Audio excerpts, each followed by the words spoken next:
Lin Yu was just an ordinary teenager until a divine miracle abruptly altered his destiny. In Class 7 of Blue Star Academy of Magic and Martial Arts, dozens of students sat attentively as their instructor, Su Yi, passionately recounted the miracle that had occurred a year ago. Over 1 million people across the nation had been summoned to the floating island of myriad worlds, embarking on the path to godhood. This path, though perilous, was infinitely enticing. The students held their breath, afraid to miss any detail. Who wouldn't want to become a god and achieve immortality? Sui continued. As long as you are 18 or older, you have a chance to be summoned and gain a random profession. Professions are divided into two main categories: lords and combat professions. She meticulously explained the characteristics of each profession, especially emphasizing the rarity of the lord profession. From what I know, out of the over 1 million people summoned last year, only a little over 100 gained the lord profession, a staggering ratio of 1 in 10,000. If you get that, it's like winning the lottery. The classroom erupted in excitement. The students eagerly imagined the glorious future of becoming a lord. I've decided I must become a lord, someone shouted. Not only will I grow spirit rice on the floating island, but I'll also raise fat pigs and become a top pig farm owner. Then bring it all back to Blue Star to make money. Listening to the chatter around him, Lin Yu couldn't help but roll his eyes multiple times. In his view, if one were lucky enough to become a lord, who would be content with just being a pig farm owner? Of course, the goal would be to recruit troops, expand one's power, and conquer the floating island of myriad worlds. Becoming a god and a dominant ruler was far more appealing than being a pig trader. As Lin Yu was secretly planning, a mysterious voice suddenly echoed in his mind. The journey to the myriad worlds begins. Randomly selecting Blue Star humans to enter the floating island for trials. This is both a trial and a path to godhood. Those who are summoned, cherish it. In that instant, Lin Yu was overwhelmed with joy. The classroom fell silent, then erupted into wild cheers. After a year, the miracle had descended once more, signaling their long-awaited chance to ascend to the floating island. Unexpectedly, at that moment, 7 dazzling beams of light appeared from the classroom ceiling, enveloping 7 students. Lin Yu was among them. These 7 were the lucky ones chosen to enter the floating island of myriad worlds. The others, however, missed the opportunity. Instructor Su Yi was surprised by the number of students chosen this time, but quickly reminded the 7. Once you enter the floating island, remember to check the energy imprint on your bodies. When fully charged, you can travel between the floating island and Blue Star. And always remember the advice I've given you. Safety first on the floating island. Before she could finish, Lin Yu and the other 6 students vanished into the beams of light. The remaining students in the classroom were left stunned. Some even broke down in tears, having once again missed the chance to become professionals. Welcome to the floating island of myriad worlds. This sudden system notification echoed in Lin Yu's mind, instantly pulling him from the real world into a fantastical new realm. Before he could react, a torrent of information flooded in. The current floating island, unowned and unnamed, ID 014965, is assigning you a random profession. Lin Yu held his breath, waiting for his fate to be revealed. Congratulations, you have acquired the profession Lord. The result made Lin Yu's eyes widen in disbelief as he clenched his fists. The Lord profession was a once-in-a-lifetime opportunity. The system continued, activating the basic skill of the Lord profession Leader's Aura. Leader's Aura is a passive skill. With it, you will find it easier to attract troops, professionals, and neutral creatures, and continuously increase their loyalty. Lin Yu felt as if a faint glow enveloped his body. Though invisible, he could sense an intangible power flowing within him. Congratulations, you have acquired a piece of territory. Your territory is currently classified as a low-level village. With this message, Lin Yu found himself standing in front of a 2-story building.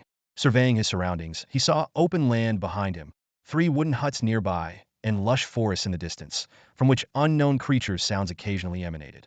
The system's voice rang out again. Notice, as a lord, developing your territory is your core task. Main quest issued quest content.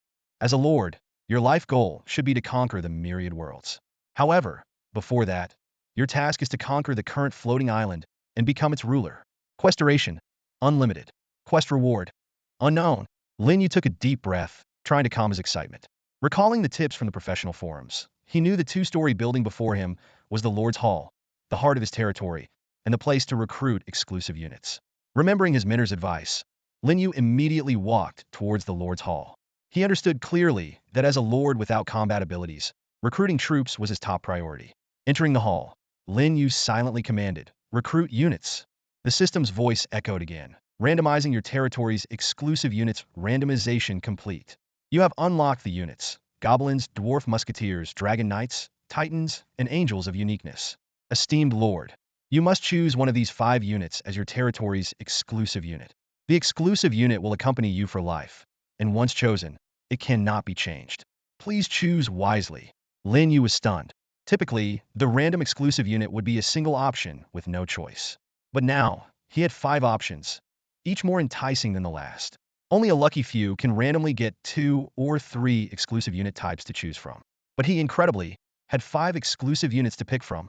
Lin Yu stared at the selection screen in disbelief, his heart racing.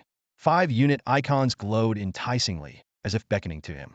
He carefully examined the information for each unit and found that while the Goblin and Dwarf Musketeer were low and mid-tier units, the other 3 were all top-tier. Lin Yu gasped. This was unbelievably lucky. His fingers trembled, barely resisting the urge to take a screenshot. Posting this news on the forums would undoubtedly drive all the lords on Blue Star insane with jealousy.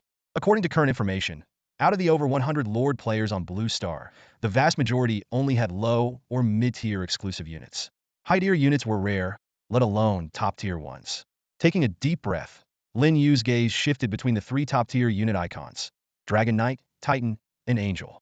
Each was incredibly tempting, but he could only choose one. It felt like his heart was being torn into 3 pieces, each one screaming to be chosen. After a tough decision-making process, Lin Yu finally focused on the last unit, the Angel. He first ruled out the Dragon Knight, and then hesitated between the Titan and the Angel. Compared to the Titan, the Angel had an additional, unique note. Although he wasn't sure what it meant, Lin Yu guessed that the Angel might be more special.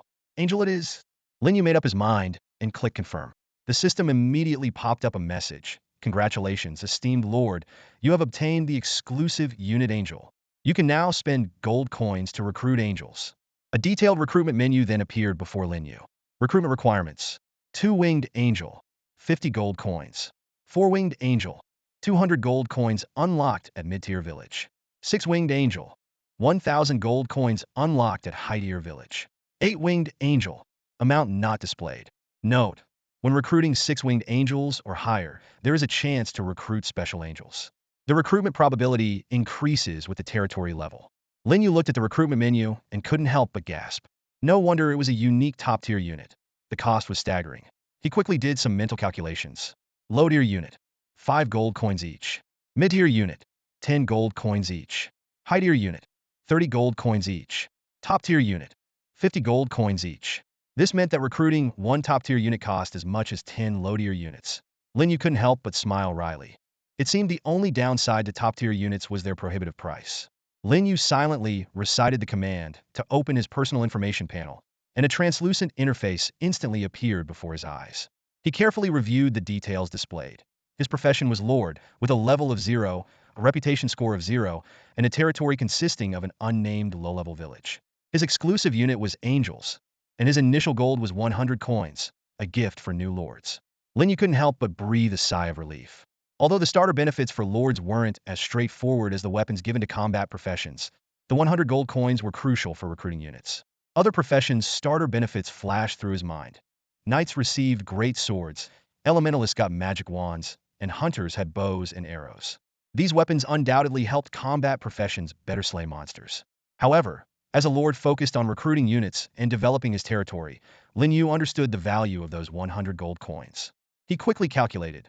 Low-level units required only 5 gold coins to recruit, but his angel units, being top tier, cost 50 gold coins even for the weakest 2-winged angel.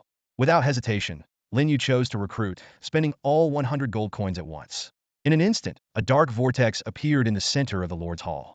From it emerged 2 figures bathed in soft, white light, 2 female angels. These angels were undoubtedly stunning. Their golden hair cascaded like waterfalls, their tall figures clad in silver-white armor, each holding an angelic sword. The most striking feature was their pure white wings, gently flapping as if they could bring a holy breeze. "Greetings, Lord!" The 2 angels gracefully bowed to Lin Yu, their eyes filled with respect for their new master. Taking a deep breath to calm his excitement, Lin Yu opened their information panels. The data that greeted him was astonishing. 2-winged angels starting at level 5, with growth potential reaching demigod level. Their combat skills included Holy Cross Sword, Light Slash, and Angelic Flame.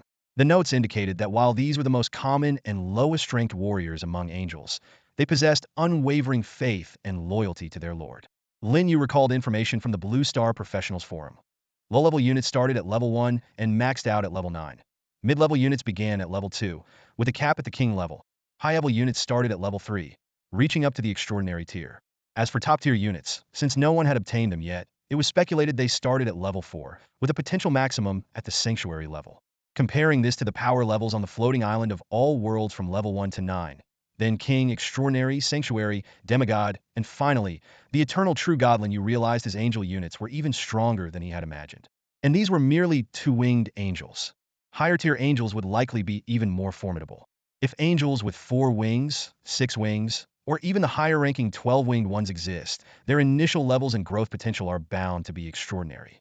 Lin Yu pondered this, realizing that this might be the true strength of unique units. He recalled the 3 top-tier units he had randomly obtained earlier. Only the Angel was marked as unique, while the Dragon Knight and Titan units did not have this special designation. This undoubtedly indicated that unique exclusive units were far more powerful than ordinary top-tier units. Thinking about this, Lin Yu felt a rush of excitement. Not only had he become a lord, but he had also randomly obtained a unit more powerful than top-tier ones. This was surely destiny. His gaze fell on the 2 beautiful angels, and he asked, "What are your names?" The two-winged angels responded in unison. "Please, Lord, bestow names upon us." Lin Yu paused for a moment, contemplating suitable names. He quickly decided, "From now on, your name shall be Yida and Sally." Praise the Lord! Yida and Sally immediately bowed excitedly, as if receiving names from Lin Yu was a great honor. Without further ado, Lin Yu issued a command. "Our territory is newly established and requires a lot of resources. You two go out together to hunt and slay the wild monsters. To serve the Lord is Yida and Sally's honor." The two-winged angels did not hesitate, immediately flapping their snowy white wings and flying out of the Lord's hall like a beam of white light, quickly leaving the territory. Lin Yu wanted to remind them to be careful, but he swallowed the words. He reassured himself. With their level 5 super top-tier status, mastery of 3 combat skills, and ability to fly, they should be fine. As for me, being a level 0 mortal, I'd only be a hindrance if I tagged along. Understanding his own limitations, he chose to stay in the Lord's hall and wait for news. To his delight, just a few minutes later, a series of kill notifications began to appear from the floating island. "Your angel, Aida, has slain a level 1 wild boar. As Aida's lord, you receive a trace of primordial power as a reward." Lin Yu's vision was filled with battle notifications. Aida and Sally, both level 5 elite units, had taken down more than 20 wild boars of varying levels in just a short time.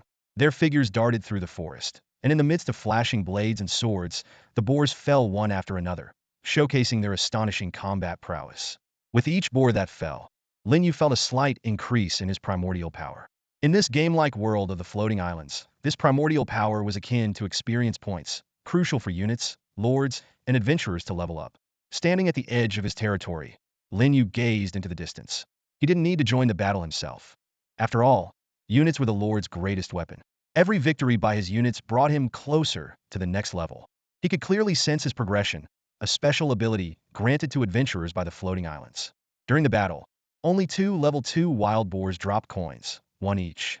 Lin Yu pondered over this, noting the low drop rate and the patterns related to the levels, which were worth paying attention to. As time passed, Aida and Sally's prey expanded beyond wild boars. Ordinary level 3 wild wolves and elite level 4 wild wolves also fell to their blades.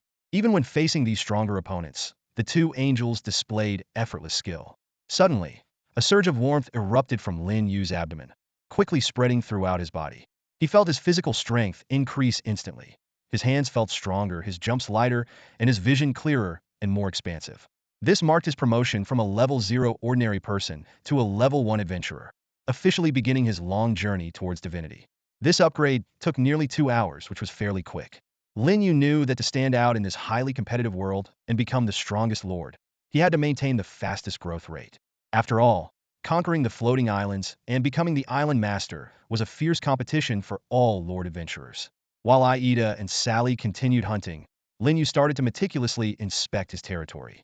Though the 3 small wooden huts were simple, what caught his attention more were the surrounding spirit fields. These fields could not only grow spirit rice to feed his units, but also bring surplus spirit rice back to Blue Star to sell. Since consuming spirit rice could enhance physical attributes, it was a highly sought-after and rare commodity on Blue Star. It is said that on Blue Star, Some wealthy individuals have enhanced their physical fitness to the level of first-tier professionals by consuming spirit rice over a long period. Consequently, they were exceptionally accepted as professionals on the floating island of all worlds. This rumor caused a sensation on Blue Star, leading many to eagerly seek spirit rice, with the rich sparing no expense to purchase it from Lord professionals. Although Lin Yu couldn't verify the authenticity, he realized that becoming a Lord professional meant an easy path to wealth.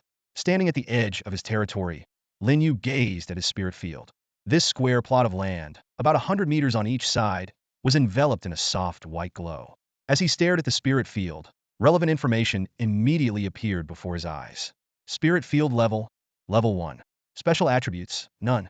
Upgrade requirement, 200 gold coins. Note, level 1 spirit fields can only grow level 1 crops, including but not limited to grains, demon plants, and magic herbs. This information astonished Lin Yu. It turned out that a Lord Spirit Field could not only grow spirit rice, but also cultivate demon plants and magic herbs. While spirit rice as a grain might seem ordinary, demon plants and magic herbs sounded particularly advanced, likely with much lower drop rates. On the floating island of all worlds, there is no recharge system or marketplace. To obtain items, professionals must either trade with others or acquire them by defeating monsters. Whether it's crop seeds, equipment, or territory construction blueprints, everything must be obtained through outdoor adventures. Lin Yu raised his right hand and noticed a red mark on his wrist. This was the mark of a professional. To the left of the mark was an energy progress bar, currently at 3.4. When the progress bar is full, a professional can activate the mark to return to Blue Star. The way to gain energy is by defeating enemies on the floating island, including various wild monsters. He gently touched the red mark, and a row of virtual buttons immediately appeared in his field of vision. Island chat channel, professional trading platform, glory contribution list, friends channel, and more. There were also functions such as all worlds chat channel and all worlds trading platform, but these were not yet available. Lin Yu knew that only when he became strong enough could he unlock these functions and communicate with all worlds. Lin Yu opened the island's trading platform and frowned slightly at the sight before him. The platform offered a disappointing array of items. Only basic resources like spring water, firewood, iron ore, and stone were available. The spiritual rice, enchanted plants, magical potion seeds, and even blueprints and equipment he needed were nowhere to be found. This discovery made Lin Yu thoughtful. He quickly deduced a crucial piece of information. There were no veteran professionals on this island. Otherwise, even if advanced resources were absent, at least the seeds of ordinary crops would be for sale. It seemed that the batch of professionals summoned a year ago must be dispersed across other floating islands. This realization lifted Lin Yu's spirits. The absence of veteran professionals meant that newcomers wouldn't be oppressed for the time being, as those who had been developing their skills for a year would far surpass the rookies in both level and strength. More importantly, without veteran Lord professionals, future island conquests wouldn't be overly challenging to welcome relief for new lords.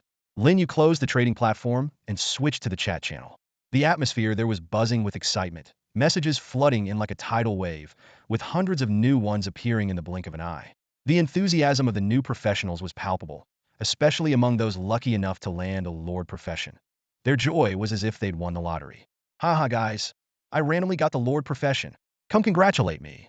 Damn, another Lord. So jealous. I'm a knight, which means I'll probably end up as a lackey for some Lord. At least knights are combat-oriented. I got the priest profession, just a healer with nothing else to offer. As Lin Yu skimmed through these messages, he noticed someone mentioning that the number of people summoned to the floating islands this time might be in the tens of millions. This figure far exceeded last year's 100,000 or so, sparking a flurry of discussion. Suddenly, a message caught everyone's attention. Sorry to interrupt, but I got the top-tier unit, Golden Behemoth Invincible, in land battles. Also, I've just founded the Profession Alliance Hall of Kings. Any professionals with dreams and ambitions can join my alliance, and together we'll conquer the floating islands of the multiverse. This message was like a bombshell, instantly igniting the chat channel. Lin Yu realized that this was the first recorded instance of someone randomly getting a top-tier unit as a lord. He knew that once this news reached Earth, it would cause a massive uproar. Not only would major trade guilds flock to this potential future overlord, but even national powers would covet such a formidable leader. Lin Yu quietly observed the chat channel's fervent discussions, contemplating the potential impact of this information. He understood that in the new world of the floating islands, a lord with a top-tier unit could very well become a dominant force. Various factions would undoubtedly spare no expense to win over this lord, offering wealth, beauty, and resources as their bargaining chips. No one doubts the growth potential of this top lord. He truly stands out, not only for securing elite troops but also for quickly establishing a professional guild. With luck, strategy, and foresight on his side, success is inevitable. On a vast grassland of a floating island, a newly established village stands tall. In its center, a seemingly ordinary young man bursts into excited laughter, his eyes gleaming with ambition. He is the recently risen top lord, possessing the rare golden behemoth troops.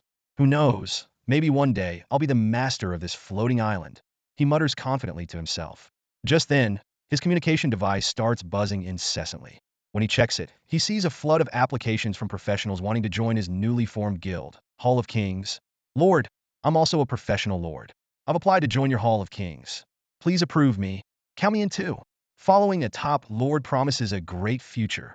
Messages pour in like a tidal wave, and the young man can't help but smile. In no time, a large number of professionals flock to join the Hall of Kings. Meanwhile, other new guilds are also being formed, but none can compare to the Hall of Kings. The number of its members is almost equal to the combined total of all other guilds, showcasing the top lord's immense influence. Already over 100,000 members? Amazing! The young man clenches his fist, his eyes sparkling with excitement.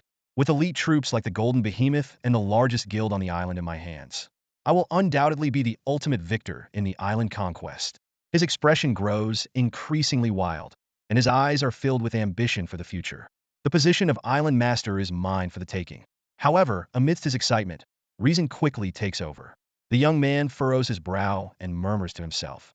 Confidence is one thing, but the development of my territory must not be neglected. Only when I become the fastest growing and most powerful lord on the island will the professionals in the guild truly respect me. If my territory doesn't develop, forget respect, I might even get devoured by those with ulterior motives. With this thought, he immediately turns his gaze to two golden behemoths resting not far away. These colossal creatures stand over 10 meters tall, their entire bodies gleaming gold, muscles rippling with intimidating power. Continue hunting, he commands. The two golden behemoths obey without hesitation, swiftly leaving the territory and heading into the distance. Watching their retreating figures, the young man once again flashes a smug grin. In just 2 or 3 more hours, I'll be able to advance to level 1 and become a true professional. Such a rapid upgrade pace is unprecedented. The Golden Behemoth truly lives up to its status as an elite troop. His laughter echoes across the empty grassland, filled with anticipation and ambition for the future. Outside his territory, Lin Yu calmly closed the island's chat channel. Learning about a lord who had randomly acquired top-tier troops didn't surprise him.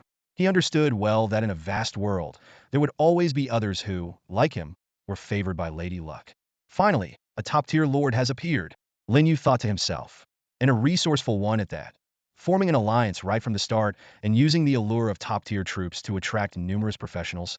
Despite this, Lin Yu's tone remained calm and unflustered. The appearance of the Golden Behemoth Lord had only one effect on him: it motivated him to move forward, nothing more. After all, his troops were angels, mythical beings, and his exclusive units, incomparable to the Golden Behemoth. Confidently, Lin Yu envisioned that once he had an army of 1,000,000 angels, he would easily sweep away the Golden Behemoth Lord and his alliance, the Hall of Kings. Without dwelling further, he turned back to his territory.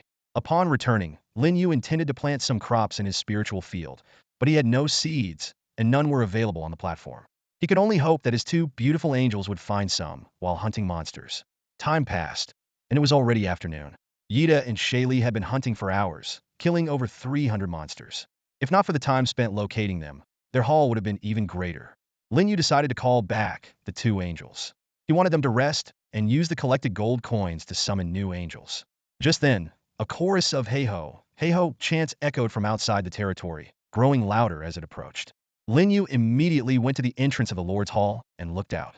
He wasn't worried about an enemy attack because, according to the professional forum, territories usually weren't attacked by floating island monsters before upgrading to a town, a hidden protection for lords. In his line of sight, Yida and Shaylee were the first to appear. The two angels, with their white wings flapping, radiated a holy light, looking stunning against the green backdrop. However, the noise was not from them, but from a group of green-skinned creatures following behind.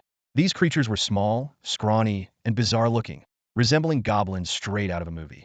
There were about 60 or 70 of them, paired up and carrying monster corpses in a coordinated manner, as if trained. As they neared the territory, Lin Yu's vision revealed their information. Common goblin, low-level intelligent creatures on the floating island. Individually weak, but extremely greedy, living by hunting and robbery. Level 2. Growth potential limit. 5. Special reminder. Do not provoke goblins without sufficient strength, or you may end up as a meal on their table. Goblin Warrior. Level 3. Growth potential limit. 7. Lin Yu frowned. These goblins were undoubtedly evil creatures. He looked at Yida and Shaylee in the sky, puzzled as to why they brought back so many goblins.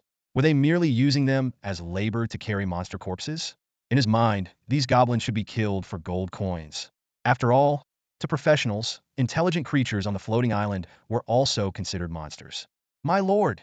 With a gust of wind, Yida and Shaylee descended from the sky, appearing before Lin Yu. The goblins continued to chant as they piled the monster corpses in the nearby square and then obediently gathered and knelt in Lin Yu's direction. They were neither noisy nor panicked, nor did they attempt to escape, like a group of tamed pets, remarkably obedient. Lin Yu asked in confusion, Yida, what's with these goblins? Yida respectfully replied, My lord, under the guidance of faith, these humble intelligent creatures have become devotees of the holy light. Whose devotees? Lin Yu frowned again. As a lord, he didn't want any so-called devotees in his territory. Even the angels he recruited should not worship other deities, as it would severely affect his lordship. To Lin Yu's surprise, Yida raised her golden eyes and looked at him with utmost reverence, saying, Of course, they are your devotees. My lord, you are the supreme lord of holy light, the origin of sacred and luminous faith. These weak creatures, including us, worship and are loyal to you. Lin Yu's expression froze instantly, and a flicker of disbelief flashed in his eyes. The title he had just heard echoed in his mind. Lord of Holy Light. This sudden title was too much for him to process at once. He quickly sorted through his thoughts, trying to understand the origin of this title. Could it be because he had summoned an angel, and since the angel was his only unit, he had unknowingly become the deity of angelic faith? This seemed like the only plausible explanation. Lord of Holy Light, origin of sacred faith. Lin Yu silently repeated the grand title in his mind. While it sounded impressive, he was keenly aware that as a newly advanced level 1 professional, the title seemed somewhat disproportionate. He couldn't help but imagine what it would be like if he truly became an immortal deity. The thought was exhilarating. Despite the initial shock, Lin Yu quickly recognized the positive side of this unexpected revelation. At the very least, he no longer had to worry about potential conflicts between his lordship and divine faith. He had always assumed that the angels worshipped some unknown deity, fearing that in critical moments, the angels might follow someone else's commands. Now that he knew the angels worshipped him, that concern was no longer an issue. Lin Yu's gaze shifted to the group of goblins gathered in the distance, a look of confusion crossing his face. Yida immediately noticed his puzzled expression and respectfully explained, My lord, under the purifying flames of the holy light, these lowly intelligent creatures have become your fervent followers. Though they are weak, they can still be useful at this stage. As their deity, you can command them to do anything. Yida further elaborated that she and Shaylee had used the angelic holy flames to purify the goblin souls, forcibly converting them to Lin Yu's faith and elevating their belief to a fanatical level. This meant that the goblins would be utterly devoted to Lin Yu, willing to die for him without hesitation. Still reeling from the revelation that the holy flames could purify souls and spread faith, Lin Yu was further intrigued when Yida added, The faith power provided by these goblins could also increase your chances of becoming a deity in the future. This statement immediately caught Lin Yu's attention.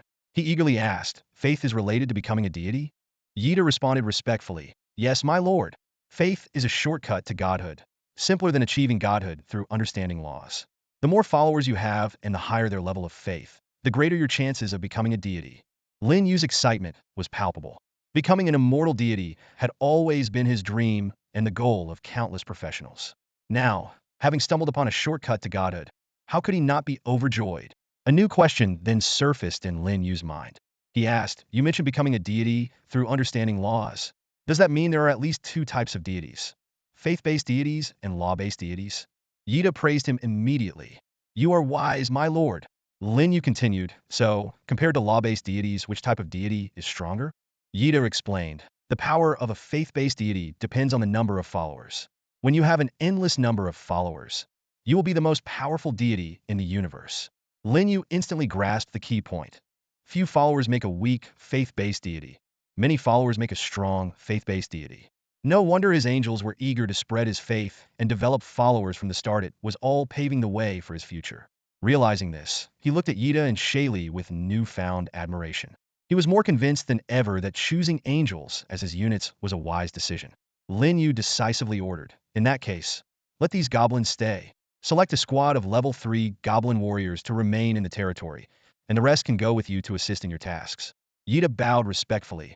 "As you command, my lord." Nearby, the gathered goblins, hearing Lin Yu's words, immediately knelt in excitement, chanting, "Praise be to you, great lord of holy light. Your divine radiance will illuminate all worlds." The goblins' adoration made Lin Yu feel a bit embarrassed, but he knew he couldn't change their perception. To these goblins, he was the supreme lord of holy light, a godlike figure. This was the power of Phytha force, both terrifying and capable of twisting minds. Yet, when wielded by himself, Lin Yu felt a peculiar thrill, as if he were intoxicated by the constant worship. At that moment, Lin Yu noticed that Yida and Shaylee seemed to have no intention of resting. He raised an eyebrow, his gaze shifting between the alluring Yida and the adorable Shaylee, a hint of curiosity rising within him. Two angels had just returned and were already preparing to go out hunting again, not giving themselves a moment to rest. Yida respectfully explained to Lin Yu, "My lord, the faith in the holy light provides our angel hearts with endless power. Ordinary battles do not tire us." Concerned, Lin Yu suggested, "Then at least have something to eat." Yida smiled and replied, "You needn't worry about us being hungry, my lord. Though we appear to be of flesh and blood, we are actually holy spirits. The elemental magic of the world is our sustenance." Hearing this, Lin Yu was taken aback. He marveled once again at the angelic beings, nearly perfect in every aspect, requiring neither rest nor food. They were like perpetual motion machines. "Even so, let's wait," Lin Yu decided. "I'll go recruit another round. By your command." Yida and Shaylee responded in unison, following Lin Yu into the Lord's Hall. Inside the hall, Lin Yu explained to the two angels, "The gold coins you collect from killing monsters are the medium for summoning angels. The more coins we gather, the more and stronger angels I can summon." Upon hearing this, Yida and Shaylee's eyes sparkled with excitement, their desire for gold coins evident. Lin Yu's words instantly heightened their enthusiasm for coins, surpassing even the legendary dragons, as this was crucial for the great revival of the angelic race in this world. Lin Yu nodded and said, "This time, you collected 86 gold coins from your hunt, which is only enough to summon one two-winged angel." Reflecting on the hunt, Yida and Shaylee had slain over 300 wild monsters, but had only managed to gather 87 gold coins. Even more frustrating was that aside from the coins, they hadn't found a single piece of equipment, blueprint, or seed. This clearly demonstrated the low drop rates on the floating island. After a moment of thought, Lin Yu concluded, "It seems that to gain a significant amount of gold coins, we'll have to attack the monster strongholds." The monsters on the floating islands of the multiverse are divided into two types. One is beast-like creatures such as wild boars and wolves, which have low intelligence. The other is intelligent beings like goblins, who usually have their own strongholds or tribes. Lin Yu recalled the revelations from the Adventurers Forum. Capturing the strongholds of intelligent beings not only yields a large amount of gold, but also various resources and even precious building blueprints. However, this requires sufficient strength. Without it, progress is impossible. Determined, Lin Yu immediately began a new round of summoning. Ripples appeared in the air, and a dark void slowly took shape in the center of the hall. Moments later, a figure radiating holy light emerged from it. The newly summoned angel was stunningly beautiful, comparable to Yida and Sally. She had a flawless face, a slender figure, and long silver hair cascading over her shoulders. Dressed in silver-white angelic armor, she spread her pristine wings behind her. The angel gracefully descended before Lin Yu, kneeling on one knee without hesitation and respectfully saluting. "Praise you, esteemed Lord. Thank you for granting me new life. I vow to follow you unto eternity." Lin Yu nodded in satisfaction and casually pulled up her information template. As expected, the initial level of this two-winged angel was level 5, with potential reaching up to demigod, identical to Yida and Sally. Though Lin Yu longed to summon more powerful four-winged or even six-winged angels, his current resources were limited, and he had to set aside that ambition for now. "From now on, your name is Vina," Lin Yu declared. Angel Vina's eyes sparkled with excitement. "It is an honor for Vina to receive your bestowed name." Having grown accustomed to such flattery, Lin Yu accepted the beautiful angel's praise with ease. He quickly issued an order. "Vina, you will team up with Yida and Sally to hunt outside the territory. Collect loot and level up along the way." Lin Yu briefly explained the reward mechanism for units defeating monsters. The primordial power would be divided into two parts, one for the unit and the other for the Lord.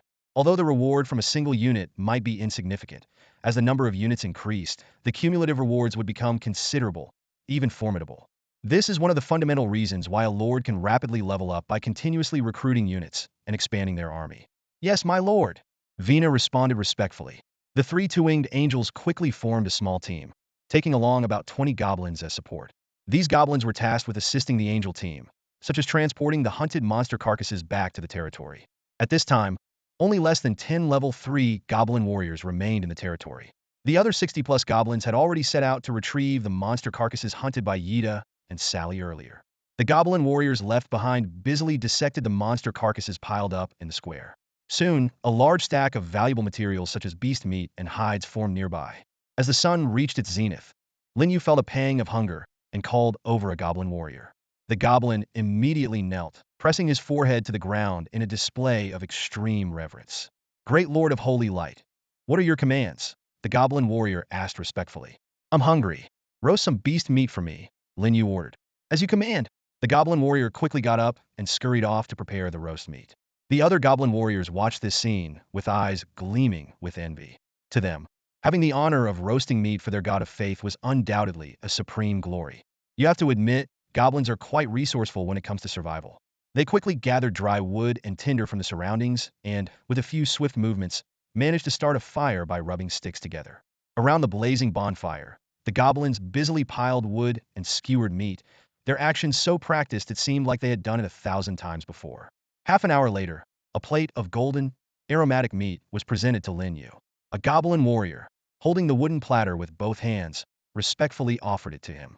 Lin Yu took it without hesitation and began to devour the food.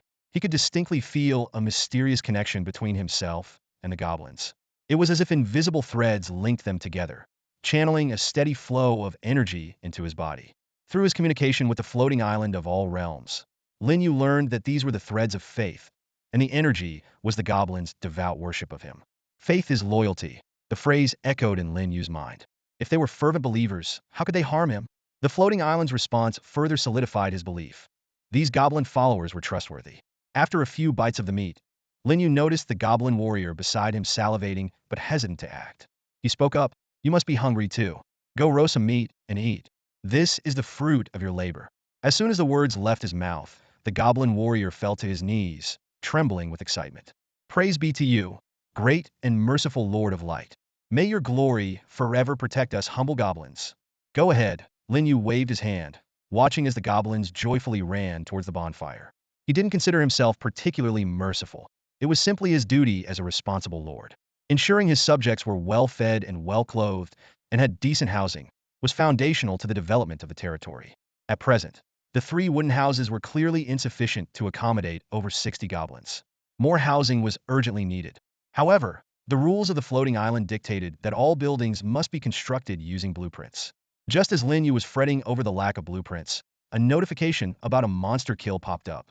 Your angels Vina, Yita, and Sally have slain the level 7 Lord Monster, Silverhorn Serpent, earning 10 gold coins, a piece of leather armor, and a blueprint.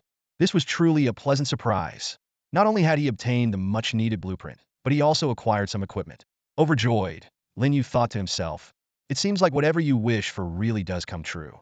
Lin Yu immediately contacted Aida, asking her to bring back the blueprints that had been discovered. While waiting, he savored the aroma of roasted meat and reviewed information about the wooden cabins. A basic wooden cabin could house fewer than 10 citizens, but upgrading to a medium cabin required substantial resources. 200 units of wood and 100 units of stone. Unfortunately, his territory currently had no reserves of either resource. Lin Yu pondered his options, considering trading food with other professionals on the platform or assigning his goblin workers to gather wood and stone.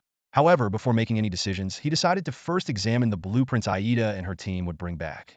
It didn't take long. About 5 minutes later, a white figure appeared on the horizon. The sacred and beautiful image was none other than the 2-winged angel, Aida. She landed gracefully and respectfully handed Lin Yu a blueprint, a piece of leather armor, and over 20 shimmering gold coins. Lin Yu immediately inquired, did anyone get hurt while taking down that level 7 Lord Monster? Aida shook her head, reassuringly. Rest assured, my lord, no one was injured. Even my own strength was enough to single-handedly defeat that Lord Monster. With the 3 of us working together, it was an easy victory. This statement made Lin Yu deeply aware of the power of angels, as top-tier units a level 5 two-winged angel could contend with a level 7 Lord monster, which was truly astonishing. That's good to hear, Lin Yu nodded. Regardless, always prioritize safety while hunting. We understand, my lord, Aida replied, her eyes filled with gratitude and respect. Lin Yu then led Aida into the main hall of his domain. After previously summoning the angel Vina, he had 27 gold coins left. With the 24 coins Aida brought back, he now had 51, just enough to summon another two-winged angel. Soon, a new angel appeared before Lin Yu. She looked identical to Aida and the others, clad in silver-white armor, wielding an angelic sword burning with golden flames, and sporting a pair of pure white wings. Her beauty and sanctity were complemented by a heroic demeanor. Lin Yu named this new angel Josie and assigned her to join Aida's hunting squad. After the two angels departed, Lin Yu muttered to himself, with the increasing number of angels, naming them all is becoming a hassle. He had noticed that every angel he named was profoundly thrilled and honored, but he wasn't a naming machine and couldn't possibly name and remember each one. Shaking his head, Lin Yu turned his attention to the blueprints and leather armor that Aida had brought back. These items didn't require appraisal and could be used immediately, indicating they were of common quality. Lin Yu quickly identified their information. Warehouse blueprint can be used once. Construction requirements are 300 units of wood, 200 units of stone, and 50 units of iron ore. A warehouse is an essential building for territory development, used to store resources and prevent food spoilage. Serpent armor, a level 7 defensive equipment with a durability of 100. Its special effect can intimidate ordinary serpentine monsters up to level 7. This leather armor, made from the hide of a Lord-class silverhorn snake, boasts remarkable defensive capabilities, allowing the wearer to move freely among snake groups. Lin Yu realized the extraordinary value of these items. The serpent armor, as a level 7 equipment, was a treasure for any combat professional newly arrived on the floating island, enabling them to dominate in the wild.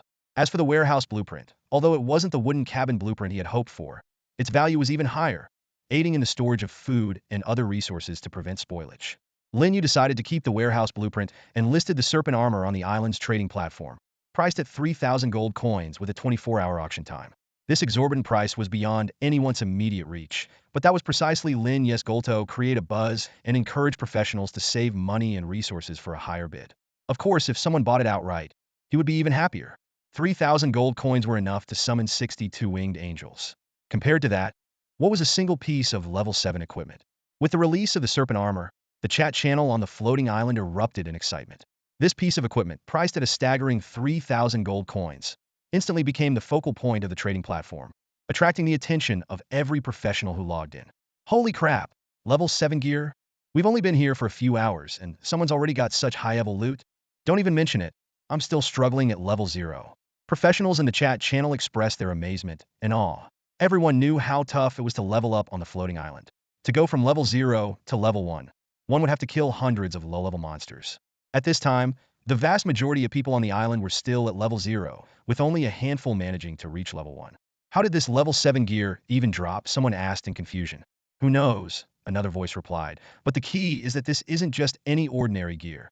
It's a top-tier item with special effects. At this stage, such a piece of defensive equipment was undoubtedly a divine artifact. For combat professionals, its value was comparable to randomly acquiring a top-tier unit. The owner of the gear is Lin Yu. Does anyone know who he is? No idea, but he must be a big shot. Maybe he's another lucky guy who randomly got a top-tier unit. The appearance of the serpent armor caused a massive stir on the floating island, with countless professionals flocking to the chat channel to discuss the event enthusiastically. As the discussion deepened, Lin Yu's name gradually became known, with many speculating that he was a top-tier lord. At this moment, the Golden Behemoth Lord, already a rising star on the island, shared his thoughts, instantly overturning everyone's speculations about Lin Yu's identity. Lin Yu is most likely just a combat professional with good luck, the Golden Behemoth Lord analyzed. Top-tier units start at level 4 and can't possibly kill level 7 wild monsters, unless he has a large number of top-tier units. But who has that much gold to recruit now? I guess he picked up the serpent armor by chance in the wild. This statement immediately garnered widespread support. The Lord is right. It must have been picked up. No way it dropped from killing monsters. Exactly. Even the Lord finds it hard to hunt level 7 monsters. As the discussion continued, the focus shifted back to the serpent armor itself. Lin Yu is such a ripoff. Anyone who spends 3,000 gold on his gear is an idiot. You don't get it, someone retorted. It's not that the price is too high. It's that no one has that much gold right now. If I had the money, I'd buy it in a heartbeat. Exactly, this is a divine artifact. Wearing it not only ensures survival, but also allows you to hunt monsters and level up safely. Compared to safety and leveling up, what's 3,000 gold? This level 7 defensive gear can last at least a month or two. If I had the cash, I'd buy it for 30,000, let alone 3,000. As more people recognize the value of the serpent armor, Lin Yu's fame almost rivaled that of the young lord with the golden behemoth. Many professionals, especially those without units who had to rely on their own strength to fight, were drooling over this top-tier defensive gear. Meanwhile, Lin Yu received a flood of friend requests and private messages. Some offered an astronomical 5 million and a villa, promising to finalize the deal upon returning to Blue Star. Others, claiming to be top-tier lords, used threats and bribes, warning that mountains don't move, waters flow forever. In short, all sorts of tactics were employed to acquire the serpent armor. Lin Yu, faced with an influx of private messages, didn't hesitate to adopt a one-size-fits-all strategy block them all. He decisively rejected all friend requests, determined not to let the annoying ding-ding-ding disturb his peace. Great job creating the buzz. Lin Yu muttered to himself, a shrewd glint in his eyes. Tomorrow, I'll auction off the snake armor. If the price is right, I'll sell. If not, I'll hold on to it. The goal is to maximize the value of the snake armor. With that, he casually closed the island's chat channel and turned his attention to browsing the trading platform. His eyes quickly scanned various items, finally locking onto his target trading beast meat for wood and stone to prepare for building a warehouse. Lin Yu had briefly considered equipping himself with the snake armor, but quickly dismissed the idea. His reasoning was sound. First, as long as his territory hadn't upgraded to a town level, staying within its bounds was safe, and he didn't need to engage in combat for now. Second, given the strength of people like Yaida, obtaining a second piece of snake armor wouldn't be difficult. Lastly, and most importantly, selling the snake armor for gold to summon angels was the true way to maximize its value. Lin Yu believed that once the angel squad expanded, equipping them wouldn't be an issue.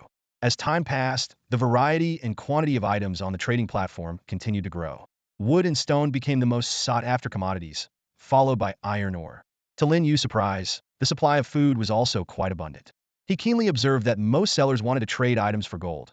Reflecting gold's crucial role in the game, it was essential for summoning units and served as a universally stable currency. However, not everyone was after gold. Some players preferred bartering, driven by the diverse terrain of the floating islands. Jungles, deserts, grasslands, and wastelands each nurtured unique resources. Lin Yu astutely seized this opportunity, immediately listing the beast meat disassembled by the goblin warriors to trade for the wood, stone, and iron where he urgently needed. Meanwhile, on a grassland somewhere on the floating islands, a young man was fuming as he stared at his communication device. Damn it, he growled through gritted teeth. It's one thing to reject my proposal, but to block me? This young man, who prided himself on owning top-tier units and being the renowned leader of the King's Hall Alliance, felt his ego had taken a severe hit. Enraged, he thought, how dare anyone show such disdain to someone of my stature? Lin, just you wait. The young man spat out these words with a mix of anger and defiance etched across his face. As a lord with top-tier troops, he believed he had every right to speak this way. Moments earlier, he had contacted Lin Yu, offering to trade a vice leader position in the Hall of Kings for Lin Yu's serpent armor. In the young man's eyes, this deal was a golden opportunity for Lin Yu. After all, the Hall of Kings was currently the most sought-after guild, with countless professionals eager to join. With his status and strength as a top-tier lord, he was confident he could make the Hall of Kings the most powerful guild on the island.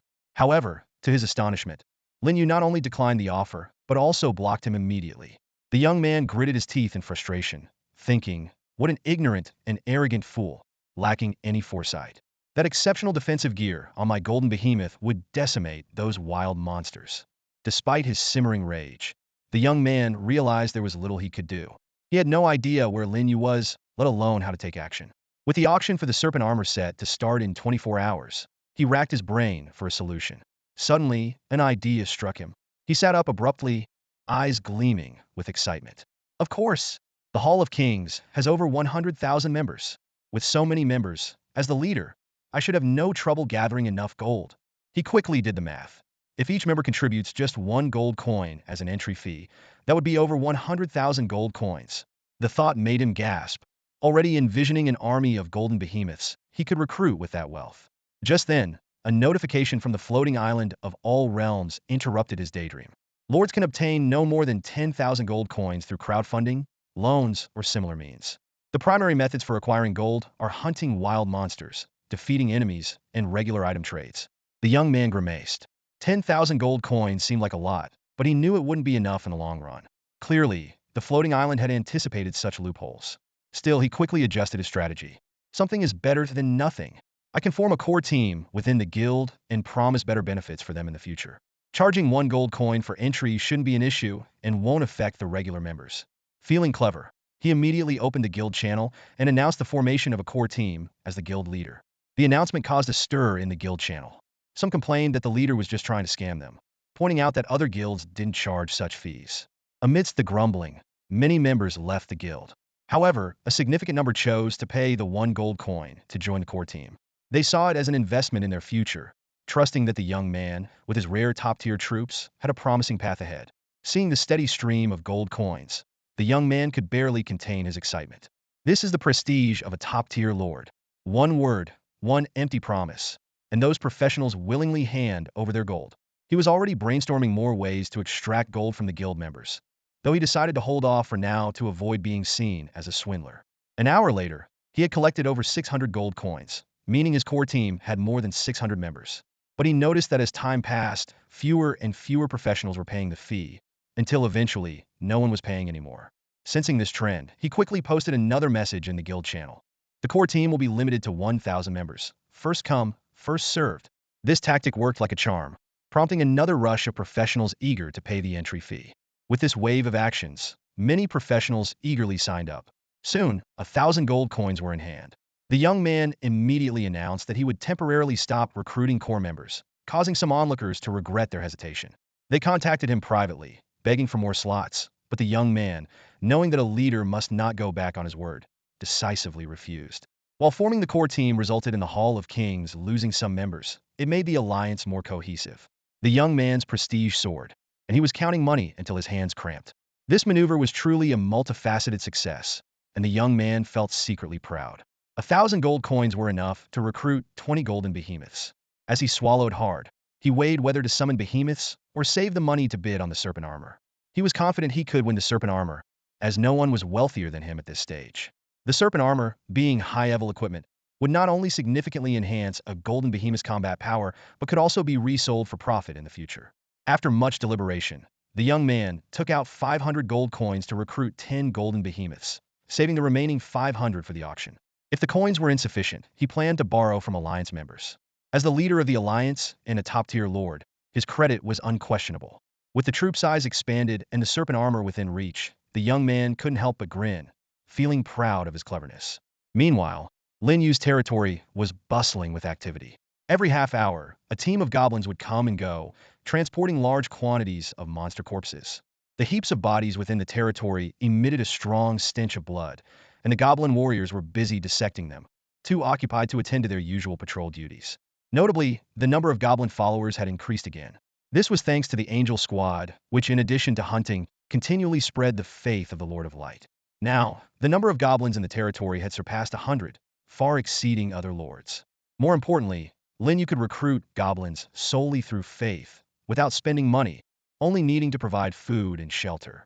Regarding food, the corpses of hundreds of wild monsters could be broken down into thousands of units of beast meat, enough to feed the goblins for a long time. As the Angel Squad continued hunting, the food supply would only become more abundant.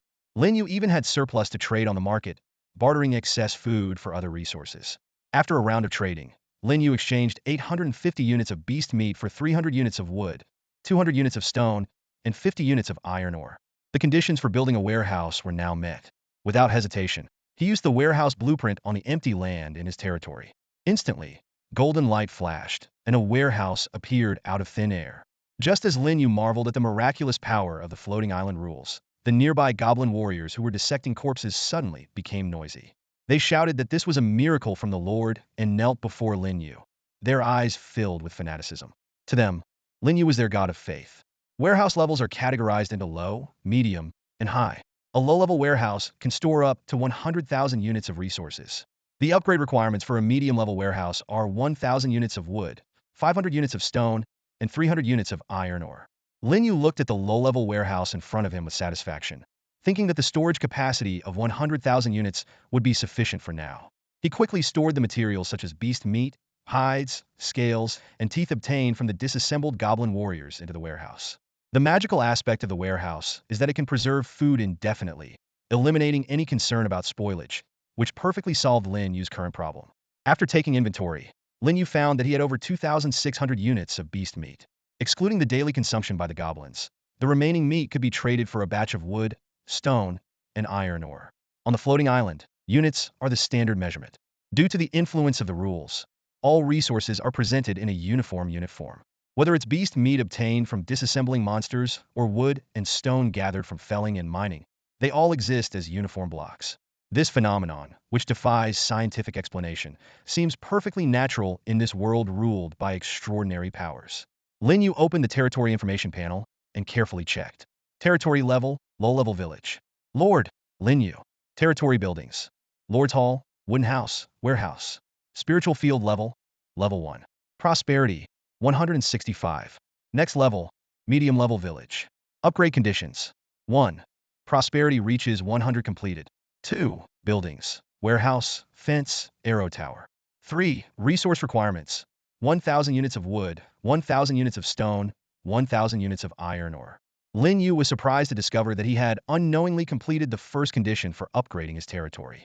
Driven by curiosity, he inquired about the calculation method of prosperity from the floating island. The floating island explained that territory prosperity is related to multiple factors including buildings, population, public sentiment, and the economy. Building structures, increasing population, maintaining law and order, and conducting trade can all enhance prosperity. Specifically, the 141 goblins that joined today directly contributed 141 points of prosperity. The construction of the warehouse added 20 points, and the 4 angels accounted for a total of 165 points. This discovery delighted Lin Yu. Although goblins are low-level, weak in strength, and consume a lot, they are a good choice for boosting prosperity. He couldn't help but think of those lords who randomly received low-level troops. While the recruitment cost is low and they're easy to form into an army, they also have a unique advantage in enhancing prosperity. However, Lin Yu did not envy them. His angels continuously spread faith and attracted followers, which also easily solved the problem of prosperity. Moreover, in times of need, followers could be converted into combat power. After closing the information panel, Lin Yu decided to continue accumulating resources while searching for blueprints for fences and arrow towers to prepare for the territory upgrade. He opened the island's trading platform, listing beast meat in exchange for wood, stone, and iron ore, and kept a close watch to see if anyone was selling the required blueprints. Considering the low drop rate of equipment and blueprints on the floating island, Lin Yu realized he couldn't solely rely on his angel squad to obtain them through monster drops. He must turn to the trading platform. Of course, it would be a bonus if they did drop them. Time flew by, and nightfall came. Lin Yu tirelessly continued listing beast meat, striving toward his goal of upgrading the territory. Not only did they trade for a large amount of wood, stone, and other basic resources, but the goblins' daily food consumption also remained unaffected. This was all thanks to the angel squad. All afternoon, Lin Yu's angels tirelessly roamed the wilderness, weapons in hand, hunting down various monsters. As each monster fell, they quickly processed the bodies, allowing the goblins to transport them back to the territory using carts. Within the territory, goblin warriors were busily engaged, expertly disassembling the endless stream of monster carcasses. Lin Yu stood at the trading platform, continuously listing the processed beast meat to exchange for much-needed resources. The entire operation ran like a well-oiled machine, with each step seamlessly connected. That should do it, Lin Yu said with satisfaction, looking at the ever-growing stockpile in the warehouse.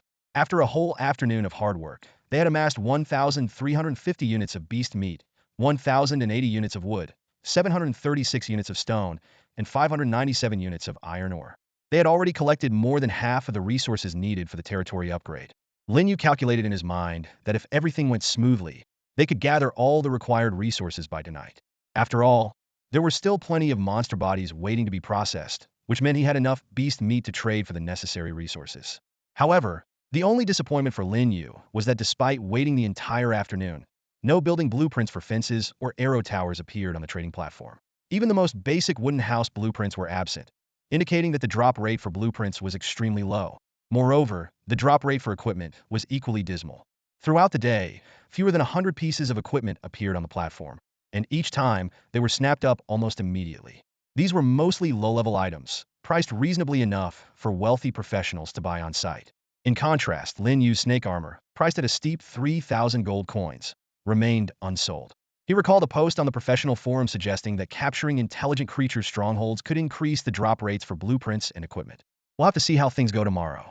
If conditions permit, I'll send Ida and the others to raid some wilderness strongholds, Lin Yu thought to himself. It seemed that the development of the territory was being hampered by the low drop rates, and he needed to find an alternative way to obtain these crucial blueprints quickly. As night began to fall, Lin Yu contacted Ida and the others, ordering them to return to the territory immediately. The wilderness at night was fraught with unknown dangers, and a single misstep could lead to an encounter with a powerful monster, resulting in a total loss. Lin Yu didn't want the Angel Squad to take that risk. After all, missing one night of monster hunting wasn't a big deal. He believed that by the next night, the Angel Squad would be strong enough to handle nighttime hunts in the wilderness. At that moment, Lin Yu was most eager to see the amount of gold coins the Angel Squad had collected. With enough gold, he could summon more angels, further strengthening the territory. This thought filled him with anticipation as he impatiently awaited the Angel Squad's return. 10 minutes later, the entire Angel Squad returned to their territory. Aida, Sally, Vina, and Josie, the four two-winged angels, descended gracefully, their snow-white wings gently flapping in the air. Their curvaceous figures radiated a holy light, and their flawless appearances were breathtaking. Lin Yu silently praised his choice once again. "Hurry up!" Josie, the angel flying at the back, urged. Instantly, the goblin team on the ground quickened their pace, carrying the corpses of wild monsters into Lin Yu's territory. The angel squad landed elegantly and bowed respectfully to Lin Yu. "Lord!" They treated the goblins with cold arrogance, as if they were untouchable. But in front of Lin Yu, they showed only reverence and fervor. As Aida had said, Lin Yu was the Lord of Holy Light, the origin of holiness and light, and their deity. In the face of their faith, they were full of awe. Lin Yu nodded and looked at Aida and Sally in surprise. "You leveled up?" "Yes, Lord." Aida and Sally replied respectfully. "Your guidance and faith has shown us the way forward, breaking through our limits and advancing to level 6. As the first angel summoned, they spent their days hunting monsters in the wild, purifying nearly 1,000 wild creatures. With the massive experience rewards and primal power, they successfully advanced to level 6. The later summoned angels, Vina and Josie, were still at level 5, but it seemed likely they would reach level 6 by tomorrow. This good news made Lin Yu very happy. Angels were his exclusive troops, and the stronger they were, the faster his territory could develop. Lin Yu felt that his own level was also about to break through. Although he was still a level 1 practitioner, he was not far from advancing to level 2. In reality, leveling up as a practitioner was extremely difficult. Although there were no barriers in terms of realms, each level required exponentially more primal power, essentially double the experience points, meaning they had to kill more wild monsters or enemies. Those who leveled up quickly were usually top-tier combat practitioners or lords with top-tier troops. The former relied on their own strength to kill monsters and enjoyed all the experience themselves.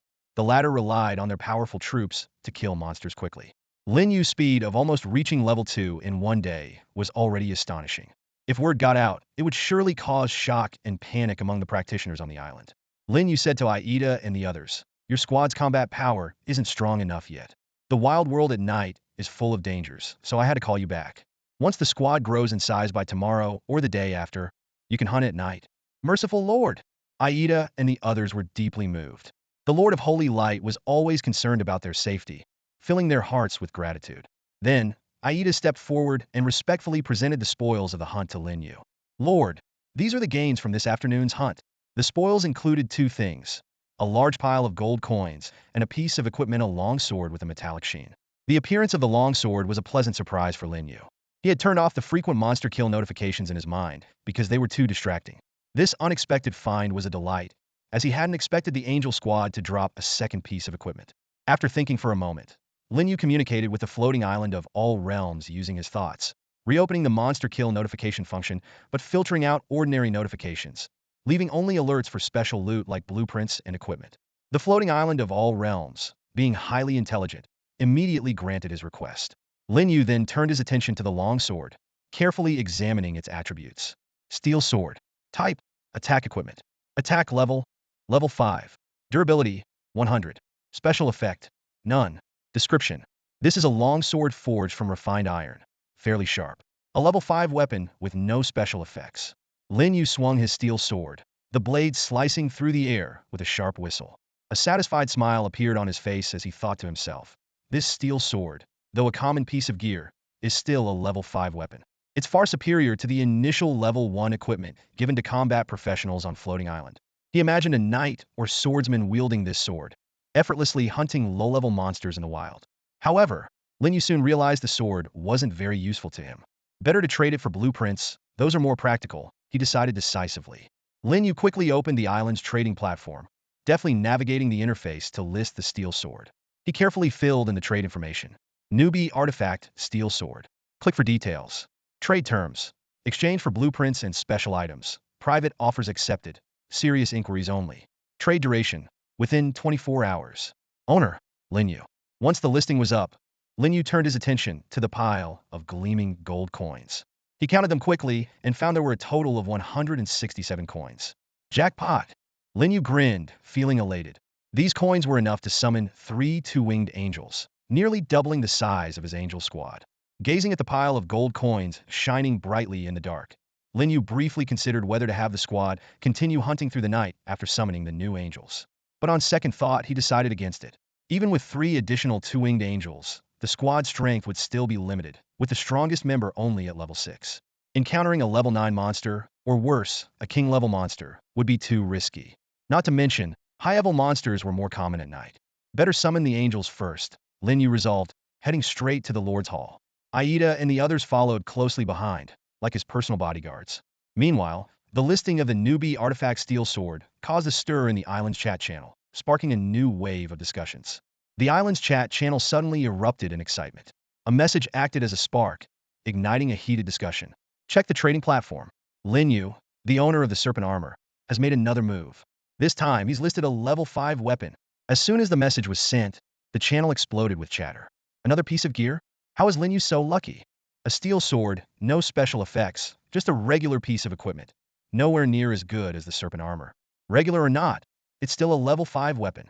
I wish I could get my hands on that steel sword, but I have no blueprints or special items to trade. Special items? I have one.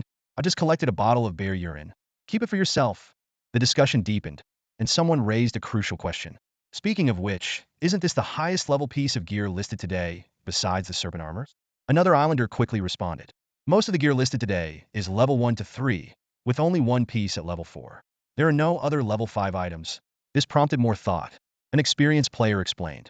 To drop a level 5 item, you need to kill a level 5 monster at the very least. At this stage, only top-tier lords can achieve that. Top-tier units are naturally powerful and start at level 4. As long as they don't encounter swarms of level 5 monsters, they have a good chance. As for other lords or combat professionals, they have to avoid level 5 monsters in the wild. They're not strong enough to fight them. A bold speculation was thrown out. So, Lin Yu is really a top-tier lord. But someone quickly voiced doubt. Not necessarily. He might have just found the item. This doubt was immediately met with fierce rebuttal. Seriously? Finding both a serpent armor and a steel sword? Is Lin Yu the chosen one of Lady Luck? Clearly, the leader of the Royal Hall is wrong. Lin Yu isn't just lucky. He's a genuine top-tier lord. This conclusion sparked a new round of discussion. A top-tier lord? Did he also drop the serpent armor? That's impossible. The serpent armor is a levels-even special item, usually only dropped by levels-even boss monsters. Even a top-tier lord can't defeat a levels-even boss. A levels-even boss is a nightmare for any professional on the island. The topic quickly shifted to comparisons. I wonder what Lin Yu's unit is. How does it compare to the Royal Hall leader's Golden Behemoth? The Golden Behemoth is definitely stronger. It's known as the king of land battles. Even dragon units can't match it on the ground. Agreed. While the island chat channel buzzed with discussion, a young man in the grassland area received messages from Alliance members. He glanced at the lively chat channel with a grim expression. To him, the fewer top-tier lords on the island, the higher his prestige, making it easier to gather support and develop the Royal Hall. Now, with a new top-tier lord emerging to steal his thunder, he was naturally displeased. This guy Lin, no wonder he had the guts to ignore me and even block me. Turns out he's also a top-tier lord. He admitted he had underestimated Lin Yu, but it didn't shake his confidence. So what if he's a top-tier lord? There's a hierarchy even among top-tier units. My Golden Behemoth rivals dragon units and is incredibly powerful. It doesn't fear any top-tier unit. Plus, I have the strongest alliance on the island. With that thought, his expression softened. He turned his gaze to the steel sword listed on the trading platform and scoffed. A level 5 item? My Golden Behemoth squad is already hunting level 5 monsters. Dropping a level 5 item is just a matter of time. At that moment, his Golden Behemoth squad returned to the territory to rest. However, he issued a strict order for them to continue hunting, determined to drop a level 5 item tonight to reaffirm his status as a top-tier lord. Though he outwardly dismissed it, the challenge had clearly gotten to him. Meanwhile, in a mountainous region of the floating island, a group of combat professionals gathered in a cave. The floating island had an unwritten rule. Combat professionals would be teleported together to increase their chances of survival by hunting in teams. This cave housed such a team of combat professionals. Among them were knights, swordsmen, shield masters, elementals, hunters, and priests. Before arriving on the floating island, they were strangers. Now, they were forced to live and die together. Captain, an excited young man holding a wand, called out, his gaze fixed on a calm, middle-aged man in the cave. The other adventurers in the cave also turned their attention toward him. The young man quickly walked over to the middle-aged man, his eyes sparkling with excitement. There's a level 5 attack weapon on the trading platform, a sword. It's perfect for you. The middle-aged man immediately opened the trading platform to check. His class was a knight, and without a mount, a sword was indeed the best option. Soon, his eyes also showed a hint of interest. However, he shook his head. It's indeed a good item, but it can only be traded for with blueprints and special items. The young man was persistent. Captain, didn't we just get a blueprint while hunting this afternoon? It would be perfect to trade it for the steel sword. As soon as he said that, the cave filled with murmurs of discontent. Someone whispered, the blueprint belongs to the whole team, not just one person. The middle-aged man frowned, looked around, and said in a serious tone, the blueprint is our team's shared property. I was planning to put it up for auction on the trading platform and distribute the gold coins we get among everyone. These words immediately quelled the discontent, and the looks of the others toward the middle-aged man grew more respectful. But the young man didn't give up and continued to persuade him. Captain, this doesn't conflict. Once we don't need the steel sword anymore, we can still auction it for gold coins. Plus, if you have the steel sword now, you can lead our team to level up quickly. Compared to leveling up, gold coins are nothing. Hearing the word level up, the other adventurers began to chime in, urging the middle-aged man to accept the proposal. They all knew that having a level 5 weapon in the team would greatly enhance their efficiency in killing monsters, benefiting everyone. The middle-aged man did not agree immediately, but pondered. The blueprint we have is worth more than the steel sword. Trading it would be a loss. When those high-level players accumulate wealth, this blueprint might sell for a higher price, maybe even enough to trade for 10 steel swords. He continued to explain, blueprints are rarer than equipment. Even the most basic fence blueprint is more than enough to trade for a steel sword. And we have a blacksmith shop blueprint, which is much more valuable. If we hold on to it a little longer, this blacksmith shop blueprint could make us rich overnight. Those high-level players would definitely be willing to pay a high price for it. The young man, still unwilling to give up, said, but Captain, time is of the essence. The blueprint won't help us level up while it sits in our hands. The steel sword, on the other hand, will let us level up quickly. With higher levels, we might even get more blueprints. The middle-aged man fell into deep thought, his brow furrowed. Seeing this, the young man pressed on. Captain, don't hesitate. This blueprint is practically useless to us right now. A level 5 attack weapon is much more practical. With the unanimous agreement of the other team members, the middle-aged man finally nodded. He opened his friend's list, sent a friend request to Lin Yu, and included the blacksmith shop blueprint information in the message. All right, now we just wait for Lin Yu's response, the middle-aged man said. Hearing this, the team members held their breath, eagerly awaiting the outcome of the trade. In the Lord's Hall, a black vortex slowly emerged, drawing the expectant gazes of Yeta and his 3 companions. Lin Yu, however, remained calm, having grown accustomed to summoning angels. He decisively invested 150 gold coins to summon 3 two-winged angels. As the coins vanished, Lin Yu's wealth dwindled to around 20 coins, insufficient to summon a 4th two-winged angel. He longed to summon a higher-ranked 4-winged angel, but was constrained by his limited gold and the current level of his territory. Moments later, 3 beams of holy light burst from the vortex, revealing 3 stunning female angels. Their skin was as fair as snow, and they stood tall, resembling goddesses of light walking among mortals. Clad in silver-white armor, wielding angelic blades, and with snow-white wings spread behind them, they were a sight to behold. The 3 angels respectfully bowed. Greetings, Lord! Their golden eyes shone with fervent faith and reverence for the Lord of Light. Lin Yu nodded with a smile and named them Helen, Ada, and Philly. The angels bowed again, their excitement palpable. Praise be to you, great Lord. We pledge our lives to serve you. May the light be eternal. Lin Yu encouraged them. With you, the angel squad grows stronger. Though you possess demigod potential, I look forward to the day you ascend to true divinity. We will not fail your expectations, my lord. The three angels responded in unison, determined to fulfill the expectations of the Lord of Light, even at the cost of their lives. Satisfied, Lin Yu ordered the angels to rest, planning to set out for hunting at dawn. Nightfall quickly enveloped the floating island, casting the outside world into darkness. With it came a surge in the number of wild monsters, some of which were of high levels. The dense roars made Lin Yu's scalp tingle, and he was grateful for having recalled the angel squad in time. Fortunately, the newbie protection period shielded the territory from wild monster attacks until it upgraded to a small town. Lin Yu knew that without this protection, no lord on the island would survive the first night unscathed. After careful consideration, Lin Yu decided to postpone the Angel Squad's nighttime operations until he better understood the situation.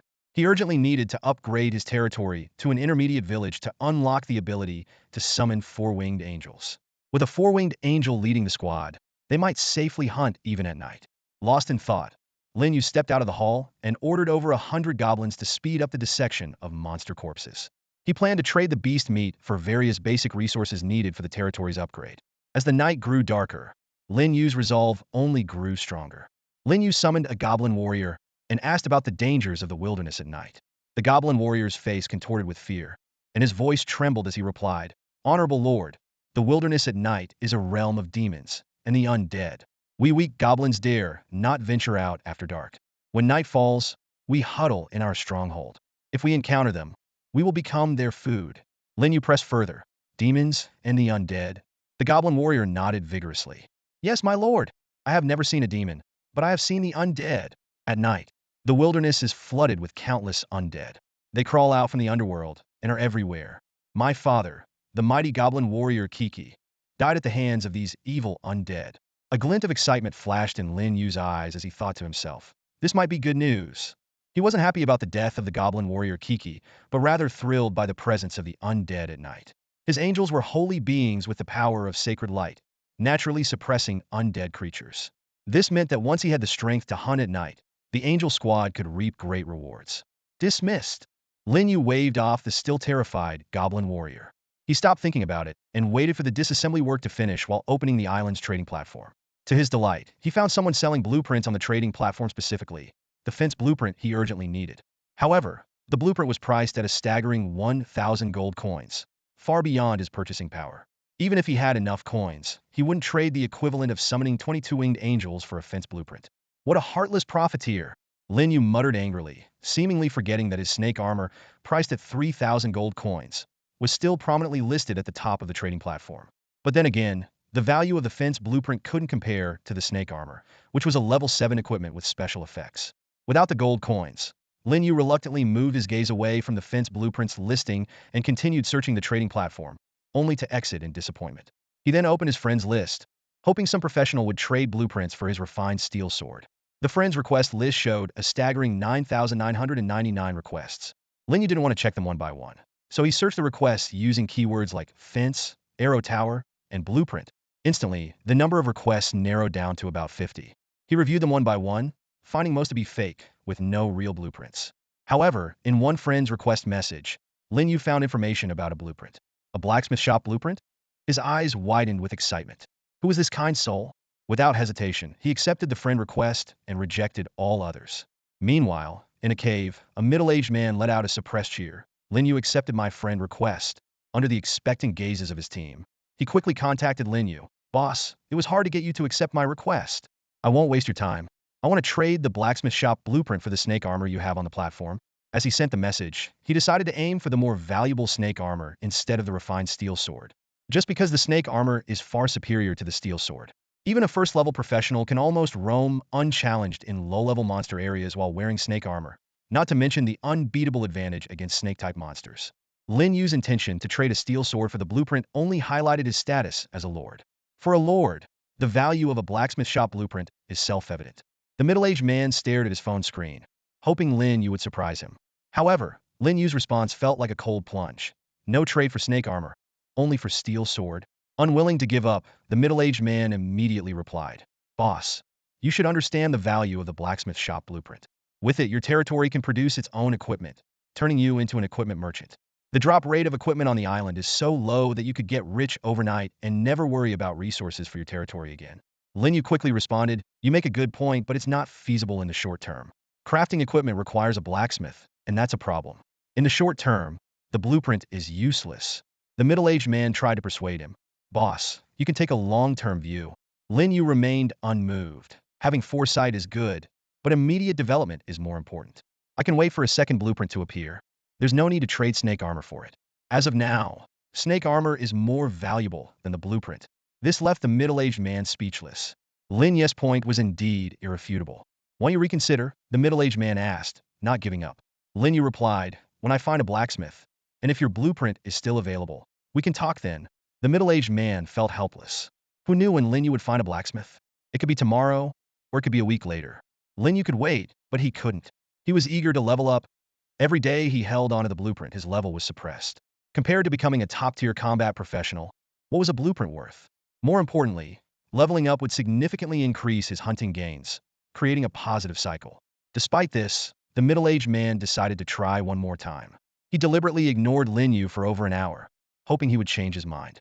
However, Lin Yu remained unresponsive and showed no sign of relenting. In the cave, his team members tried to persuade him, "Captain, Lin Yu is right. The blueprint is indeed less valuable than the snake armor right now. Blacksmiths are too hard to find. They only exist in those strongholds occupied by indigenous intelligent beings. At this stage, which lord can capture a stronghold? Even if they do, recruiting intelligent beings is very difficult. In the short term, any lord who gets a blueprint can only shelve it. Even top-tier lords." "Yeah, Captain, there's no need to be fixated on the snake armor. With the steel sword, our team can still sweep through low-level monsters," another team member echoed. "All right, we'll have to go with that." The middle-aged man reluctantly agreed. He contacted Lin Yu again, expressing his willingness to trade the blueprint for the steel sword. This time, Lin Yu did not refuse. The middle-aged man immediately went to the trading platform, found the steel sword Lin Yu had listed, and submitted the blueprint to request the trade. Soon, the transaction was completed.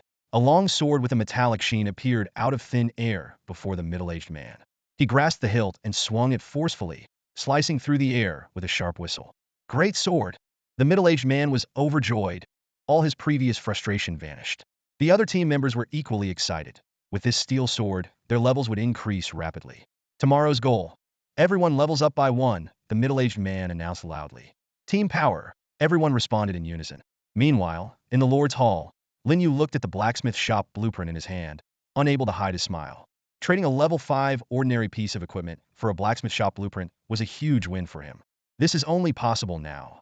In 2 or 3 weeks, when the lords have grown stronger and wealthier, this blacksmith shop blueprint could fetch an astronomical price. Lin Yu's eyes lingered on the blueprint, calculating its value in his mind. This small piece of parchment holds the potential for lords to forge their own equipment, which is akin to a gold mine on the equipment-scarce floating islands. Lin Yu stared at the blueprint, and information immediately appeared before him. Blueprint type, blacksmith shop.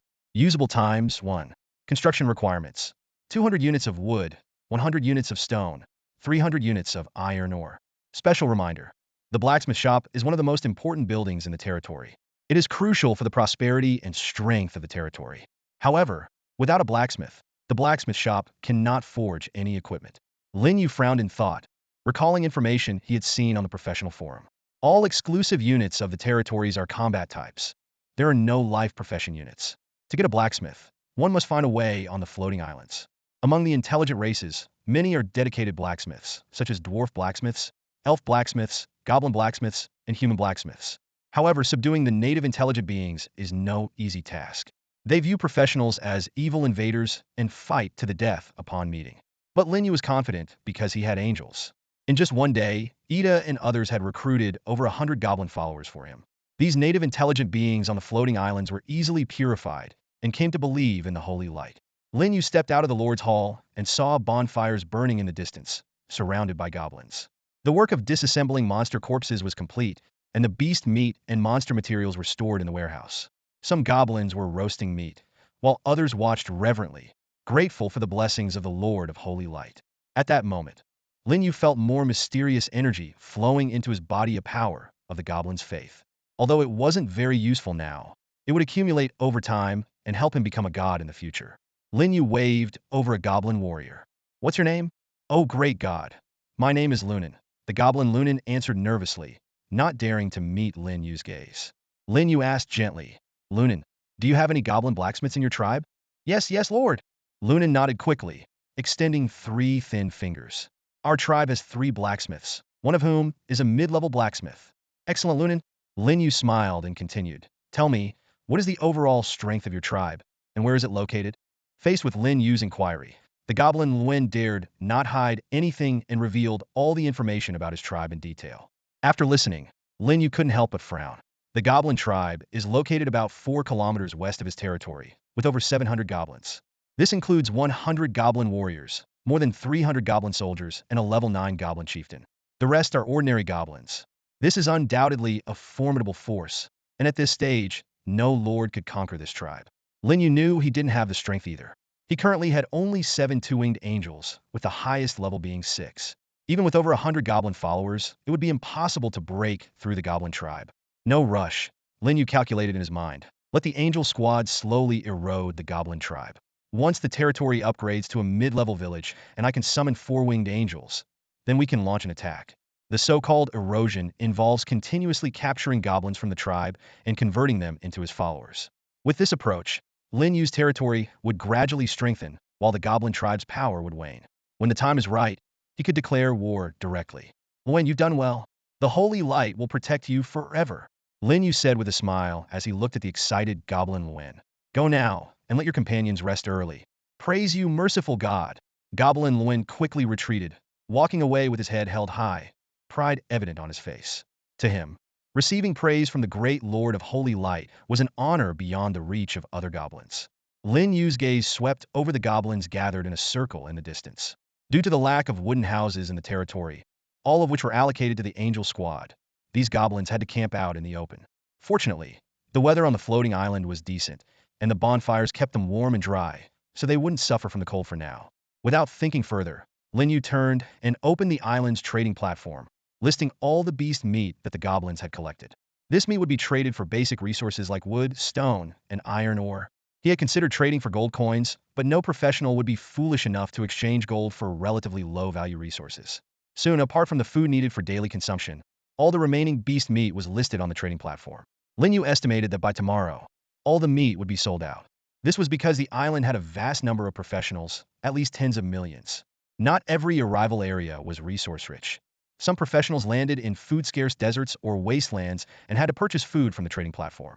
Moreover, the beast meat Lin Yu sold was high-level and brimming with magic, making it highly sought after by professionals, leading to rapid sales. After handling these matters, Lin Yu returned to the Lord's Hall. It was a 2-story building with his bedroom on the 2nd floor. The room was simply furnished with only a bed, 2 bedside tables, and an oil lamp. Though modest, it was much better than those combat professionals who had to sleep outdoors. No wonder everyone wanted to be a lord. Lin Yu undressed and lay down, opening the island's chat channel. As night fell, the chat channel became even more lively than during the day, as everyone had nothing else to do. Watching the messages scroll across the screen, Lin Yu couldn't help but recall his own experiences. It's hard to believe that on my first night on the floating island, I spent it hiding in a tree hole, admiring those who have a tree hole to vent. Want help? Someone save me. Lin Yu's attention was caught by a desperate plea for help in the chat channel. He saw a player describing a harrowing situation of being chased by wild monsters. I'm being chased by a horde of wild monsters right now. It's pitch black around me. I can't see anything, just running blindly for my life. Immediately, other players responded. Hang in there, brother. Hang in there? Just come and save me already. Focus on escaping. No one can save you right now. The topic quickly shifted to envy over the Lord profession. Someone sighed. Another day of envying the Lords. I heard that Lord's territories aren't attacked by wild monsters early on, and they even have a bedroom in the Lord's Hall for rest. Another player quickly corrected. Take out heard, it's a fact. As the territory upgrades, the Lord's bedroom becomes more luxurious. When it upgrades to a city, it's like a palace, with all the luxuries one could imagine. The discussion grew more intense, with someone stating outright, people often say that lords are the favored children of the floating island. I didn't believe it before, but now I totally do. Of course they are. Only as combat professionals are treated like stepchildren, another player chimed in. However, someone soon poured cold water on the envy. What's there to envy? Lords can only enjoy peace in the early stages. Once their territory upgrades to a town, the tough times begin. This caught Lin Yu's attention. He read the subsequent explanation carefully. Once a territory becomes a town, it loses the protection of the floating island. Then, wild monsters will gather and attack the Lord's town. This is known as a beast tide. And it's not just wild monsters. Native intelligent beings from outposts will also continuously attack the Lord's territory. The war is long and relentless. Any slight mistake, and those lords will be torn apart along with their territories. Yikes! Terrifying. I suddenly appreciate my swordsman profession more. One player sighed. Lin Yu was absorbed in the information, and before he knew it, sleep overcame him. He closed his eyes and soon drifted off into dreamland.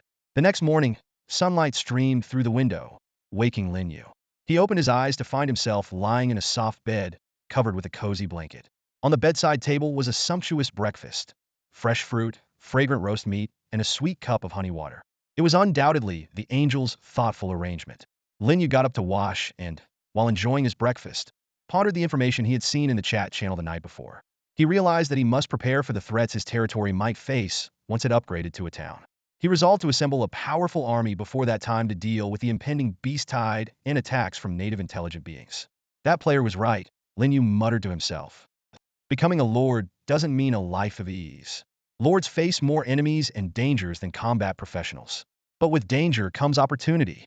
If we can get through it, the rewards will be great. After finishing breakfast, Lin Yu walked out of the Lord's Hall.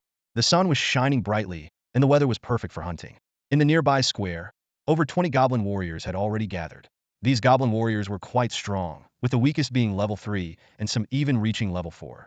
Seeing Lin Yu, the goblin warriors immediately rushed forward, respectfully kneeling before him and shouting, "Greetings, great lord."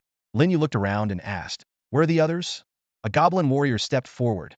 It was Lin Yu, whom he had met the night before. He replied, "My lord, a few saints have taken my kin out hunting." Lin Yu nodded, and a sudden idea struck him. He said to Lin Yu, "I have a task for you." Lin Yu responded eagerly, "Please, my lord, command me." Lin Yu said slowly, "Take a team of goblin warriors back to your tribe and spread my faith." Lin Yu's face immediately showed fear. "Great lord, spreading your faith in the tribe would bring us disaster. We are not afraid to die, but we fear we cannot complete your task." Lin Yu explained, "I don't want you to spread it. You just need to find a way to bring the goblins out of the tribe. Leave the rest to Yida and her team. Spreading faith is not a goblin's job. Angels are the experts in this." Lin Yu understood and breathed a sigh of relief. "I understand, my lord." For him, this task was much simpler. Without hesitation, he took a few goblin warriors and left the territory. Watching their departing figures, Lin Yu muttered to himself, "With inside help, we can surely break the goblin tribe faster and prepare for the upcoming tribal war." Lin Yu opened the territory's warehouse information and carefully reviewed the stored basic resources. The storage limit for the low-level warehouse was 100,000 units. Currently, the stored resources included 7,903 units of food, 2,650 units of wood, 1,900 units of stone, 1,470 units of iron ore, and various monster materials. He noted the upgrade requirements for the intermediate warehouse: 1,000 units of wood, 500 units of stone, and 300 units of iron ore. Next, Lin Yu's gaze shifted to the beast meat listings on the island's trading platform.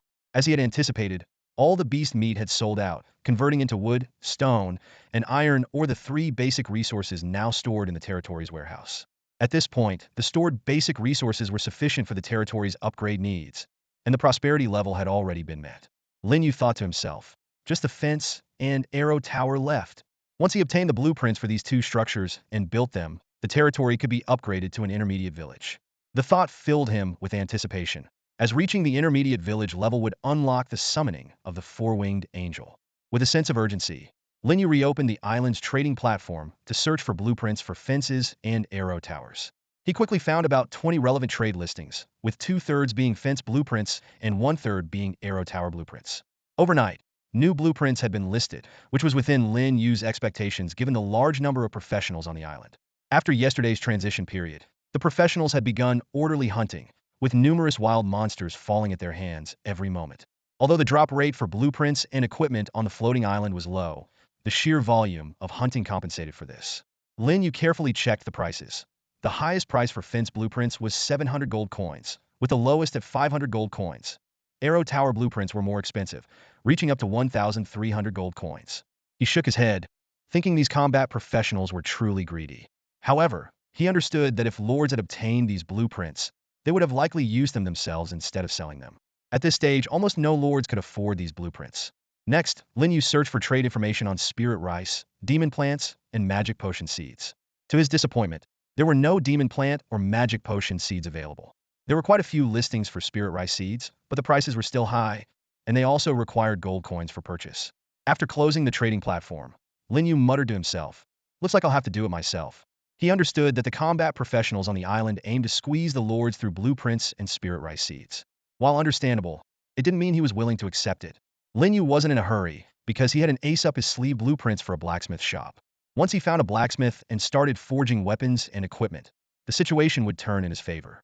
At that point, with his ability to produce equipment, he could sell gear to strip gold coins and blueprints from the combat professionals.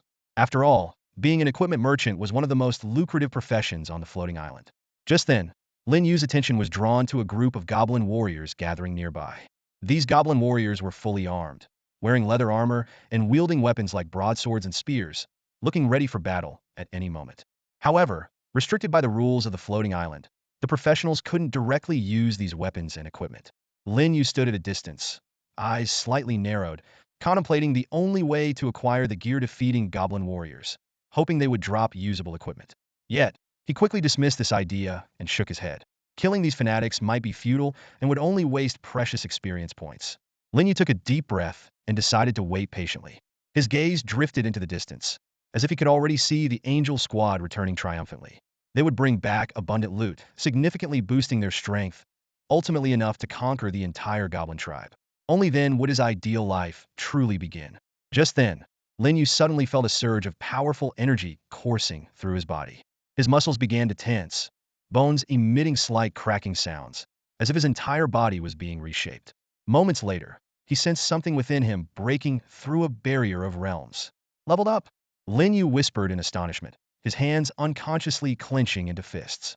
He felt the surge of power within him, confidently imagining knocking down a strong bull with a single punch. This was all within his expectations. When the angel squad returned last night, he had already touched the threshold of level 2. This morning, with 7 angels including Aida and Venus setting out again, the expanded team size greatly increased their hunting efficiency. This made Lin Yu's promotion to a level 2 professional a breeze. Lin Yu calculated the time silently. From level 0 to level 2, it had taken less than 24 hours. Such a leveling speed would certainly rank among the top on the island. Although he didn't dare to claim the top spot, those faster than him would be rare and likely under special circumstances. After all, his angels were top-tier units, with combat power and hunting efficiency far surpassing ordinary standards. Meanwhile, in the distant grasslands, the Golden Behemoth Lord was also preparing to advance to level 2. However, the young man's face was filled with complex emotions, anger, and heartache intertwined. The reason was simple. In an attempt to emulate Lin Yu's feat of dropping level 5 equipment and flaunting his prowess as a top-tier lord in the chat channel, he had dispatched all the golden behemoths from his territory last night. The result was disastrous. 14 golden behemoths set out, and half did not return. The massive loss left him heartbroken.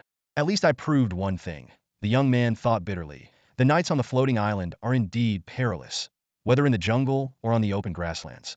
He glanced down at his wallet, which held a pitiful 500 gold coins. Yesterday, when assembling his core team in the Alliance Hall of Kings, he had borrowed 1,000 gold coins from Alliance members. Half of that was used to recruit golden behemoths, only to lose 7 overnight. The remaining 500 coins were originally intended for bidding on serpent armor. The loss to the behemoth squad is too great. I have to replenish it. The young man made a difficult decision. I'll have to forego the serpent armor. Despite his reluctance to part with the serpent armor, he knew how to prioritize. In the end, he spent the remaining 500 gold coins to recruit 10 more golden behemoths. Including the survivors, his army was back up to 17 golden behemoths. No matter what, my strength is definitely the greatest among all the island's lords. The young man clenched his fist, encouraging himself. What does it matter if I lost equipment? Level is what's most important. Today's goal is to advance to level 2. I'll widen the level gap with the other lords as quickly as possible. With high spirits, the young man immediately ordered his newly expanded Golden Behemoth squad to set out again. With a force of 17 top-tier units, he was confident that no one could rival him. Lin Yu's location was in a vast, dense mountain forest. The thick canopy blocked out most of the sunlight, casting dappled shadows on the ground. The air was filled with the damp scent of earth, occasionally punctuated by the low growls of wild beasts.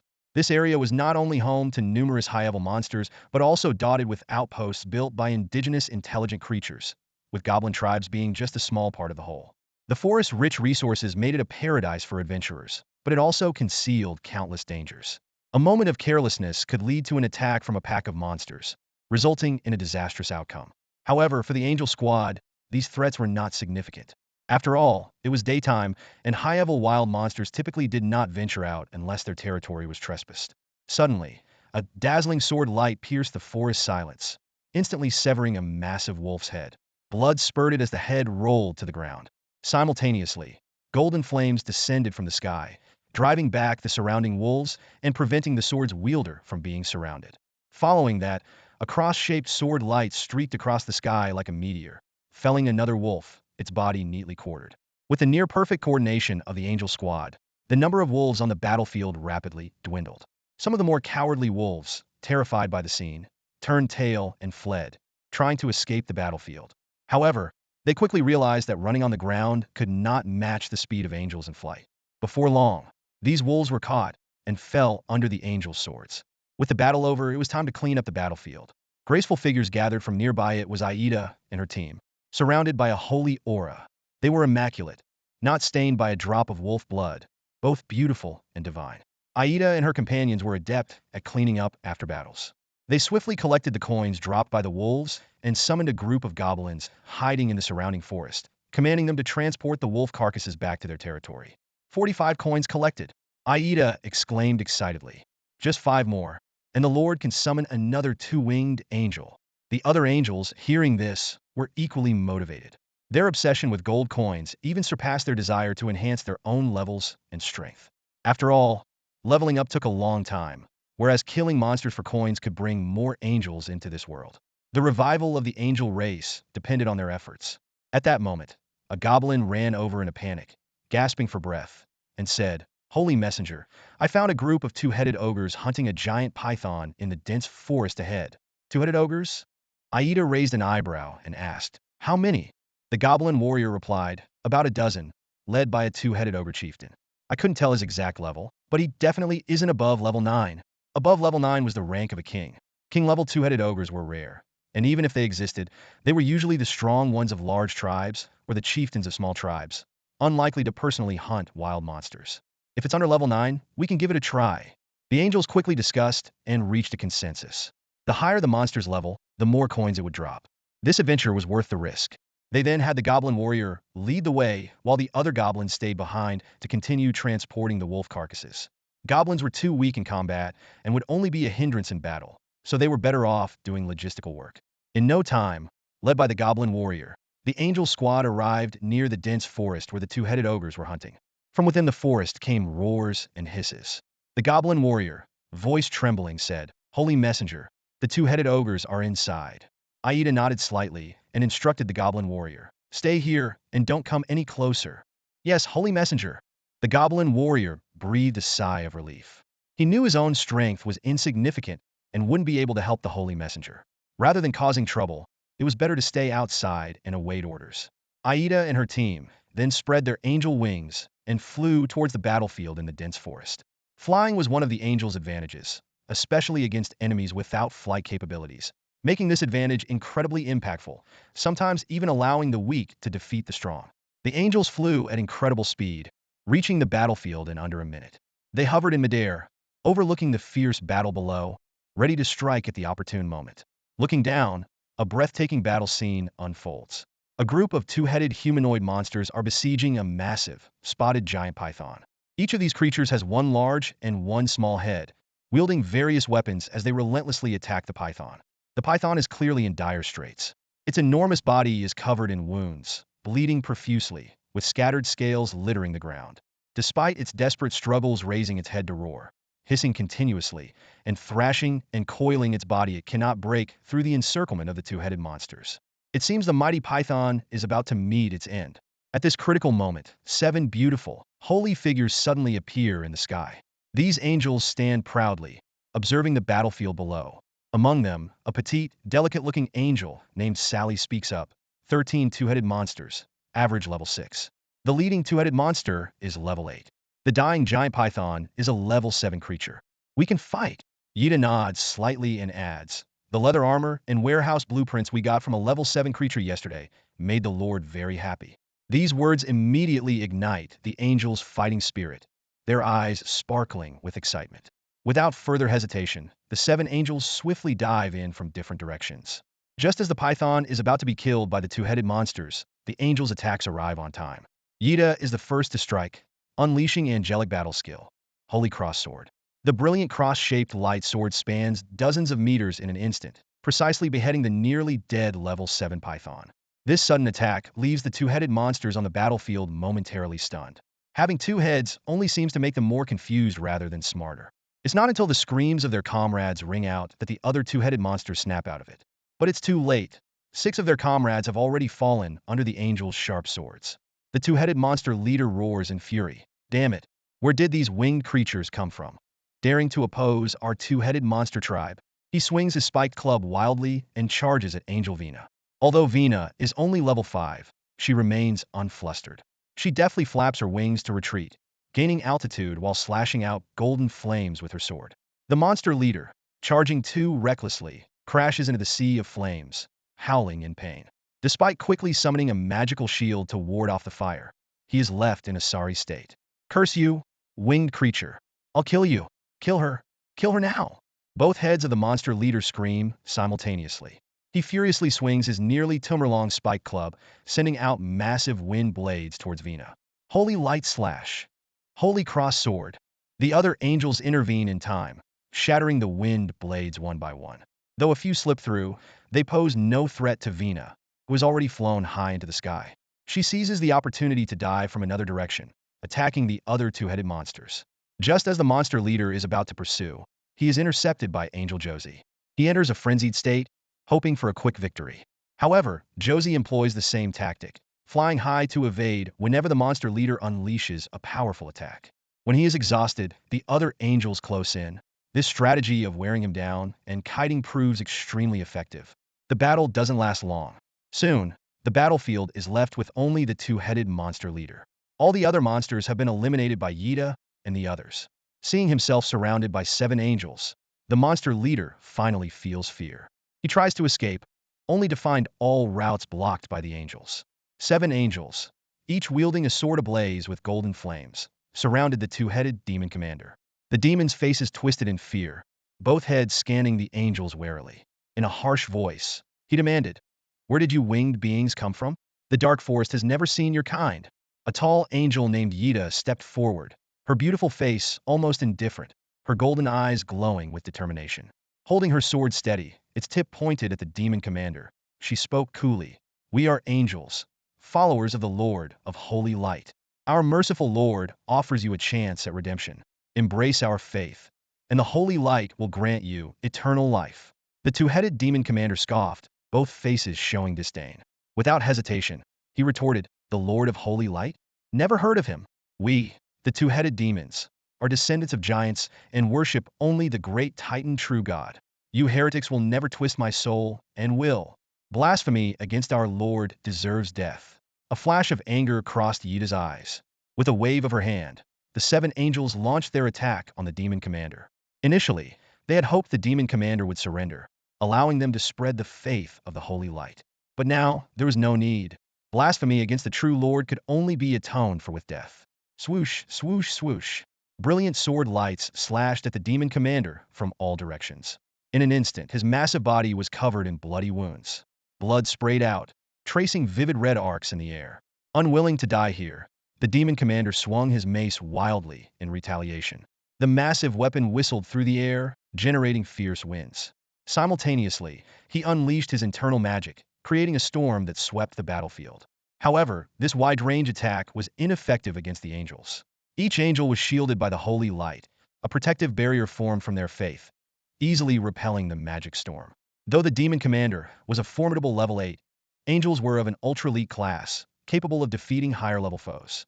If the angels had all been merely level 5, they might have struggled to defeat the level 8 demon commander. But this was not the case. Both Yida and Sally were already level 6. Their angelic combat skills posed a lethal threat to the demon commander. The battle quickly reached a fever pitch. Sword lights and holy flames filled the air. The demon commander roared, entering a berserk state, and for a brief moment, managed to hold his ground against the 7 angels.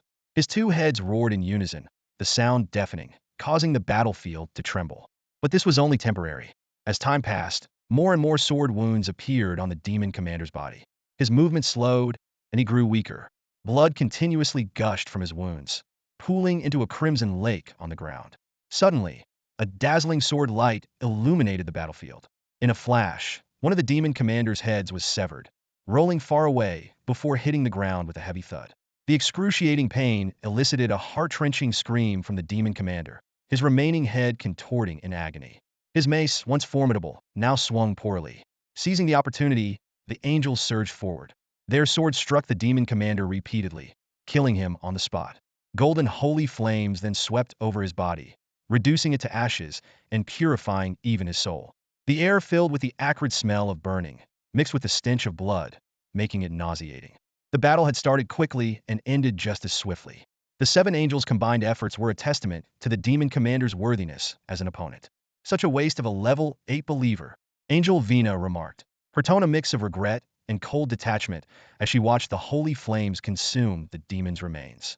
Angel Sally, standing nearby, shook her head and said, "We are not archangels with the power of faith magic. Our primary role is to charge into battle. Given the 2-level difference, our holy flames couldn't forcibly purify this heretic soul."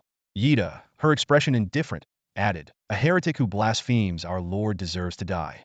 There's no need for pity." Hearing this, the other angels fell silent. To them, the glory of the Lord of Holy Light was supreme.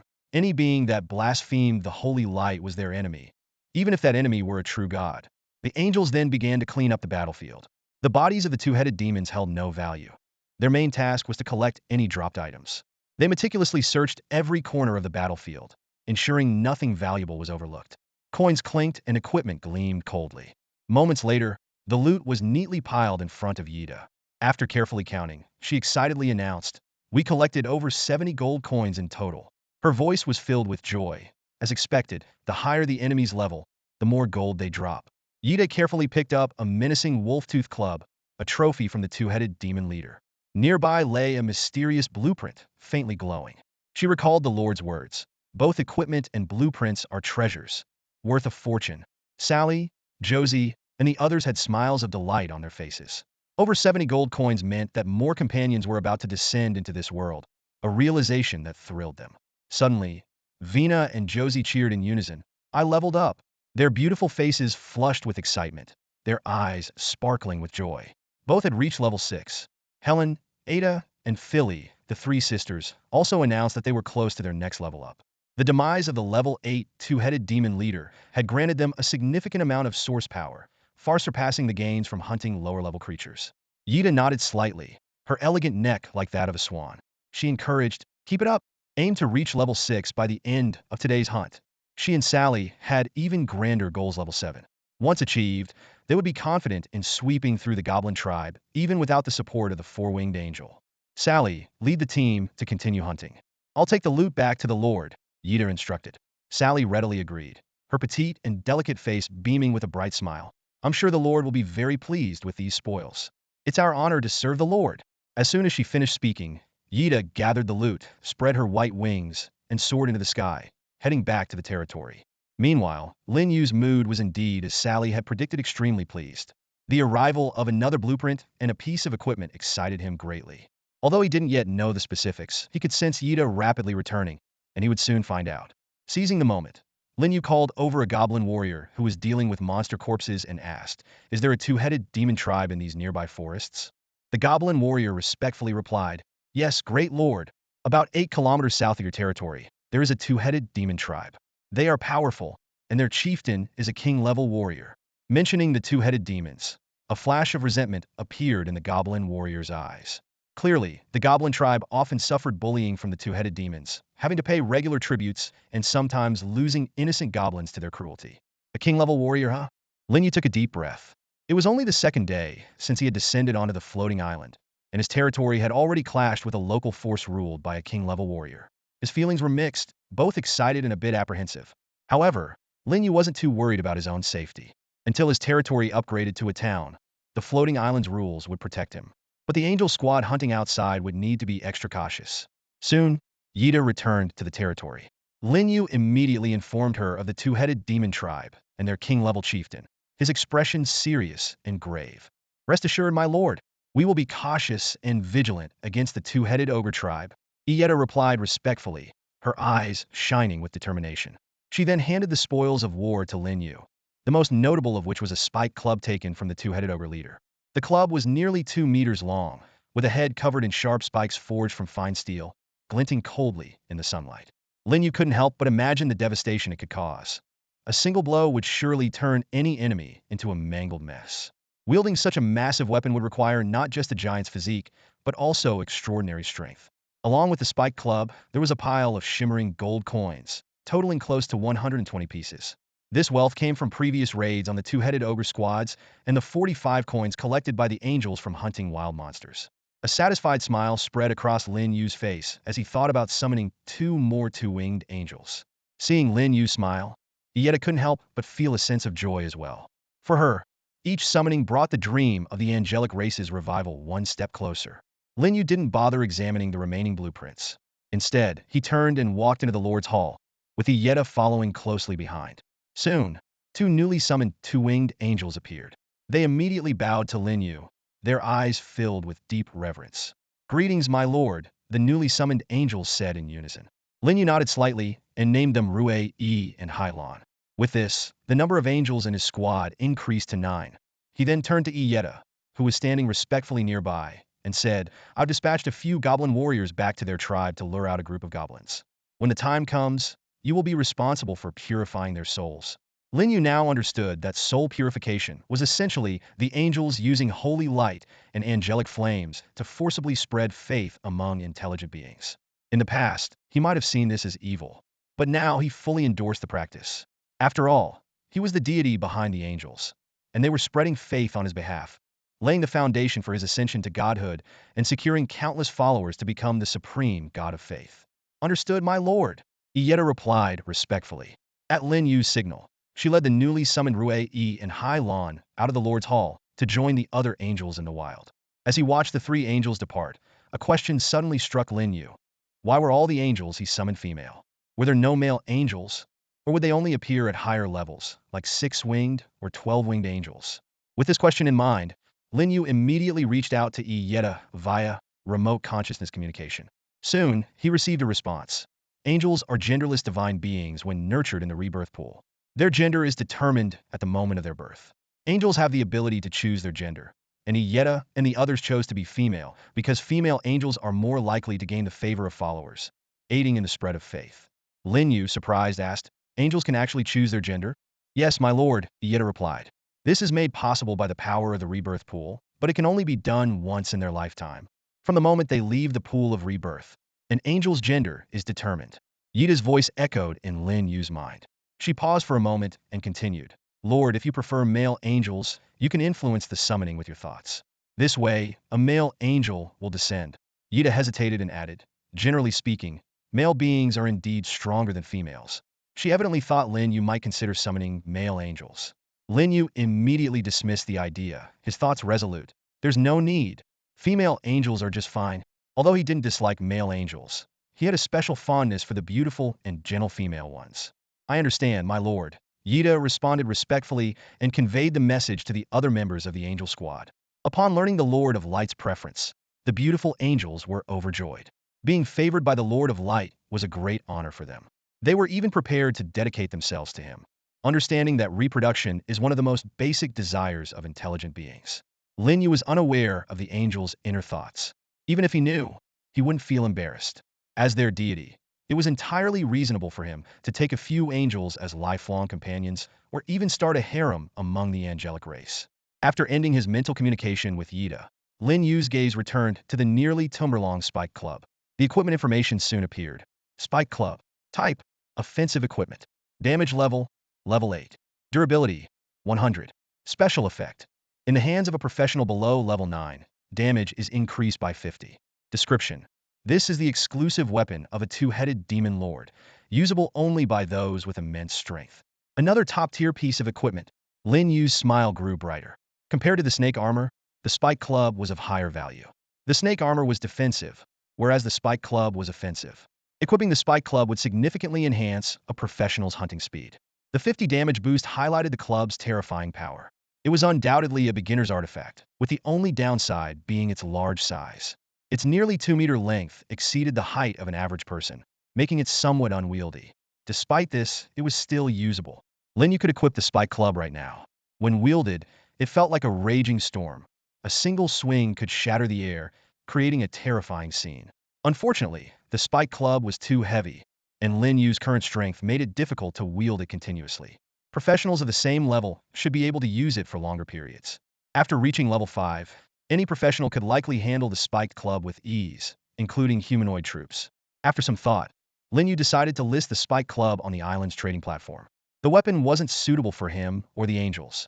Its only purpose was to be sold. He planned to price it at several thousand gold coins. Although no professional was that wealthy at this stage, Lin Yu wasn't in a hurry. Even if it remained unsold for 2 months, the item's value wouldn't depreciate. If someone offered special or high-level blueprints in exchange, he might consider it. The focus was on special or high-level blueprints like those for a blacksmith shop. Ordinary fence or arrow tower blueprints simply couldn't match the value of the spike club. Once this equipment is listed, my reputation among the island's professionals will undoubtedly rise another level. Lin Yu thought.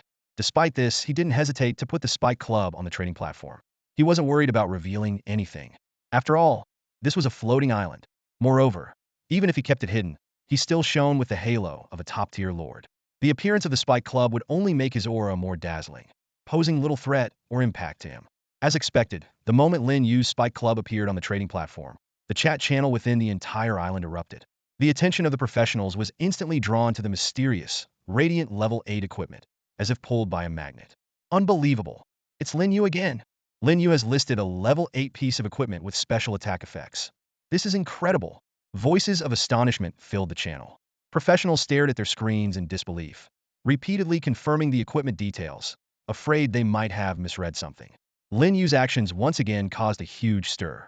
It's worth noting that apart from Lin Yu, no other professional had managed to list equipment above level 5 on the trading platform. Yet Lin Yu had already listed 3 high-level items, 2 of which were top-tier. A level 8 top-tier weapon. You'd have to defeat a level 8 boss to get that, right? Oh my god, is Lin Yu really that powerful? This time, no one dared to claim that Lin Yu had just found the spike club. Finding one high-level item might be luck, but consistently finding high-level equipment was clearly not a coincidence. We were all misled by the leader of the King's Hall, someone suddenly realized. The snake armor wasn't just found by Lin Yu. He got it from defeating a level 7 boss. We've been underestimating Lin Yu's strength from the start. These words sparked even more discussion. The professionals began to reflect, realizing just how wrong their previous assessments of Lin Yu had been. The self-proclaimed top lord of the King's Hall seemed to have led everyone astray. One thing is certain. Lin Yu's troops are incredibly powerful, definitely stronger than the King's Hall leader's golden behemoth. I'm curious, what kind of troops could be stronger than a golden behemoth? Most likely pure-blood dragon troops. The discussion quickly shifted to speculations about Lin Yu's troops. On the floating islands, dragon troops are divided into 2 categories: pure-blood dragons and lesser dragons. Pure-blood dragons include metallic dragons, gem dragons, and elemental drakes, while lesser dragons include wyverns, drakes, sea serpents, and unicorn beasts. In terms of combat power, lesser dragons naturally cannot match the pure-blooded ones. So far, no lord has been known to randomly obtain pure-blood dragon troops. Even lesser dragon troops are extremely rare. But if Lin Yu does have pure-blood dragons with their combat power, flying advantage, and numerical superiority, defeating a level 8 boss wouldn't be impossible. Although these were just speculations, no one truly knew what kind of troops Lin Yu had. However, one thing was certain. Lin Yu's troops must be stronger than the Golden Behemoth. Defeating level 7 and level 8 bosses consecutively was a feat the King's Hall leader could not achieve. He's too strong. Lin Yu is the real deal. Can someone tell me how to get on Lin Yu's good side? I've been trying to add Lin Yu as a friend since yesterday, but I've been rejected. As if I haven't been rejected too. I've been turned down 3 times. The chat channel was filled with admiration for Lin Yu and voices eager to ally with him. Many combat professionals realized that in the floating islands of the multiverse, aligning with a powerful lord was key to survival. I've decided I'm going to join Lin Yu. With Lin Yu backing us, life will definitely be easier. I'm just waiting for Lin Yu to start a guild. If Lin Yu starts a guild, I'll be the first to join. Count me in. It's better under a big tree. Amidst the lively discussion, someone suddenly remembered another issue. By the way, has Lin Yu's steel sword been traded yet? I wonder what blueprint Lin Yu got. Could be for a warehouse, fence, or arrow tower. These are prerequisites for upgrading a territory to a mid-level village. Lin Yu must be in urgent need of these blueprints too. I have a blueprint for a fence. I wonder if I can trade it for Lin Yu's spike club? The thought had barely crossed his mind before the young man couldn't help but laugh at himself. Wishful thinking. That spike club is a top-tier level 8 weapon. One blueprint wouldn't be enough. Not even 3 or 5.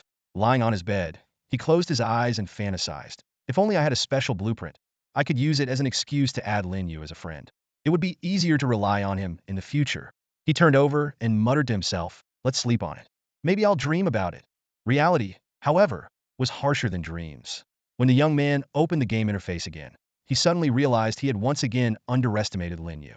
Compared to the lively chat channels, the territory of the Alliance leader of the Hall of Kings was eerily silent, as if it had been frozen over. His mood plummeted. The moment he saw the information about the Spike Club on the trading platform, a chill ran from the top of his head to the soles of his feet, making him shiver all over. He didn't need to check the chat channels to figure it out. Lin Yu's strength far exceeded his imagination. Damn it! The young man growled through gritted teeth. What kind of troops does Lin Yu have to be so terrifyingly powerful? It's only the second day on the floating island, and he can already kill a level 8 boss. It's like he's cheating. At that moment, the young man realized he had met his greatest rival. Lin Yu would be his biggest obstacle in becoming the master of the floating island. Without eliminating Lin Yu, he couldn't claim the title. Killing a level 8 boss, Lin Yu's level must have reached at least 2. He clenched his fists. I'm behind Lin Yu in terms of level, but I won't give up.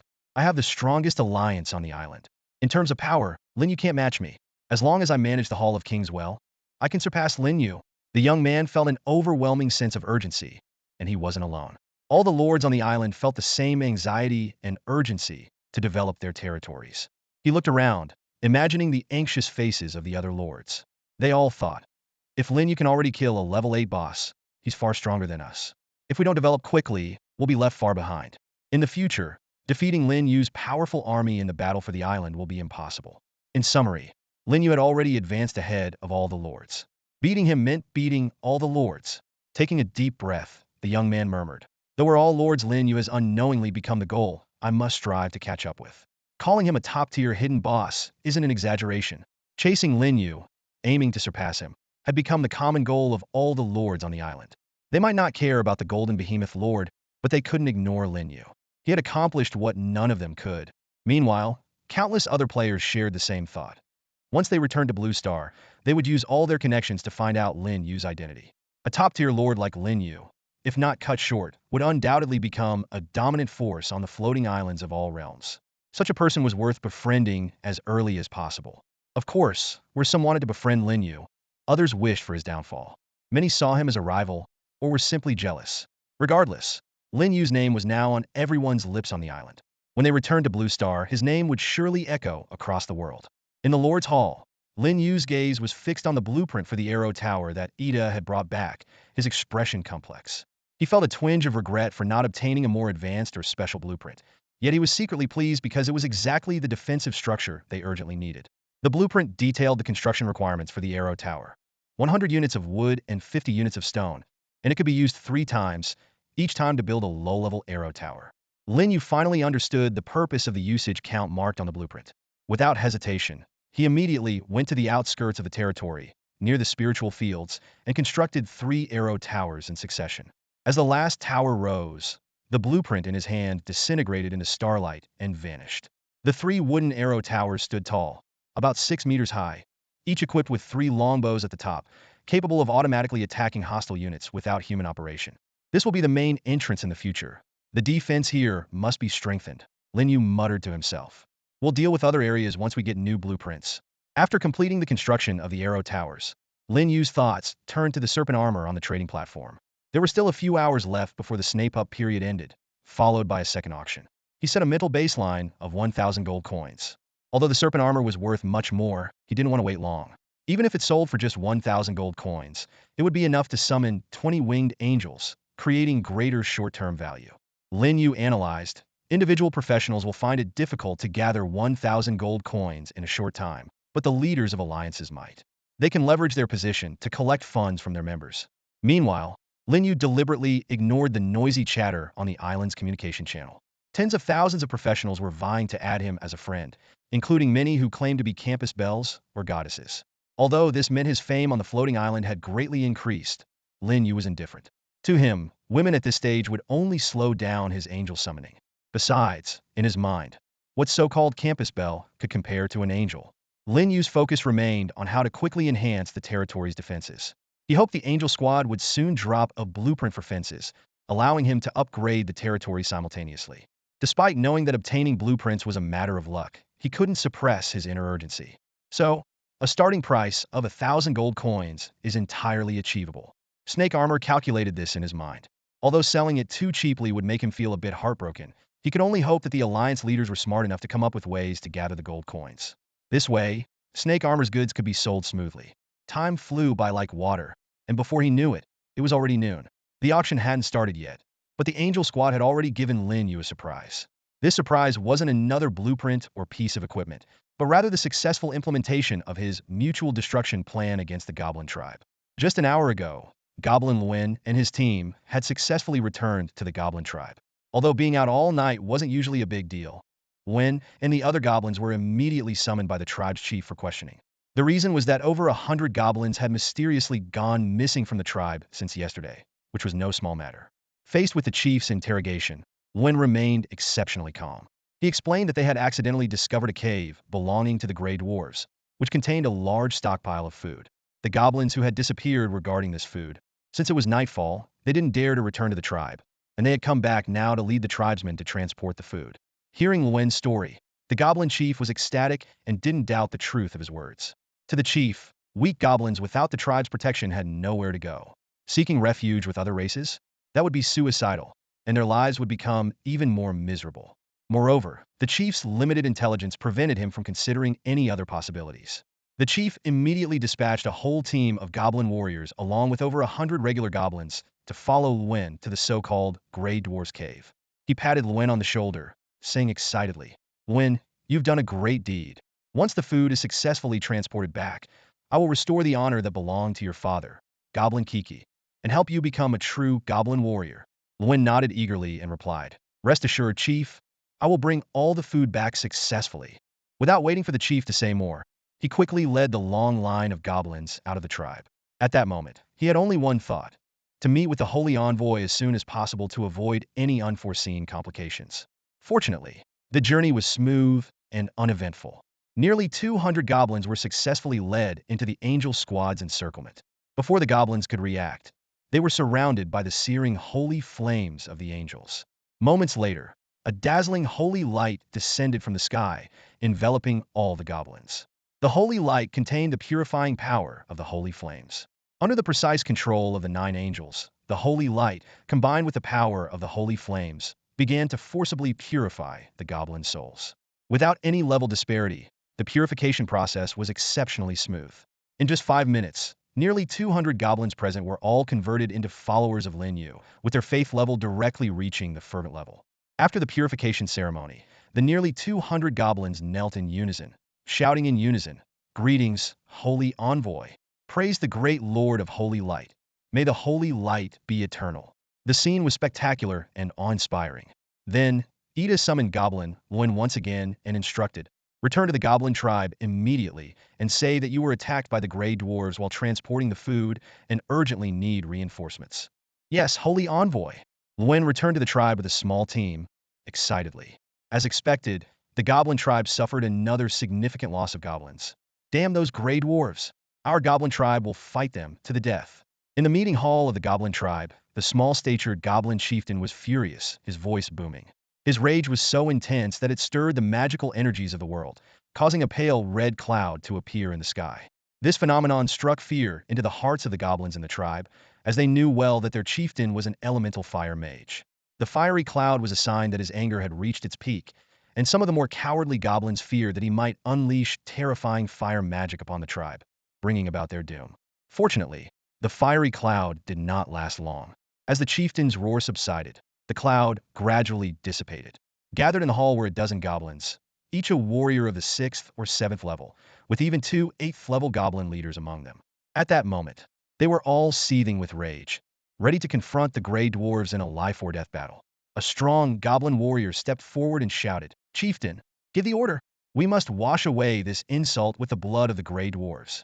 We must avenge our fallen kin." The goblin's fury stemmed from the treacherous plot of the gray dwarves. The supposed food stores in the cave were nothing but a trap set up to ensnare the goblin tribe. In the morning, the tribe had sent a group to retrieve the food, only to be attacked by the gray dwarves. To rescue them, the chieftain dispatched a team of elite goblins, who also fell into the dwarves' hands. In total, over 200 goblins had been lost, including those who had not returned the previous night. The tribe had around 400 goblins unaccounted for. For a tribe with just over 700 members, this was a devastating blow. At this moment, the chieftain's furious gaze turned towards Goblin Lun. "Lun," the chieftain roared, "if it weren't for the news you brought back, we wouldn't have suffered such a great loss. Why wasn't it you who died, you wretched Lun?" The other goblins in the hall also glared at Lun. Facing their wrath, Lun hung his head, trembling and repeatedly apologizing, expressing his remorse. However, this was just a facade. Inside, Lun was exceptionally calm, even a bit excited, for he had perfectly completed the mission given to him by the Lord of Light. Lun secretly calculated, when the time was right and the envoys led the attack, he could collaborate with the 30-some goblin warriors who had managed to escape, taking the goblin tribe by surprise. Though this was his homeland, Lun did not believe he was doing anything wrong. On the contrary, he was convinced that he was leading the tribe towards a brighter future. In Lun's eyes, only by embracing the faith of the light could the goblin tribe achieve true glory. He recalled his experiences in the domain of the Lord of Light. On the first night, he had tasted delicious meat, and under the protection of the Lord of Light, he had no worries about safety, even when sleeping in the open. This stood in stark contrast to his life in the goblin tribe, where he was often cold and hungry, constantly facing threats from other races. It was this unwavering belief that made Lun unhesitatingly lead an entire team of goblin warriors back to the tribe when he received the next mission from the envoy, Ayata, preparing for the grand plan that was about to unfold. The goblin chieftain's fury erupted like a volcano, his voice echoing through the council hall. "Foolish goblin Lun, you have utterly lost the right to inherit your father's honor. You are unworthy of being a goblin warrior." Lun knelt on the ground, trembling all over.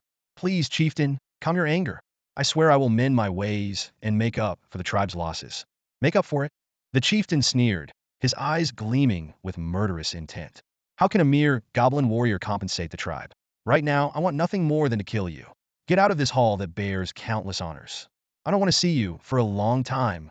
Lun didn't dare say another word, scrambling out of the hall in a panic. The chieftain watched his pathetic retreat, his anger growing even fiercer with no outlet for release. The other goblins spoke up nervously. "Chieftain, what should we do now? Should we gather our forces and go to war with the treacherous gray dwarves?" "War! We must go to war," someone echoed. "Otherwise, we won't be able to quell the tribe's fear." "But we may not be a match for the gray dwarves," another goblin cautioned. "The tribe has already suffered great losses today. Rushing into war could lead us to utter destruction. Yes, we must not hastily start a war." The arguments continued to rise and fall, making the chieftain's head pound. "Enough," he roared. "All of you get out. I need some peace and quiet." The goblin sighed and reluctantly left. Once the hall was empty, the chieftain slumped back onto his throne, muttering to himself, "The tribe's losses are too severe. Going to war would be suicidal. The only thing I can do now is to tighten our territorial defenses. We can't let those gray dwarves succeed. As long as I'm here, they won't dare attack us." The chieftain still had confidence in his strength, unaware that the gray dwarves had nothing to do with the recent events. More troubling was the fact that nearly 400 goblins, thought to be lost, had not died, but instead joined the enemy forces, ready to strike at any moment. Meanwhile, the mastermind behind the events, Lin Yu, was overjoyed. His number of followers had surged from over 100 to nearly 400 overnight, half of whom were elite goblin warriors. His territory's strength had grown significantly, leaving the goblin tribe severely weakened, which greatly pleased him. Lin Yu realized that this strategy wouldn't work again, so the next move had to be a direct assault. He discussed with Yida, who was out hunting, and they decided to launch an attack at dawn the next day. Yida and Sari needed to intensify their hunting efforts to reach level 7 by nightfall, to be able to counter the level 9 elementalist, the goblin chieftain. Lin Yu also hoped to obtain the fence blueprint today. Upgrading the territory and summoning a four-winged angel would make the conquest of the goblin tribe more certain. Time was running out. Lin Yu took a deep breath, tapped his finger, and opened the island's trading platform. On the screen, the countdown for the flash sale of the serpent armor had only a few minutes left. After 24 hours, no one had been able to come up with the 3,000 gold coins needed to snag it instantly, so it was now up for auction. Lin Yu wasn't the only one watching. At this moment, countless professionals had their eyes glued to the trading platform, either eager to bid or just there for the spectacle. The buzz surrounding the auction indicated that Lin Yu's publicity strategy had worked. The more attention it garnered, the higher the final selling price of the serpent armor could be. When the countdown hit 0, the unsold serpent armor was automatically taken down and returned to Lin Yu. Without hesitation, he relisted for auction. The starting bid was set at 600 gold coins, with a minimum increment of 10 coins, and the auction was to last for an hour. Compared to the 3,000 coin flash sale price, this starting bid was a significant markdown. However, things didn't go as expected. 10 minutes passed, and not a single bid was placed. Lin Yu frowned, puzzled. The island's chat channel exploded. Looks like Lin Yu is going to be embarrassed. 10 minutes in, and not a single bid. He must be fuming. Why would he be upset? This is top-tier gear. If it doesn't sell, he can just use it himself. The issue is Lin Yu is a lord. At this stage, lords don't really need gear. Even if it's legendary, it's better to convert it into gold coins to summon more troops. Exactly. If I were Lin Yu, I'd sell the serpent armor too. With the gold coins, he could summon more troops and get even more gear in the long run. The profit would far exceed the value of the serpent armor itself. But now the serpent armor is up for auction, and no one's biting. I suspect the big shots have conspired not to bid, denying Lin Yu the gold coins he needs to expand his army. Seeing these discussions, Lin Yu had similar thoughts. Could the island's top players really be colluding to suppress him? It wasn't impossible. After all, his power had grown strong enough to be considered the island's strongest lord.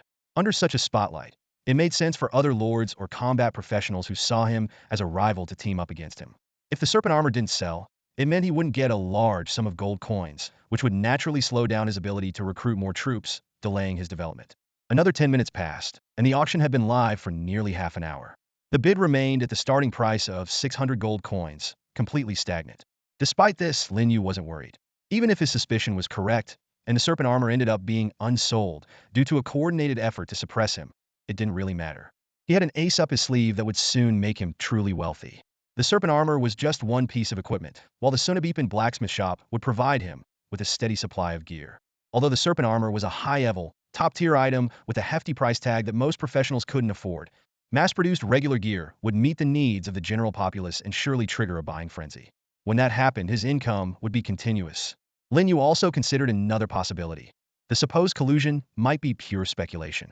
The real reason could be that those interested in bidding on the serpent armor were hesitant to make the first move, fearing it would drive the price too high. Regardless of the final outcome, Lin Yu wouldn't lose much. His mindset was simple: sell it if it sells, keep it if it doesn't.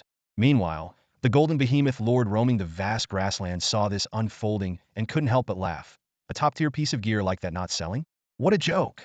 He felt that the frustration he had endured from Lin Yu over the past few days was all released in that moment. The young man's brows relaxed as he let out a long sigh, as though a tremendous weight had been lifted off his shoulders. However, a question suddenly surfaced in his mind. Who exactly was suppressing Lin Yu? And why hadn't he heard anything about it? As the leader of the most powerful alliance on the island, the Hall of Kings, he should have been informed if someone was manipulating events behind the scenes. After all, if he had participated in the auction, the entire plan would have been jeopardized. Frowning in thought, the young man couldn't figure it out. Eventually, he shook his head, deciding not to dwell on the issue. To him, as long as the serpent armor wasn't sold, it was a huge relief. Time flew by, and in the blink of an eye, there were only 5 minutes left until the auction for the serpent armor ended. At this critical moment, the stagnant starting bid suddenly jumped by 10 gold coins. This change was like a bolt from the blue, giving the impression that someone could no longer hold back and had decided to act. Damn it, who's causing trouble at this point? The young man cursed, his anger flaring up. The thought of Lin Yu having a chance to make money infuriated him. The more he thought about it, the angrier he became, and his fists clenched involuntarily. Meanwhile, the island's chat channel erupted. Some were frantically sending messages to celebrate, as if they had won the lottery. Others were deeply disappointed, as though they had suffered a great loss. These varied reactions stemmed from either jealousy of Lin Yu or a desire not to see his power expand further. Regardless of their reasons, everyone's mood was terrible, and they cursed the unknown bidder in the chat. But things quickly took an even crazier turn. This initial bid seemed to signal the start of a bidding war. In the next minute, the number of bids skyrocketed over 20 times, and the price surged past 800 gold coins. Even more astonishing was the fact that this frenzied upward trend showed no sign of slowing down. Another minute passed, and the auction price rocketed past the 1,000 gold coin mark. This sight made the lords who couldn't afford to recruit troops almost lose their minds with envy and resentment. 1,000 gold coins, what an astounding amount. If used to recruit low-level troops, that would be enough for 200 units. Lin Yu is going to strike it rich, someone exclaimed in the chat.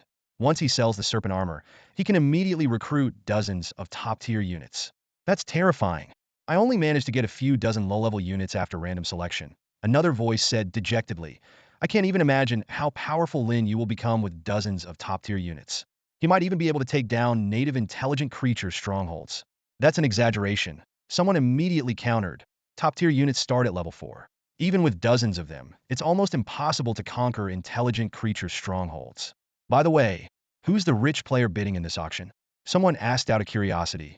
All I know is that our alliance leader of Midsummer Night is one of them. A voice replied, this morning, our leader was borrowing gold coins in the alliance chat, definitely for the serpent armor auction. Borrowing? What kind of move is that? Someone asked in surprise. No need to be shocked, it's just standard practice. Another voice explained, our leader from the Orchid Alliance also borrowed coins. Otherwise, where would they get so many coins for the auction?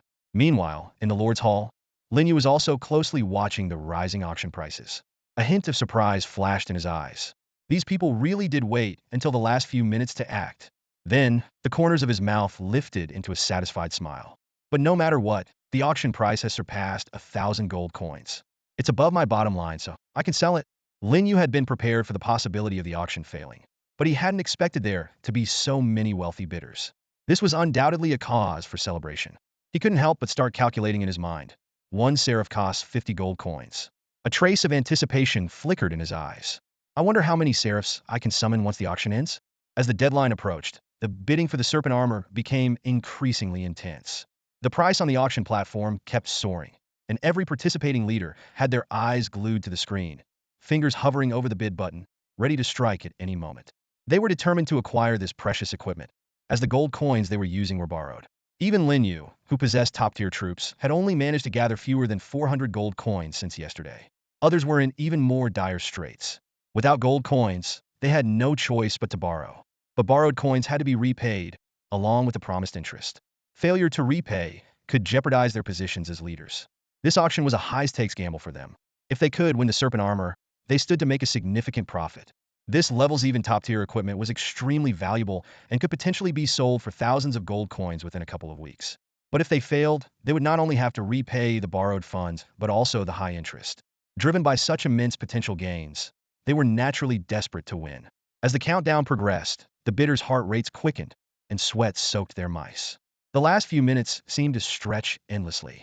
The fierce competition drove the price up far beyond their expectations. When the countdown entered the final 10 seconds, the bidding price for the serpent armor had skyrocketed to nearly 1,700 gold coins. This astronomical figure made all the professional bidders gasp. The Lord-class players, especially the Golden Behemoth Lords, were green with envy. They calculated how many troops they could recruit with so many gold coins. However, a dramatic twist occurred in the last 2 seconds. A mysterious bidder suddenly stepped in, pushing the price directly to 1,800 gold coins, an increase of over 100 coins. This unexpected move was clearly intended to clinch the deal, leaving no room for others to react. In the end, this decisive bidder successfully won the serpent armor for a sky-high price of 1,800 gold coins. When the auction platform displayed sold, the entire gaming world was shaken. Lin Yu looked at the final sale price with a satisfied smile. This far exceeded his expectations, and he was overjoyed. The mysterious winner, no doubt, was also ecstatic at this moment. Meanwhile, the other participating leaders were despondent. One leader pounded his desk in frustration, gritting his teeth and said, "Damn it. I borrowed 1,500 gold coins from my alliance members for this auction, and I still lost. That sneaky devil." Another leader was even more furious, his eyes bloodshot as he shouted hoarsely, "I borrowed a total of 2,000 gold coins from my alliance members over 3 rounds. I thought I had it in the bag, but then, out of nowhere, this dark horse appears at the last moment." Recalling the critical final seconds, his regret surged like a tidal wave. His bid of 1,680 gold coins was the highest at the time. He had already started planning how to use the serpent armor. But in the last 2 seconds, someone bid 1,800 gold coins, clearly aiming to secure the victory in one blow. Seeing this bid, he immediately tried to increase his offer, his fingers flying over the keyboard. However, just as he was about to confirm his new bid, the system notified him that the auction had ended. At that moment, He felt like smashing his computer. If I had enough time, the serpent armor would have been mine, he shouted in frustration. I had 2,000 gold coins. If I'd known it would end like this, I would have started with a bid of 2,000 coins. Let's see who would dare outbid me then. This leader deeply felt the pain of letting victory slip through his fingers. He paced around the room, his regret nearly consuming him. Meanwhile, Lin Yu was in high spirits, looking at his gains. The final price of 1,800 gold coins far exceeded his expectations. He had thought that getting 1,000 gold coins for the serpent armor would be good enough, but he hadn't anticipated so many wealthy players in the game. This auction also made Lin Yu realize that he had underestimated the fundraising ability of some leaders. Those alliance heads, whether through borrowing or other means, could easily gather such vast amounts of gold coins, thanks to their extensive networks. Need gold coins? Just borrow from alliance members. There's no need to repay immediately, just provide a promissory note. But with this huge sum, those leaders' development would accelerate rapidly, leading to even greater gains. It was a classic case of using others' resources to benefit oneself, a shrewd strategy indeed. Lin Yu was secretly glad that he didn't need to resort to such tactics. Looking at the skyrocketing number of gold coins in his account, he couldn't help but smile. This unexpected windfall would undoubtedly take his in-game development to the next level. Even after forming an alliance, Lin Yu had no intention of borrowing gold coins from the members. His eyes were set on a more distant future. Once he dealt with the goblin tribe and acquired a blacksmith, he could start mass-producing equipment to sell on the trading platform. The speed at which an equipment merchant makes money is undoubtedly faster and more sustainable than borrowing.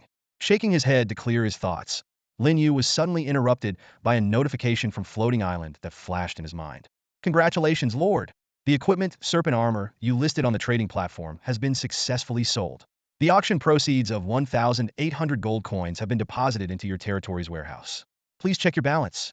In the real world of Floating Island, there are no transaction fees or middlemen taking a cut. What you sell for is what you get, clean and straightforward. Lin Yu quickly opened the warehouse information, and the gold reserves immediately caught his eye. 1,837 coins. 37 of those were from his previous reserves, not enough to summon an angel, so he had saved them up. But with these newly acquired 1,800 coins, he could summon 36 two-winged angels. Realizing this, Lin Yu's breath quickened with excitement.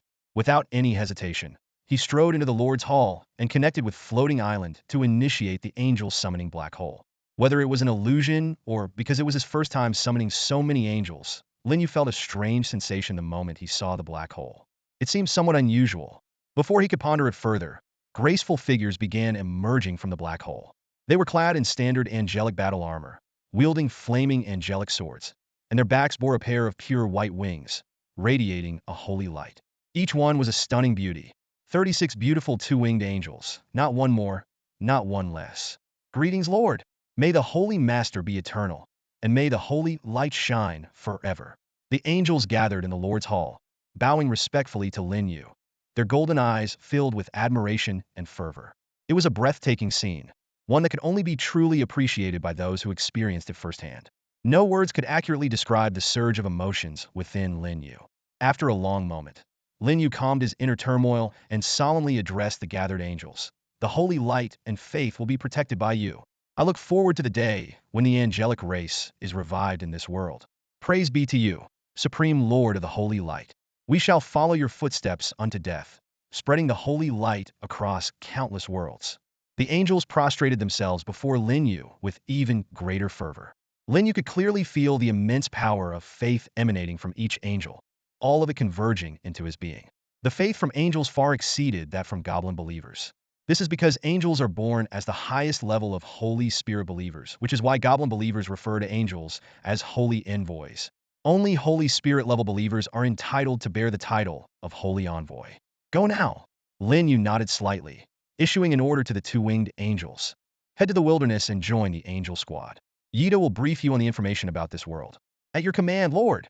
The angels respectfully exited the Lord's Hall. They flapped their pure white wings and soared into the sky, disappearing into the distance like streaks of starlight. Summoning 36 angels at once, along with his existing squad, Lin Yu now commanded a force of 45 two-winged angels. Standing in the center of his territory, he gazed over the divine, radiant angel army, feeling an overwhelming sense of pride. On the entire floating island, this elite hunting squad was undoubtedly the most powerful, unmatched by any other lord. However, Lin Yu quickly regained his composure. He understood that merely surpassing other professionals was not enough. The real challenge lay in overcoming the indigenous forces on the island, as they were the primary obstacles preventing professionals from seizing control of the island. Although his strength was sufficient to handle minor factions like the Goblin tribe, it paled in comparison to the two-headed demon tribe, which boasted king-level powerhouses. No rush. At this pace, I'll soon have the strength to take down the two-headed demon tribe. Once that happens, the entire forest will be under my control. Lin Yu mused, feeling quite satisfied with his progress. Although the upgrade of his territory was limited by blueprints, the rapid expansion of his exclusive troops had given him hope. In the following days, Lin Yu kept a close eye on the island's chat channels, gathering information about the floating island and other professionals. Simultaneously, he was busy listing beast meat on the island's trading platform. Within his territory, goblin followers were diligently disassembling monster corpses, while goblin hunters continuously brought back new prey. Periodically, the stockpile of beast meat in the warehouse increased significantly. Lin Yu adopted a wise strategy for dealing with the beast meat, keeping enough for necessary rations and listing the rest for trade to acquire wood, stone, and iron ore. These basic resources were crucial for the development of his territory, essential for both upgrades and construction. Besides selling beast meat, Lin Yu constantly searched for items he needed, such as fence blueprints and spirit rice seeds. Unfortunately, until the afternoon, he didn't find any bargains. As more professionals got on track, the number of blueprints, equipment, and spirit rice seeds on the trading platform increased, but so did the prices. This was driven by market demand and the low drop rate of monsters on the floating island, making a price drop unlikely. In contrast, equipment trading was quite active. The low-level equipment currently available, although only slightly better than the initial gear, was relatively affordable and popular among well-funded professionals. It's close. Tomorrow morning, I'll attack the Goblin tribe. With a blacksmith, I can mass-produce equipment and make a fortune on the trading platform, Lin Yu calculated privately. As another batch of several hundred units of beast meat was listed, Lin Yu suddenly felt a bit bored. Since his arrival, he had stayed within his territory, never stepping out. This wasn't due to laziness, but rather the dangerous wild environment. His angel squad tirelessly hunted from dawn till dusk, and with the addition of 36 two-winged angels, their hunting efficiency had increased several times. Rough estimates suggested they had already slain over 1,000 wild monsters of varying levels. However, Lin Yu's level was still at the mid-stage of Tier 2, and he was a long way from advancing to Tier 3. He knew that even reaching Tier 3 wouldn't guarantee safety in the perilous outside world. At this moment, his territory was the only safe haven. Standing by the window of the Lord's Hall, Lin Yu gazed at his bustling domain. As the Lord, his primary duty was to stay in the rear, strategizing and planning. This required immense patience and perseverance, and it was a test of his character. He consoled himself. This is a necessary path. I must learn to adapt. Thinking about the technological marvels of Blue Star, Lin Yu sighed. If only he had a smartphone or a computer, the tedious hours would pass more easily. Unfortunately, the rules of the floating island strictly prohibited any technological artifacts. He understood the necessity of this rule, allowing firearms would render low-level monsters defenseless, not to mention nuclear weapons, which could obliterate even the extraordinary native warriors. Lin Yu shuddered at the thought, realizing that perhaps only domain masters of the saint level or demigods could withstand such devastating power. Feeling bored, Lin Yu walked out of the hall and waved at a goblin follower working nearby. The goblin immediately put down his tools and ran over excitedly, asking respectfully, "Great one, what can I do for you?" Lin Yu smiled and said, "Don't be nervous.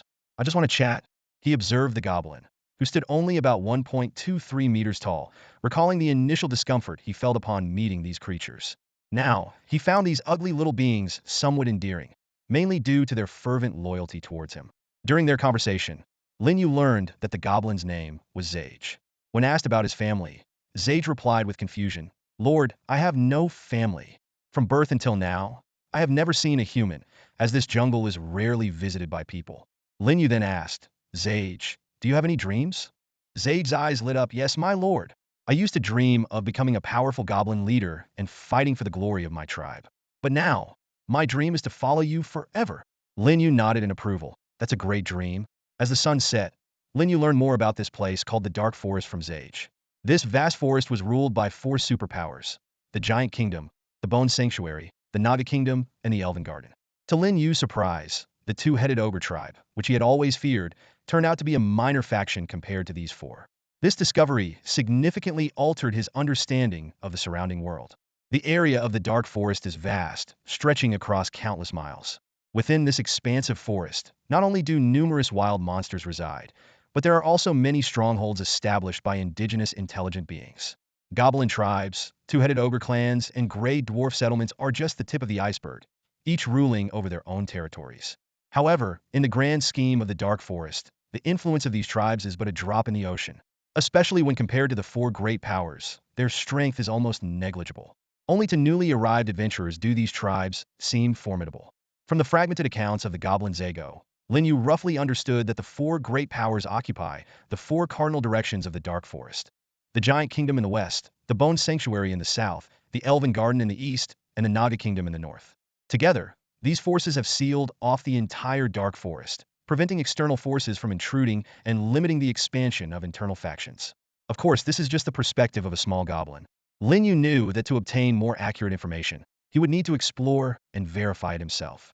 Zago also mentioned that legends speak of immortal gods among the four great powers. His voice trembled with fear as he spoke. Lin Yu was skeptical of this and leaned more towards the revelations on the Blue Star Adventure Forum. The highest native combat power on the floating island is at the peak demigod level, and only on the grand stage of the multiverse might one encounter true immortal gods. Lin Yu's territory is located in the western part of the Dark Forest, which means that if he aims to conquer the Dark Forest in the future, his first challenge will be the Giant Kingdom. Although this is crucial information, Lin Yu decided to shelve this long-term goal for now and focus on his immediate plan conquering the two-headed ogre clan. Centered around Lin Yu's territory, there are three indigenous forces within a radius of several dozen kilometers: the Goblin Tribe, the Gray Dwarf Settlement, and the two-headed ogre clan. The first two have comparable strength, with chieftains who are level 9 adventurers. The two-headed ogre clan is the strongest, with a king-level chieftain. If Lin Yu can defeat the two-headed ogre clan, he will gain control of this area, laying the groundwork for future expansion. As Lin Yu was pondering his initial plans, night fell over the floating island with astonishing speed. The twilight had barely faded when darkness quickly enveloped the land. In less than half an hour, the area outside his territory was plunged into pitch-black darkness. In such an environment, adventurers' vision is severely limited, making hunting difficult. Conversely, wild monsters become exceptionally active. If adventurers fail to find a safe shelter in time, they risk being ambushed by monsters or even perishing silently in the darkness. Fortunately, the newcomers on the island had learned from last night's experience. Before nightfall, they quickly found hiding places. Of course, these were the challenges faced by ordinary combat adventurers. As a Lord Adventurer, Lin Yu had the protection of his own territory and did not need to worry about wild monsters or waste time seeking shelter. At this time, the chat channels were always filled with voices of envy towards the Lord Adventurers. Another night that makes people envious of the Lords. On the forum, a combat class player expressed curiosity and a desire to see the territories of Lord class players. Half-jokingly, he called on any kind-hearted Lord to reveal their coordinates so that combat class players could visit and broaden their horizons. High EQ calls it visiting the territory, low EQ calls it raiding for resources, someone quipped. However, reality is harsh. A seasoned player pointed out that at this stage, no Lord would dare to reveal their coordinates easily, not even the top Lord, Lin Yu. He explained, that's the truth. Before a Lord's army develops, a group of fully armed combat class players could easily sweep through a Lord's territory. This statement immediately sparked controversy. Someone quickly intervened. Hey, don't stir up trouble between combat class players and Lord class players. It's well known that a Lord's territory is the safest haven for us combat class players. Pledging allegiance to a Lord is what we all want to do. Yeah, right? Another player sneered, revealing the Practitioner Forum has long disclosed similar information. On floating island number 013724, there have been multiple wars between Lord and combat class players. This news caught even more attention. Someone added, I've heard about that too. That war led to the deaths of many combat class players, and even some Lords. The discussion quickly shifted to the floating island itself. Someone explained, floating island number 013724 is one of the first islands where summoned humans descended. Different numbers represent different floating islands, but no one knows exactly how many floating islands exist in this world. The only thing certain is that becoming the master of a floating island is the key to opening the gate to the multiverse. Once someone becomes the master of an island, a teleportation array to the multiverse will appear on that island.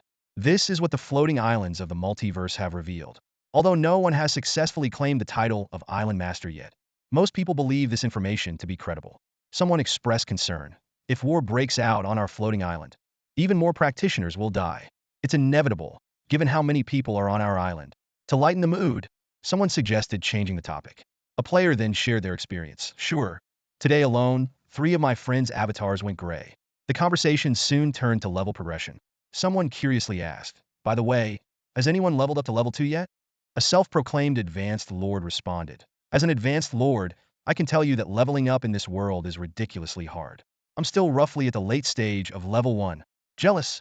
I just reached mid-level 1. Someone chimed in. Everyone agreed that at this stage, only the top lords might have reached level 2. Someone mentioned, when it comes to levels, Lin Yu has the final say. This sparked a discussion about titles. Someone explained, why do we call Lin Yu the Grand Lord? Every lord is a lord. But since Lin Yu is the strongest, he's the Grand Lord. So, what does that make us combat class players? The single nobles of the extraordinary world, someone joked. Dream on, combat class players are just servants and maids for the lords, another player bluntly replied. This comment immediately triggered a wave of banter. Someone joked, I don't want to be a maid. I want to be the Grand Lord's wife, Lin Yu's wife. However, this joke didn't land well. Someone disgustedly responded, hold up. Even across the endless dark void, I can smell your stinky feet, bro. Please put on your socks and keep your sweaty feet to yourself. Thanks. Facing such mockery, the player angrily shouted, get lost. And so, what started as a discussion about lord territories ended in a nonsensical argument. Not long after darkness fell, a gentle and sacred glow suddenly appeared outside Lin Yu's territory. Looking up, he saw beautiful figures emerging from the light. These figures were clad in silver-white armor, wielding long swords engulfed in golden flames, and their snow-white wings fluttered softly behind them. They were his 2-winged angels. 45 angels had returned to the territory in perfect formation. Following the angel squad was a line of small figures, with the holy light illuminating them. Lin Yu recognized the transport team of over 300 goblins. The goblins were paired up, each pair carrying the carcass of a wild creature, chanting heave-a-ho in unison. The goblin transport team quickly arrived in front of Lin Yu, kneeling immediately to pay homage to their god of faith. Lin Yu smiled and said, rise. He was secretly amazed at the rapid growth of his goblin followers, now nearing 400. Among them, there were over 180 3rd and 4th level goblin warriors, and more than a dozen 5th and 6th level goblin champions. Compared to other lords on the island, this goblin force was indeed formidable. Lin Yu addressed his goblin followers. There's dry wood piled up over there. You can roast the meat and make your dinner. No goblin is allowed to leave the territory without my permission. Yes, great lord. Praise be to you, merciful and benevolent God. The goblins knelt again, sincerely thanking their deity for his blessings. At that moment, Lin Yu felt a surge of faith energy flowing into him. Although his body had not yet changed, this energy would play a crucial role when he ascended to godhood. As Ayata had said, it was a process of accumulating small amounts. The more faith power gathered, the easier it would be for Lin Yu to become a god, and the stronger his divine power would be. Faith energy was the foundation of a deity, with success or failure hinging on it.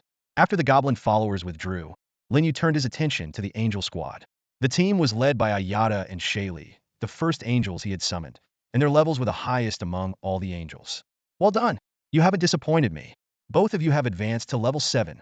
Lin Yu praised, feeling a bit envious. When they were summoned yesterday, they were still at level 5. After 2 days of hunting, they had leapt to level 7. In contrast, Lin Yu had also advanced 2 levels, but only from 0 to 2, gaining far less primal energy than they did.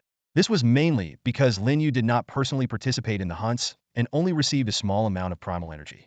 However, with the addition of 36 new 2-winged angels to the squad in the afternoon, the hunting speed had significantly increased, and Lin Yu's primal energy gains had also noticeably risen. He had now reached the late stage of level 2, with the next upgrade within reach, confirming the notion that the more troops one had, the faster the lord could level up. Hearing Lin Yu's praise, Ayata and Shaylee were thrilled, their fair and delicate faces showing excitement. For them, receiving Lin Yu's approval was a tremendous honor. As angels, they had 2 main missions in this world: to revive the angelic race and to plant the banner of the holy light across the universe, and to serve their lord of holy light, Lin Yu. Therefore, Lin Yu's recognition was of great significance to them. This is also what drives them. Lin Yu had just finished speaking when Ayeta eagerly chimed in. My lord, with the angel squad's numbers swelling, Sally and I are confident we can take down the goblin tribe tonight. Excitement sparkled in Ayeta's eyes, clearly eager to execute Lin Yu's plan. However, Lin Yu raised his hand to temper her enthusiasm. There's no rush. Lin Yu shook his head. The goblin tribe isn't going anywhere. Attacking at dawn will be just as effective. Marching at night can lead to unexpected mishaps, And even if we capture the tribe, transporting the loot back will be difficult. Let's stick to the original plan. His tone was resolute as he continued. Tomorrow, at the break of dawn, we will launch our attack on the goblin tribe. Besides the angel squad, 200 goblin warriors from our territory will join the battle, but their main role will be to transport the loot. The primary fighting force will still be you. Understood, my lord. Ieta replied respectfully, realizing she had been a bit hasty. She knew that night marches indeed carried risks, especially for the accompanying goblin warriors. A moment later, Ieta remembered something important and presented the afternoon's hunting spoils. Although there were no blueprints, equipment, or spirit rice seeds, the amount of gold coins made Lin Yu overjoyed an impressive 375 coins. Lin Yu quickly calculated. Adding the 37 coins left from before, I now have 412 gold coins. This means I can summon 8 more two-winged angels. He immediately returned to the Lord's Hall and summoned 8 radiant two-winged angels. This brought the total number of two-winged angels under his command to an astonishing 53. The angel squad has expanded again. We can attempt night hunting, Lin Yu said to Ieta and Sally behind him. But remember safety first. Don't stray too far from the territory, and return immediately if you encounter danger. The territory can protect you, and for now, there won't be any wild monster invasions. Keep the night hunt short and manage your time wisely. Understood, my lord. We will take good care of ourselves. Ieta and Sally responded in unison. With Lin Yu's nod of approval, they led the spirited angel squad out of the territory and into the darkness of the wild. Before long, the sounds of battle echoed nearby. Lin Yu stood within the territory, observing the gleam of swords flashing less than 200 meters away in the darkness. This made him instantly alert the number of night monsters was far beyond his expectations. This situation presented both a challenge and an opportunity. The challenge lay in the potentially overwhelming number of monsters, while the opportunity was an abundance of hunting targets. Now, it all depended on whether the angel squad could withstand the pressure. The battles outside the territory were intense. Constant flashes of swords pierced the darkness, illuminating the battlefield. Golden flames, guided by the angels, swept across, purging all evil. Taking advantage of the light, Lin Yu finally saw the true faces of the enemies. Piles of skeletal monsters with hollow eye sockets flickering with eerie blue flames formed the first wave. The second type of creature was even more bizarre green-skinned with blood-red eyes, crawling rapidly on all fours. At first glance, they resembled hairless jackals, but upon closer inspection, they bore some human features. Despite their different forms, both types of monsters belonged to the undead. Lin Yu couldn't help but recall the warning from the goblin, Lun. The wilderness at night had indeed become a playground for demons and the undead. Although he had yet to encounter any demons, the vast army of the undead before him was enough to make his scalp tingle. On the battlefield, the undead swarmed around the angelic squad like a tide.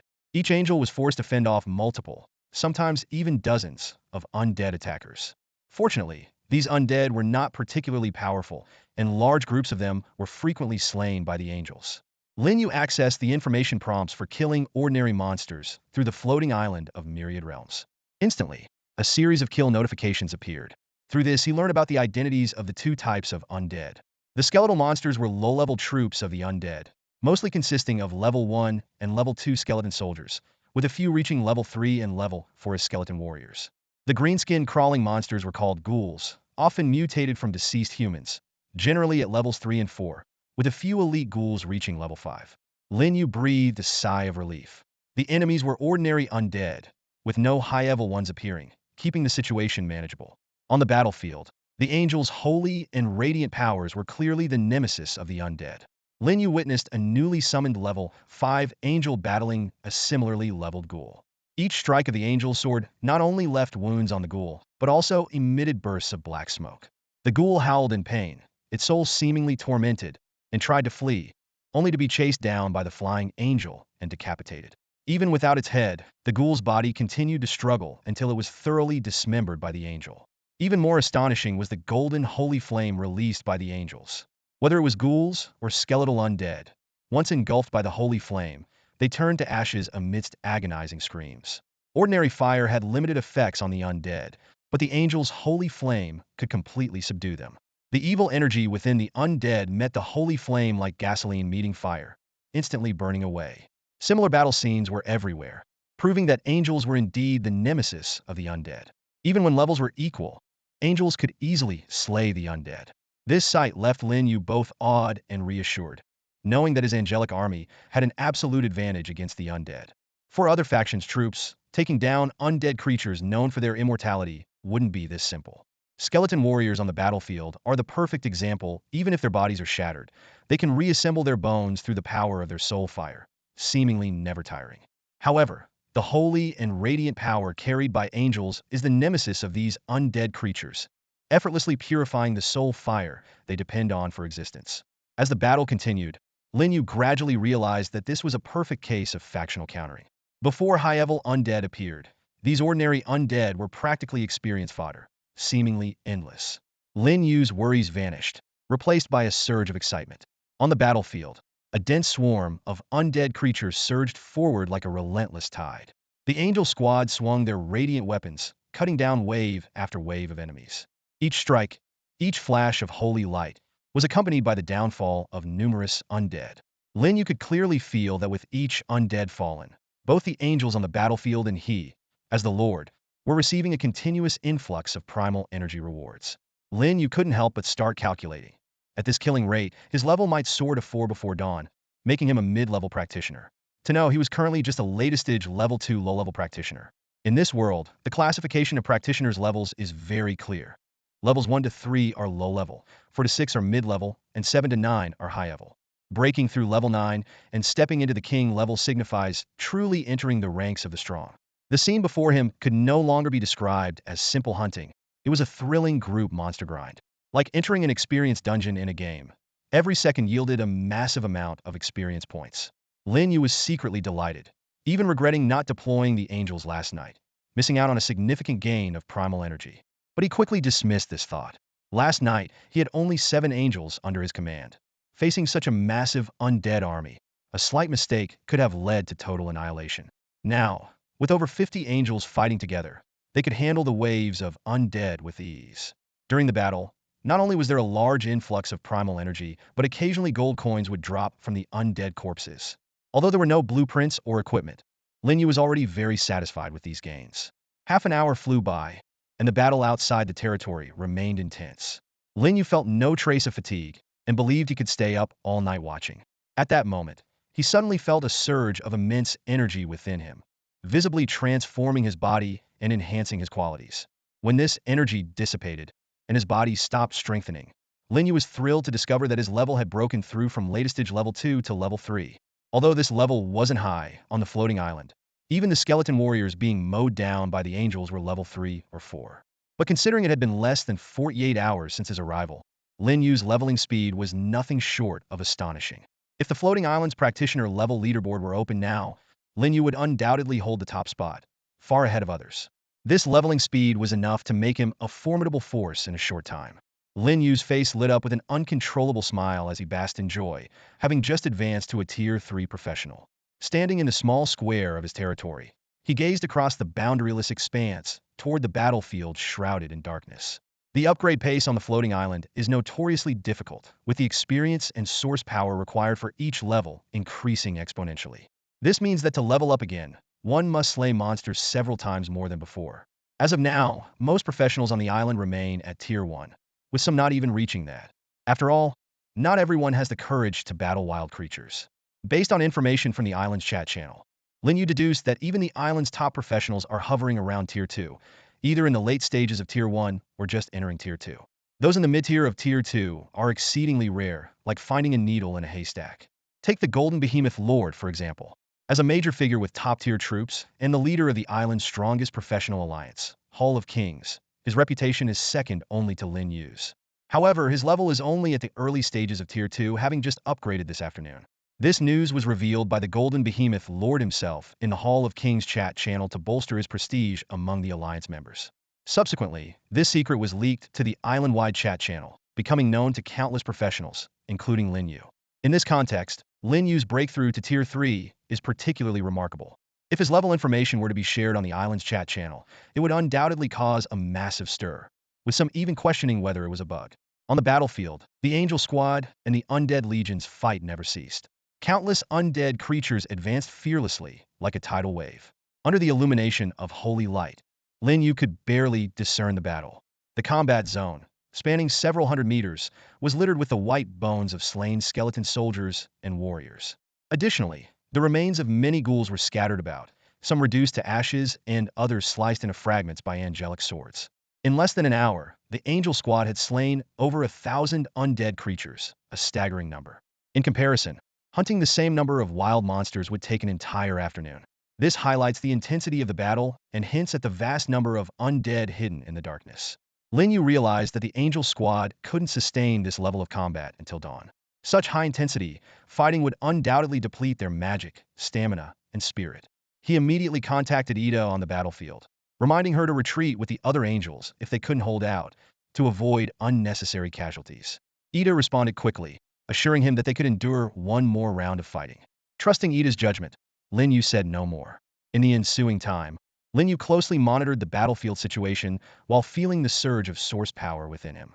Feeling the tangible improvement in one's strength is an immensely gratifying, even intoxicating experience. Lin Yu was immersed in this euphoria, his gaze sweeping across the battlefield, drawn to the glittering gold coins.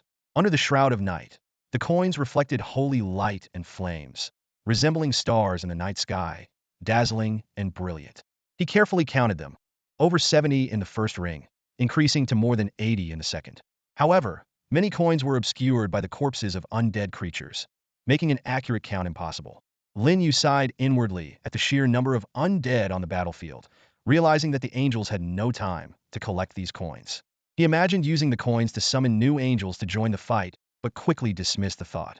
After all, the coins wouldn't disappear, and they could be collected once the undead retreated. Another hour passed, and the tide of battle shifted dramatically. Under the command of Yida and Shayli, the angels abandoned heated confrontations and began a strategic retreat. Their magical energy was nearly exhausted, making it difficult to sustain their combat skills or angelic flames. At that moment, a furious roar erupted from the dark forest in the distance. This sound was unlike any monster roar Lin you had ever heard, filled with murderous intent, like the howl of the dead, sending chills down his spine. Retreat! Yida's face changed, and she immediately ordered a full retreat. The other angels, sensing the imminent danger, hesitated no longer. They unleashed all their remaining magic, annihilating swathes of undead blocking their path. Despite more undead closing in, the angelic squad carved a path back to their territory, igniting angelic flames that purified all evil along the way. Instead of retreating through the air, the angels used the deterrent power of the holy flames to break through the encirclement on the ground. The surrounding ghouls roared in frustration, but as another roar echoed, they retreated like a tide, vanishing into the darkness. However, this was not the end. The distant darkness seemed to be torn apart by some terrifying creature as a colossal figure slowly emerged. The ground trembled with its steps, and it came to the beginning of the flaming path. The still-burning golden flames illuminated its form clearly in Lin Yu's vision. At that moment, Lin Yu's pupils contracted sharply. What a terrifying figure that was! At the end of the sacred flame passage stood a massive humanoid creature, towering nearly 5 meters tall. Even the formidable two-headed demon overlord seemed as insignificant as an ant in its presence. The colossal figure was clad in pitch-black armor, with 2 enormous swords slung across its back, each more imposing than the spiked mace Lin Yu had just put on display today, exuding a suffocating aura of menace. Through the eye sockets of its helmet, 2 ghostly blue flames flickered soul fire, the hallmark of the undead skeleton race. This suggested that beneath the armor was likely a skeletal body. Lin Yu couldn't help but speculate about its race when it was alive. Such a gigantic frame was far from human, more akin to giants or perhaps the legendary titans. The giant undead's cold blue eyes fixed on the retreating angel squad. Lin Yu realized he couldn't access any information about this creature, unsure if it was due to the distance or a significant level gap. At that moment, Yida approached Lin Yu. Her stunning face was flushed from the intense battle, radiating a breathtaking allure. Lin Yu couldn't help but compare her to beauties like Su de Bandao, finding Yida's beauty undeniably superior. Yida respectfully reported to Lin Yu, "Lord, this undead creature's magical fluctuations are extremely strong, surpassing level 9. Though I can contend with level 9 practitioners, this one feels incredibly dangerous. Its level must have reached the king tier. King tier undead?" Lin Yu was momentarily shocked, but quickly regained his composure. "Don't worry, our territory is protected by the rules of the floating island. Even a king tier boss can't break through. The rule force of the floating island is not something a mere king tier creature can overcome." Yida nodded in agreement and resolutely said, Please give me some time, Lord. Once I reach level 9, I will slay this undead abomination and purify its soul to cleanse the disrespect it has shown you. To her, this king-tier undead trespassing into the domain of the Lord of Light and looking down upon his people was an unforgivable sin. All right, I'm counting on you, Lin Yu replied with a smile, thinking that pressure could indeed spur motivation. Yida was already eager to reach level 9. At that moment, the king-tier undead slowly turned its massive head, its gaze shifting from the angels to directly lock onto Lin Yu. For an instant, Lin Yu felt a chill down his spine, an indescribable sense of dread washing over him. However, this feeling didn't last long. Yida and Sally immediately stepped in front of Lin Yu, glaring angrily at the king-tier undead. As holy beings, the angels were fearless, especially when confronting evil creatures, radiating an inherent aura of enemy suppression. Faced with the angels' fierce glares, the king-tier undead remained silent. Perhaps it couldn't speak at all. Being a member of the skeleton race, it likely lacked vocal cords. After a moment of staring, it seemed to concede, turning and stepping into the darkness behind it. As it left, a cacophony of noise arose from outside the territory, as if the horde of undead creatures had been taken away along with it. Lin Yu secretly breathed a sigh of relief. The crisis was temporarily averted. After all, it was a king-level boss, still too formidable for Lin Yu to handle at his current strength. He was secretly relieved that he had retreated in time, avoiding unnecessary losses. Lin Yu turned to look at Ida and Sally, who had stepped aside, a questioning look in his eyes. Can you tell what kind of undead this is? A skeleton lord? Or a skeleton king? Lin Yu asked, his voice tinged with tension. Ida responded immediately. My lord, it's a skeleton king. Sally added, I can sense that there are many high-level undead hiding in the darkness behind it, far more powerful than the ordinary skeletons and ghouls on the battlefield. Hearing this, Lin Yu felt a wave of relief. Thankfully, the angel squad had retreated decisively, and the floating island's protective rules safeguarded the territory. Otherwise, the losses could have been immeasurable. This incident confirmed that the wilderness shrouded in darkness was indeed fraught with dangers, and any carelessness could lead to disastrous consequences. Lin Yu frowned in thought for a moment and suddenly asked, It's strange. Why would a skeleton king bring a group of high-level undead to my territory in the middle of the night? Where did it come from? The angels present looked at each other, unable to answer.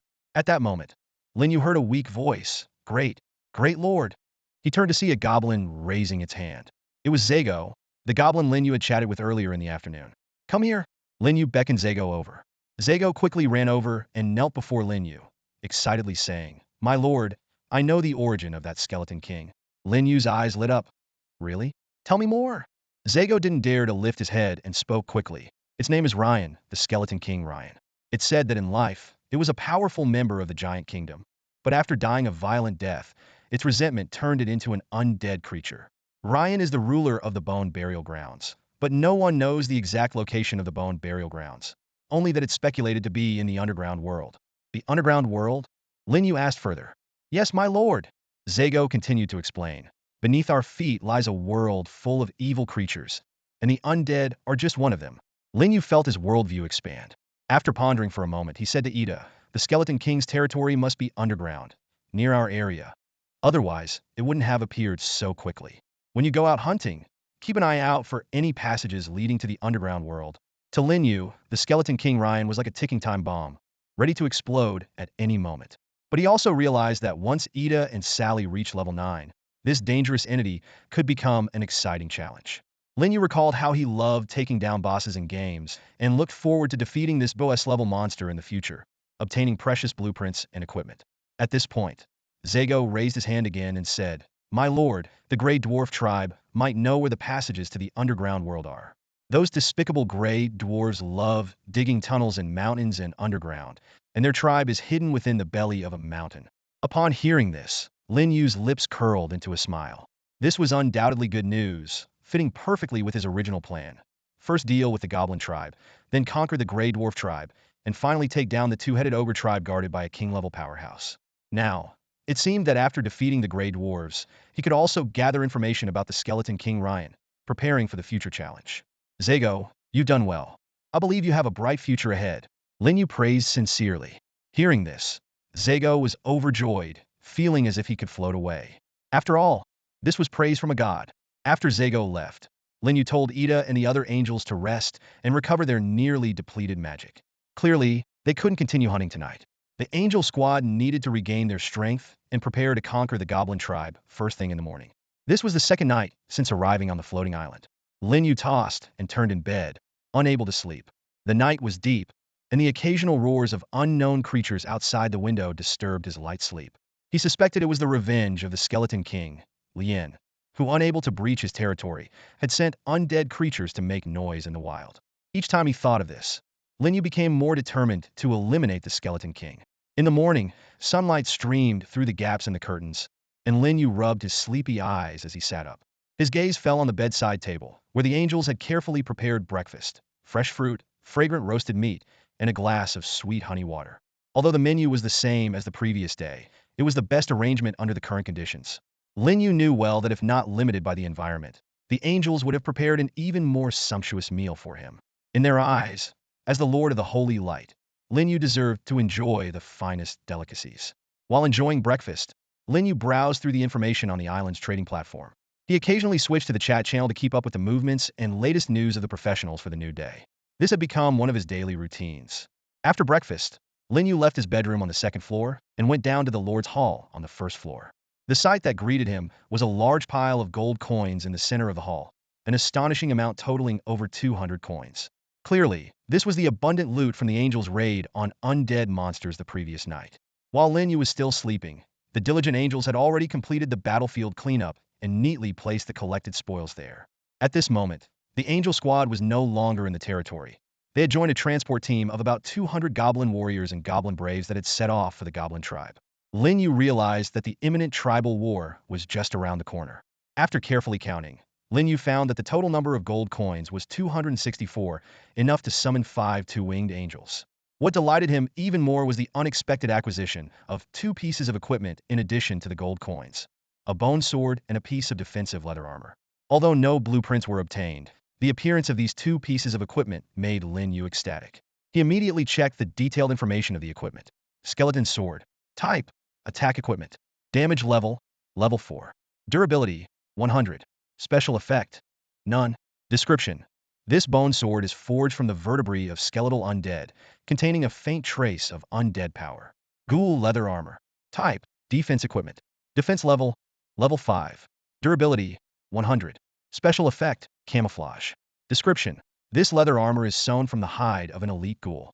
When wearing it, you will blend in with ghouls, making it difficult for ordinary undead creatures below level 5 to see through your disguise.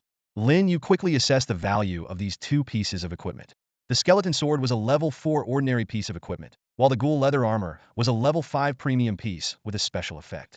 He estimated that combined, these 2 pieces could sell for several hundred gold coins, possibly even more. Especially the ghoul leather armor, its unique camouflage effect could fetch an unexpectedly high price. Without hesitation, Lin Yu immediately listed the 2 pieces of equipment on the island's trading platform, choosing the auction mode. He set the auction time for 1 hour, with a starting price of 100 gold coins for the skeleton sword and 300 gold coins for the ghoul leather armor. As soon as these 2 pieces of equipment were listed, they caused a sensation in the island's chat channel, attracting the attention of many professionals. At this stage, level 4 equipment was still scarce on the trading platform, and level 5 equipment was even rarer. Particularly, level 5 equipment with special effects was extremely rare. So far, besides the equipment sold by Lin Yu, only 2 other pieces of level 5 premium equipment had appeared on the market, both sold at high prices. However, the excitement was not solely due to the rarity of the equipment, nor was it entirely because Lin Yu had already gained fame on the island. What truly thrilled everyone were the secrets hidden behind the skeleton sword and ghoul leather armor. The island's chat channel suddenly buzzed with excitement. Lin Yu, the renowned player, had just listed 2 new pieces of equipment, one of which was of the highest quality. Waves of envy surged through the players, leaving many in awe. Lin Yu strikes again with 2 new items, and one of them is top-tier gear. Lin Yu Master, please take me under your wing. However, a sharp-eyed player quickly noticed an intriguing detail.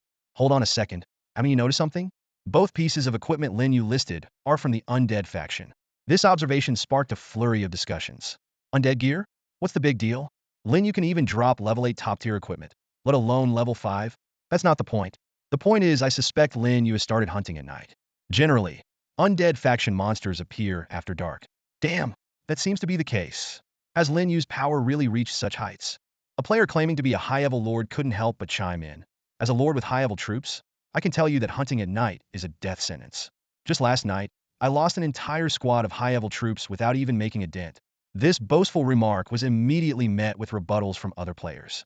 Just because you can't do it doesn't mean Lin Yu can't. High-level lord? Lin Yu is a top-tier lord. NV1. While our team is still figuring out how to survive the night, Lin Yu is already out there hunting nocturnal monsters.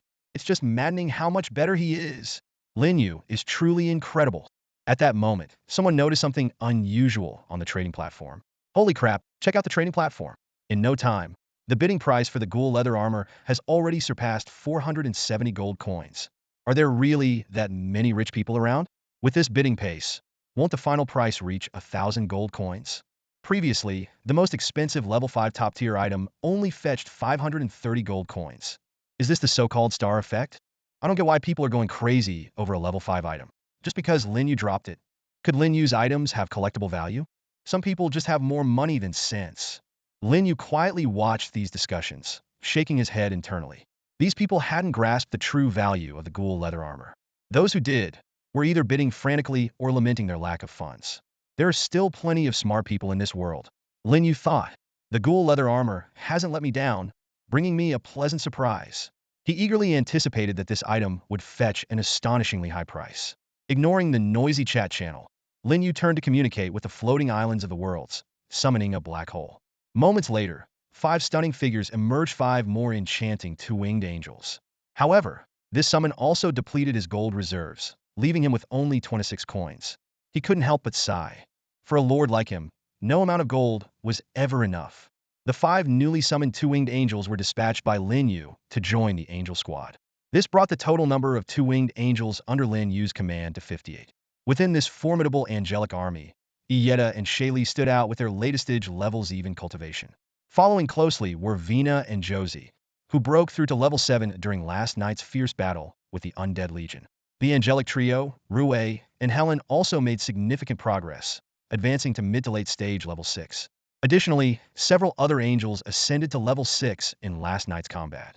The gains from last night's battle far exceeded Lin Yu's expectations. As the direct slayers of the undead monsters, the angels received the majority of the primal energy rewards. With 4 levels even powerhouses, 8 level 6 experts, dozens of angels, and 200 elite goblin followers, this team now possessed the strength to conquer a goblin tribe. Although Lin Yu had hoped to summon a 4-winged angel to lead the army, he remained confident in the current strength of his angel squad. The only slight regret he felt was his inability to upgrade his territory due to the lack of fence blueprints.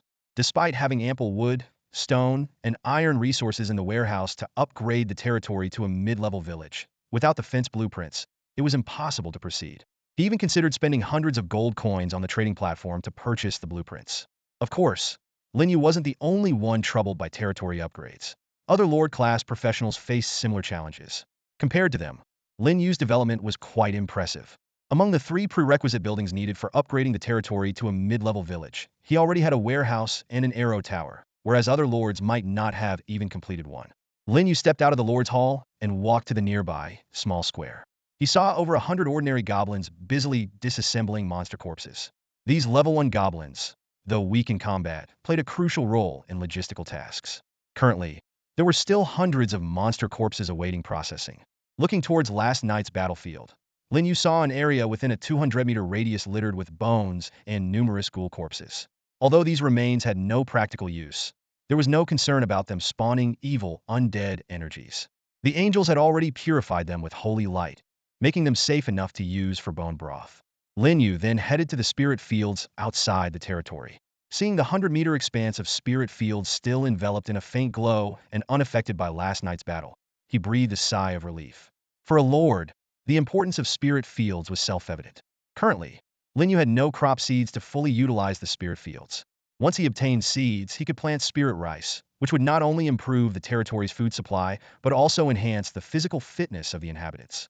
With prolonged consumption of spirit rice, ordinary goblins could potentially break through their limitations and become goblin warriors or even goblin heroes. In the long run, when the territory's population exceeded 1 million, if all inhabitants could consume spirit rice, it would significantly boost the development and overall strength of the territory. Besides spirit rice, the spirit fields could also be used to cultivate demon plants and magical herbs. According to information from the Goblin Zago, demon plants were sentient plants primarily used to protect the territory, capable of deterring ordinary wild monsters. Magical herbs were essential ingredients for making potions, which in the world of professionals were as crucial as health and mana potions in games. In battle, a professional who used potions would see a substantial increase in combat effectiveness. Just like crafting equipment, a lord needs a dedicated building to brew potions. The apothecary's hall, a prerequisite for potion making, is more advanced than the blacksmith shop, and its blueprints are harder to obtain. On the floating island, both equipment merchants and potion merchants are major profit makers. Lin Yu thought to himself that if he could monopolize the island's equipment and potion businesses, he would be raking in gold coins by the billions every day, effortlessly summoning a massive angel army. However, this was still a distant dream that would require continued effort to achieve. Lin Yu's gaze shifted to the goblin tribe 4 kilometers to the west. While the distance seemed short, there were no roads, only dense jungles and territories occupied by wild creatures. While most lords were still clearing monsters within a 1 kilometer radius of their territories, Lin Yu's troops had already traversed several kilometers, preparing to attack a native intelligent species stronghold, giving him a significant advantage. After 2 hours of arduous marching and countless wild creature battles, the angel squad finally arrived at the goblin tribe. They did not hide their presence, but hovered 100 meters in the air, their white wings fluttering. Each angel was fully armed, clad in silver-white armor, and wielding angelic swords blazing with golden flames, exuding a holy radiance. This magnificent sight immediately intimidated the goblins in the tribe. On the wooden walls of the goblin tribe, a group of high-ranking goblins led by the chieftain stared in shock at the angels in the sky. "Chieftain, what are those creatures? Are they the legendary winged people?" a trembling goblin asked. The goblin chieftain shook his head. Even with his age and experience, he had never seen such beautiful and holy beings. Gripping his staff tightly, the chieftain said gravely, "No matter what race they are, they come with ill intent. Friends don't come bearing weapons. Everyone, stay alert. These are enemies intending to invade our tribe. Though their levels may not be high, we must not underestimate them." "Yes, chieftain," the goblin warriors responded in unison. Meanwhile, the tribe was in a state of emergency mobilization. Over 300 goblins, regardless of their combat abilities, were being gathered. Defending their home was every goblin's duty. No one would choose to flee unless the enemy was overwhelmingly powerful. At that moment, orderly shouts echoed from the jungle outside the tribe. Moments later, a fully equipped goblin troop emerged from the woods. Led by several goblin champions, the rest were goblin warriors, totaling around 200. They quickly formed an offensive formation near the tribe. The goblin chieftain and his group on the wooden wall were stunned by the sight. "What in the world?" the chieftain murmured, finding it hard to believe what he was seeing. The goblin chief and his entourage stood outside the tribe, staring in shock at the scene before them. Nearly 200 elite goblins were lined up in formation. These were the tribe members who had gone missing over the past 2 days. They were all alive, without a single one missing, but the over 100 ordinary goblins were nowhere to be seen. The chief recognized many familiar faces, some of which he could even name. What was even more shocking was that these elite goblins were standing in the enemy's ranks, poised for attack. This wasn't an isolated betrayal. It was a large-scale defection. Suddenly, the goblin chief had a revelation and roared, "Damn it! I've been deceived. That foolish goblin tricked me." He was referring to the weak warrior goblin, Lin, who had been expelled from the council hall. The chief realized that from the very beginning, there was no hidden cache of food in the caves, nor had there been any ambush by the Grey Dwarves during transport. The entire event had nothing to do with the Grey Dwarves. It was a carefully crafted conspiracy orchestrated by the winged beings from above. The chief glared fiercely at the angels in the distance. He had to admit that even by goblin standards, these beings were extraordinarily beautiful. They emanated a powerful aura of divine light and holiness, making one feel an urge to worship them. "No, this is the power of enchantment." The chief suddenly snapped out of it and shouted in anger. "Their beauty is just a facade. At their core, they are evil creatures. They must have used dark magic to enchant our elite goblins." This was the only explanation he could think of. Apart from soul-witching dark magic, he couldn't imagine what could have caused so many elite goblins to defect en masse in such a short time. Suddenly, a more terrifying thought struck the chief. That foolish goblin and the 30 or so warriors who returned with him must have been enchanted too. Otherwise, they would have told me the truth. Damn, they're inside the tribe right now. A chill ran down the chief's spine as he realized the enemy had already infiltrated the tribe. He quickly ordered a nearby goblin strongman, "Go and capture Lin and the warriors who returned with him immediately." The goblin strongman looked puzzled. "Chief, why should we capture them?" The chief, with a grim face, explained, They have been controlled by dark forces. The strong man, shocked by the revelation of traitors within the tribe, was about to respond when the war horn sounded outside the tribe. The yo-yo battle cries startled countless birds in the forest. It was the way goblins rallied their spirits. A great battle was imminent. Upon receiving orders from the holy messenger, the goblin followers surged toward the goblin tribe like a tidal wave. Nearly 200 elite goblins, their eyes gleaming with fervor, charged fearlessly into battle. Their roars shook the heavens, as if they were a squad of fearless warriors unafraid of death. They're insane. All of these goblins have gone mad, exclaimed a level 7 goblin warrior. They've never been this crazed even when fighting the Grey Dwarves. The goblin chieftain furrowed his brow, his conviction unwavering. This is the terror of the bewitching magic, he declared. Turning to the goblin warriors around him, he ordered sternly, remember, gather all your strength to attack those winged beings in the sky later. They are the evil spellcasters. Kill them, and their dark magic will collapse. Understood, chieftain, the goblin warriors responded in unison. At that moment, a goblin warrior voiced a concern. Chieftain, what about the goblins outside the tribe? The goblin chieftain replied coldly, ignore them. They won't breach the tribe's walls anytime soon. If necessary, kill a few of them. Everything is for the tribe. For the tribe, the goblin warriors shouted, readying themselves for battle. Suddenly, the goblin chieftain shouted, they're coming. He swiftly swung his elemental staff, conjuring a massive fireball nearly a meter in diameter, hurling it toward the distant, beautiful figures in the sky. At that moment, dozens of winged angels were diving down from 100 meters above. Their holy swords blazed with dazzling golden flames, and the angelic wings on their backs radiated a pure, brilliant light, creating an extraordinarily beautiful scene. With a thunderous boom, the fireball was cleaved apart by a cross-shaped sword light in midair. The scorching flames instantly enveloped an area tens of meters wide. However, despite its spectacular appearance, the threat was minimal, as the fire elemental magic within the fireball had been disrupted, reducing it to ordinary flames. Leading the charge, Ida and Shaylee, along with dozens of winged angels, plunged through the firestorm, heading straight for the goblin tribe. This makes no sense, the goblin chieftain exclaimed. As a level 9 elementalist, his grand fireball spell was powerful enough to kill a level 8 warrior. Yet these winged beings, at most mid-level 7, had managed to shatter his spell with a single strike, even disrupting the magical runes within the fireball. Such power was beyond his comprehension.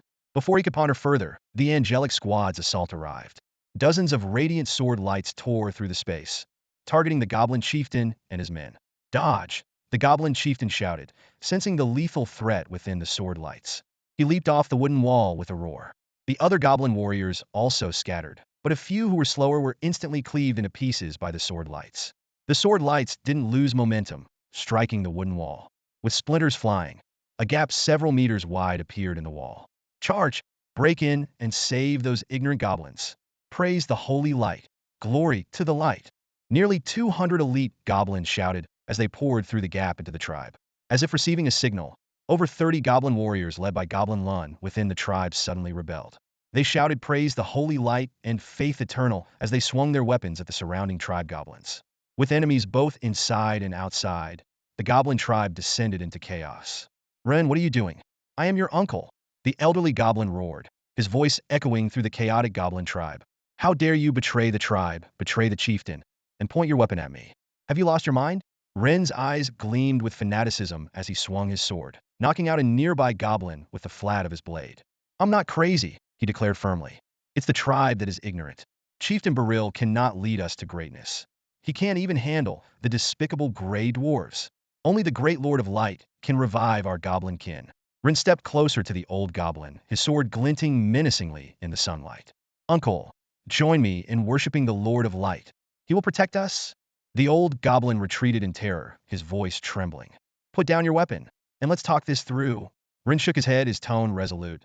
The Lord of Light is a merciful deity, offering our tribe a chance at redemption, but it's the only chance we get. Uncle, trust me, I mean you no harm. Can you at least put down your weapon while we talk? The old goblin tried to negotiate. No! Ren was unwavering.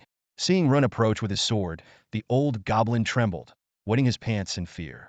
He quickly shouted, stop! I'll join you in worshipping the light. Ren nodded in satisfaction. Good uncle. Now, I need you to kneel and make no sudden movements.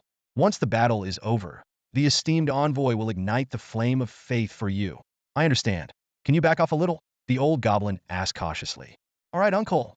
Rin turned and walked away. Kneeling on the ground, the old goblin looked around for an escape route. However, he soon realized that the goblin zealots had surrounded the entire tribe. Those who refused to bow to the light were either resisting desperately or already knocked out. Escape was now a distant hope.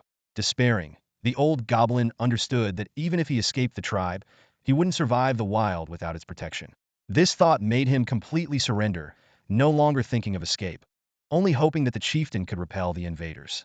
Like the chieftain, he believed that the goblin zealots were under a dark spell and that the Lord of Light was a false god. To them, worshipping a false god would bring ruin to the tribe and the entire goblin race. In less than 10 minutes, Lin Yu's 200 elite goblin zealots had taken control of the entire tribe. Although the tribe had over 300 goblins, most were ordinary. The tribe's strongest were surrounded by the angelic squad. The zealots easily took over, leaving goblins either forced to kneel or knocked out all around. Our mission is complete, a goblin zealot announced loudly. Now we just wait for the envoys to finish preaching to Chieftain Baril, and this battle for the tribe's redemption will be over. Praise the great Lord of Light. Under his guidance, our goblin tribe will surely achieve greatness. The zealots' faces were filled with fervor, dreaming of a glorious future for the tribe. Meanwhile, the kneeling goblins were terrified, thinking the zealots were mad. To them, the world no longer needed faith. They just hoped the old chieftain could win and save them. On the battlefield, Chieftain Baril was struggling against 4 powerful angels. Wielding his elemental staff, he unleashed massive fireballs, but they failed to harm his enemies. The fireballs were sliced apart midair by dazzling sword strikes, leaving only scorched earth behind. Damn it! Baril's eyes were bloodshot. Are the legendary winged ones all this powerful? The 4 angels attacking him were all formidable, led by Ida and Sally. Baril's elemental magic was powerless against them, and his situation grew increasingly dire. Vina and Josie were in charge of providing support, and together with the other 4 angels, they forced the goblin chieftain to retreat step by step, from the wooden walls of the tribe to the outside of the council hall, which held countless honors of the goblin tribe. The chieftain's situation grew increasingly perilous. Meanwhile, the other goblin warriors were in an even more dire situation. Dozens of angels surrounded them, launching a brutal onslaught. In the initial clash, over a dozen goblin warriors were instantly killed. In the ensuing wave of battle, several more fell. At this moment, only 6 goblin warriors remained struggling to hold their ground, 2 8th-level goblin commanders and 4 7th-level goblin champions.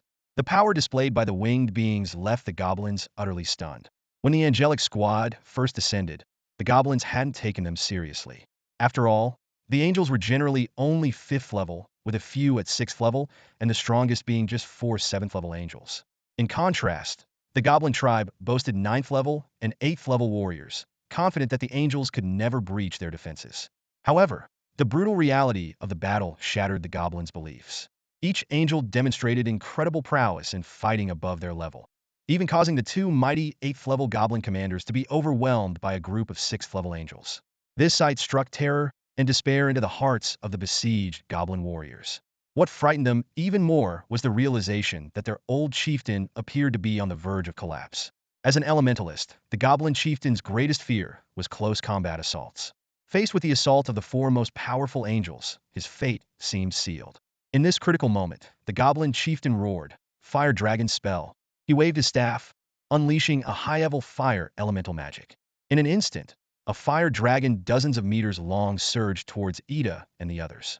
Where the fiery dragon passed, the ground was scorched and a burnt smell filled the air, showcasing the terrifying power of the magic.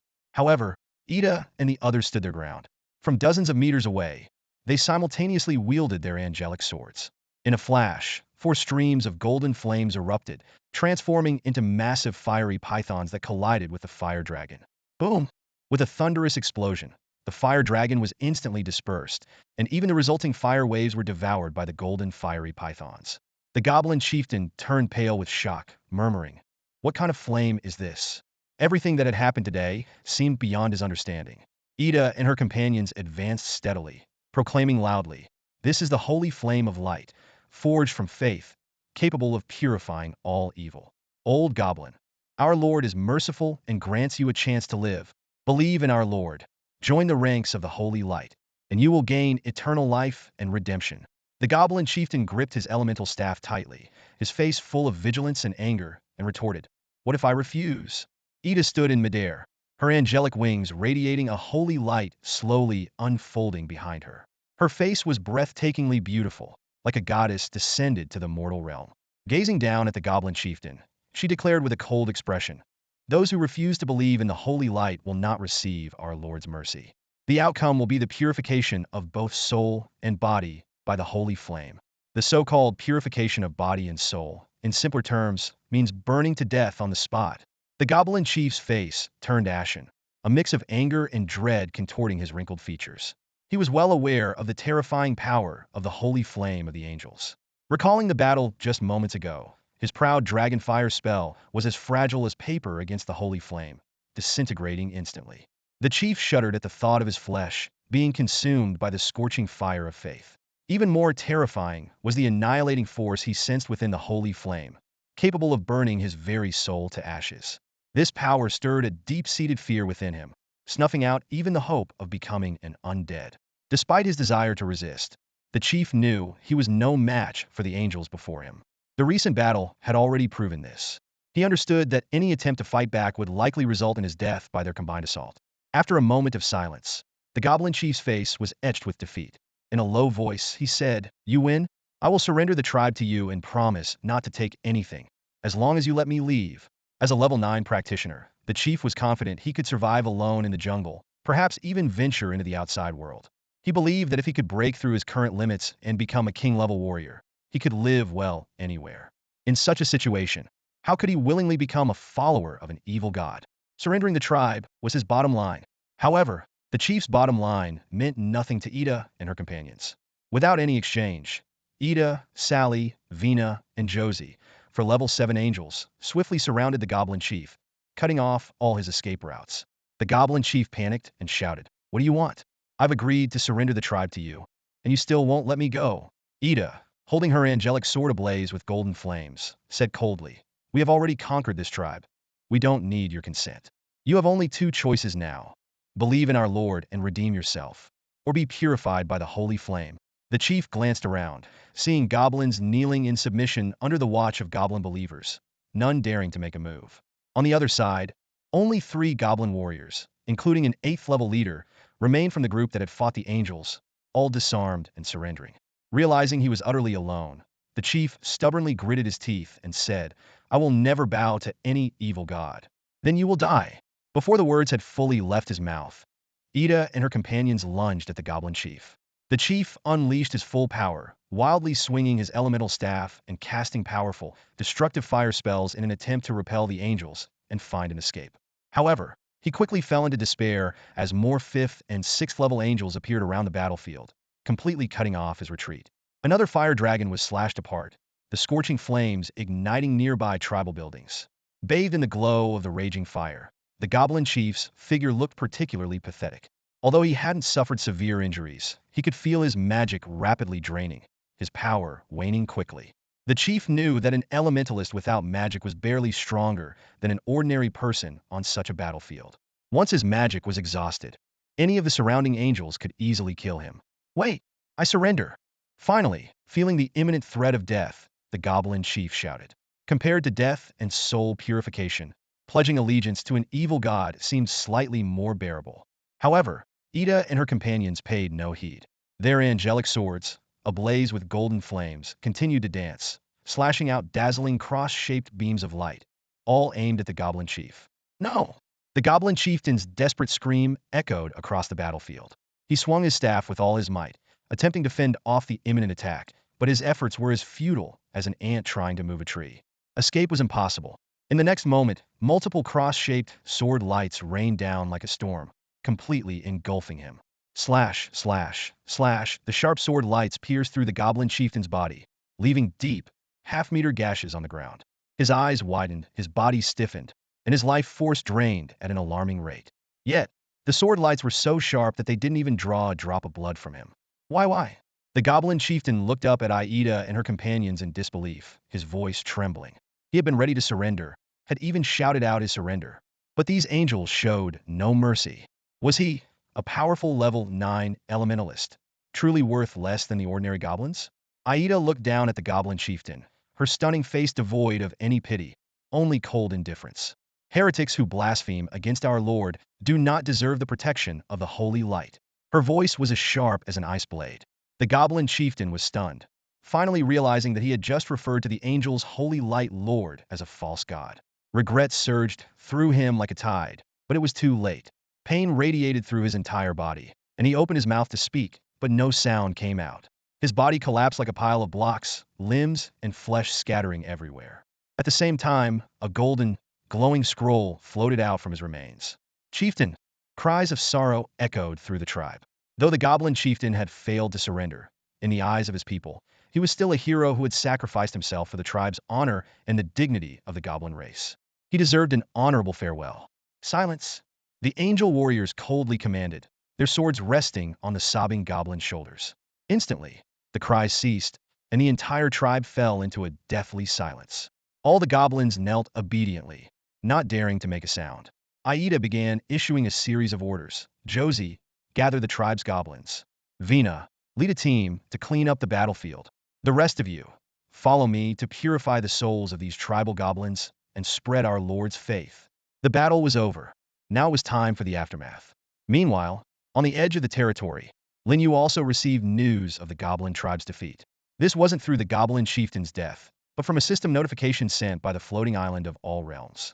Dear Lord, your troops have slain Goblin Chieftain Baril and captured all members of the Goblin tribe.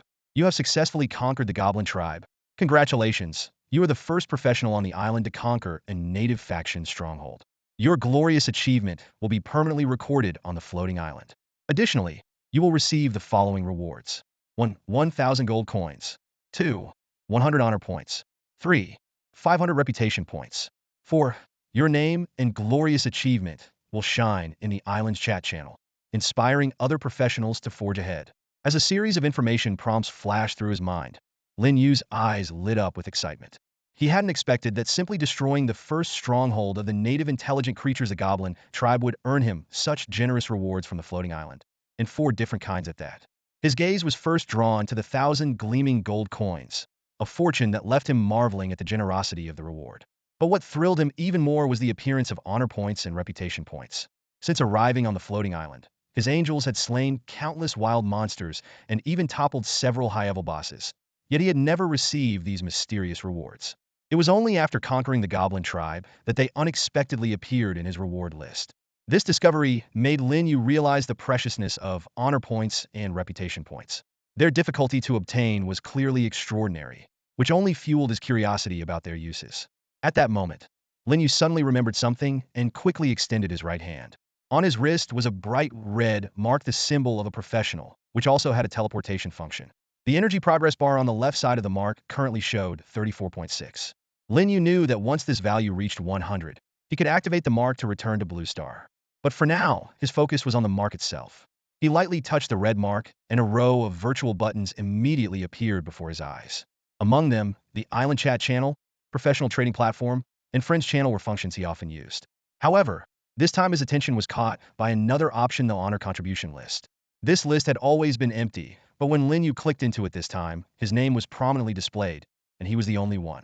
On the entire honor contribution list, from the 1st to the 100th place, only Lin Yu's name stood alone at the top. Honor contribution list. First place, Lin Yu, honor points, 100. Professional title, Lord, no title. Second place, none. Third place, none. 100th place, none. Seeing this one-man show on the leaderboard, Lin Yu couldn't help but feel a surge of pride. But he quickly turned his attention to a more practical question. What exactly were honor points for? And what about reputation points? Besides the 100 honor points, the floating island had also awarded him 500 reputation points. His intuition told him that reputation points might not be as valuable as honor points.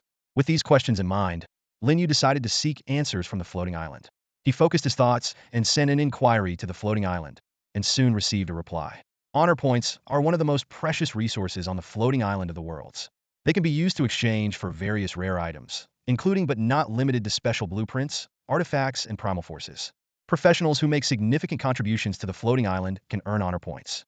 For instance, Lin Yu, as the first professional to conquer a native stronghold, earned honor points for his outstanding achievements and significant contributions. Reputation points are obtained in a similar manner to honor points, but are easier to acquire.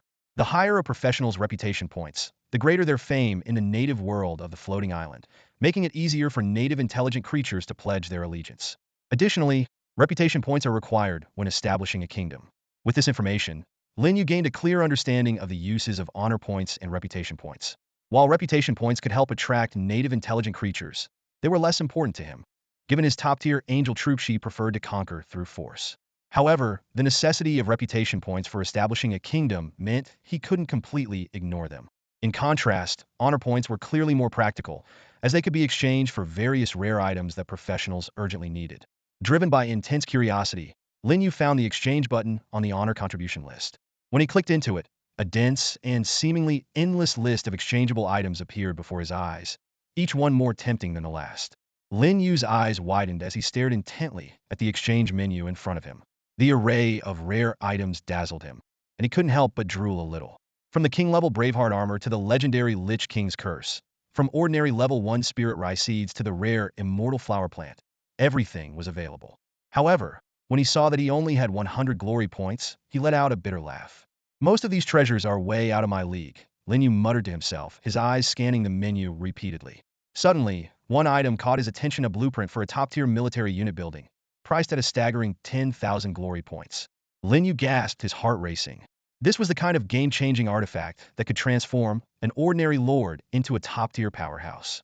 He couldn't help but imagine what it would be like to own such a blueprint. But soon, Lin Yu calmed down. Stop dreaming, he chuckled to himself. Even if I scrimped and saved, who knows how long it would take to gather that many glory points. Besides, with my angel, who needs other units? As Lin Yu pondered how best to use his precious 100 glory points, the island's chat channel suddenly erupted. It turned out that the fourth reward bestowed upon Lin Yu by the floating island had taken effect. His name and glorious battle achievements were now announced in the chat channel, akin to a world announcement in a game.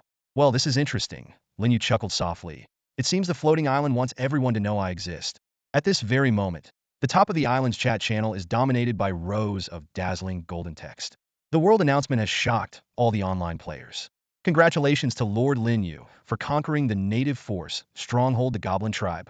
As the first lord to conquer a native force stronghold, Lin Yu is awarded 1,000 gold coins, 100 honor points, and 500 reputation points. May all players follow Lin Yu's example and make outstanding contributions to the unification of the floating island.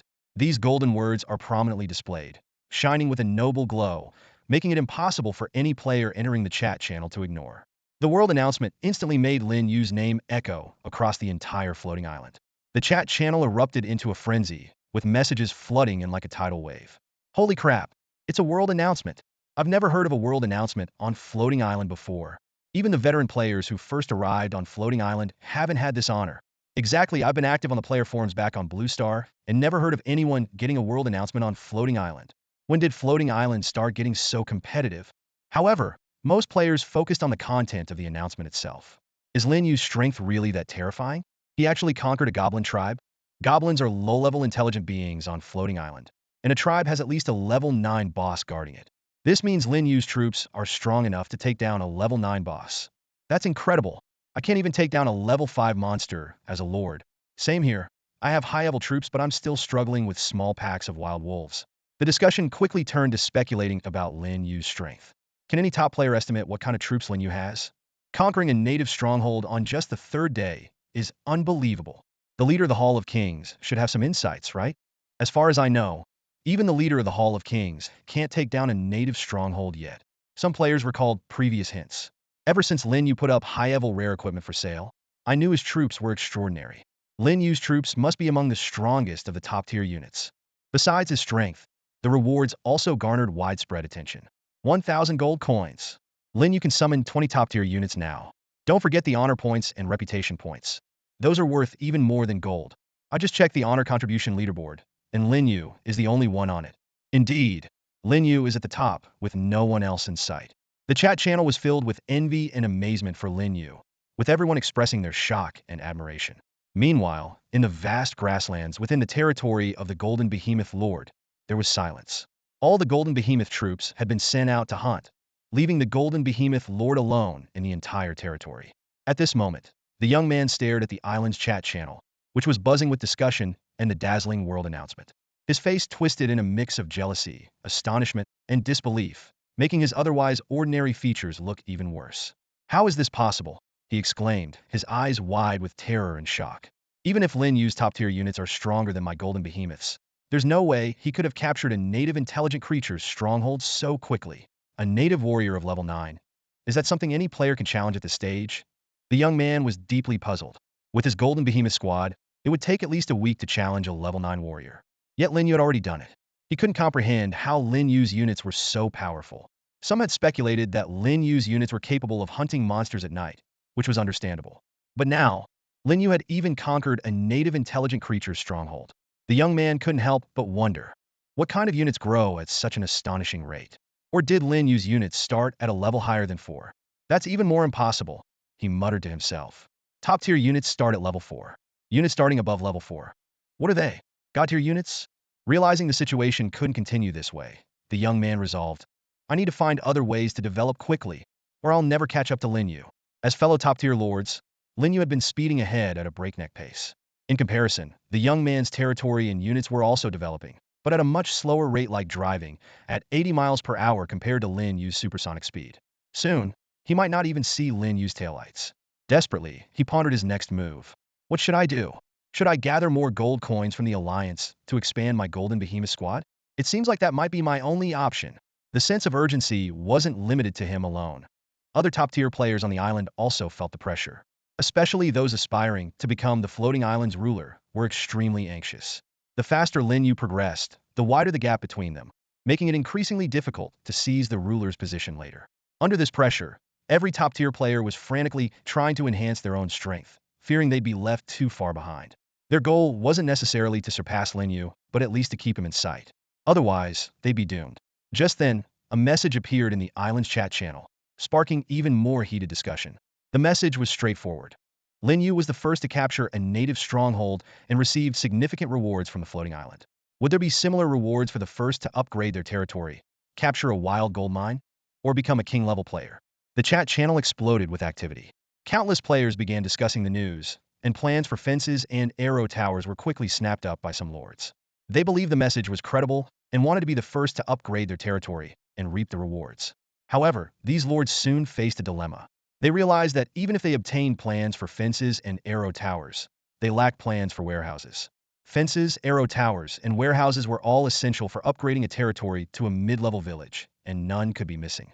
Yet, there were no warehouse plans available on the trading platform, as their drop rate was even lower than that of fences and arrow towers. No worries, no rush, many lords reassured themselves. Since no warehouse plans have appeared, Lin Yu probably doesn't have one either. I still have a chance to get this reward. At this moment, the Alliance channel of the Hall of Kings was buzzing with excitement.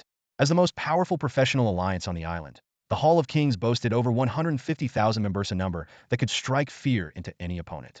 The Golden Behemoth Lord knew well that if he could mobilize this vast force, he would have a significant advantage in the upcoming battles to seize the island. This confidence often led him to underestimate Lin Yu, believing that his temporary setback would soon be overcome with the support of the Hall of Kings. However, a single remark from the Golden Behemoth Lord caused an uproar in the Alliance channel. The young lord once again showcased his brilliant ideas this time. Instead of collecting gold under the pretext of forming a core team or asking for loans, he proposed a crowdfunding plan. He was confident that, given his status as a top-tier lord and alliance leader, gathering some gold within the alliance would be a breeze. After all, crowdfunding had its advantages over loans. No contracts to sign and no constraints from the floating island's rules. Unfortunately, the Golden Behemoth Lord overestimated his influence. His crowdfunding proposal was met with strong opposition from numerous alliance members. The channel was instantly flooded with complaints. Our alliance leader sure has guts. Other leaders at least ask for loans. Ours goes straight to crowdfunding. It's like getting something for nothing. Who in their right mind would do this without a few drinks? Every single gold coin is hard-earned by us combat professionals. Loans are one thing, but crowdfunding? No way. Faced with the overwhelming tide of criticism, the Golden Behemoth Lord was stunned. He couldn't believe that his status as a top-tier lord was so worthless. In such a vast alliance of 150,000 members, he couldn't even gather enough gold to buy 2 building blueprints. In truth, he aspired to be the first professional to upgrade his territory and receive rewards from the floating island. But what he truly valued were not the gold and prestige points, but the world announcement and honor points. These would significantly boost his reputation on the island, attracting more professionals to join the Hall of Kings. He admitted that he might not match Lin Yu in terms of troops, but he held the ace of the Hall of Kings.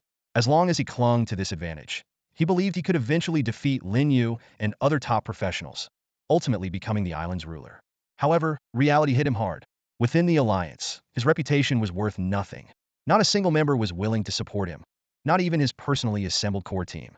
Seeing the one-sided public opinion, the Golden Behemoth Lord panicked and quickly retracted his statement, claiming it was a loan, not crowdfunding. This concession barely managed to quell the uproar. Eventually, he did manage to borrow a few thousand gold coins, despite some members still advising against it, warning that the prices of the fence and arrow tower blueprints were skyrocketing and not worth the purchase. Especially without warehouse blueprints, he ignored them. The moment he got the gold, he immediately opened the island's trading platform and bought a fence blueprint and an arrow tower blueprint. Though he had the blueprints in hand, the soaring prices left the Golden Behemoth Lord heartbroken.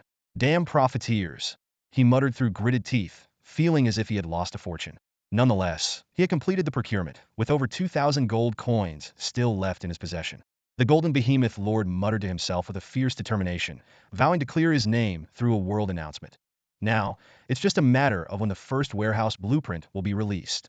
No matter the cost, I must get my hands on that blueprint. This time, I won't let Lin Yu beat me to it. Meanwhile, Lin Yu was intensely focused on the honor items exchange menu. His fingers swiped back and forth on the screen, his brow furrowed.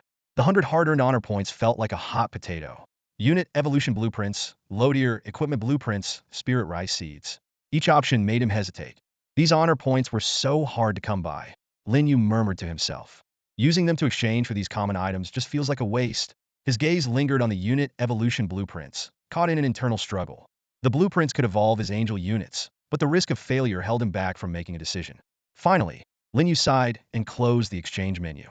He turned his attention to the island's chat channel, which was buzzing with excitement over the world announcement. The pinned golden notice stood out prominently, and Lin Yu's lips curled into a slight smile, relieved that he had already built his warehouse. He then looked at the trading platform, where bidding wars for fence and arrow tower blueprints were in full swing. These people are really going all out, Lin Yu chuckled softly, shifting his focus to the auction for the ghoul leather armor. With less than 3 minutes left in the auction, the price of the armor had soared to 1,070 gold coins, surpassing all previously sold top-tier level 5 equipment. Lin Yu calculated his gains for the day. Auction proceeds, the 1,000 gold coins from the floating island rewards, plus the loot from conquering the goblin tribe. His face beamed with satisfaction. Just then, a new system notification popped up. Esteemed Lord, your unit has occupied the core building of the goblin tribe, the meeting hall. You can choose to destroy it or take possession of it. If you choose to take possession, the goblin tribe will become your second territory. If you choose to destroy it, the goblin tribe will become unclaimed land, and you will have a chance to obtain related blueprints. Lin Yu had already gleaned this information from the forum for professionals back on Blue Star. Without hesitation, he chose to destroy it. For him, possessing the goblin tribe held no value at this point. The system immediately responded. Congratulations, Lord Lin Yu. You have successfully destroyed the goblin tribe. You have incurred the hatred of the goblin race. You have obtained 3 arrow tower blueprints, 1 fence blueprint, 1 warehouse blueprint, 5 cabin blueprints, and a silver-grade stronghold chest. As he stared at the string of rewards, Lin Yu's eyes widened, his heart racing. Only one thought echoed in his mind. He had struck it rich. Compared to the gains, offending the goblin tribe was no big deal at all, Lin Yu thought to himself. Even if they hadn't destroyed the goblin settlement, the adventurers arriving on the floating island were destined to be in conflict with the native forces. The hostility of the goblins was a trivial price to pay for him. At this moment, Lin Yu was immersed in immense joy, unable to suppress the smile on his face. His haul was astonishing. 1 blueprint each for a fence and a warehouse, 3 blueprints for arrow towers, and no less than 5 blueprints for wooden houses. Most excitingly, he had obtained a silver-grade stronghold treasure chest. Finally got the fence blueprint. Lin Yu muttered excitedly to himself. Now I can build the fence right away, upgrade my territory to a mid-level village, and unlock the ability to summon a 4-winged angel. If there's a reward for the first to upgrade their territory, it's definitely going to be mine. His thoughts raced as he calculated how to utilize these spoils. Although he already had a warehouse, the blueprint could be sold on the trading platform. Lin Yu analyzed with a smile. All the top players and alliance leaders are scrambling to upgrade their territories, but the trading platform only has blueprints for fences and arrow towers. The drop rate for warehouse blueprints is even lower. If I put it up for sale, it could fetch an astonishing price, maybe even more valuable than snake armor. As for the wooden house blueprints, Lin Yu guessed that 5 blueprints could build quite a few wooden houses. He recalled some blueprints can be used multiple times, like the arrow tower blueprint, which can be used 3 times. As one of the most basic buildings, the wooden house blueprint might have even more uses. Finally, Lin Yu's attention focused on the mysterious silver-grade stronghold treasure chest. This was the first time he had heard of a stronghold treasure chest, and there was no information about it even on the Blue Star Adventurers forum. He couldn't help but speculate. Could this be something new on the floating island? Like the world announcements, a newly unlocked feature? Curious, Lin Yu inquired about the stronghold treasure chest from the floating island of all realms. Quickly, he received a detailed response. Stronghold treasure chests are rare items that can only be obtained by destroying native strongholds. The chests are ranked from lowest to highest as bronze, silver, gold, diamond, crystal, divine, and super divine. The chests may contain random items such as gold coins, basic resources, blueprints, equipment, crop seeds, etc., with higher level chests containing more valuable items. This information made Lin Yu ponder deeply. He realized that the goblin tribe wasn't the weakest among the native forces. Otherwise, he would have received a bronze chest instead of a silver one. He began to imagine how precious a super divine chest, obtained by destroying a native kingdom, would be. The only thing Lin Yu needed to do now was to wait for his angel squad to bring back the spoils. Once in hand, he could immediately begin upgrading his territory, selling the warehouse blueprint, and opening that highly anticipated stronghold treasure chest. Just then, new information from the floating island of all realms interrupted Lin Yu's thoughts. Lin Yu received exciting news. The ghoul leather armor he listed had successfully sold for an astonishing 1,140 gold coins, more than double the price of other top-tier level 5 equipment. This incredible price not only validated Lin Yu's intuition, but also brought him immense joy. Meanwhile, another piece of his equipment, the skeleton sword, sold for 270 gold coins. Although the skeleton sword's price didn't compare to the ghoul leather armor, considering it was just a regular level 4 item without special effects, the price was still quite reasonable. In contrast, the ghoul leather armor, despite being only level 5, boasted the disguise effect, which was considered a god-tier skill at this stage. This explained why someone was willing to pay such a high price. As soon as the news broke, the island's chat channels erupted. Professionals buzzed with discussion. Some believed the price was justified by the item's value, while others thought spending so many gold coins on a level 5 item was insane. Among the debates, knowledgeable players pointed out the true value of the ghoul leather armor. It allowed the wearer to disguise as a ghoul and go undetected by undead creatures below level 5, making it possible to safely hunt at night and significantly speed up leveling. For ordinary players, this transaction might seem out of reach. But for the elite, the opportunity to level up quickly made the gold coins seem insignificant. While players were engrossed in the heated discussion, the angel squad returned triumphantly. All 58 two-winged angels came back safely, escorting a large haul of loot. Over 500 goblin followers, along with food, basic resources, monster materials, and metal materials seized from the goblin tribe. This victory not only brought substantial material gains, but also added more than 300 new goblin followers, along with multiple blueprints, gold coins, and equipment. Aida led the angel squad to report back to Lin Yu, respectfully presenting the spoils of war. Among the numerous treasures, the most eye-catching was the long-awaited silver-grade stronghold chest. This war not only propelled Lin Yu's territory to new heights, but also opened the door to new opportunities for him. As its name suggests, the treasure chest gleamed with a silvery sheen. It was a flat, rectangular box, about 40 centimeters in length, looking compact and lightweight. Lin Yu cradled it in his arms, surprised by its lightness. He shook it vigorously a few times, but there was no sound, as if it were empty. However, Lin Yu knew well that in the world of the extraordinary, appearances were often deceiving. Just like that seemingly small warehouse that could store 100,000 units of resources, thanks to spatial compression. Surely, the interior of this treasure chest held more than met the eye.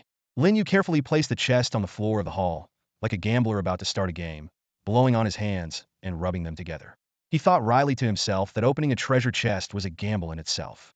Recalling the words from the floating island, the items inside the chest would appear randomly. If he was lucky, he might get rare items, but this was just a silver-grade stronghold chest, only one level higher than a bronze chest, so the chances of obtaining high-level items were slim. Unless it was a gold or diamond-grade chest. Lin Yu comforted himself. The chest was practically a gift from the floating island, so whatever he got would be a bonus. He mentally prepared himself to avoid disappointment from high expectations. Taking a deep breath, Lin Yu reached out his right hand, about to touch the chest lock when a virtual message suddenly popped up before his eyes. Do you want to open the current treasure chest? The unexpected prompt took Lin Yu by surprise. He had assumed he would need to force the chest open, not expecting such a convenient feature. Without hesitation, he chose yes. With a soft click, the chest's lock automatically released, and the lid slowly lifted. Instantly, several beams of golden light shot out from the chest, landing on the hall floor. At the same time, a series of messages flooded Lin Yu's mind. Congratulations, Lord Lin Yu. You have successfully opened a silver-grade stronghold chest. You have obtained 1,000 units each of food, wood, stone, and iron ore. 1 goblin unit blueprint. 1 low-level equipment blueprint. 300 gold coins. 1 small vial of primal energy. Lin Yu looked at these unexpected gains with delight. Although he wasn't sure if the rewards were considered generous, he was already quite satisfied. He quickly stored the 4,000 units of resources and 300 gold coins in his territory's warehouse, then carefully examined the remaining 2 blueprints and the vial of primal energy. The primal energy was contained in a small crystal bottle, with the liquid inside faintly shimmering with golden light. Lin Yu checked the bottle's information. Primal energy small portion. Quality, low level. Usage, limited to low-level professionals. Description, can help a low-level professional advance by 1 complete level, not applicable to mid-level or higher professionals. Lin Yu was overjoyed. This reward seemed tailor-made for him. He had just advanced to level 3 last night, putting him in the low-level professional category. Drinking this vial of primal energy would allow him to leap directly to level 4, becoming a mid-level professional. He felt relieved that this vial of energy was useless to the already level 5 angels, but invaluable to him. Lin Yu gripped the crystal bottle tightly, feeling the anticipation of stepping into a new realm. Lin Yu didn't hesitate for a moment as he twisted off the crystal bottle cap and downed the pale, golden liquid in one gulp. Instantly, a tremendous energy erupted within him, sweeping through his body like a raging fire. This force aggressively transformed his physique, bringing waves of pain so intense that he nearly cried out. However, when he saw the angels like Aida and Sally gazing at him with reverence, Lin Yu gritted his teeth and endured the agony. As the master of holy light, he knew he couldn't show any weakness at this crucial moment. After what felt like an eternity, the excruciating pain finally began to subside until it vanished completely. At that moment, Lin Yu felt as if he were in paradise. His entire body relaxed, and his mood elated. He eagerly opened his status panel, and, sure enough, his level had advanced to the early stage of level 4. Pain and joy intertwined. Lin Yu mused to himself. I wish I could have opportunities to level up like this 100 times over. He laughed heartily, ignoring his sweat-soaked clothes, and quickly turned his attention to the 2 blueprints he had found in the treasure chest. The first was a blueprint for goblin units, rated as intermediate. Using it would grant him 300 goblin units, including goblin warriors, elite goblin warriors, and goblin champions. The second was a low-level equipment blueprint that would enable the blacksmiths in his territory to forge various low-level items up to level 3. At this moment, Lin Yu felt like the chosen one. Not only had he acquired the blueprints for a blacksmith shop and equipment, but the Angel Squad had also brought back the 3 goblin blacksmiths that Lunan had mentioned. With everything in place, he could immediately start mass-producing equipment. Although he could only make low-level gear, it was perfect for the current stage of combat professionals. Lin Yu was secretly delighted. Most combat professionals haven't even reached level 2. Once my equipment hits the shelves, it will surely spark a buying frenzy. The door to wealth is wide open. He excitedly imagined the income, which would allow him to summon more angels. Just then, Aida began reporting the other loot they had obtained. Lord, from this goblin tribe, we have also secured 76 gold coins, 2 pieces of equipment, and another blueprint. Additionally, we've collected resources from the goblin tribe's reserves. Over 13,800 units of food, 6,400 units of wood, 4,080 units of stone, and the least, iron ore, with just over 1,500 units. Besides a few slain goblin chiefs and several high-level goblins, the majority have surrendered and become your followers. Excellent work? Lin Yu nodded approvingly. Although the number of gold coins was limited, the other resources were quite substantial, especially the nearly 14,000 units of food, which would sustain the goblin followers in his territory for a long time. Bring me those 2 pieces of equipment and the blueprint, Lin Yu instructed Aida, his heart filled with anticipation.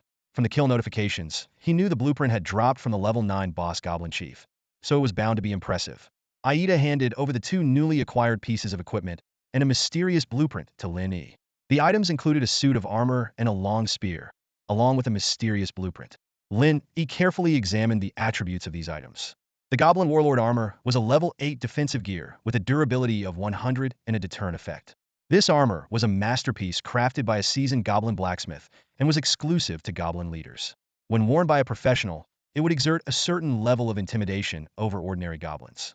The Goblin Courage Spear was a level 7 offensive weapon with a durability of 100 and an aura of courage. This spear was the proud creation of a goblin blacksmith. Even the most timid goblin would become extraordinarily brave when wielding this spear. However, Lin noted the special caution in the weapon's description.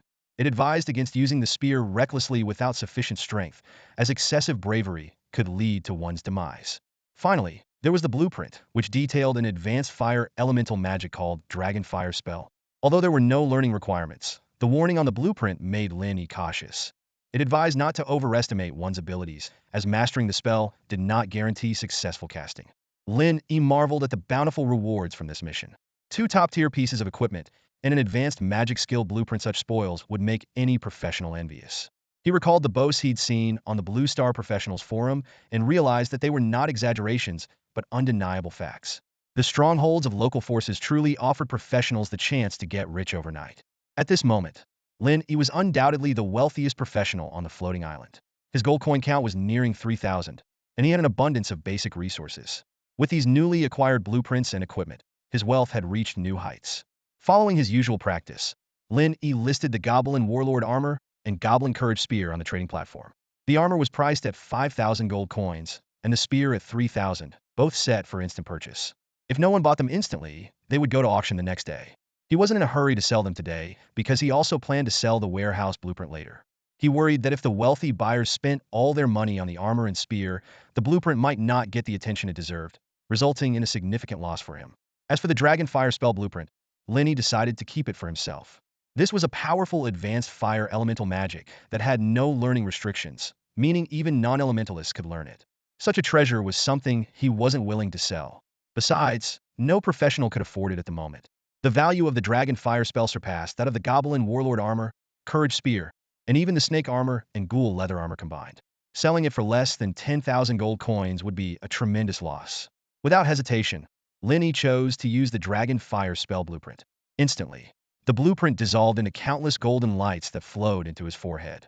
Simultaneously, a wealth of information about the Dragon Fire Spell surged into his mind, and he quickly grasped the essentials of this advanced elemental magic. With a thought, Lin decided to attempt casting the Dragon Fire Spell. Instantly, energy surged within him, and the surrounding fire elemental magic began to resonate. Moments later, scorching flames emerged from his right palm, rapidly expanding as if to transform into a dragon. However, at that moment, Lin Yi's body suddenly wavered, his face turned pale, and the flames in his palm extinguished instantly. Lord! Aida and Shaylee exclaimed in unison. The two beautiful angels hurried forward, supporting Lin from either side. I'm fine. Lin waved them off, taking a deep breath and striving to stabilize the dispersing elemental energy within him. That was careless of me. I overestimated myself. Lin Yu muttered, frustration etched on his face as he furrowed his brows. Reflecting on the floating island's warnings, he couldn't help but sigh inwardly. Although he had mastered the theoretical knowledge of the fire dragon spell, the practical application proved to be a formidable challenge. The problem lies in my low level, Lin Yu analyzed, absent-mindedly tapping his fingers on the table. A lower level means fewer energy elements within my body, making it impossible to support the powerful magic runes of the fire dragon spell, let alone gather enough fire elemental energy. After a moment of contemplation, he added, I need to reach at least level 7 to have any hope of successfully casting it. Lin Yu's complexion slowly regained some color, though he still looked somewhat pale. Noticing his condition, Aida couldn't help but advise, Lord, you don't need to learn all this yourself. Whatever you wish to accomplish, just command us. We, the angels, are your most devoted followers, always loyal and ready to serve you. Hearing this, Lin Yu's lips curled into a slight smile. It's not the same, he explained. You are you, and I am me. As a professional, I also yearn to wield great power. Besides, I may need to return to Blue Star soon. Before that, I must elevate my strength further. Blue Star? Aida tilted her head in confusion. Patiently, Lin Yu elaborated. Blue Star is a mundane world, not part of the floating island. Most people there are ordinary humans, with only a few being professionals. Although professionals are scarce, they generally have high levels, with some even reaching king or extraordinary ranks. As he spoke, Lin Yu couldn't help but think of the beautiful Sui Dao, his former class monitor. Her level should be at least king rank, possibly higher. Being among the first summoned professionals, she had already spent a full year developing on other floating islands, making it unsurprising if she had reached extraordinary rank. Is Blue Star your home planet, Lord? Aida asked curiously. Lin Yu nodded in confirmation. Upon hearing this, excitement flickered in the eyes of Aida, Sally, and the others. In unison, They asked, "Lord, can we accompany you to Blue Star?" The question caught Lin Yu off guard. He realized he had never considered this possibility. After a moment of thought, he cautiously replied, "Probably not. I've never heard of any professional taking their subordinates back to Blue Star." Seeing the disappointment on the angels' faces, Lin Yu quickly reassured them, "But nothing is absolute. It might just be a matter of insufficient strength. Once my power grows, maybe then you can come with me to Blue Star." Hearing this, the angels' beautiful faces lit up with renewed hope. Though it might not be possible now, they secretly anticipated that once they reach godhood, they might indeed follow their lord to Blue Star. Meanwhile, Lin Yu quietly began to communicate with the floating island of 10,000 worlds. Rather than speculating, he decided it was best to seek answers directly from the floating island. Lin Yu had always known that professionals could bring certain items back to Blue Star from the floating island. Images of the lavish lifestyles of those lords who had successfully brought back spirit rice flashed through his mind: luxurious villas, expensive sports cars, and beautiful women everywhere. Not only that, but equipment, gold coins, and other items could also be brought back. Lin Yu recalled the crimson staff that Su, the head instructor, occasionally showed off, which was a precious piece of equipment she had brought back from the floating island. This known information piqued Lin Yu's curiosity. He began to wonder if troops could also be brought to Blue Star. With this question in mind, he inquired with the floating island of all realms. Lin Yu quickly received a response. Transporting troops to Blue Star required a transfer fee of 5,000 gold coins per troop. Only when a troop became an immortal deity could it break the barrier and traverse between the two realms using its divine power. This answer made everything clear to Lin Yu. No wonder he had never heard of any lord bringing troops back to Blue Star before. The transfer fee of 5,000 gold coins was exorbitant, enough to summon 100 top-tier troops. Unless under extremely special circumstances, lords were unlikely to do so. Lin Yu also considered another possible reason. The number of people who initially became lords was very small. Su, the head instructor, had mentioned that among the first batch of over 1 million professionals, there were only a little over 100 lords scattered across the globe. Considering the lords who had already died, the remaining number was even smaller. This also led to a relative scarcity of information about lord professionals. Lin Yu couldn't help but imagine himself returning to Blue Star with angelic troops, but reality quickly pulled him back. Couldn't afford such a high transfer fee. Even though Lin Yu was considered one of the wealthiest professionals on the island, he had never seen 5,000 gold coins stacked together. This idea had to be shelved for now. With new questions in mind, Lin Yu asked the floating island of all realms once again. Besides troops, could other items be brought back to Blue Star? The answer was, only personal belongings of professionals. This response left Lin Yu puzzled. How did those lord professionals manage to bring large quantities of spirit rice back to Blue Star? Hundreds or even thousands of pounds of spirit rice clearly couldn't be considered personal belongings. Suddenly, a light bulb went off in Lin Yu's head. He immediately inquired with the floating island of all realms. Was there any equipment on the island that could store large quantities of items, similar to the function of base chests? Sure enough, he received a positive answer. Spatial equipment, which could store large quantities of items. Lin Yu had an epiphany. Spatial equipment itself was considered a personal belonging. By storing spirit rice or other items in the spatial equipment and wearing it, one could cleverly circumvent the floating island's restrictions. This discovery excited Lin Yu immensely. He decided to make obtaining spatial equipment his next goal. This magical equipment, which existed only in novels, would not only satisfy his curiosity, but also bring great convenience. He imagined that if Yida had spatial equipment, she could directly store the resources they seized and easily bring them back to their territory, eliminating the cumbersome and risky transportation process. Next, Lin Yu began to organize the remaining spoils of this war. Excluding basic resources such as food, wood, stone, and iron ore, he tallied up a total of 2,786 gold coins, 1,011 4,200, and 7,376.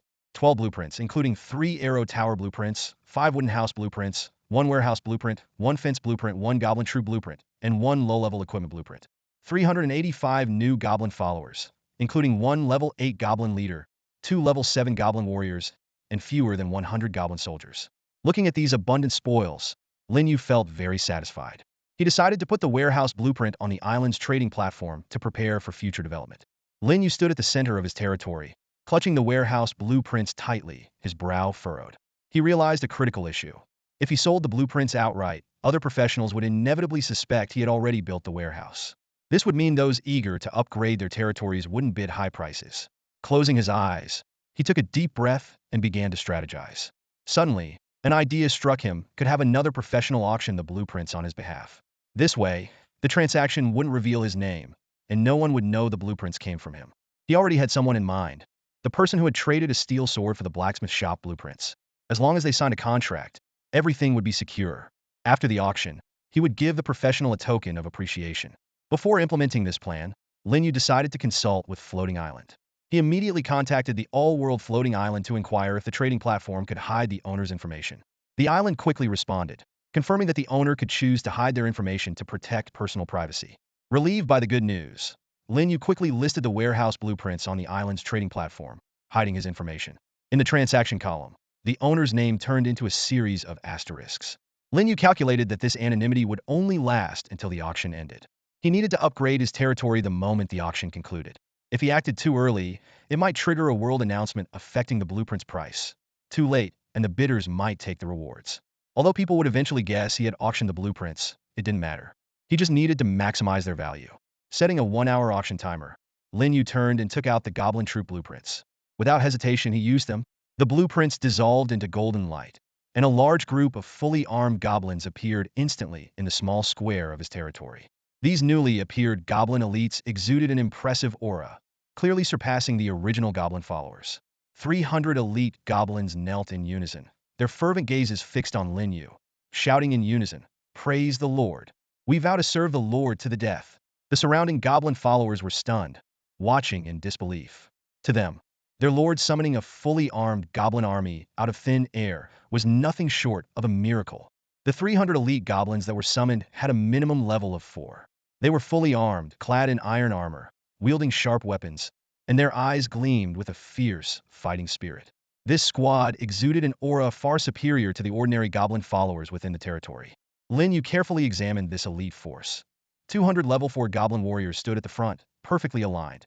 80 level 5 elite goblin warriors followed, standing tall and imposing.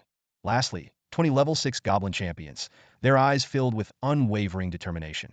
The combat strength of this unit was impressive, capable of independently carrying out hunting missions. Lin Yu calculated in his mind. With these 300 elites, the total number of goblins under his command now approached 1,000.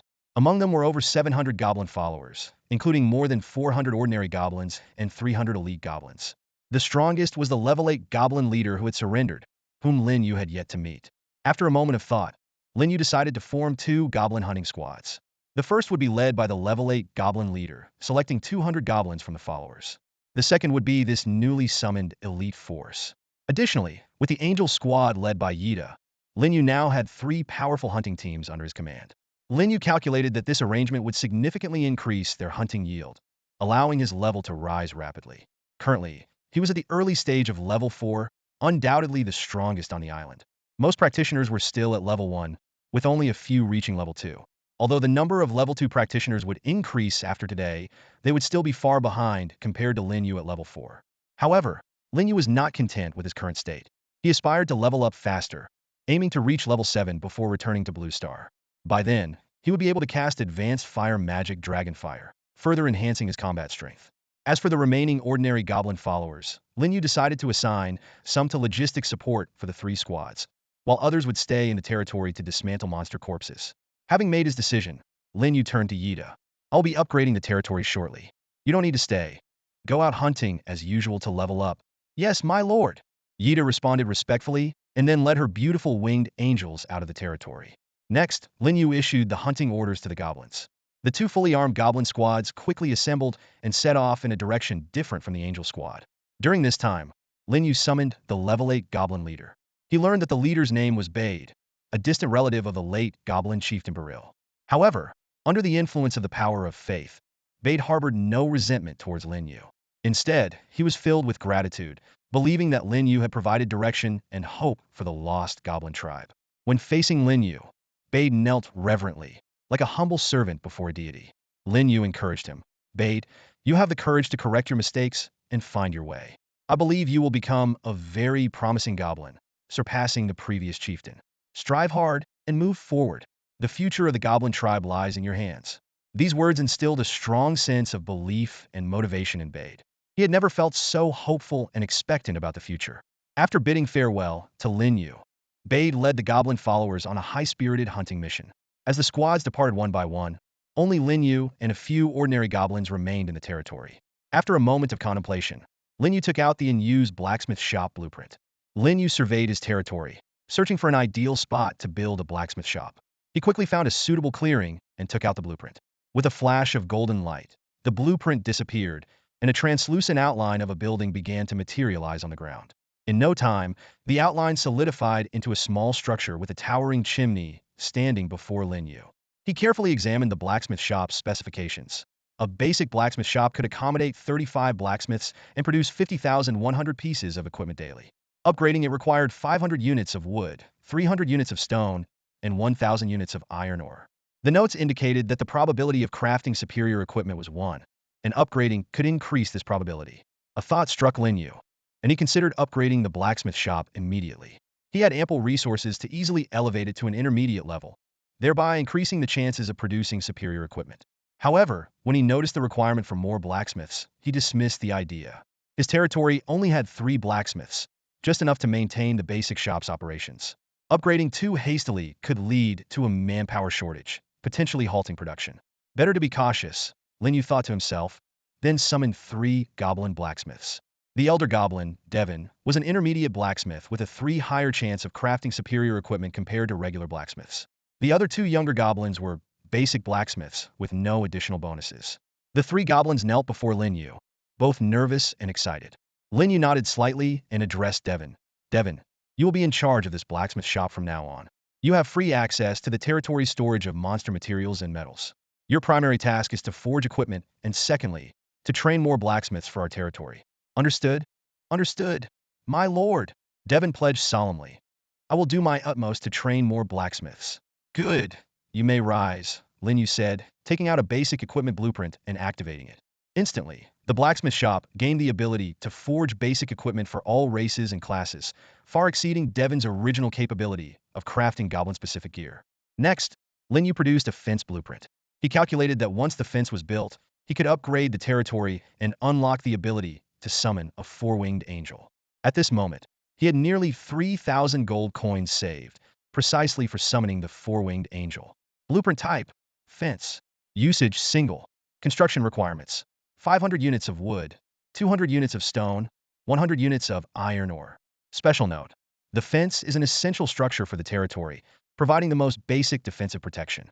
As the blueprint dissolved into golden light, a wooden fence instantly appeared around Lin Yu's territory, encircling it completely. The fence was made of tightly arranged wooden planks, standing just over a meter high. Though it appeared fragile, it was imbued with the rules of the floating island world. This low-level fence had a defense durability of 300 points, ensuring that no creature, no matter how powerful, could force its way in before the durability dropped to 0. Only the spiritual field lay outside the fence, but Lin Yu wasn't worried. He had inquired with the floating island of all realms and learned that as long as the territory remained unbreached, the spiritual field would be invincible. After the construction was complete, Lin Yu opened the territory information panel.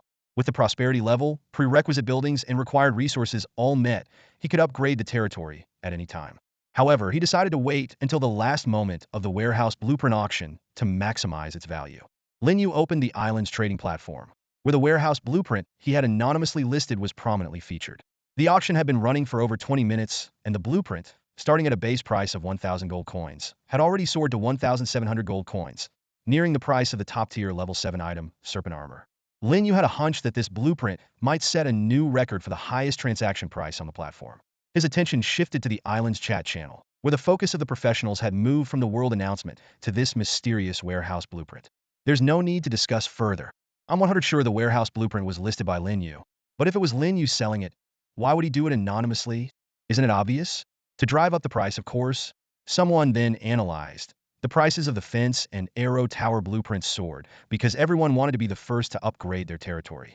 But now that Lin Yu already has a warehouse, he will undoubtedly be the first to upgrade. Selling anonymously is to make those hopeful lords compete. I agree. I bet the goblin warlord armor, the spear of courage, and this warehouse blueprint are all spoils from Lin Yu's conquest of the goblin tribe. Even though some had seen through Lin Yu's plan, the bidding price for the warehouse blueprint continued to skyrocket. Some lords held on to the hope that the blueprint might have come from a fortunate combat professional who chose to remain anonymous to avoid trouble. After all, most of those participating in the auction were top-tier professionals, including the leader of the Palace of Kings. The Golden Behemoth Lord had a similar thought. He couldn't believe Lin Yu's luck could be so extraordinary, and was determined to secure the blueprint. The drop rate for the warehouse blueprint was miserably low, with none of the numerous professionals on the island managing to obtain it. However, Lin Yu managed to get 2 in succession, an incredible stroke of luck. He knew he must secure this blueprint at all costs. Otherwise, the First Lord's plan would be completely ruined. Without it, he couldn't upgrade his territory or receive rewards, and the expensive blueprints for fences and arrow towers he had previously purchased would be a total loss. Under the watchful eyes of countless onlookers, the auction price for the warehouse blueprint skyrocketed like a runaway horse. In just half an hour, the price surpassed the Tuthasan gold mark with no signs of slowing down. All the notable lords on the island were drawn into this frenzy, especially those who had formed alliances. Not a single one was missing. Even though everyone was well aware that the blueprint likely came from Lin Yu, no one wanted to miss this opportunity. Each was secretly calculating. What if it wasn't him? If they could get the blueprint and become the first to upgrade their territory, the rewards from the floating island would be within their grasp. In the final 10 minutes, the bid had reached 2,500 gold. 5 minutes later, the 3,000 gold barrier was shattered. This astronomical price caused a commotion in the island's chat channels, but the bidding frenzy only intensified. Some lords, strapped for cash, had to bow out regretfully, while those who remained were utterly frenzied. The Golden Behemoth Lord was among them. At that moment, he was frantically borrowing money in the Alliance channel of the King's Hall. Leaders, stop borrowing. This is clearly a trap set by Lin Yu. Yeah, calm down. Spending so much on a warehouse blueprint is not worth it. With over 3,000 gold, you could recruit 60 or 70 Golden Behemoths. Despite the earnest pleas of his Alliance members, the Golden Behemoth Lord turned a deaf ear. He had already invested a significant amount of gold to become the First Lord. With victory in sight, how could he give up now? Even if it meant being buried in debt, he was determined to get that blueprint. There's only 2 or 3 minutes left in the auction, and Lin Yu is silent. This means the blueprint probably has nothing to do with him. The Golden Behemoth Lord reassured himself. I have to take this chance. I can't let anyone else get it. Brothers, let me gold. Let me become the First Lord, win the world announcement for the King's Hall, and lead us to a brighter future. Faced with their leader's fervent determination, the Alliance members had no choice but to relent. In the end, many generously lent him a considerable sum of gold. After all, with a contract in place, they weren't worried about him defaulting. Plus, the interest was substantial, ensuring that they would profit regardless of who ultimately obtained the blueprint.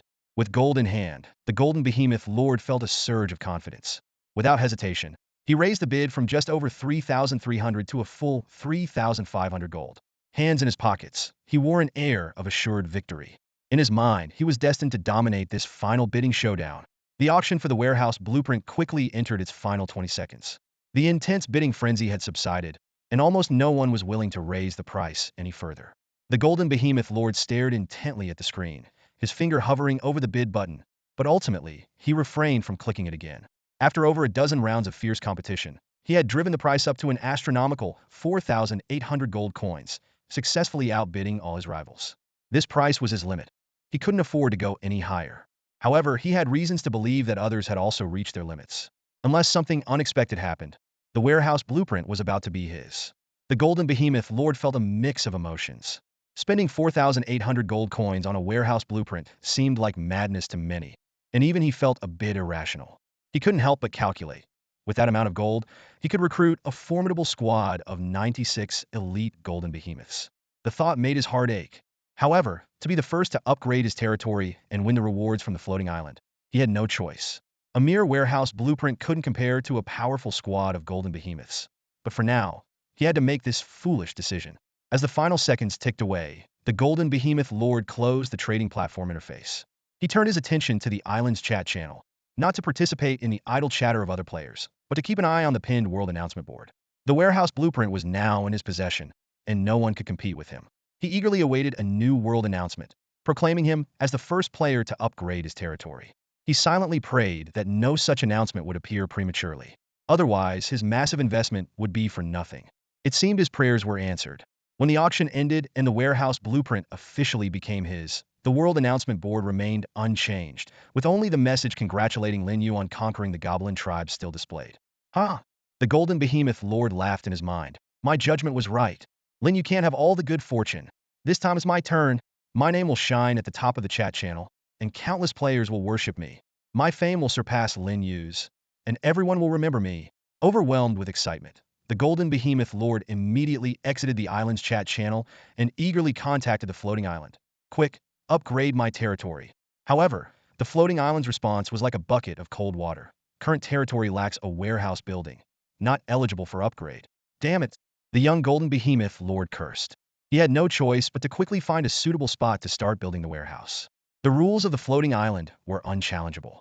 Unbeknownst to the golden behemoth lord, shortly after he exited the island's chat channel, the world announcement he had been closely monitoring suddenly changed. A new announcement appeared, declaring Lin Yu as the first player to upgrade his territory. This news hit like a bomb, instantly igniting the entire island's chat channel. At the same time, the chat channel of the King's Hall Alliance was also in an uproar. Wow, it's Lin Yu again. There really is a world announcement for the first territory upgrade.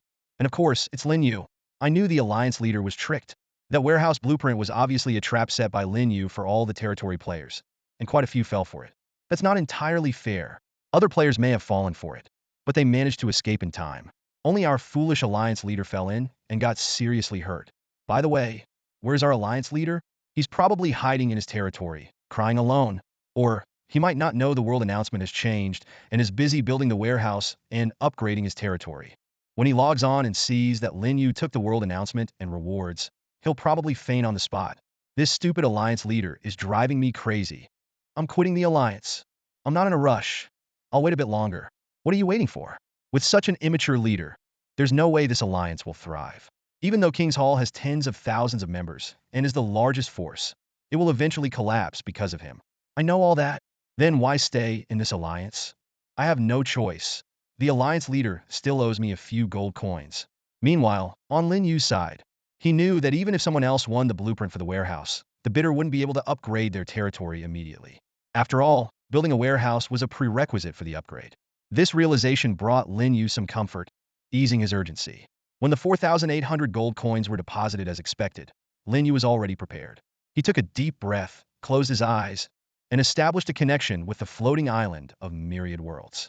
The upgrade process was unexpectedly smooth and without any hitches.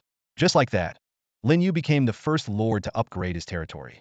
The area of the intermediate village expanded dramatically, nearly 10 times its original size.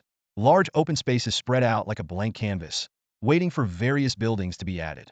Lin Yu held 3 arrow tower blueprints and 5 wooden house blueprints, intending to put them to use as soon as possible. The wooden house blueprints, in particular, were a pressing priority. The number of goblins in the territory had surpassed 1,000, and along with Lin Yu's angel, it was impossible for so many residents to continue sleeping outdoors.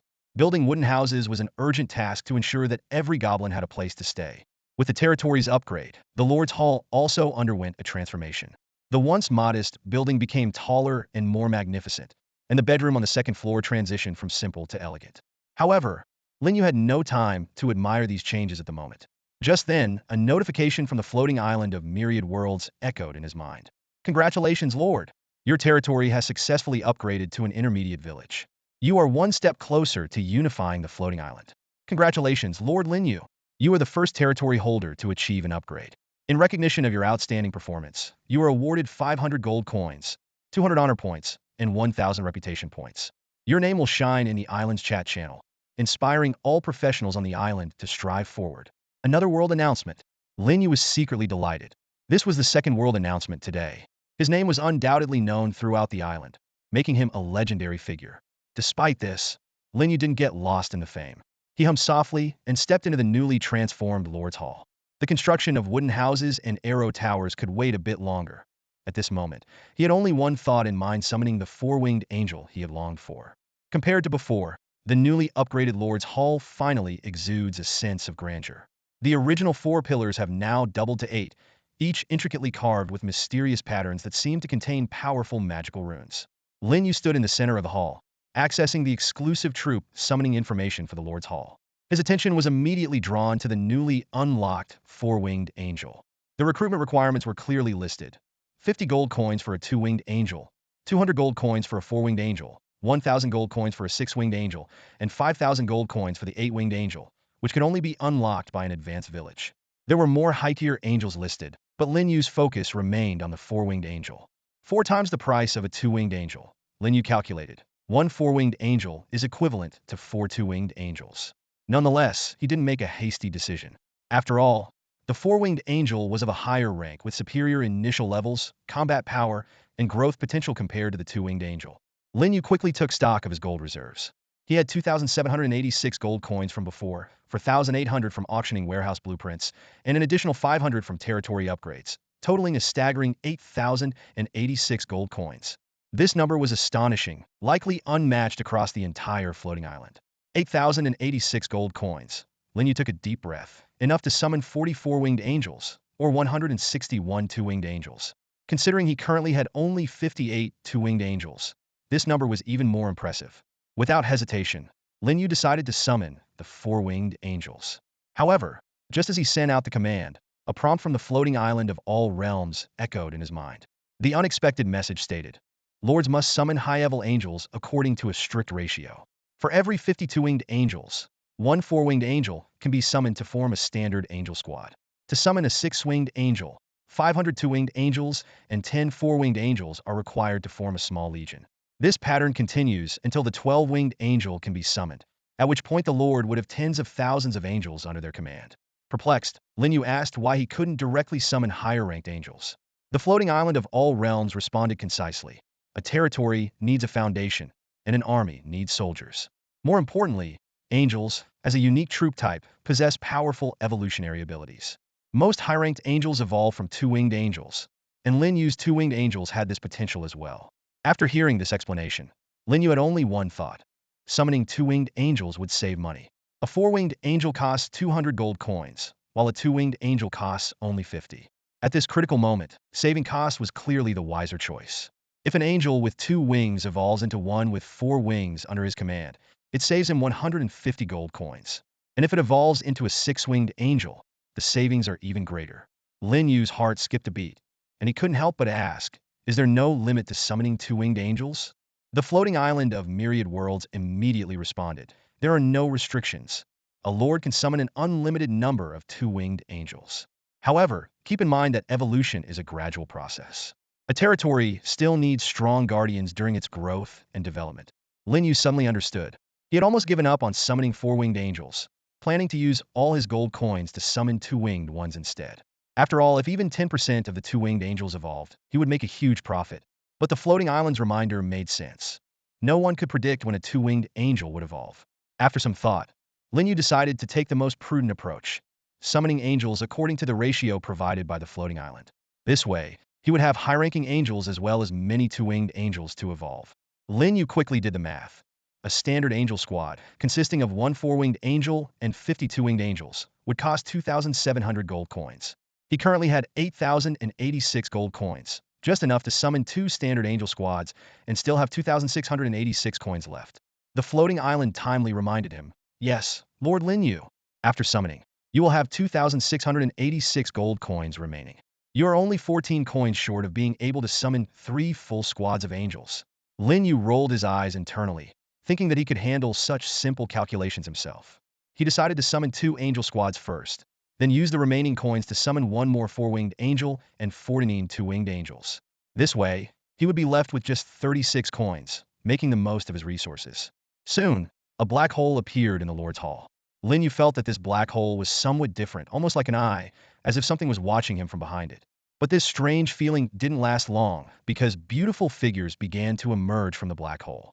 Leading the way were 3 four-winged angels, whose beauty was breathtaking.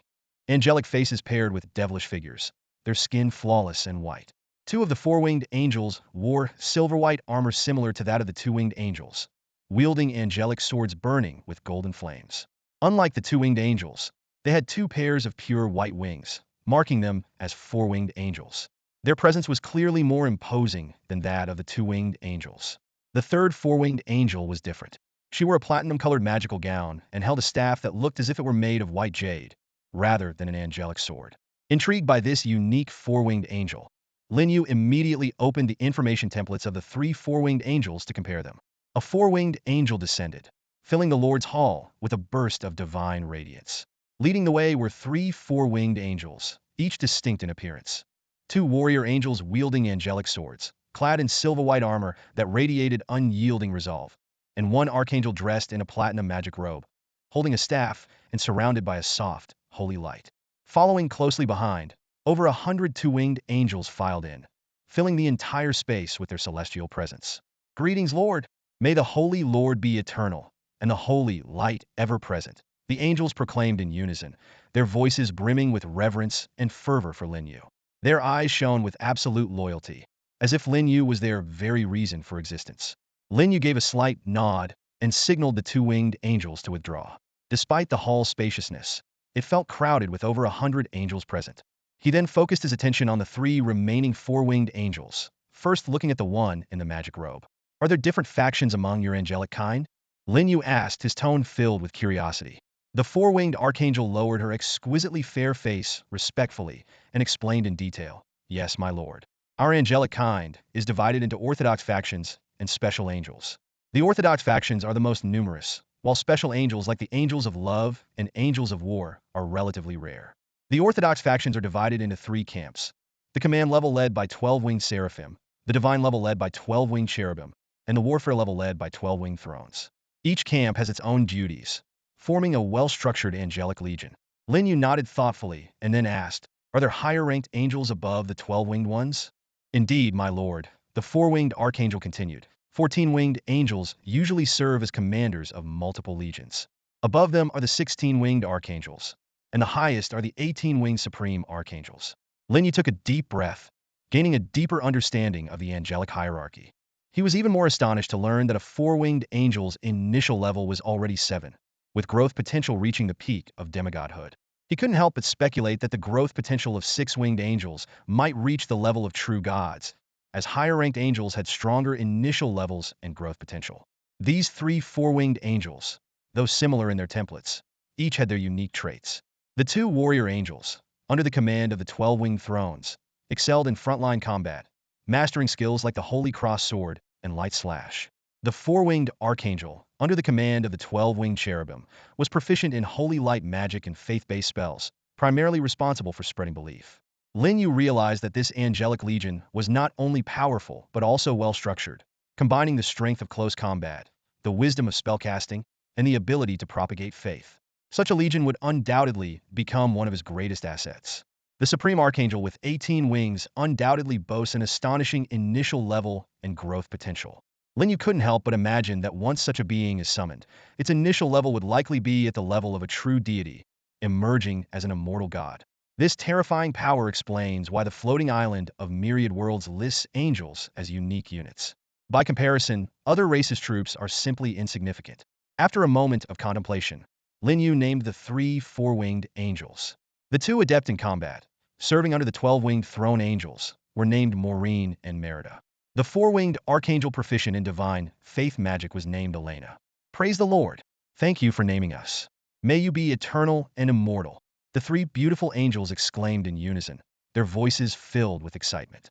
To them, receiving a name from the Lord of Holy Light was a great honor, one that the over 100 two-winged angels summoned alongside them could not hope to achieve. Lin Yu nodded slightly and turned his gaze to the two four-winged angels. Maureen, Merida, each of you will lead a full squad of angels to hunt in the wild world. Then he looked at the four-winged archangel. Elena, you currently have 14 two-winged angels under your command. When Yetta's squad returns this evening, select one more two-winged angel to form a full squad. By your divine command, my lord, Elena responded, her voice a melodious blend of softness and ethereality, captivating to the ears. She held an angelic staff as white as jade, its tip radiating a holy light that enveloped her perfectly sculpted figure. Compared to the other two four-winged angels, Elena exuded a gentler and more sacred aura, though all three were equally beautiful, differing only in their temperament. Go! Lead your squads to the wild world. Lin Yu ordered. Hunting the evil creatures outside will help you increase your levels. I hope you can grow quickly, but not just in level. If you can evolve into six-winged power angels or six-winged virtue angels, that would be my greatest satisfaction. As you command, Lord, the three beautiful angels replied in unison. We will do our utmost to break through our limitations and grow into six-winged angels, never to disappoint you. A satisfied smile appeared on Lin Yu's face. Soon, Elena and the others led over 100 two-winged angels away from the territory, splitting into three squads, two full squads, and one nearly full squad heading in different directions into the forest. With this, Lin Yu had 6 squads hunting in the wild world, 4 angel squads and 2 goblin squads. This was undoubtedly a terrifying fact. Once the news spread, the island's professionals would likely be stunned and filled with fear.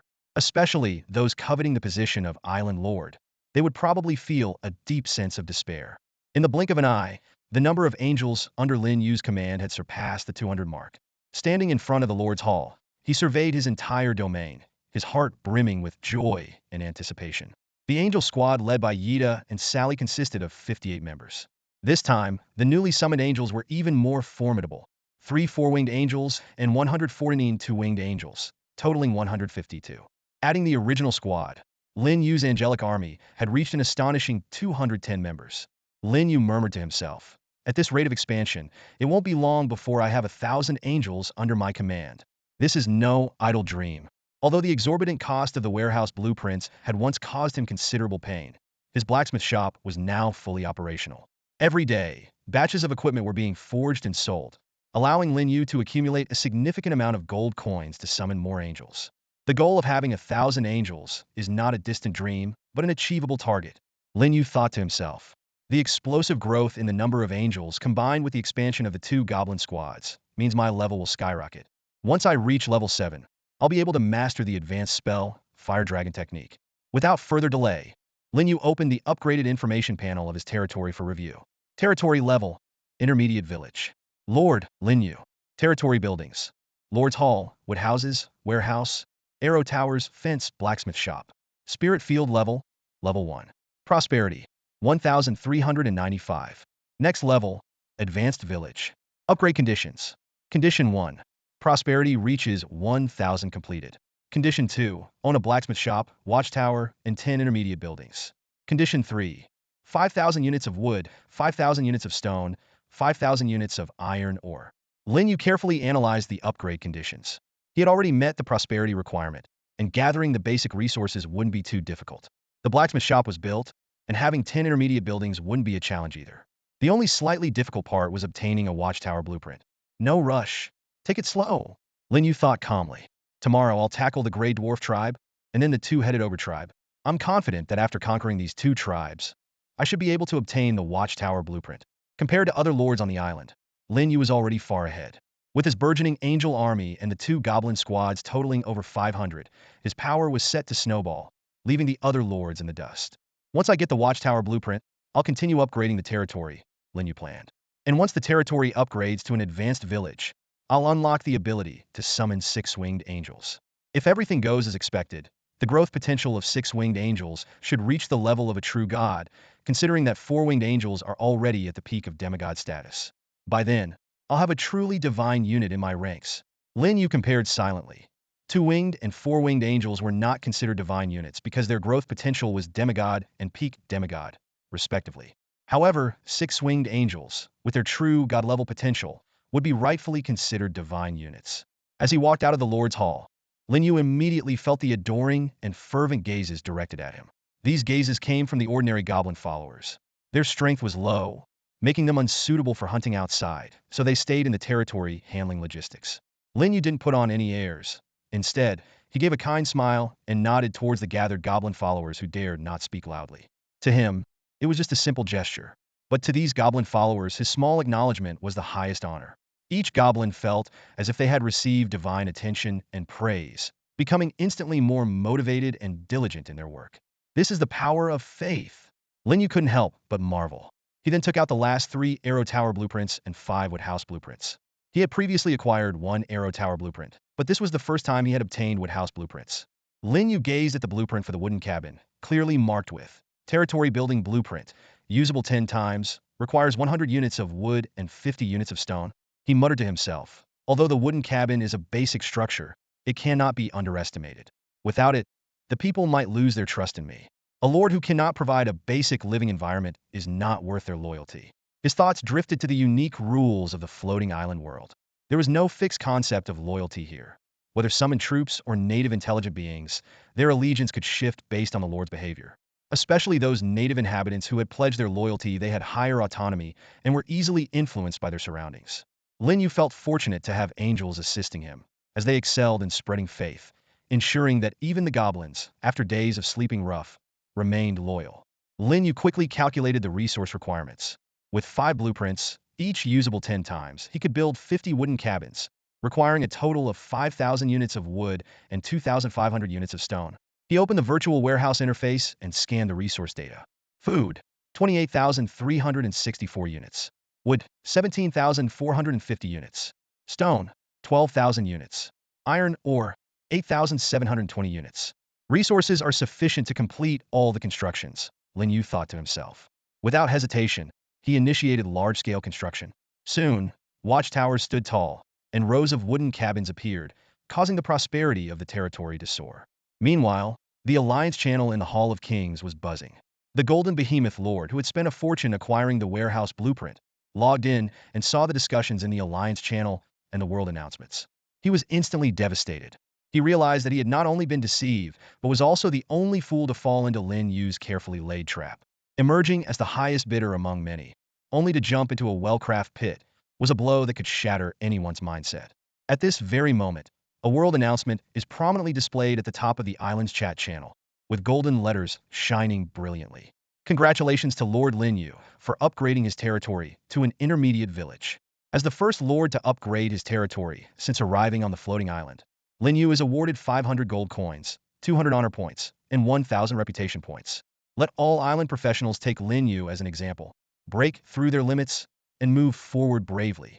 The chat channel beneath the announcement erupted instantly, with countless professionals flooding in, expressing their excitement, jealousy, admiration, and shock through words. Lin Yu is unstoppable. Appearing twice on the world announcement in one day is just incredible. Who on the island doesn't know Lin Yu's name now? It's truly a miracle. MV1, who wouldn't want such rewards? Someone calmly analyzed. Actually, when the warehouse blueprint appeared on the trading platform, it was clear that this reward was destined for Lin Yu. Those lords who participated in the auction probably sensed it too, but were just hoping for a stroke of luck. The conversation quickly shifted to the auction of the warehouse blueprint. Someone, feeling both relieved and schadenfreude, remarked, "Good thing I didn't have much gold, otherwise I would have fallen into Lin Yu's trap." Huh. By the way, who won the warehouse blueprint? Someone curiously asked. I heard it was the leader of the King's Hall, the lord with the top-tier golden behemoth. Top-tier lord? More like a delusional fool. So many people in the Alliance advised him, but he wouldn't listen. Meanwhile, the lord of the golden behemoth was glaring at the glaring world announcement, seething with rage. He growled through gritted teeth, "Damn Lin Yu, tricking me into this. I'll make sure to get my revenge." This mistake had cost him dearly, not only losing face but also ending up heavily in debt. For a long time to come, he would have to work tirelessly to repay it. The lord of the golden behemoth thought regretfully, if only he had been the first to upgrade his territory and receive the floating island's rewards. But despite upgrading his territory, he ended up empty-handed because he was a few minutes behind Lin Yu. The golden behemoth lord was seething with rage, his fists clenched tightly. Not only did he gain nothing, but he also found himself deep in debt. Consumed by anger, he blamed Lin Yu for his misfortune, convinced that it was all a deliberate scheme against him. Taking a deep breath, he forced himself to calm down and entered the Alliance chat channel of the Royal Hall. However, what greeted him was a barrage of mocking messages, each one cutting into his pride like a knife. Worse still, members of the Alliance were leaving in droves. Within minutes, thousands had already departed from the Royal Hall. The channel was filled with voices of anger and disappointment. This alliance is pointless. The leader's stupid actions have embarrassed us all. I don't even dare to mention, I'm part of the Royal Hall in island chats. Who doesn't know our leader messed up? I'm out. Suddenly, one message caught everyone's attention. Guys, come join summer night with me. The leader there is a top-tier lord and a real beauty. This statement sparked a heated discussion. Really? How do you know she's a beauty? I knew her from Blue Star. She's definitely a campus queen. Damn, what are we waiting for? Let's leave. In the blink of an eye, another large group left the Royal Hall, evidently drawn to the allure of summer night's beautiful leader. The golden behemoth lord watched the rapidly declining member count, cold sweat dripping down his back. He realized that if this continued, the Royal Hall he had painstakingly built would collapse. Curse you, Xia Qingyue, he muttered through gritted teeth. How dare you poach my members? As one of the major alliance leaders on the island, they all had private connections. The golden behemoth lord had every reason to suspect that the exodus was orchestrated by Xia Qingyue's followers. Lin Yu tricked me, and now you're doing the same. This isn't over. His fury was palpable, but he quickly realized that now was not the time to lose his temper. Seeing the increasing number of members leaving, the golden behemoth lord took another deep breath and stepped forward. He offered a sincere apology and tried his best to calm the restless members. Brothers, this mistake is on me, and I own it. I promise it won't happen again. Although we missed out on the floating island rewards, I'm the second lord to upgrade my territory, and our development speed surpasses most others. I can lead the royal hall to glory, defeat Lin Yu, and restore our honor. Please, trust me. Whether the Golden Behemoth Lord would make a second mistake wasn't a concern for many. On the floating island, the various alliances resembled sandcastles on a beach, imposing in appearance, but lacking substance. Most of the professionals on the island were at a basic level, with even top-tier entities like the Golden Behemoth Lord barely touching the threshold of the second tier. In this monster-infested, native intelligence-received wilderness, the island's professionals were like caged beasts, struggling for survival each day. Talking about a glorious future was nothing but self-deception. At this stage, the alliances were practically non-existent for ordinary professionals. No fixed bases, no strong leaders, and not even the most basic distress calls could be answered. As a result, professionals treated their alliances casually. They joined and left as they pleased, as if playing a game with no entry barriers. This explained why, when the Golden Behemoth Lord encountered trouble, a flood of withdrawals surged like a breached dam. Meanwhile, in the neighboring alliance, Xia Qingyue, a top-tier leader known for her beauty and strength, was aggressively recruiting. This undoubtedly delivered the final blow to those hesitant professionals. Even if the Golden Behemoth Lord pleaded and admitted his mistakes, he couldn't stop the tide of withdrawals. In just one afternoon, tens of thousands of professionals exited the Hall of Kings like a tidal wave. Most of them, almost stepping on each other's heels, rushed to join Midsummer Night. This rapid shift nearly propelled Midsummer Night to surpass the Hall of Kings, becoming the island's strongest professional alliance.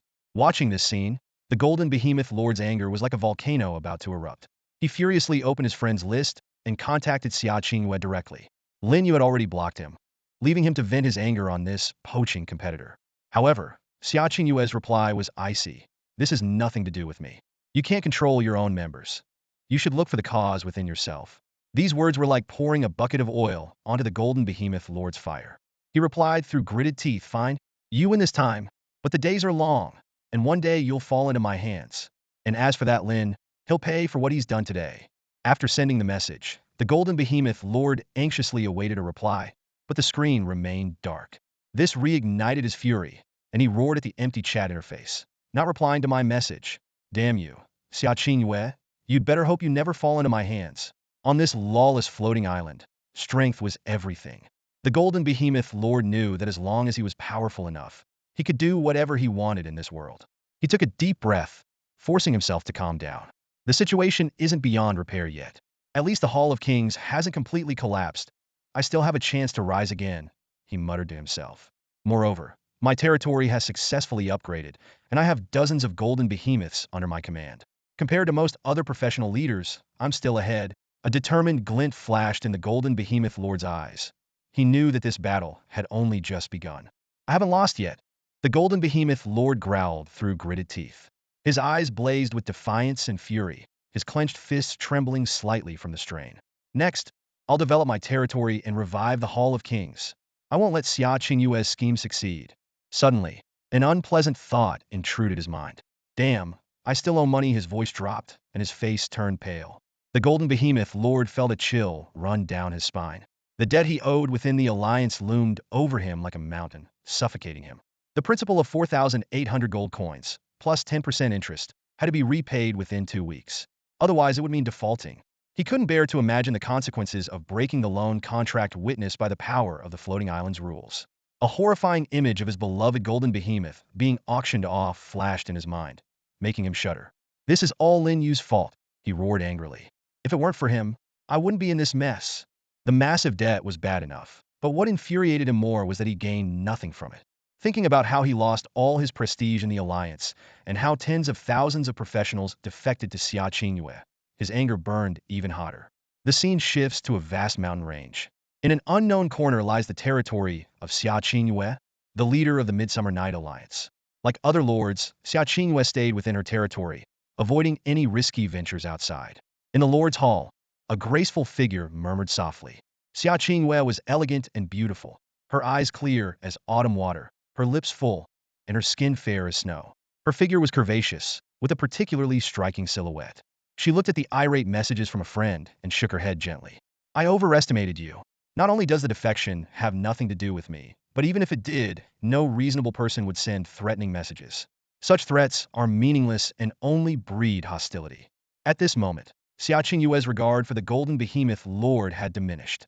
Her gaze deepened as she murmured, "The real opponent I need to focus on is Lin Yu." Although Lin Yu hadn't established an alliance and was a lone wolf, that didn't matter to him. Xia Qingyue knew that with Lin Yu's reputation on the island, if he decided to form an alliance, it would cause a sensation and countless professionals would flock to join him. This was Lin Yu's unique charisma. Lin Yu will undoubtedly be the greatest obstacle for all lords vying for the island's leadership. Xia Qingyue said softly, a hint of apprehension in her eyes. There's no denying his strength. It's even beyond my expectations.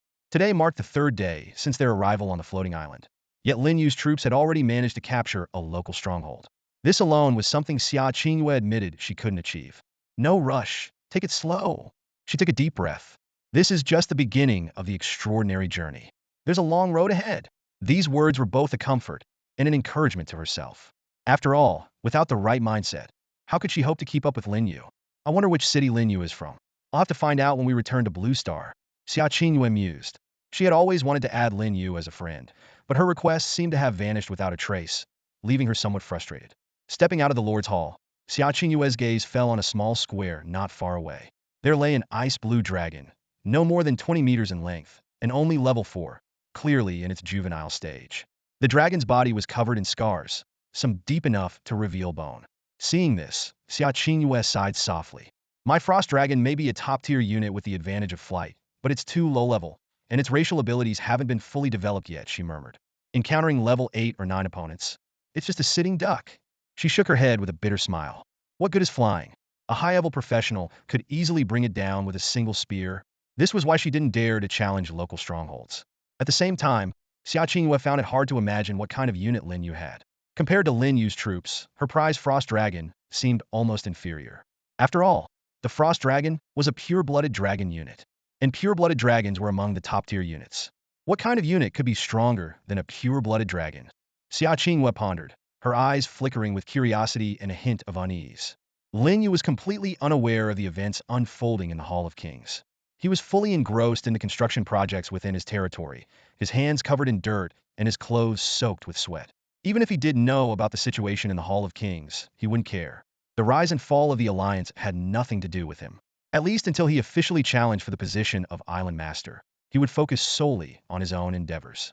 After spending a full hour, Lin Yu finally completed his current project. 3 arrow tower blueprints had turned into 9 towering arrow towers, and 5 wooden house blueprints had transformed into 50 neat wooden houses. The scope of the project wasn't large, but selecting the sites had consumed a lot of time. In comparison, the construction process was much easier. He only needed to prepare the basic resources, and the floating island would automatically complete the buildings. The wooden houses were distributed in the western and southern parts of the territory, forming a fan shape around a central square, which would become the future residential area. Lin Yu already had a plan in mind. Once the territory developed, the eastern part would transform into a bustling commercial street, while the northern part would be the core area where important buildings like the Territory Hall would be located. He secretly decided that this area would be restricted to important individuals only except for the beautiful angels, of course. Thinking of the angels, a slight smile crept onto Lin Yu's face. These beautiful and graceful beings were not only his exclusive troops, but also loyal to him. Such a combination of beauty and loyalty naturally deserved special treatment. The newly built 9 arrow towers were evenly distributed around the territory. A village-level territory had only one entrance, and there were already 3 arrow towers guarding the area near the spiritual fields. These towers' task was to shoot any wild monsters that intruded, protecting the fence behind them. However, 9 arrow towers were far from enough to fully cover the territory's boundaries. Lin Yu calculated that more arrow towers would be needed to deal with potential threats. At this time, the lords on the island were living a peaceful life, protected by their territories and without worrying about safety. In contrast, those in combat professions had to endure the elements and remain vigilant against wild monsters' ambushes. However, this peace was only temporary. Once a territory upgraded to a town, the good days would end, replaced by a hellish mode of resistance. When that time came, the floating island's rules would no longer protect the territory, but instead signal nearby wild monsters and native intelligent races for war. Countless monsters would form beast tides to attack, and native intelligent races would come fully armed with armies. Forces ranging from tribal to kingdom levels would aim to destroy the territory and tear the lord apart. Although most lords' territories were still low-level villages far from upgrading to towns, that day would eventually come. Any lord who slacked off in development or harbored illusions of luck would face certain death. Lin Yu was no exception. Despite being recognized as the strongest lord on the island, he continued to work tirelessly, developing his forces and strengthening his defenses. Lin Yu wasn't worried about beast tides or tribal-level forces. These were his hunting targets. What truly concerned him were kingdom-level forces. Such enemies might mobilize tens of thousands of regular troops with formidable combat power. There were 4 such superpowers in this jungle, with the giant kingdom being the closest to him. Lin Yu knew that continuously strengthening his territory's defense was crucial. However, his vision was broader. Passive defense was never his ultimate goal. To take the initiative is what a competent lord should do, Lin Yu muttered to himself, his eyes gleaming with ambition. He tapped the screen and opened the glory contribution leaderboard. Lin Yu's name was at the top of the leaderboard, holding the first position with 300 points of glory. His name stood alone on the list, with the second place still empty. But Lin Yu wasn't there to admire his dominance. He was there to redeem items from the glory menu. He quickly scrolled through the extensive list of rare treasures and artifacts. Unfortunately, most items were far beyond his current purchasing power, leaving him to merely admire them for now. Soon, Lin Yu found his target Blackbone Bloodvine. This demon plant had caught his eye the first time he opened the glory items menu. Compared to other demon plants valued at 100 glory points, such as blue silver grass, ogre flower, and gecko grass, the Blackbone Bloodvine was priced exactly at 300 points, fitting perfectly within his budget. Lin Yu carefully read the description of the Blackbone Bloodvine. Blackbone Bloodvine, vine-type demon plant, grade, gold, growth period, 90 days, potential, king level. Description: a relatively rare demon plant, mainly found in the land of the dead. It thrives on blood and bones, belonging to the evil demon plant lineage. Note 1. Providing it with sufficient blood and bones can accelerate its growth. Note 2. This plant can continuously evolve, provided it is fed with high-quality food. Blackbone Bloodvine's quote: "If I could taste the flavor of a god, the immortal flower would be nothing before me." Lin Yu chose the Blackbone Bloodvine precisely for its ability to evolve. More importantly, his 6 hunting squads could collect ample blood and bones from wild monsters every day, resources that were otherwise discarded and could now be used to accelerate the plant's growth. Without hesitation, Lin Yu spent 300 glory points to redeem the Blackbone Bloodvine. A rift appeared in the void, and a dark, blood-tinged vine dropped from it. This vine, about 10 centimeters long, was the Blackbone Bloodvine seedling, exuding an unsettling aura of malevolence. Lin Yu quickly headed to the outskirts of his territory, passing through the defense shield of the spirit field, and planted the Blackbone Bloodvine seedling. As soon as it touched the soil, the Blackbone Bloodvine exhibited astonishing vitality, writhing like a small, Redan black snake. "Let's aim to mature the Blackbone Bloodvine before returning to Blue Star," Lin Yu planned silently. A mature Blackbone Bloodvine possesses the combat power of a king-level warrior, making it the perfect bodyguard. He recalled the information he had obtained from the floating island of 10,000 worlds. Unlike intelligent creatures, demon plants could enter into magic contracts and be assimilated into the body without any cost, allowing them to be brought back to Blue Star. This advantage filled Lin Yu with anticipation for the future. The territory's spiritual fields are divided into planting and breeding zones, each with its unique functions. In the planting zone, spiritual rice, demon plants, and magical herbs sway and grow under the sunlight. The breeding zone, on the other hand, serves as a new home for various wild monsters. Lin Yu's classmate, Lin Yu, once excitedly talked about raising fat pigs on the floating island, which is one of the uses of the breeding zone. The floating island is teeming with wild boars.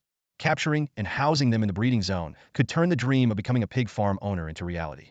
However, Lin Yu showed little interest in this. His ambitions were loftier. If he were to raise anything, he would rather choose the pure-blood dragons on the floating island. In a corner of the planting zone, Lin Yu carefully planted a seedling of the Blackbone Bloodvine. This spot was chosen meticulously to avoid contaminating other crops, such as spiritual rice and magical herbs, with the blood and innards of monsters. At Lin Yu's call, over 100 goblin followers swarmed in. They carried large quantities of fresh blood, bones, and innards extracted from monster corpses, dumping these nutrients around the Blackbone Bloodvine. The air was thick with the stench of blood, and the Blackbone Bloodvine seemed to awaken to the scent, writhing violently.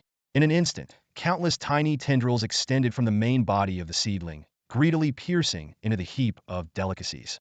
It sucked the blood and devoured the bones and innards as if it had been starving for centuries. To the Blackbone Bloodvine, these materials, typically discarded, were a feast. Lin Yu thought to himself that feeding it with whole monster corpses would yield even better results. Unfortunately, he still needed these corpses for food and equipment materials, so he couldn't feed them all to the vine. Despite this, the remnants were already a banquet for the young blackbone blood vine, especially the remains from mid to high-level monsters, which could significantly accelerate its growth. In less than 10 minutes, the blackbone blood vine had grown from a few centimeters to over 30 centimeters tall, with a thicker trunk and more abundant branches. This visible growth rate left Lin Yu very satisfied. He turned to the goblin followers and issued an order. From now on, all monster remnants should be brought here to cultivate the blackbone blood vine. Even the discarded bones must be collected and brought back. The vine won't mind if they are decayed. The blackbone blood vine in the corner seemed to understand Lin Yu's words, its branches swaying in the wind, and its tiny tendrils waving as if in response. Yes, Lord, the goblin followers echoed in unison, their eyes filled with admiration for Lin Yu. They promised to carefully tend to this rare demon plant. To the goblins, their tribe had developed for years without finding a cultivable demon plant. Yet Lin Yu had effortlessly produced such a powerful blackbone blood vine, further solidifying their faith in Lin Yu, great deity. Back in the territory, Lin Yu felt idle for a moment. The blacksmith shop rang with the constant clanging of hammers. Under the guidance of the intermediate blacksmith, Goblin Devon, pieces of fine equipment were being forged. 2 junior goblin blacksmiths assisted him, while a dozen young goblins watched and learned with excitement. These young goblins were thrilled because, in the tribe, old Goblin Devon never allowed anyone to observe his work, treating his forging skills as a treasure. If not for the chieftain's coercion, he wouldn't have taken on an apprentice. Now, they had the opportunity to learn the craft of blacksmithing, and each young goblin focused intently, knowing this was their chance to change their fate. Becoming the blacksmith of the territory, they can forge equipment for the great lord, earning favor and even divine rewards. Lin Yu stood in front of the smithy, satisfied with the scene before him. The rhythmic clanging on the anvil, the heat from the furnace illuminating the sweat-drenched faces of the blacksmiths, painted a vivid picture. After a few hours, more than 10 pieces of equipment were neatly arranged on the workbench, gleaming with a metallic luster. Lin Yu meticulously examined the newly forged equipment, most of which were of second and third-tier quality. He calculated in his mind that once he had a larger quantity, he would list them on the island's trading platform. He could already imagine the stir this batch of equipment would cause on the floating island, with countless combat professionals eager to enhance their powers scrambling to buy them. After all, at this stage, equipment was still a scarce resource. Most combat professionals on the island were still wearing the initial equipment provided by the floating island, as the drop rate of equipment from monsters was pitifully low. The arrival of this batch of equipment would undoubtedly cause a sensation. Lin Yu's main concern was the pricing. He calculated 50 gold coins for second-tier equipment, 100 gold coins for third-tier equipment, and if there were any top-tier pieces, the price would double. Although this pricing was high, it was still cheaper than auction prices. Given the current scarcity of equipment, high prices were reasonable. He was acutely aware that he was at a critical juncture. Once other lords also established smithies and a large influx of equipment hit the market, the prices of lower-tier equipment might plummet to single digits. Now was the best time for him to make a substantial profit and accumulate funds for summoning large numbers of angels in the future. After all, conquering the world single-handedly would be impossible without a vast army of angels. Outside the territory, teams of goblin followers returned intermittently, carrying the corpses of wild monsters on their shoulders, their clothes soaked with sweat. These bodies were piled up in the small square of the territory, awaiting disassembly. The 6 hunting teams were progressing smoothly, continuously bringing back monster corpses, and the disassembly work was ongoing. Lin Yu noticed a steady increase in the amount of beast meat and monster materials in the warehouse. The leftover blood, bones, and monster entrails were thrown into the spirit fields, nourishing the greedily devouring blackbone blood vine seedlings. Meanwhile, Lin Yu could feel a large amount of primordial energy converging towards him. Compared to the slow progress when he had fewer troops 2 days ago, the 6 teams were now frantically hunting in the wild, killing large numbers of monsters every moment. Even though he had already reached the 4th level of a mid-tier professional, the rate of his power increase was astonishing. He estimated that he might reach the mid-late stage of the 4th level by tonight and could potentially advance to the 5th level by tomorrow. The goal of becoming a 7th level professional seemed within reach. Lin Yu couldn't help but smile, filled with anticipation for the future. About 6 kilometers southeast of Lin Yu's territory stands a towering mountain, reaching several hundred meters high. Even from a distance, the silhouette of this majestic peak is visible from Lin Yu's domain. This imposing mountain is home to the Ashen Dwarves tribe. Unlike goblins who prefer to build their settlements in flat, forested areas, the Ashen Dwarves have chosen to hide their homes within the depths of this mountain. Naturally skilled in digging caverns, they despise sunlight and prefer to live in dark caves. Only when food is scarce do these small figures stealthily emerge from their caves at dusk. During the day and late at night, they are almost never seen. The Ashen Dwarves are a branch of the dwarf race, but compared to traditional dwarves, they are lazy and timid. Even more regrettably, they have forgotten the proud art of weapon forging that dwarves are renowned for. This is a shame for a race celebrated for their craftsmanship. If the proud elves encountered such a situation, they would have likely expelled this branch from their ranks, just as they did with the dark elves. However, the straightforward and unpretentious nature of the dwarves has allowed the Ashen Dwarves to retain the title of dwarves. Despite this, some intelligent races refer to the Ashen Dwarves as cowardly cave gnomes, refusing to acknowledge them as a legitimate branch of the dwarf race. Suddenly, a sneaky, small figure appeared at the base of the mountain. Moving like a phantom through the dense forest, it finally arrived at a massive tree that would require several people to encircle. The figure glanced around cautiously before swiftly climbing the trunk and disappearing into a concealed, dark tree hollow. Descending through the vertical tree hollow, the figure entered an underground passage about 1.5 meters in diameter. The passage twisted and turned, with numerous branch tunnels along the way. Most of these branches were dead ends and filled with traps. Only one path was the safe route leading to the Ashen Dwarf settlement. After a long underground trek, the figure finally entered a vast cavern inside the mountain. Despite being perpetually shrouded in darkness, the cavern was surprisingly dry and warm, with a gentle breeze indicating other ventilation shafts leading to the surface. The cavern was not dim. The walls were embedded with numerous crystal-like light sources that reflected the light. The largest light source was at the center of the cavern, where the Ashen Dwarf settlement was located, surrounded by burning oil lamps and torches. The light was reflected by countless crystals, illuminating the entire cavern. The figure quickly rushed through the cavern and burst into the tribe's main hall. Like a panicked mouse, he slipped and fell to the ground. Ignoring the pain, he immediately scrambled to his feet and cried out, "Chieftain, something terrible has happened." Sitting on the ornate chair at the head of the hall, the old chieftain frowned at the flustered tribesmen and calmly said, "Speak your mind. There's no need to panic. Even if the sky were falling, I would hold it up." Despite his composed exterior, the chieftain secretly wondered if the marauders from the two-headed ogre tribe had attacked. On this floating island, the native intelligent races do not coexist peacefully. Just as the goblin tribes often suffer from the bullying of the two-headed ogres, the Ashen Dwarves frequently face similar threats.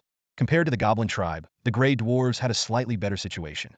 Their tribe was hidden deep within the mountains, with towering cliffs and winding caves providing natural barriers that largely shielded them from the harassment of the two-headed ogre tribe. However, the intelligent species on this land still lived under the law of the jungle. The strong dominated, while the weak were inevitably bullied. Any resistance could lead to the annihilation of their entire tribe. On this particular day, in the Hall of the Grey Dwarves, a tribesman with a face full of terror reported his discovery to the chieftain.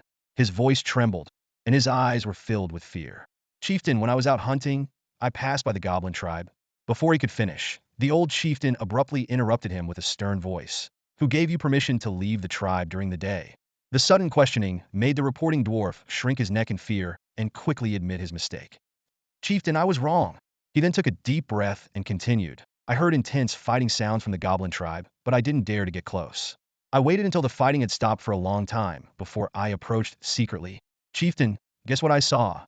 The old chieftain glared at him, signaling him to continue. The Grey Dwarf hurriedly said, "I saw the goblin tribe completely destroyed. The entire tribe turned into ruins, and all the goblins disappeared. I found some goblin corpses among the ruins, and they were all powerful warriors. The weakest was a level 6 goblin warrior, and there was even an 8th level goblin chieftain." "What?" The old chieftain's face changed drastically upon hearing this. The destruction of the goblin tribe and the death of their strongest warriors spoke volumes. But what puzzled him more was who in this forest could have the power to annihilate a force of nearly 1,000, including a 9th level leader, in such a short time. Gritting his teeth, the old chieftain said, "It must be the two-headed ogre tribe. Who else but those greedy, two-headed monsters could wipe out the goblin tribe? In this area, the two-headed ogres are the strongest. While there are stronger tribes elsewhere, they wouldn't come all the way here just to destroy a small goblin tribe." However, the reporting Grey Dwarf cautiously offered a different opinion. "Chieftain, I don't think it was them." Seeing the chieftain's slightly angry gaze, he quickly explained, "In the ruins of the goblin tribe, I sensed a strong aura of holy and light magic. The evil two-headed ogres don't possess such magic." "Holy and light magic?" The old chieftain frowned in thought. "Yes, chieftain," the Grey Dwarf confirmed. "What about the other goblins?" "I don't know." The gray dwarf shook his head. There were no more bodies and no significant bloodstains. It's as if the goblins were captured and taken away very quickly. The old chieftain took a deep breath, a serious expression crossing his face. I understand. Notify everyone. All high-ranking members of the tribe must gather in the meeting hall. Yes, chieftain. The gray dwarf obeyed, but before leaving, he couldn't help but ask cautiously, Chieftain, do you know who destroyed the goblin tribes? Most likely, it was a lord from another world. The old chieftain's expression was grave. If my guess is correct, then war is coming. The goblin tribe is gone, and we might be next. Hearing this, the gray dwarf's eyes went blank. He muttered, but it's only the third day. How could those otherworldly lords develop so quickly? After all, they are beings from another world and cannot be measured by common sense. The old chieftain replied solemnly. Not daring to ask more, the gray dwarf left the hall with unease. Soon, the high-ranking members of the tribe gathered. After an emergency meeting, a war mobilization order was quickly issued throughout the gray dwarf tribe. Every gray dwarf began to arm themselves as much as possible. Despite their natural timidity, cowardice, and even laziness, in the face of a threat from another world, they had no choice but to take up arms. This was the decree of the supreme rule, leaving no room for disobedience. In the afternoon, as the sun dipped westward, the forest felt stiflingly hot after a day of relentless heat. Lin Yu lay in an oversized wooden tub in the private bedroom on the second floor of the Lord's Hall, comfortably enjoying his first bath since arriving on the floating island. The tub was a masterpiece crafted by goblin devotees. They felled a giant tree, carved it into a tub, and had goblin blacksmiths meticulously polish it for over 10 minutes. The bath water came from a mountain spring in the forest, with the temperature just right. Berry juice was added to the water for cleansing, and a dozen flower petals floated on the surface, releasing a faint fragrance. Lin Yu leaned back against the edge of the tub, hands resting on the rim, eyes closed as he indulged in the comfort. Meanwhile, the island's combat professionals were still out battling monsters and would soon be scrambling to secure shelters for the night. This contrast highlighted the privileged life Lin Yu enjoyed as a lord. However, this ease was only temporary. As the territory developed into a town, the pressure on the lord would increase. To maintain this comfortable lifestyle, constant effort was needed to ensure the safety of the territory. Just as Lin Yu was immersed in his comfort, a petite young female goblin quietly entered to change the hot water. Lin Yu didn't open his eyes and soon drifted off to sleep in the warm water. The goblin carefully completed her task, sneaking a glance of admiration at Lin Yu before leaving, marveling at the divine aura and his flawless skin. It was unclear how much time had passed when Lin Yu was awakened by the sound of light footsteps. He opened his eyes to see the four-winged archangel Elena arranging clothes by the bed. She wore a white and gold magical gown, her snow-white wings folded behind her, and her perfect curves subtly revealed as she bent over. Did I sleep that long? Lin Yu asked. Elena was slightly startled but then respectfully bowed her head and replied, My lord, it is now evening. The 6 hunting parties have all returned to the territory. Lin Yu stretched in the tub, feeling the still warm water. Clearly, someone had been diligently changing the bathwater for him. As an intermediate professional, his physical endurance was exceptional, allowing him to soak for extended periods without discomfort. At that moment, Elena approached softly and whispered, My lord, may I help you? Help me with what? Lin Yu looked at her in confusion. Elena lowered her beautiful face, her eyelashes trembling, and explained, You have not yet ascended to divinity, so some impurities may still cling to your body. This is normal. Once you attain a divine form, the mundane world's dust will no longer touch you. Lin Yu was momentarily at a loss for words. Suddenly, he felt a pair of soft hands on his back, gently scrubbing. Whoa! Lin Yu exclaimed in astonishment, his eyes fixed on the scene before him. Standing there was Elena, a beautiful four-winged archangel, preparing to give him a bath. This realization was hard for Lin Yu to digest. He had never imagined he would experience such a privilege. Lin Yu struggled internally for a moment, trying to find a more refined way to describe the situation, but ultimately decided to keep it simple and straightforward. Bath might sound crude, but it was at least understandable. As Elena's soft hand touched his back, Lin Yu's mind was in turmoil. Just as he was about to speak, Elena softly said, It is an honor for every angel to serve the master. Her voice and actions were incredibly gentle, without a hint of awkwardness. Elena explained that serving the Lord of Light was the duty of angels, which included giving baths. Hearing this, Lin Yu was once again speechless. He decided to say no more, closed his eyes, and enjoyed the service provided by the beautiful four-winged archangel. Throughout the process, Elena's exquisite face remained devout, without much change in expression. This, in turn, calmed Lin Yu's mind, stopping his wild thoughts. After an unknown period, Lin Yu finally rose from the tub. He felt an unprecedented sense of relaxation, both inside and out.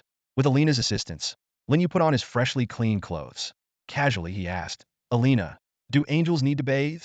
As she gently adjusted his collar, Alina replied, "We do not. Angels are born as holy beings, untouched by worldly dust. Moreover, our angelic attire has the power to purify any earthly grime." Lin Yu, pondering her words, remarked, "Sometimes a bath is just really relaxing." "I understand, great master," Alina nodded earnestly. Lin Yu, however, was a bit puzzled, unsure of what exactly the four-winged archangel had understood. When Lin Yu reached the first floor of the Lord's Hall, he was stunned by the sight before him. A massive pile of gold coins, totaling 769 pieces, lay there. Apart from auction earnings, Lin Yu had never received so many coins at once. These were all drops from slain monsters, indicating that his 6 hunting squads had killed at least 5,000 wild creatures today. Besides the gold coins, 6 pieces of equipment and 2 blueprints were also laid out. Compared to the coins, the drop rate for equipment and blueprints seemed pitifully low. Stepping out of the Lord's Hall, Lin Yu saw a large crowd gathered in the nearby plaza, divided into 2 groups. On one side were over 200 angels, radiating holy light and beauty. On the other side were more than 1,000 goblin soldiers and goblin worshippers. The goblins were silent, not daring to make a sound, while the angels murmured prayers to the master. As soon as Lin Yu appeared, the angels ceased their prayers. Led by the four-winged angels Maureen and Mirida, they approached Lin Yu and respectfully bowed.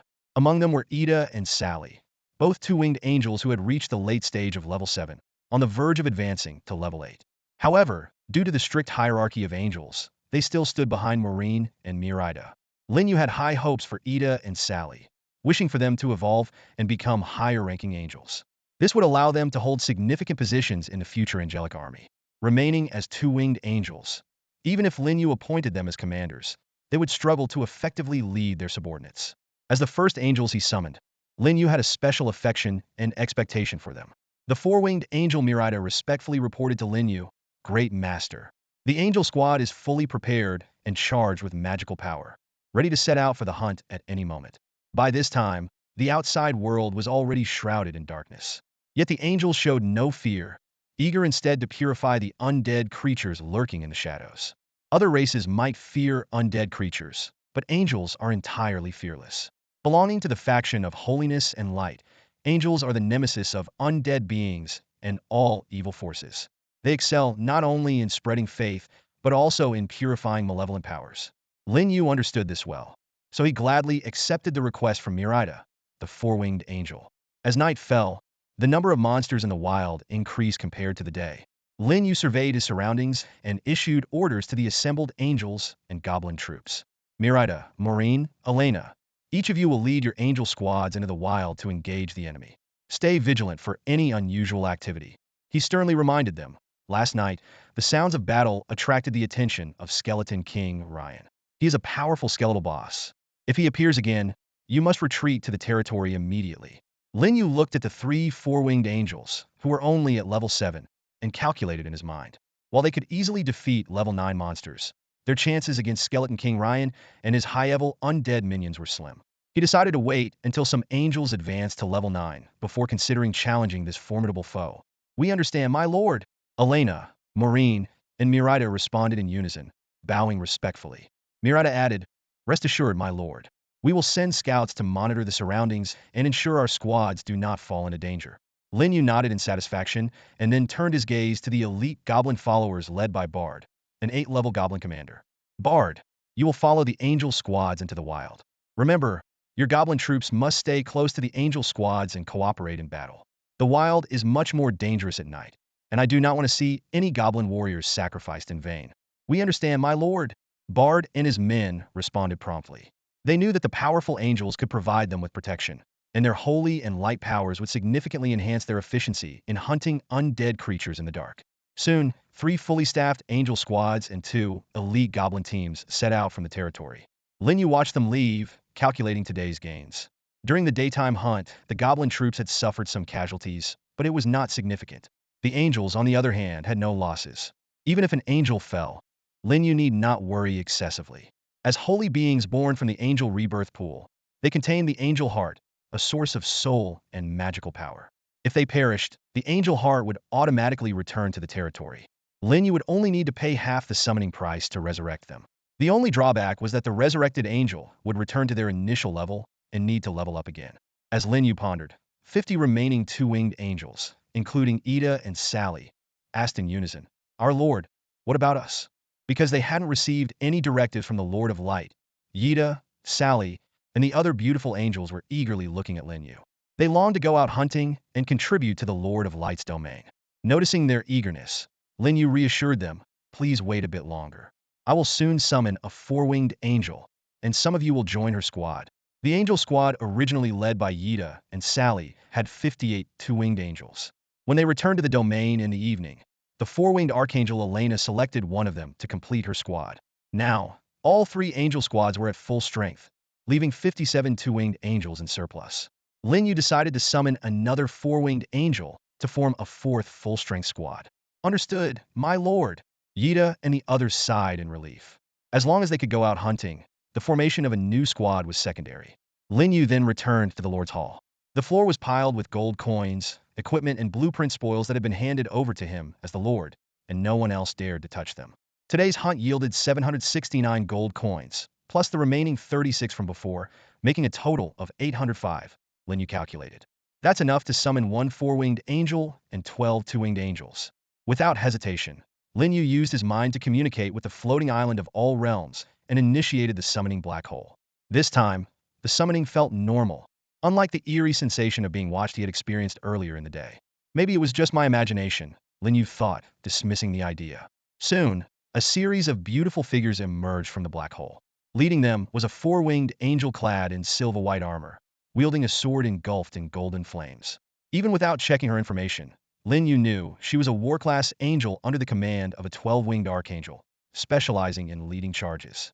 Following her were 12 fully armed two-winged angels, also under the command of a 12-winged archangel. Lin Yu recalled Elena's explanation. In the angel hierarchy, war-class angels were the most numerous, followed by divine arts class, command class, and then the rare special class angels. "Greetings to the great Lord of Light. May the light always shine, and the Lord be eternal." The newly arrived four-winged angel approached Lin Yu, bowing with utmost reverence. After a moment of thought, Lin Yu named the newly summoned four-winged angel Marty. As for the 12 two-winged angels behind her, he decided not to name them for now, reserving names for higher-ranked angels in the future. The name inventory was limited, so he had to use them sparingly. "Praise the Lord of Holy Light." The four-winged angel, Maddie, exclaimed excitedly as she bowed to Lin Yu. Although the 12 two-winged angels behind her showed a hint of disappointment, they quickly regained their spirits. They firmly believed that with effort, strength, and breakthroughs in their ranks and bloodline evolution, they too would one day receive the Lord's blessing. After all, the Lord of Holy Light is fair, just, and compassionate, caring for every follower. Lin Yu stood outside the Lord's Hall and selected 38 two-winged angels from Yida and Sally's squad, handing them over to the four-winged angel, Maddie, forming the fourth full-scale angelic battalion. He explained that the leadership of higher-ranked angels would enhance their combat effectiveness. "These 52-winged angels are your team members," Lin Yu told Maddie. "You must help them grow and ensure their safety." Maddie responded respectfully. "By your divine command, great Lord, rest assured, our Lord, angels will never abandon their kin. I will do my utmost to enhance the team's strength and not disappoint you." Lin Yu nodded approvingly. "Excellent. Go forth into the wild world and cleanse the evil creatures lurking in the darkness." Following the command, Maddie led her battalion out of the territory. Now, only Yida and Sally's squad remained, reduced to 19 angels. Lin Yu calculated that according to the summoning ratio, more two-winged angels were needed to summon new four-winged angels. However, with the upcoming equipment sales, gold would surely flow in, making batch summoning of angelic battalions a feasible task in the future. Turning to Yida and Sally, he said with satisfaction, "Progress is good. You have reached the late stage of level 7. I believe you will soon advance to level 8. These two earliest summoned two-winged angels, one tall and alluring, the other petite and cute, held a special place in Lin Yu's heart. All comes from the Lord's blessing," Yida and Sally said in unison. Lin Yu continued, "Although the team size has significantly reduced, it does not greatly impact hunting and leveling up. I hope you will double your efforts, not only to level up but to break through your ranks. When you advance to four-winged angels, I will personally form full-scale battalions for you to lead independently. Praise be to you." great Lord of holy light. We will do our utmost to break through ourselves and achieve bloodline evolution. Yida and Sally's eyes were firm, determined not to let their lord down. Lin Yu nodded in satisfaction and turned his gaze to the angels behind Yida and Sally. 17 beautiful angels with 2 wings each stood there, each radiating a familiar glow. Vina, Josie, Helen, Ada, Philly, Ray, Hylon, and the others were all lined up neatly in front of Lin Yu. As his gaze swept over these named angels, a wave of great expectation surged in his heart. Lin Yu took a deep breath and solemnly addressed the group. Vina, Josie, and all of you, you are just as important as Aida and Sally. I look forward to the day you break through your limits, not just becoming 4-winged angels, 6-winged angels, 12-winged angels. These are my expectations for you. In the days ahead, each of you must strive to improve yourselves, to become stronger. I hope that in the future, each one of you will become a legion commander, leading an angelic army on your own. Praise the Lord! As soon as Lin Yu finished speaking, the beautiful angels were instantly excited. Their eyes shone not only with intense fighting spirit, but also with boundless hope for the future. As the lowest tier of the angelic race, the 2-winged angels also aspired to evolve their bloodlines and become higher-ranking angels. Now, with the Lord's blessing, they firmly believed that with effort, success was inevitable. Not long after, Aida, Sally, and the others also left the territory. Compared to the other angels, their desire for advancement was even stronger. They were filled with passion and motivation for the future. Lin Yu turned and returned to the Lord's Hall, where some equipment and blueprints were still scattered on the floor, the day's spoils from several hunting parties. He carefully examined the information on these items. There were 6 pieces of equipment in total. 5 of them were ordinary, ranging from level 4 to level 6. The last one was a special, top-tier piece of equipment, a palm's eyes glass orb. This was not defensive or offensive equipment, but a unique support item. Lin Yu picked up the magic orb and closely examined its attributes. Magic orb support equipment. Level 6. Durability, 100. Special effect. Increases elemental magic damage by 30 only for low and mid-level magic. Description. For an elementalist, this piece of equipment is invaluable.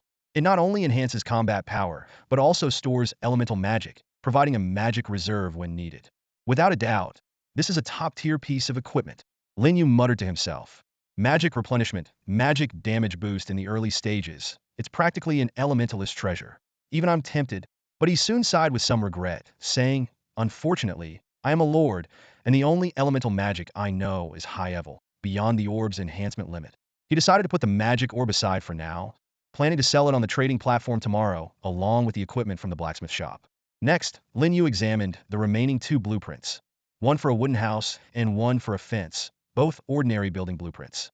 Although there were no major surprises, he wasn't disappointed, as rare blueprints were always incredibly scarce. He decided to use the wooden house blueprint later. As for the fence blueprint, although he had been looking for it before, he no longer needed it. Without hesitation, Lin Yu listed the fence blueprint on the trading platform, hoping to exchange it for a few hundred or even 1,000 gold coins. After organizing all the loot, Lin Yu turned his attention to the world outside the territory. In the pitch-black night sky, the roars of monsters echoed, brilliant sword lights pierced the darkness, and holy light dispelled the gloom. The horns of war had clearly sounded, and a fierce battle was about to unfold. Slash! Swish, swish, swish! 3 dazzling sword beams shot out from the long sword of the 4-winged angel, Mirida, instantly obliterating a levels-even skeleton elite. This was the 4-winged angel's combat skill triple light slash. The combined sword beams exponentially increased in damage, reducing the skeleton elite and its decayed broadsword to fragments. The angel's attacks contained holy and luminous power, the bane of evil creatures. As an undead, the skeleton elite's soul fire within its skull was purified, losing its ability to resurrect. Mirida coldly stated, creatures born from the land of death, daring to dream of immortality. How foolish! Facing the oncoming tide of undead, Mirida showed no fear. She swung her angelic sword, executing a crescent slash, instantly shattering dozens of undead into bone fragments. Then, she flapped her 2 pairs of angel wings, transforming into a beam of white light that plunged into the densest cluster of undead, reaping them like a divine harvester. In this world, only those who believe in the great Lord of Light can achieve eternal life. Yet you are not worthy of being his followers, Mirida proclaimed loudly, her sword beams flashing once more. Undead within a radius of dozens of meters disintegrated into countless pale, bone shards. As a four-winged angel, Marita's combat prowess far exceeded that of her two-winged counterparts. This was the power of a high-ranking angel, the fundamental reason why the angelic hierarchy was determined by their rank. On the other side, the holy light of the four-winged archangel, Elena, was equally dazzling. She spread her four snow-white angel wings, raised her alabaster staff high, and stood in midair like a goddess descended from the divine realm. The Lord says, "The holy light shall illuminate the world. Evil and dark creatures cannot gaze upon the light." Elena whispered, and an even brighter holy light surged from her staff, sweeping around like a tidal wave. Darkness dissipated within 100 meters, and undead were annihilated, their scattered bones igniting into ash. This was the holy light spell, harmless to creatures of the good alignment and highly beneficial to those imbued with light magic. But for undead, it was a terrifyingly powerful offensive spell, far surpassing high-level elemental magic. Believe in the Lord, for the fire of faith is eternally undying. Elena chanted divine words, waving her staff. Countless golden lights appeared out of nowhere, falling like a rain of light onto the battlefield. The angel's magic rapidly recovered, and the morale of the goblins surged. Undead caught in the light rain emitted black smoke, their bodies riddled with holes as if corroded by acid. After another round of light rain, a large number of undead collapsed. Meanwhile, other angels were also relentlessly slaughtering undead. Some used combat skills to cut them down, while others burned them with holy flames. Every moment, countless undead perished at the hands of the angels, leaving the battlefield littered with corpses and filled with anguished wails. Of course, it wasn't just the angels harvesting the souls of the dead. The goblins on the battlefield were equally brave in their fight. They didn't have holy light to purify evil or angelic flames to turn the undead to ashes. Yet, these small green-skinned creatures displayed surprising courage at this moment. The goblins followed closely behind the angels, charging at the undead in groups of 3 or 5. Wielding rudimentary weapons, and with a determined gleam in their eyes, they faithfully carried out Lin Yu's orders. Sharp battle cries rose and fell, intertwining with the howls of the undead. If other native intelligent species witnessed this scene, they would undoubtedly be wide-eyed in disbelief. Goblins were known for their cowardice and tendency to bully the weak while fearing the strong. Normally, they would choose to flee at the sight of a stronger enemy. Yet now, these goblins fought like fearless zealots, more frenzied than the undead themselves. Whenever an undead appeared nearby, the goblins would charge at it with loud cries. Fortunately, the battlefield was filled with angels who could provide some level of assistance to the goblins. Otherwise, some of these brave goblins would inevitably fall to the undead. The war raged from dusk until late into the night. As time passed, 2 goblin squads were the first to falter and were forced to retreat to their territory. The angels also began to take turns, as their divine and light magic powers were nearly depleted. In the darkness, the undead seemed endless, an unceasing tide that made one's skin crawl. As the saying goes, the floating island belongs to wild monsters and native intelligent species by day, but by night, it is ruled by demons and the undead. Although Lin Yu didn't know what demons were, he had experienced firsthand the terror of the undead. Despite the vast amounts of primal energy and various spoils of war they could gain, the seemingly endless waves of enemies were daunting. A single misstep could lead to unimaginable consequences. The battle had lasted over 5 hours, and it was already past 11 at night. Lin Yu yawned in his territory, feeling his strength increase. Although he couldn't precisely count, the number of undead slain definitely exceeded 10,000. The influx of such a massive amount of primal energy allowed him to advance smoothly from mid-level 4 to late level 4. If they could hold out until dawn, reaching level 5 wouldn't be impossible. At that moment, 2 radiant beams of golden light suddenly erupted on the distant battlefield.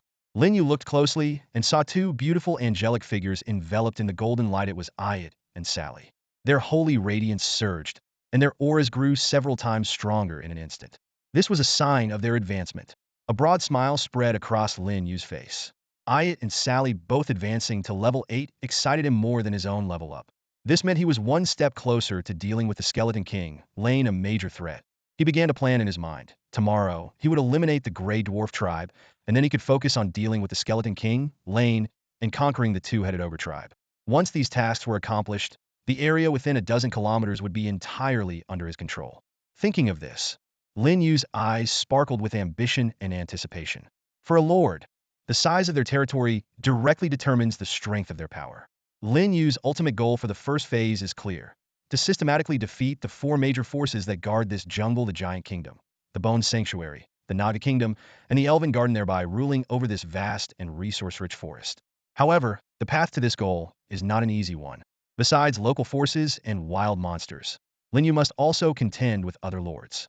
Competition for limited resources makes conflict inevitable among lords. In this brutal contest, battles to the death and the destruction of territories are commonplace. After all, war is the main theme on the floating island of myriad worlds, and those lords who cannot adapt to war and slaughter are destined to be mercilessly eliminated. In contrast, combat professionals have a slightly easier time.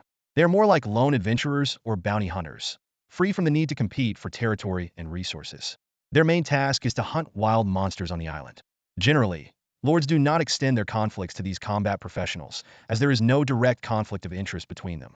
In fact, lords often become strong allies for combat professionals. Most combat professionals aim to ally with a lord to gain access to the myriad world's battlefield. Therefore, lords tend to adopt a strategy of attracting combat professionals. Lin Yu is well aware that other lords must exist in this jungle, although their territories are yet to be discovered. Once he encounters these potential rivals, Lin Yu plans to take more aggressive measures, either driving them out of the area or eliminating them altogether. He understands that the resources of a region are limited, and the difference between exclusive possession and sharing is immeasurable. Admittedly, Lin Yu has a tendency to monopolize benefits. For instance, when it comes to selling equipment, he prefers to dominate the market. He even secretly hopes that the development of other lords on the island is as slow as possible, so he can reap more gold through his blacksmith shop. As his thoughts drifted, Lin Yu's gaze returned to the battlefield beyond his territory. Ieta and Sally had both advanced to level 8, their strength now on par with the four-winged angels Mirida and Maureen. Although their ranks were slightly lower, their power had caught up. After upgrading, Ieta and Sally experienced a dramatic increase in strength, and their magic surged to its peak. Their angelic wings spread wide, cutting graceful arcs through the air as they dove into the densest area of undead creatures. The angelic swords in their hands blazed with intense golden flames, each swing unleashing dazzling sword light and a sea of golden fire. The sword light contained pure, holy, and light power, while the golden flames were the sacred fire unique to the angelic race, formed from the power of faith. These two forces inflicted devastating damage on the undead creatures. Even those who managed to dodge the sword light could not escape being burned to ashes by the golden flames. In just a few moments, hundreds of undead creatures had fallen to Ieta and Sally. All around them lay piles of white bones, some still burning. Besides the countless remains, the ground was littered with heaps of glittering gold coins. This was a manifestation of the kill monsters to drop gold rule of the floating island world. Even the poorest undead creatures dropped their share of gold coins. In addition to gold, there was also a chance to drop equipment, blueprints, crop seeds, and other items. The supreme rule power of this world was omnipresent. While Ieta and Sally were displaying their prowess, several kilometers away, a dozen figures stood high above the jungle. Upon closer inspection, these figures were all undead creatures, including skeleton knights, skeleton mages, and skeleton hunters, each one a high-level elite. Leading the group was a towering skeletal figure nearly 5 meters tall. Its massive frame gleamed eerily under the moonlight. It was none other than the skeleton king, Lion. After a day's absence, Lion had reappeared, but unlike the previous night, it did not approach Lin Yu's territory this time. Lion, accompanied by a group of high-level undead creatures, had cautiously stationed themselves several kilometers away from the battlefield, in a concealed location out of the angel's sight. They silently observed the intense battle from afar, with an eerie blue light flickering in the hollow eye sockets of the skeleton king. King, this territory's power has increased significantly. A skeletal mage clad in tattered gray robes communicated telepathically. The robe was riddled with holes of various sizes, as if gnawed by rats, yet it was still recognizable as a magical robe. This skeletal mage retained the abilities it had in life, capable of casting spells to resurrect skeletons, though it was powerless over other types of undead such as ghouls, ghosts, and zombies. Though they lacked vocal cords, the undead could communicate through soul fire and mental energy, which was why they were classified as an intelligent race. The intelligence of high-level undead was comparable to that of humans. More than just significantly increased, responded a skeletal knight mounted on a giant skeletal bear. Compared to last night, this territory's strength has increased at least 5-fold. The skeletal bear, beneath it, had been a member of the Earth Bear clan in life, also a high-level creature. Other high-level undead expressed their surprise and concern. Despite being undead, their advanced intelligence allowed them to experience various emotions. At this moment, they were all stunned by the rapid development of Lin Yu's territory. King, the skeletal mage turned to Lion. Perhaps you should pull back the undead army from the battlefield. If this continues, this territory's power will only grow stronger. Lion shook its massive head. It's useless. Once night falls, these low-intelligence undead no longer obey my commands, especially when they encounter enemies, because at that moment, they are controlled by the decree of the supreme rules. The skeletal mage said worriedly, King, what should we do then? We can't let this territory continue to develop, or else even we. The skeletal knight on the giant bear scoffed. Were you afraid of? Our king's domain is in the underground world. There's no need to worry about an attack from this otherworldly lord. The skeletal mage countered, we're too close. If he finds the entrance to the underground world, tracking down our king's domain won't be difficult. Then let's go on the offensive and take over this territory with our army, suggested the skeletal knight. Fool! The skeletal mage angrily struck the skeletal bear's rump with its bone staff. This territory is still just a mid-level village, not yet a town. Under the supreme rules, who dares to overstep? Native forces are forbidden from attacking a lord's territory below the town level. This is the rule of the floating island. The skeletal knight retorted angrily. Then what do you suggest? If this doesn't work, and that doesn't work, should we just pack up and move? The skeletal mage and the skeleton king, Lion, fell silent, clearly pondering the thorny issue at hand. Let's go. Return to the land of bones. The voice of skeleton king Ryan echoed through the night sky, laced with a hint of frustration and anxiety. He stood on high ground, overlooking the battlefield. The enemy's strength was visibly growing, and he was powerless to stop it. This sense of helplessness cut through him like a sharp blade, piercing his very bones. Ryan had initially planned to withdraw his undead minions from the battlefield to prevent them from becoming fodder for the enemy's advancement. However, as night fell, his control over the undead weakened significantly. Worse still, during combat, the supreme rules completely took over the control of the undead. Even he, the skeleton king, was bound by these rules. Last night, he had attempted to destroy the enemy's territory, only to find himself unable to do so. The supreme rules prohibited any native creatures from attacking a lord's territory that had not yet reached the level of a town. Only when the enemy's territory upgraded to a town would this restriction be lifted, marking the beginning of all-out war. At this moment, Ryan could only watch as the enemy grew stronger. He had considered taking matters into his own hands, killing those winged creatures and rebellious goblins without directly attacking the territory. But the enemy's defenses were tight. Countless winged creatures hovered in the night sky around the battlefield, like vigilant sentinels. Even a king-level creature would find it difficult to approach unnoticed. If discovered, the enemy would undoubtedly retreat swiftly back to their territory, as they had done the previous night. After weighing his options, Ryan decided to return to the land of bones and rethink his strategy. Just then, a slow-witted skeleton knight spoke up. My king, are we really moving? The question stunned Ryan. The land of bones was his stronghold, cultivated over many years, filled with the remains of countless creatures and saturated with necromantic energy. For the undead, it was the ideal habitat. Moving? Ryan glared at the skeleton knight in annoyance and conveyed his thoughts through mental power. Of course not. We're going back to seal the entrance to the underworld, preventing any surface creatures from approaching. The skeleton mage beside him immediately chimed in. Wise decision, my king. He then suggested, if possible, my king could also ally with the Dark Elves. With their help, we can jointly seal the entrance. Should that otherworldly lord dare to step in, we'll deliver a fatal blow. What happens on the surface is none of our concern, but the underworld will always be your domain. Ryan nodded in approval. Compared to the dim-witted skeleton knight, the skeleton mage's wisdom was commendable. He had only thought of sealing the entrance, but had overlooked the possibility of allying with the Dark Elves. Considering the astonishing growth rate of the otherworldly lord, having the support of the Dark Elves would undoubtedly bolster his confidence. Though we are undead, the Dark Elves aren't much better off. As fellow members of the evil faction and longtime neighbors, I believe we have a significant chance of forming an alliance, Ryan pondered. The skeleton mage immediately echoed. If my king personally steps forward, the plan to ally with the Dark Elves will surely succeed. Agreed. Skeleton King Ryan nodded slightly. As a king-level being, his presence carried considerable weight.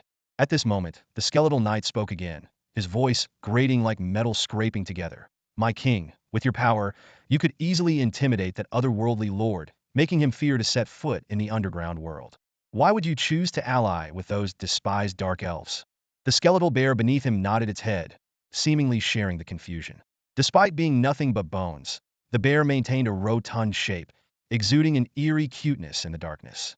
Skeleton King Ryan sensed the mental message from the night, and the ghostly green soul flames beneath his helmet flickered violently. He was torn inside, wanting to admit his fear of the otherworldly lord and the concern that he couldn't handle it alone, yet he couldn't show weakness after all. He was the king. Ryan's rage was boiling, and he felt an impulse to smash this indiscreet skeletal knight on the spot. Noticing the king's anger, the nearby skeletal mage quickly realized the danger. It foresaw that if it didn't intervene, the knight might be cleaved in two, with his soul flames devoured. The skeletal mage sternly reprimanded, "Foolish bear rider. Of course, our king can intimidate that otherworldly lord.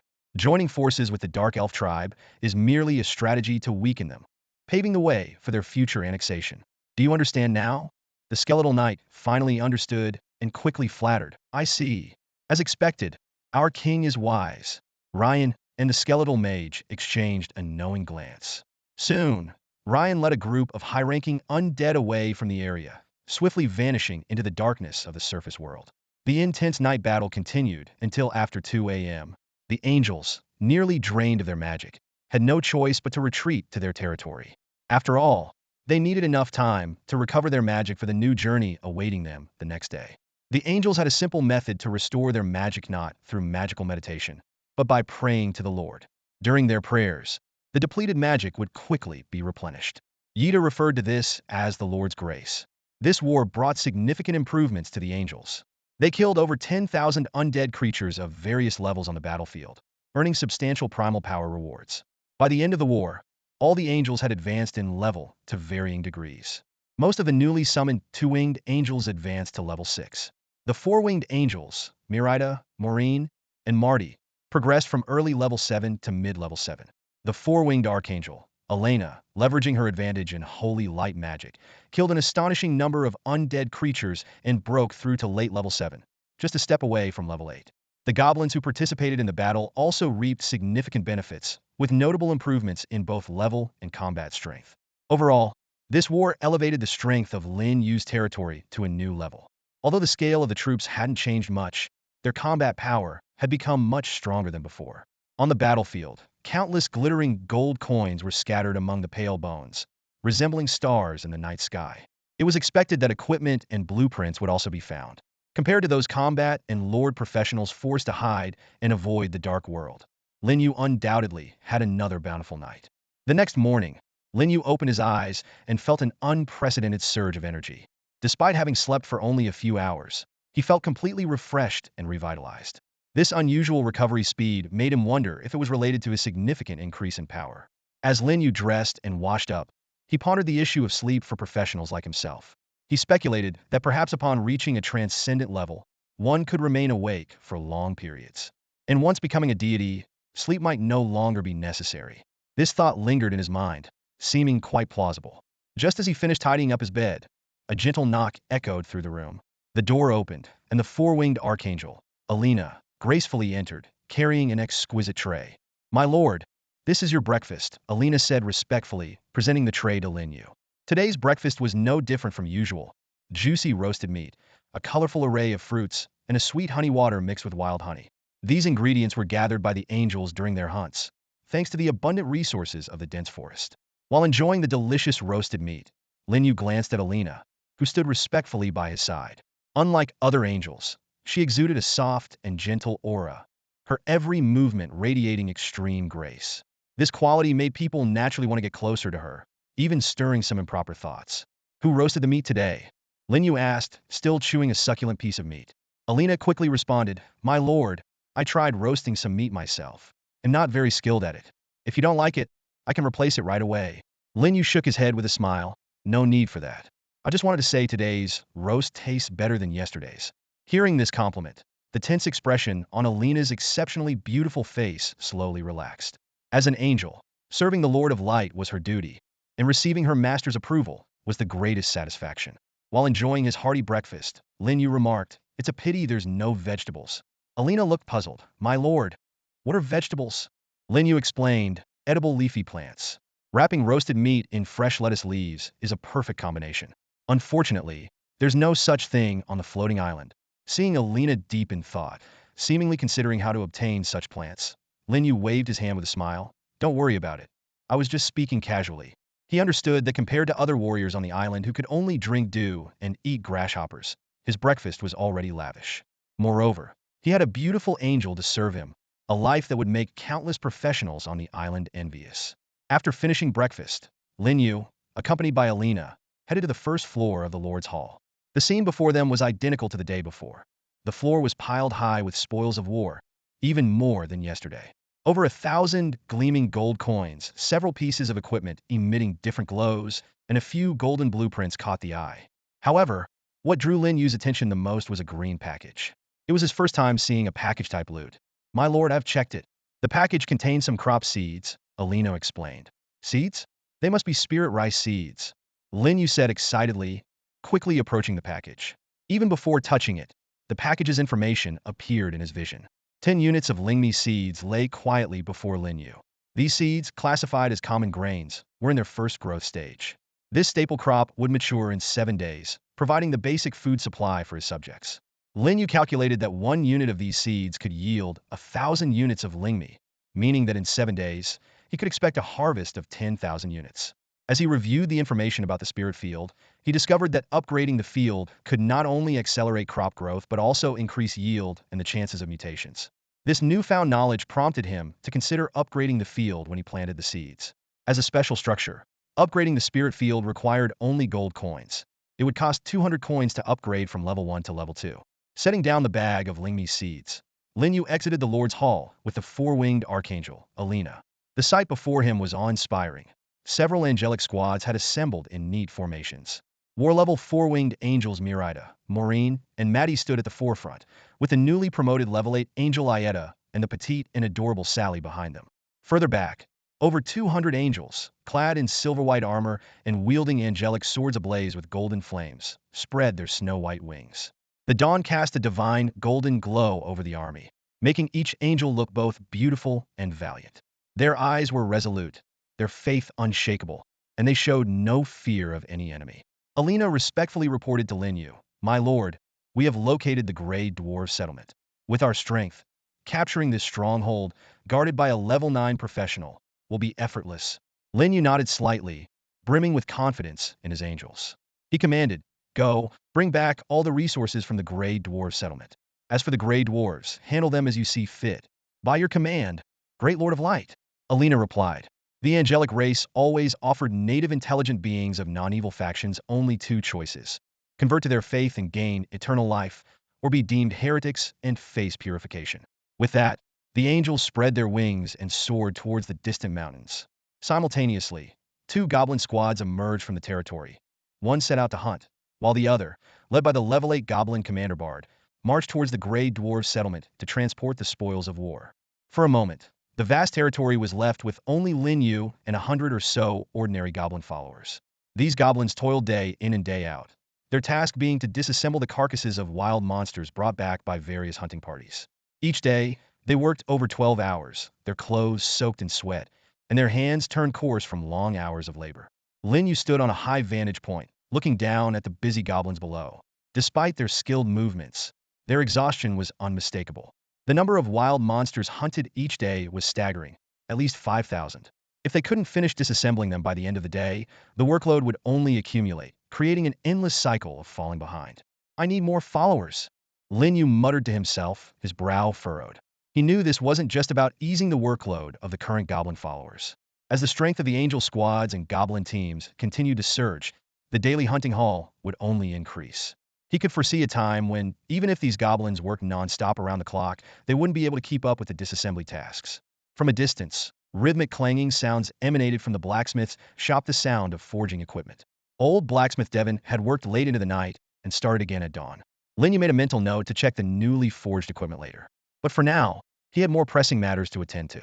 Lin Yu turned and headed towards the Lord's Hall, ready to retrieve the green pouch containing spirit rice seeds and 200 gold coins. He planned to plant the spirit rice seeds in the spirit field and upgrade the field. Soon, Lin Yu arrived at the location of the spirit field. He passed through a faintly glowing shield and entered the field. From the outside, it appeared as a square plot, barely 100 meters across. But once inside, his view expanded dramatically, the space seemingly magnified countless times. The mystery of this spatial compression was beyond Lin Yu's current understanding. After all, he hadn't reached the level where he could comprehend the highest laws of the floating island. Without delay, Lin Yu used his mind to communicate with the floating island of all realms. Shortly, a message appeared in his mind. Upgrading the spirit field to level 2 requires 200 gold coins. Do you wish to proceed? Lin Yu unhesitatingly chose yes. Every time he faced this mechanical confirmation, he found the floating island somewhat rigid. Despite having already expressed his intent to upgrade, the system still demanded confirmation, like a methodical machine. Upon his confirmation, the 200 gold coins instantly transformed into countless golden lights, merging with the spirit field. A faint fragrance seemed to permeate the air, and the space of the spirit field trembled slightly. However, when everything settled, there was no visible change in the vast expanse of the spirit field. Perhaps the only difference was that the air had become fresher and more fragrant. Lin Yu then opened the information panel for the upgraded spirit field. Spirit field level 2. Special attributes.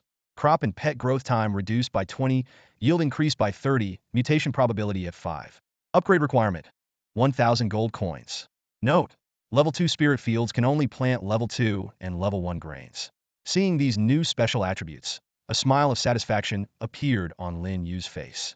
Compared to the level 1 spirit field, which had none under special attributes, the improvement was significant. So this is the power of gold coins, Lin Yu mused. However, when his eyes moved to the next level's upgrade requirement, his smile froze. Upgrading from level 1 to level 2 required only 200 gold coins, but moving from level 2 to level 3 demanded 1,000. The drastic increase left Lin Yu rolling his eyes. Although 1,000 gold coins weren't a huge amount for him at this stage, this was only for reaching level 3. Lin Yu couldn't even imagine how astronomical the requirements would be for higher levels. Lin Yu gazed at the spirit field before him, his thoughts racing. Upgrading the spirit field to levels 4, 5, and even the highest level 9 would require an enormous amount of gold coins, enough to recruit a massive army. However, the benefits of high-level spirit fields were obvious. Only they could cultivate divine crops and breed deity-level pets. The term pets stirred something in Lin Yu's mind. From ordinary wild boars and wolves to powerful pure-blood dragons, from proud nature spirits to deep-sea medusas, and even the so-called wicked naga, any creature could become a pet if the Lord was willing and powerful enough. This limitless potential was precisely why lords were often called the favored children of the floating island. Suddenly, an idea struck Lin Yu. If the spirit field could cultivate any creature, could it also work for angels? Although his angels were in their initial stages, with no production capacity, an increased mutation rate would be significant for them. Yida, Sally, and Vina had always longed for bloodline evolution to become higher-ranking angels. Lin Yu immediately contacted the floating island of the myriad worlds and quickly received a positive response. Indeed, some lords had tried similar methods, but the island reminded him that high-efficiency growth and bloodline evolution primarily relied on warfare and defeating enemies. The basic function of the spirit field was to provide food for the territory, as long as it can help Yida and the others. Lin Yu's face lit up with a bright smile. He quickly devised a plan. During the day, the angels would go out hunting. After the battles ended at night, they could enter the breeding area of the spirit field to restore their magic power and increase their chances of bloodline evolution. This way, the angels could continuously improve themselves around the clock, much better than being cramped in a small wooden hut. Lin Yu granted the angels access to the spirit field, turning the breeding area into an alternative training sanctuary.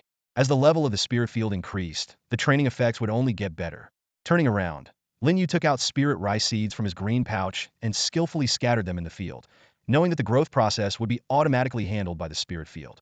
After planting the spirit rice, Lin Yu went to check on the black-bone blood vine planted by the little demon. In just one night, the vine had grown from 30 centimeters to over 2 meters tall, with a sturdy trunk and numerous branches.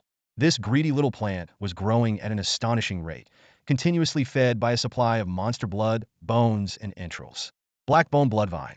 Category: vine type demonic plant. Gray gold. Remaining growth time: approximately 68 days and 11 hours. Mutation probability: 5. Growth potential: king level. Description: a relatively rare demonic plant that primarily grows in the land of the dead. It thrives on blood and bones, belonging to the evil demonic plant lineage. Lin Yu stood at the edge of the spirit field, his gaze fixed on the newly planted black-bone blood vine. The demonic plant had already grown over 2 meters tall, with dark red vines twisting and coiling like serpents, exuding a faintly bloody scent. He gently stroked the main stem, which glowed with a blood-red light, feeling the sinister energy within. With the spirit field upgraded, the information on the Blackbone Bloodvine had also been updated. Lin Yu carefully reviewed the data provided by the floating island. The growth time had been reduced from the original 90 days to 68 days and 11 hours, meaning it would mature faster and form a master-servant contract with him. He did some quick calculations and found that the actual reduction in time was even greater than expected. This wasn't a system error, but rather thanks to the Blackbone Bloodvine's greedy nature. Since it was planted, it had been voraciously consuming the blood, bones, and innards of monsters, which had significantly accelerated its growth. The Blackbone Bloodvine had once arrogantly claimed that if it could taste the essence of a deity, even the immortal flower would be inferior to it. This devouring and evolving talent, although powerful, had its limitations. Its growth potential was only king level, far below the demigod potential of Lin Yu's angelic subordinates. However, Lin Yu was not disheartened. He knew there were various ways to enhance the Blackbone Bloodvine's potential.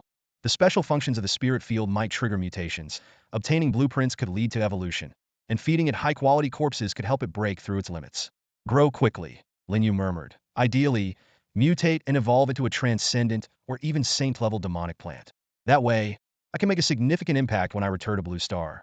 As if understanding its master's words, the Blackbone Bloodvine gently swayed its tendril-like branches, its dark red leaves softly brushing against Lin Yu's palm, as if in a gesture of flattery and response.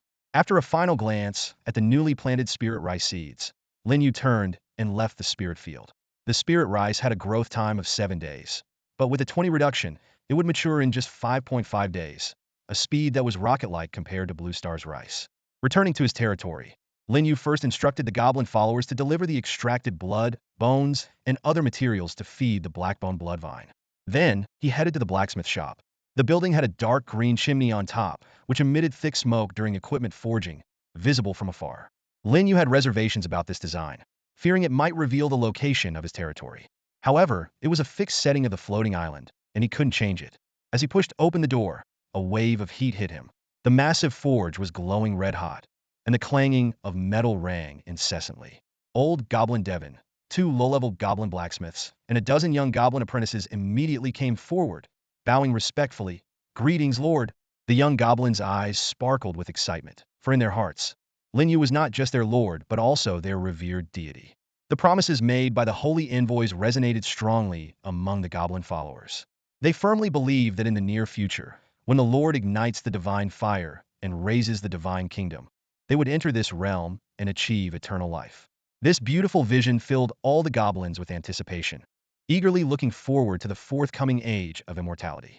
Lin Yu nodded slightly and turned his gaze towards the old goblin, Dawon, inquiring about the progress of the equipment forging. Dawon respectfully replied, "My lord, since the smithy started work yesterday, we have forged 44 pieces of equipment. 39 of them are of 3rd level, and the remaining 5 are of 2nd level. As an intermediate blacksmith, Dawon's forging skills were indeed impressive.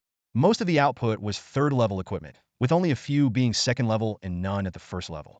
If not limited by the equipment blueprints, he even had the capability to forge intermediate equipment ranging from 4th to 6th level." "Well done." Lin Yu smiled and nodded, expressing his approval of Dawon's work. He calculated in his mind that a low-level smithy could produce 50 to 100 pieces of equipment daily. Considering there were only 3 blacksmiths currently working for less than a full day, producing 44 pieces was quite remarkable. He secretly looked forward to the day when Dawon would train the young goblins into blacksmiths, allowing him to upgrade the smithy to an intermediate level, thereby easily producing hundreds of pieces of equipment daily. Excited by the Lord's praise, Dawon repeatedly expressed, "It is my lifelong honor to serve the great Lord of Holy Light." Lin Yu nodded in acknowledgement, his gaze falling on the glowing equipment furnace. He still couldn't understand how this single furnace could forge various pieces of equipment. Weren't traditional blacksmiths supposed to wield large hammers and forge iron? However, he didn't see Dawon sweating profusely while forging like in the movies. Instead, Dawon simply placed monster materials into the furnace, and moments later, a finished piece of equipment would drop out. This magical phenomenon clearly involved the supreme rule power of the floating island. After observing for a while, Lin Yu prepared to leave. He instructed Dawon, "From now on, deliver the forged equipment to the Lord's Hall at the end of each workday. Also, make sure to teach your apprentices diligently. I want them to become qualified blacksmiths as soon as possible so that I can upgrade the smithy to an intermediate level and produce more equipment." "Yes, my lord," Dawon assured, patting his chest, promising to train the young goblins into excellent blacksmiths in the shortest time possible. Very well, continue with your work. I won't disturb you any longer, Lin Yu said, turning to leave the sweltering smithy. He hadn't walked far when he heard the wind's roaring voice behind him. The old goblin, eager to complete the Lord's task, raised his voice to reprimand the young goblins, hoping they could quickly master the skills. Returning to the Lord's hall, Lin Yu tallied the spoils from last night's battle. 1,357 gold coins, 15 pieces of equipment, and 6 blueprints for arrow towers and wooden houses. It was indeed a bountiful harvest, much more than the previous night. Including the 44 new pieces of equipment from the smithy and the 6 pieces Lin Yu had kept earlier, among which was a top-tier elementalist piece, the magic orb. The total reached 65 pieces of equipment. This number was astonishing. At the current stage, neither ordinary nor Lord-class practitioners could possibly own so much equipment. Just these pieces alone could fetch Lin Yu tens of thousands of gold coins. Today marks my first day as an official equipment merchant, Lin Yu murmured to himself, then opened the island's trading platform and listed all the equipment for sale. The early bird catches the worm. This ancient proverb takes on a new meaning on the floating islands. For professionals, waking up early signifies surviving the night, while those who remain asleep are likely torn apart by monsters in the dark. The floating islands are far more dangerous at night than during the day. Combat professionals without the protection of a territory must find their own shelter. But even then, safety is not guaranteed. Wandering spirits in the darkness are everywhere, easily attracted by the presence of the living. Even more terrifying are the demons lurking in nightmares, capable of shredding any professional at this stage. This is why many combat professionals yearn to join a lord's territory, as it provides them with safer refuge. As dawn breaks, the island's chat channels come alive. Survivors are busy discussing their strength improvements, too preoccupied to care about how many comrades fell the previous night. After all, in this survival-off-thefitist world, focusing on strengthening oneself is more practical than worrying about others. Today is the 4th day, and the number of items on the trading platform remains scarce, even fewer than the blueprints available. Some speculate this is because blueprints are primarily needed by Lord professionals, whereas equipment is coveted by all. Although Lord professionals have a lesser demand for equipment, their numbers are few, so even when they occasionally sell gear, it's a drop in the bucket for the millions of combat professionals. When combat professionals do acquire equipment, they tend to keep it rather than sell it. As for why the rarer blueprints are increasing in number, it's simply because some unscrupulous individuals are pricing them high, accumulating them over time. Just as the discussion heats up, chaos erupts in the chat channel. The reason? The trading platform suddenly lists dozens of pieces of equipment, all from a single seller, Lin Yu. Lin Yu is amazing, someone exclaims. I counted a total of 65 pieces of equipment.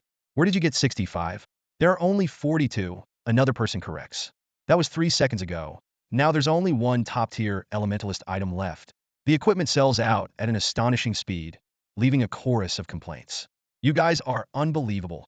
Can't you leave one for me? With such slow moves, you can't even get the scraps. Despite the considerable number of items, it is still just a drop in the ocean compared to the vast number of combat professionals. Even more surprising is Lin Yu's pricing. 50 gold coins for level 2 equipment and 100 gold coins for level 3 equipment, truly a fair price.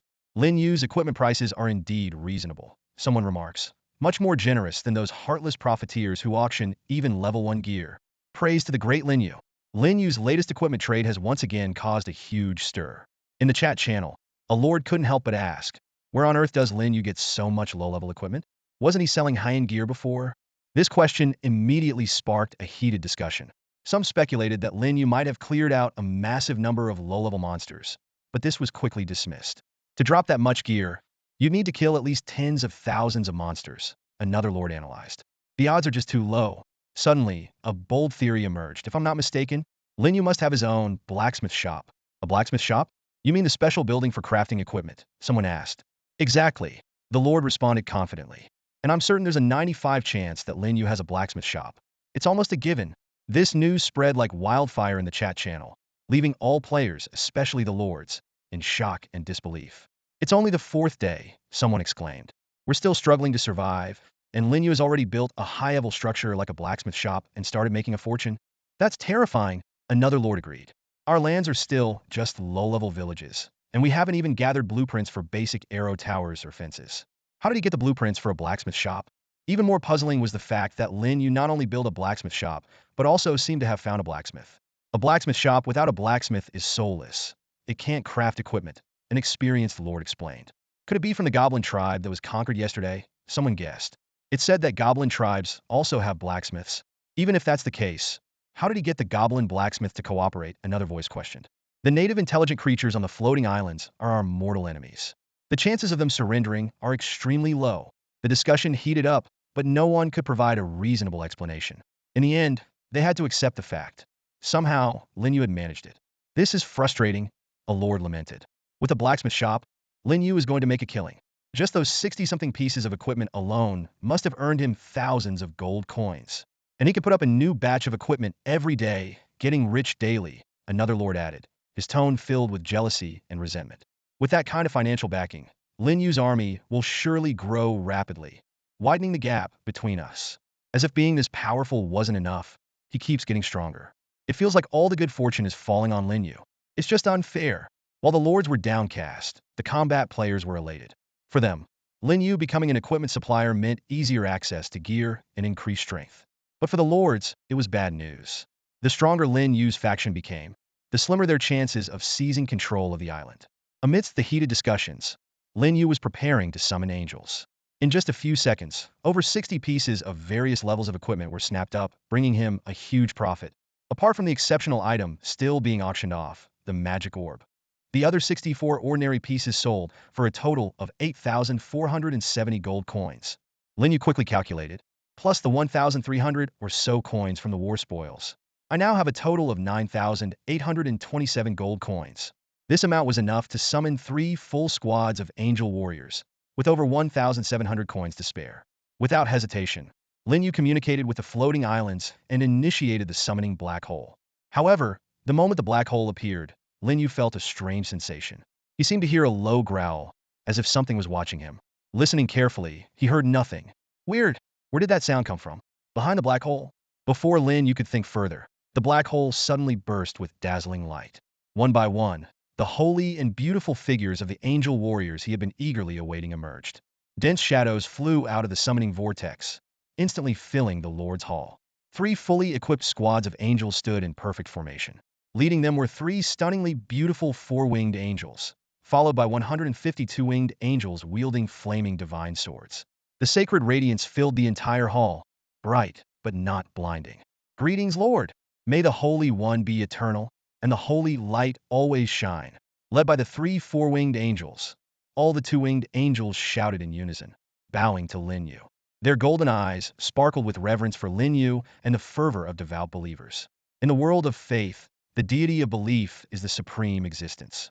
Even though Lin Yu was currently weak, at only level 4 late stage, not even as strong as the newly summoned 2-winged angels, this did not affect the angels' loyalty to him. To them, faith is everything. All the angels under Lin Yu's command were absolutely loyal to him, stemming from their highest level of divine faith. In a broad sense, divine spirits are the apostles of the deity of belief, extensions of the God's will. In the mortal world, a divine spirit-level believer is a divine envoy, representing the God's will and authority. This is why goblin believers refer to angels as holy envoys. Goblin believers are at the fanatic level of faith, which is only 1 level below divine spirit, but the gap between them is vast. Out of 100,000 fanatical believers, not even one might become a divine spirit believer. In terms of contributing faith power, divine spirit believers far exceed any other level.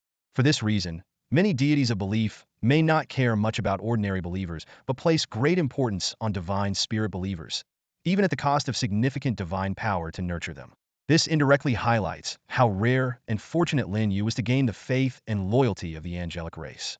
Lin Yu looked with satisfaction at the neatly arranged 3 angel squads before him. With this, he now commanded 7 fully equipped angel squads, totaling 350 angels. This count did not include the 7 4-winged angels leading these squads, nor the incomplete angel squad led by Yida and Shayli.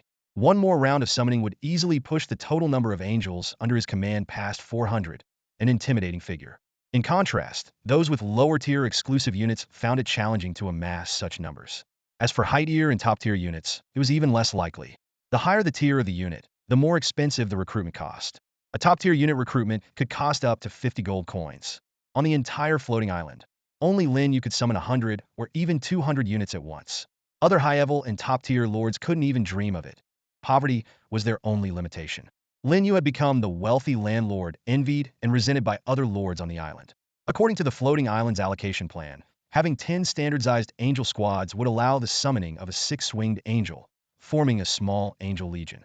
This meant that after summoning 3 more angel squads, Lin Yu would be able to summon a 6-winged angel. Of course, the prerequisite was upgrading his territory to an advanced village. To this end, Lin Yu had been continuously refreshing the island's trading platform since yesterday, looking for a kind-hearted professional willing to sell a watchtower blueprint. As long as the price wasn't too outrageous, he would consider buying it. He was only one watchtower blueprint away from upgrading his territory again and unlocking the summoning of 6-winged angels. Naturally, if he could obtain the blueprint himself, that would be ideal, avoiding being overcharged by unscrupulous merchants. The 3 4-winged angels approached Lin Yu, bowing respectfully.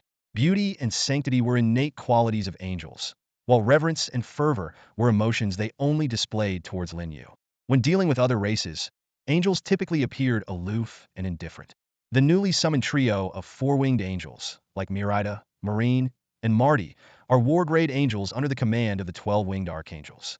Their evolutionary path is towards becoming 6-wing power angels. Lin Yu glanced over these 3 new angel warriors, feeling a tinge of regret that he couldn't summon a divine-level 4-winged archangel. However, this sentiment quickly faded as he reminded himself that, in rank, 4-winged angels and 4-winged archangels are no different. Their functions merely vary. Lin Yu decided to name these new 4-winged angels. He softly uttered, "From now on, your names will be Mela, Beth." When his gaze fell upon the 3rd 4-winged angel, inspiration struck, and he exclaimed, "Your name is Angelia. Praise be to you, O Supreme Lord of Light." Angelia crossed her hands over her chest and bowed respectfully. Mela, Beth, and the other 2-winged angels also joined in the chorus of praise for the Lord of Light. Lin Yu nodded in satisfaction and then reviewed the information panels of the 3 4-winged angels. Their initial level was 7, with growth potential reaching the peak of demigod, identical to the previously summoned 4-winged angels. He looked up at the 3 angels, focusing mainly on Angelia, and issued his command. The other angels have already gone to the Grey Dwarf tribe to purge the heretics. You will join them. After taking down the Grey Dwarf tribe, each of you will lead your squads to hunt in the forests. Be cautious, as this world is filled with various dangers. We obey your command, Great Lord. Angelia and the others replied respectfully.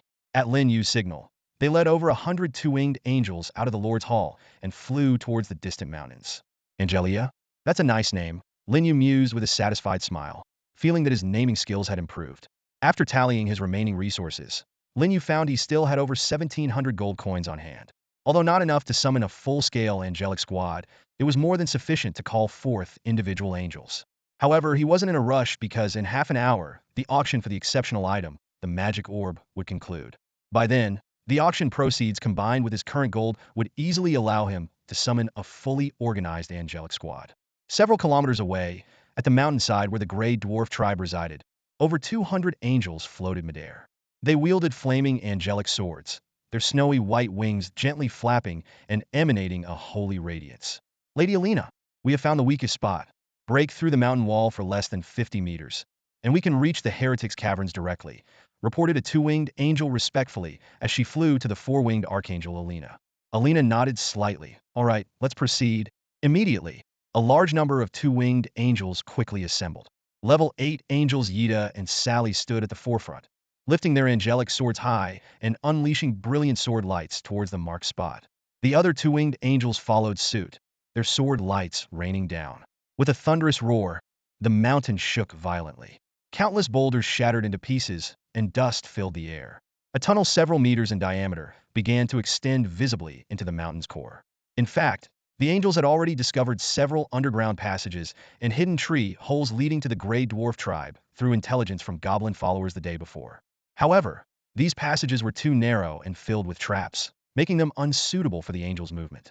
After a discussion, the 4-winged angels decided to create a new passage, ensuring both safety and efficiency. Inside the mountain, the Grey Dwarfs immediately sensed something was wrong. The caverns shook continuously, and glowing crystals and stalactites fell, injuring many of the tribe members. Realizing a powerful enemy was attacking, the Grey Dwarfs quickly armed themselves, donning armor and leather, wielding broadswords and long swords, even turning iron shovels into weapons. Despite the pervasive fear, not a single gray dwarf chose to flee. The old chieftain had told them that the invaders were lords from another world, and the supreme rules required them to resist with all their might. Before the tribe's extinction, fleeing or surrendering would result in divine punishment. For survival, they had no choice but to fight to the death. In the tribe's council hall, the old chieftain and a group of high-ranking gray dwarfs gathered. Unlike the ordinary tribe members' panic, these leaders were more puzzled. Chieftain, what on earth is happening? One high-ranking member asked, bewildered. Could that otherworldly lord truly summon ancient titans? The gray dwarfs knew that the otherworldly lord could summon various units. This was no secret. The supreme rules had long conveyed this information. The mission of the otherworldly lords is to conquer this world and become its master. Meanwhile, the native intelligent races are tasked with eliminating all otherworldly lords to protect their homeland. These two factions are irreconcilable, and whoever emerges victorious will rule the world. Even more enticing, the supreme rules will grant the winning side unimaginable rewards, eternal life as an immortal god in the void of countless realms. In the conference hall, the high-ranking members of the Grey Dwarf tribe were engaged in a heated discussion. Ancient titans? Impossible. One of the tribe's leaders immediately dismissed the notion. Even if the otherworldly lords could summon titans, they'd only be ordinary ones. The other leaders nodded in agreement. Ancient titans, storm titans, thunder titans, these mythical supreme beings were far beyond the summoning capabilities of any otherworldly lord. The elder chieftain, seated on the highest throne, waved his hand to interrupt the futile debate. What we need to do now is focus all our efforts on protecting our tribe, he said, his voice steady and powerful. The chieftain is right, everyone echoed in unison. At that moment, a gray dwarf scout rushed into the hall, dropping to his knees with a thud. Chieftain, we've checked all the passage entrances, but there's no sign of the enemy, he reported, panting heavily.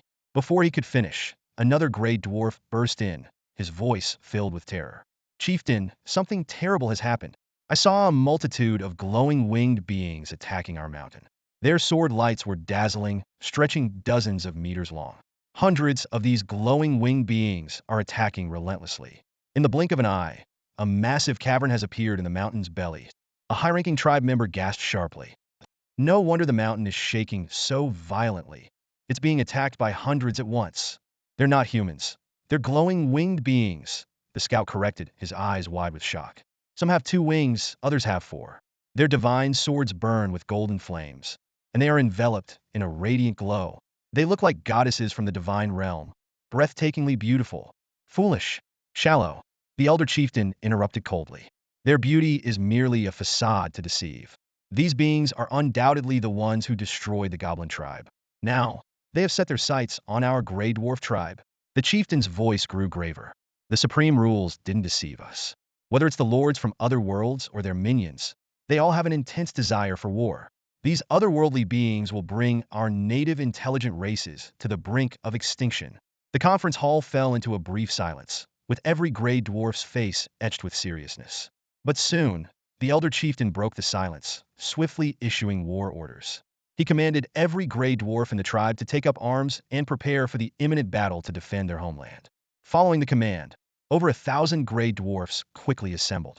Among them were ordinary gray dwarfs, warriors, elites, champions, and even level 8 tribal strongmen.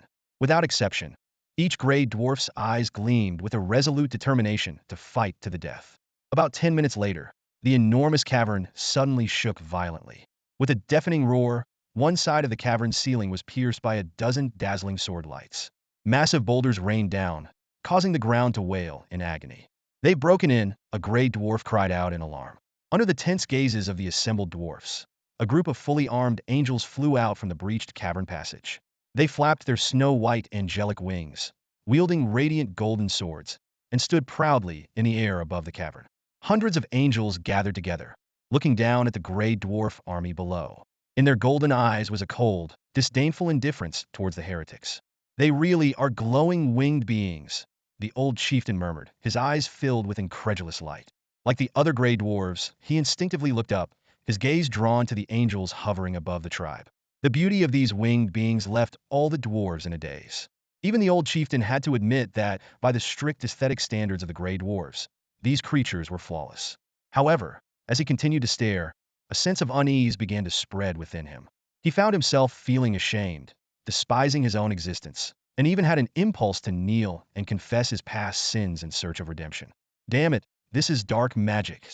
The old chieftain shook his head violently, forcing himself to stay awake. He cursed under his breath. Of course, these beings from another world possess the power to enchant minds. No matter how beautiful they appear, it's just a facade. At their core, they are as evil as night-dwelling demons. Seeing that the surrounding tribesmen were also beginning to look dazed, showing signs of being enchanted, the old chieftain let out a furious roar, instantly snapping the nearby gray dwarves out of their trance. What happened to me just now?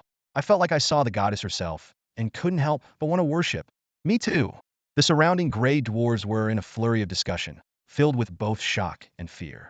With a grim expression, the old chieftain said, "This is a powerful enchantment that can trap us and make us lose control. But as long as we stay clear-headed and strong-willed, these evil beings cannot enchant us." "Understood, chieftain," responded a high-ranking member of the tribe, quickly adding, "These glowing winged beings seem to be of low levels, mostly around level 5, with a few at level 6. The highest level among them is only at level 8. Chieftain, I believe we have a chance to win." His words were filled with confidence, because within their tribe, there were 3 gray dwarves who had reached level 8, and the old chieftain himself was at the late stage of level 9. He firmly believed that under the old chieftain's leadership, their tribe could defeat this winged army. "You're right. Victory is within reach." The old chieftain felt a glimmer of hope, but remained cautious as he warned. "But do not be complacent. These beings from another world were able to conquer the goblin tribe, so they must have some skills. Flight is one of their advantages." Quickly devising a strategy, the old chieftain ordered, "Gather all the spears and arrows in the tribe and distribute them to the fighters at level 5 and above. Use long-range attacks to shoot them down from the sky." Although the old chieftain had reached the late stage of level 9 and was close to stepping into the king level, he still couldn't fly. Generally, fighters could only fly after reaching the extraordinary realm, except for elementalists who mastered flying magic. In a low-level battlefield, having the ability to fly indeed provided a significant advantage. But the old chieftain did not panic and quickly came up with a countermeasure. "Yes, chieftains." The high-ranking member of the tribe immediately turned to execute the order. Meanwhile, the scene in the sky above the cavern became even more awe-inspiring. The number of gathered angels had exceeded 350. This was because Angelia, Mela, and Beth, each leading their respective angel squads, had arrived. At this moment, 7 fully assembled angel squads were present, along with Yetta, Sally, Vina, and others, bringing the total number of angels close to 370. Looking up, the 100-meter-high cavern ceiling was densely packed with beautiful angels, each holding a sword burning with holy angelic flames, illuminating the entire area. The sight was not only beautiful, but also breathtaking. The gray dwarves below were stunned, and even the fighters on the island would have been left speechless by such a scene. A bunch of lowly intelligent creatures. Angelia suddenly spoke, her voice cold and indifferent. "If not for the fact that our Lord needs followers, these beings would only be fit to be purified by holy flames." Standing at the forefront of the angelic army, with 4-winged angels like Elena, Mirida, and Marty behind her, she then turned to the 4-winged archangel Elena and said, "Elena, before the battle begins, use your divine magic to cleanse the souls of these humble creatures." "Understood." Elena nodded slightly and then flew down toward the gray dwarf tribe below. "Let's go too. Let's end this battle as soon as possible." As soon as Angelia's voice dropped, hundreds of angels unfurled their snowy wings in unison, surging towards the gray dwarf tribe like a divine flood. The elder chieftain stood at the forefront of the tribe, his sharp gaze fixed on the rapidly approaching 4-winged archangel, Elena.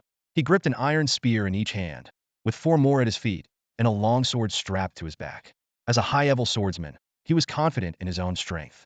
These wicked creatures couldn't hold back anymore, could they? The elder chieftain muttered to himself, calculating the optimal attack distance. He turned to the strong warriors beside him and ordered in a low voice, "Get ready. Attack together when the main force gets close. Ensure the enemy suffers heavy losses in the first round." "Yes, chieftain," the warriors responded in unison, their eyes gleaming with determination. Alina also noticed the elder chieftain and the weapons in his hands, but she showed no fear. In the blink of an eye, she was already hovering above the tribe, less than 100 meters away from the Grey Dwarf army. Suddenly, 2 iron spears shot towards Alina like lightning. Ordinary people wouldn't be able to see their trajectory, but for a 4-winged archangel, it was no challenge. She moved gracefully, transforming into a flash of white light and disappearing from her original spot. The spears passed through her afterimage and flew into the distance. When Alina reappeared, she was tens of meters away. The Elder Chieftain's attack, which could have instantly killed a 7th-level warrior, was effortlessly deflected by her. The angel's incredible speed rendered most ranged attacks ineffective. Vile heretic, Alina stood in midair, looking down at the stunned elder chieftain. Attacking the servants of my lord will condemn your soul to eternal damnation. The elder chieftain took a deep breath and retorted, the faith in a false god only leads to a corrupted soul and a decaying body. Heretics are always ignorant and fearless. Alina raised her alabaster staff and gently waved it. The tip of the staff radiated a holy light as she began to chant, Lord of holy light, Savior of mankind. Mankind shall worship and revere the Lord.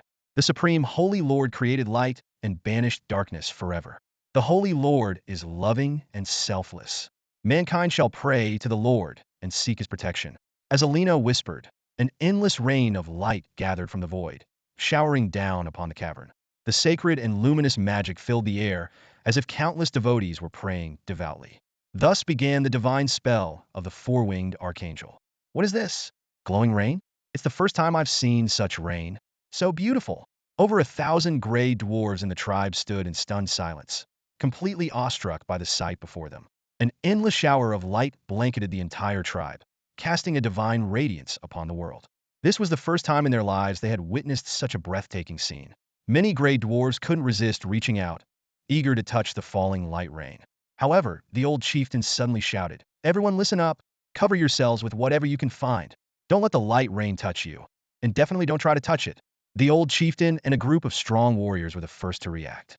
They quickly unleashed their inner magic, forming shields to protect themselves. But these defenses were futile. The falling light rain passed through the magical barriers and their armor as if they were mere illusions, directly entering their bodies. As the light rain merged with them, the strong warriors of the gray dwarves felt a strange transformation. Their souls seemed to be cleansed, and both their bodies and minds were filled with an unprecedented sense of comfort. The initial tension evaporated, replaced by an overwhelming sense of relaxation. I hear the call of the gods, one warrior suddenly exclaimed. Me too. I hear countless holy voices whispering in my ears. Another echoed. Soon more voices joined in. I understand now. I was wrong. I am a sinful gray dwarf. I shouldn't have bullied my fellow tribesmen, and I definitely shouldn't have framed Luber to climb the ranks. Oh gods, please forgive my past sins. I pray for sanctity and light. I pray to the supreme holy Lord. I pray that my soul finds redemption. Around the old chieftain, one by one, the tribe's warriors began to weep uncontrollably. They discarded their weapons and prostrated themselves on the ground, bowing fervently.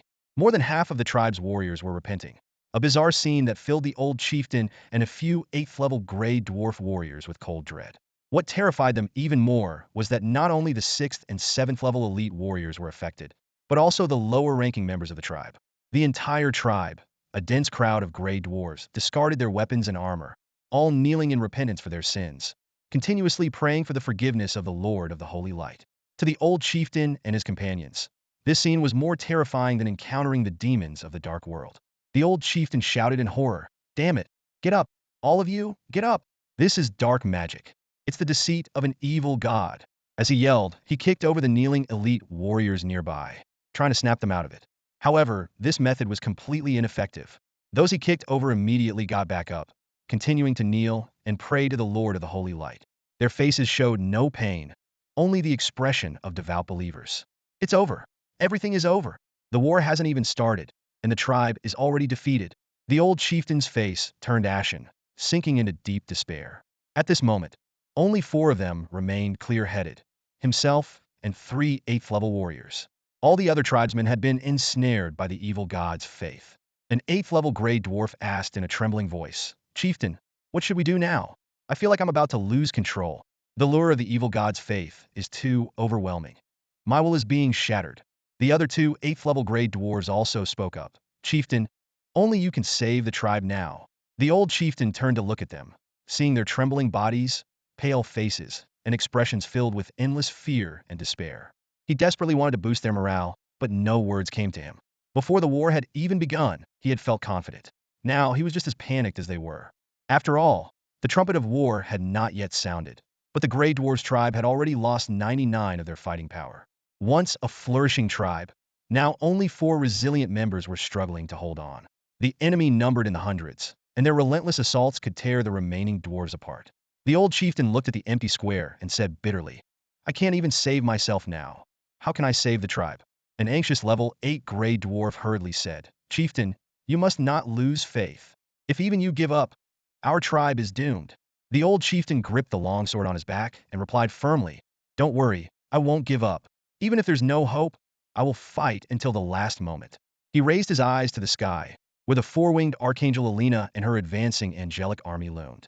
At that moment, he finally understood why the goblin tribe had fallen so quickly. The faith in the evil god had shattered their will. How much longer could the remaining few goblins hold out? Now, the Grey Dwarves tribe faced a similar fate. The old chieftain glared at Alina, gritting his teeth.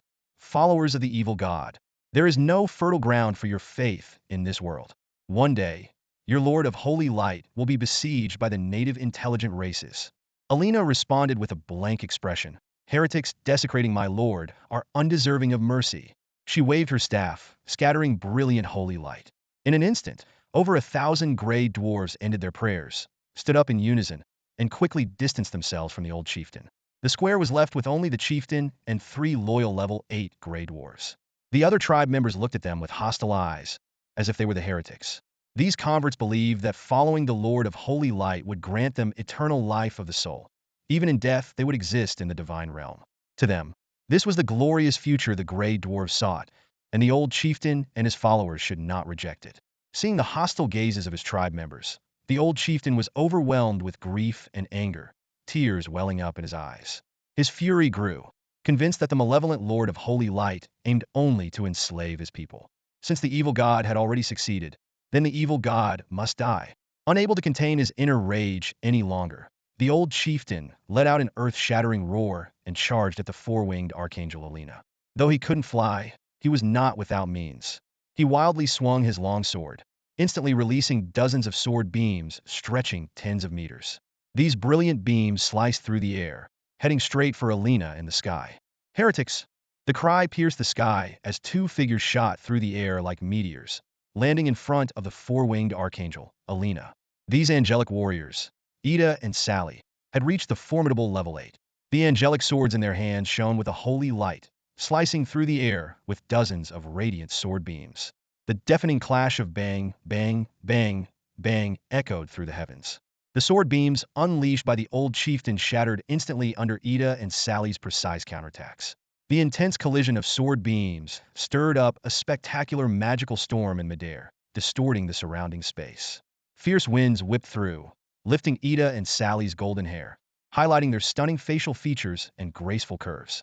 One was tall and statuesque, the other petite and delicate, both breathtakingly beautiful. You block my attacks so easily?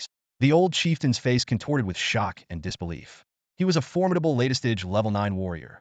Yet these luminous winged beings, who effortlessly thwarted his attack, were only at the early stage of level 8. The gap between their levels was nearly 2 major tiers, making such a situation seemingly impossible. Taking a deep breath, the old chieftain's mind raced with questions. Who exactly are these luminous winged beings? What unknown intelligent race do they belong to? The one wielding a staff had just bewitched over 1,000 of his tribe members with a single dark spell, leaving only him and 3 other level 8 warriors barely resisting. Now, 2 more appeared, capable of fighting above their level, a truly terrifying prospect. The tribe has no hope. You must leave here and seek help from the twin-headed demon tribe, the chieftain commanded decisively, ordering the 3 strongest warriors behind him to retreat. He gripped his sword tightly, eyes fixed on Ida and Sally high above. I'll hold them off. You run for your lives. Yes, chieftain. The 3 warriors didn't hesitate, dashing out of the square. However, they were quickly intercepted by a large group of angels descending from the sky. On the ground, their speed was no match for the swift angels. Do you really intend to exterminate us? The old chieftain fumed as he watched his tribesmen being surrounded, glaring at the beautiful angels above. In response, Ida and Sally unleashed a dazzling barrage of sword beams, launching a coordinated assault on the dwarf chieftain. At the rear of the battlefield, Merida and others prepared to join the fray, but were halted by the 4-winged angel, Angelia. Leave this heretic to Ida and Sally. Angelia's voice was icy, her expression indifferent. Our Lord has always wanted to eliminate the Skeleton King, Ryan. This is a perfect opportunity for Ida and Sally to level up. Once they reach level 9, they can help our Lord fulfill his wish. Angelia's beauty and grace were unmatched, exuding an aura of indescribable nobility. Upon hearing her words, Merida, Maureen, Mara, and the other four-winged angels all nodded in agreement, none objecting. The Lord of Holy Light had long coveted the Skeleton King, and it was indeed time to eradicate him. Angelia turned to the four-winged archangel, Elena, and instructed, "Go take care of those three fleeing gray dwarves." Elena respectfully bowed her head and said to the archangel before her, "As you command, your grace. You have reached the late stage of the 7th level. Killing them will help you break through." She was about to turn and leave when she felt Angelia's cold gaze upon her. Elena's body, clad in a platinum-colored magical robe, trembled involuntarily. Angelia spoke expressionlessly. "Call me by my name, Angelia. It is the Holy Lord's acknowledgement." "Yes, Angelia." Elena's voice quivered slightly, as if she dared not say more. She swiftly spread her four pristine angel wings and flew towards another battlefield not far away. The battle was swift as lightning. Yetta and Shuli led their fight to a quick conclusion. The two angels, working seamlessly with their twin swords, forced the old chieftain, a latest-stage 9th-level professional, into a corner. In less than 5 minutes, Yetta severed the old chieftain's weapon-wielding arm with a single strike, and Shuli followed up, her radiant angelic sword slicing the chieftain's body in two. At that moment, a gray shadow shot out from the chieftain's broken corpse, its face identical to his. This shadow was the chieftain's soul, glaring venomously at Yetta and Shuli, especially Shuli. "Damn followers of the evil god! I will not let you go," the shadow roared. "I have memorized your aura. When I become a specter, I will come back for you. I will be your lifelong nightmare." Shuli and Yetta remained expressionless, speaking in unison. "The Lord says, evil shall be purified by the holy flame." They both swung their angelic swords, and two streams of scorching golden fire engulfed the phantom. "No, this is impossible," the chieftain's soul screamed in terror. "How can you even see souls? That's an ability only necromancers possess." Before he could finish, the shadow disintegrated into nothingness within the holy flames. With the battle over, Yetta sensed her own level rising. "I've advanced to the late stage of the 8th level." Shuli nodded and smiled. "Me too. We're so close to a breakthrough." Meanwhile, Elena also finished her battle. As a divine-level angel, she effortlessly defeated 3 8th-level gray dwarves with a series of intricate divine spells. Her holy light spell blinded them. Her faith magic weakened and confused their will and souls. Her holy light imprisonment rooted them in place. And finally, her angelic flames purified them. As the battle ended, golden light enveloped Elena's body. "8th level," she exclaimed, a delighted smile spreading across her graceful face. At the same time, Lin Yu, far in his domain, also felt his level rise. As the Lord, he enjoyed the luxury of leveling up without lifting a finger. Suddenly, a massive surge of primal energy flooded into Lin Yu's body. Just moments ago, he was engrossed in the island's trading platform, watching intently as several big shots fiercely bid on 3 top-tier pieces of equipment for him. These items were the Magic Orb, the Goblin Courage Spear, and the Goblin Commander Armor, ranked at level 6, 7, and 8 respectively, each possessing unique properties. Among them, the Magic Orb, despite being the lowest level, was the most powerful and considered a must-have for mid to low-level elemental mages. After over half an hour of intense bidding, the auction for all 3 items was nearing its end, with their prices each surpassing 1,000 gold coins. The Magic Orb's performance was particularly impressive, with its bid price surpassing that of the Courage Spear and nearly matching the highest-level Goblin Commander Armor. As Lin Yu focused on the auction results, the sudden influx of primal energy interrupted his thoughts. A pained expression crossed his face, and his body tensed involuntarily. The process of leveling up for a professional was both painful and exhilarating. The primal energy of the floating island tore through his body violently, aiming to enhance his physical attributes. This process was extremely painful, but once it ended, a refreshing, spring-like coolness would sweep over his body, as if he were in paradise. After what seemed like an eternity, the pain on Lin Yu's face gradually faded, replaced by a feeling of utmost pleasure. He stretched his body, and a series of cracking sounds echoed from his bones. Lin Yu deeply felt that this sensation was truly addictive. Although the improvement from a minor level up was not very noticeable, a major breakthrough, such as from level 4 to level 5, felt like a life-and-death ordeal. However, the rewards were substantial. Lin Yu clearly sensed that his strength had increased more than threefold, a qualitative leap. With a thought, a scorching flame appeared in his right palm. Fire elemental magic from the surroundings surged towards him, rapidly depleting his internal energy. Moments later, a small flame dragon about a meter long formed in front of him. Though small, the flame dragon's temperature was extremely high, seemingly scorching the surrounding air. Lin Yu frowned in thought. It's still not enough. Although I can now fully cast the Fire Dragon spell, exceeding my previous expectations, its power is still far from the real Fire Dragon spell. He recalled the information he had learned from Yida. The Goblin Chief Baril's Fire Dragon spell spanned dozens of meters, a true flaming dragon. In comparison, his little flame dragon seemed like it had just hatched, pitifully small. As for its power, the difference was even more significant. But considering the 4-level gap, such a disparity was understandable. Despite this, Lin Yu didn't feel disappointed. Instead, he was quite pleased. He remembered that just a few days ago, he was an ordinary person, and now he had become a professional capable of casting advanced elemental magic. This progress was enough to make him proud. The only regret was that he had no one to share his joy with. At that moment, a notification from the floating island of all realms interrupted Lin Yu's thoughts. Congratulations, Lord Lin Yu. Your troop has successfully occupied the core building of the Grey Dwarf Tribe, the Meeting Hall. You can choose to destroy it or take it over. If you choose to take it over, the Grey Dwarf Tribe will become your second territory. If you choose to destroy it, the Grey Dwarf Tribe will turn into ruins, becoming a no man's land. During this process, you might obtain related blueprints of the Grey Dwarf Tribe. This notification didn't surprise Lin Yu. Just moments ago, he had received news that Yida and Sally had jointly killed the Grey Dwarf Chief, dropping a piece of equipment and dozens of gold coins. With the chief dead, the Grey Dwarf Tribe was naturally beyond salvation. Lin Yu didn't hesitate and chose to destroy it. Compared to a nearly useless second territory, he valued the potential building blueprints and stronghold chests that might be obtained from destroying the Grey Dwarf Tribe. Congratulations, Lord Lin Yu. You have successfully destroyed the Greyland Dwarves Tribe. A system notification echoed in Lin Yu's ears, and a series of rewards immediately appeared before his eyes. Besides earning the animosity of the Greyland Dwarves and getting blacklisted by the pure-blooded dwarves, Lin Yu also received a fence blueprint, 7 wooden house blueprints, for arrow tower blueprints, an upgrade blueprint for territory buildings, and a silver-grade stronghold chest. Lin Yu's gaze quickly locked onto the territory building upgrade blueprint. It was the first time he had obtained such a valuable item. A brilliant smile spread across his face as he thought to himself, this blueprint can upgrade territory buildings for free. It's the perfect way to enhance my floating island without spending a dime.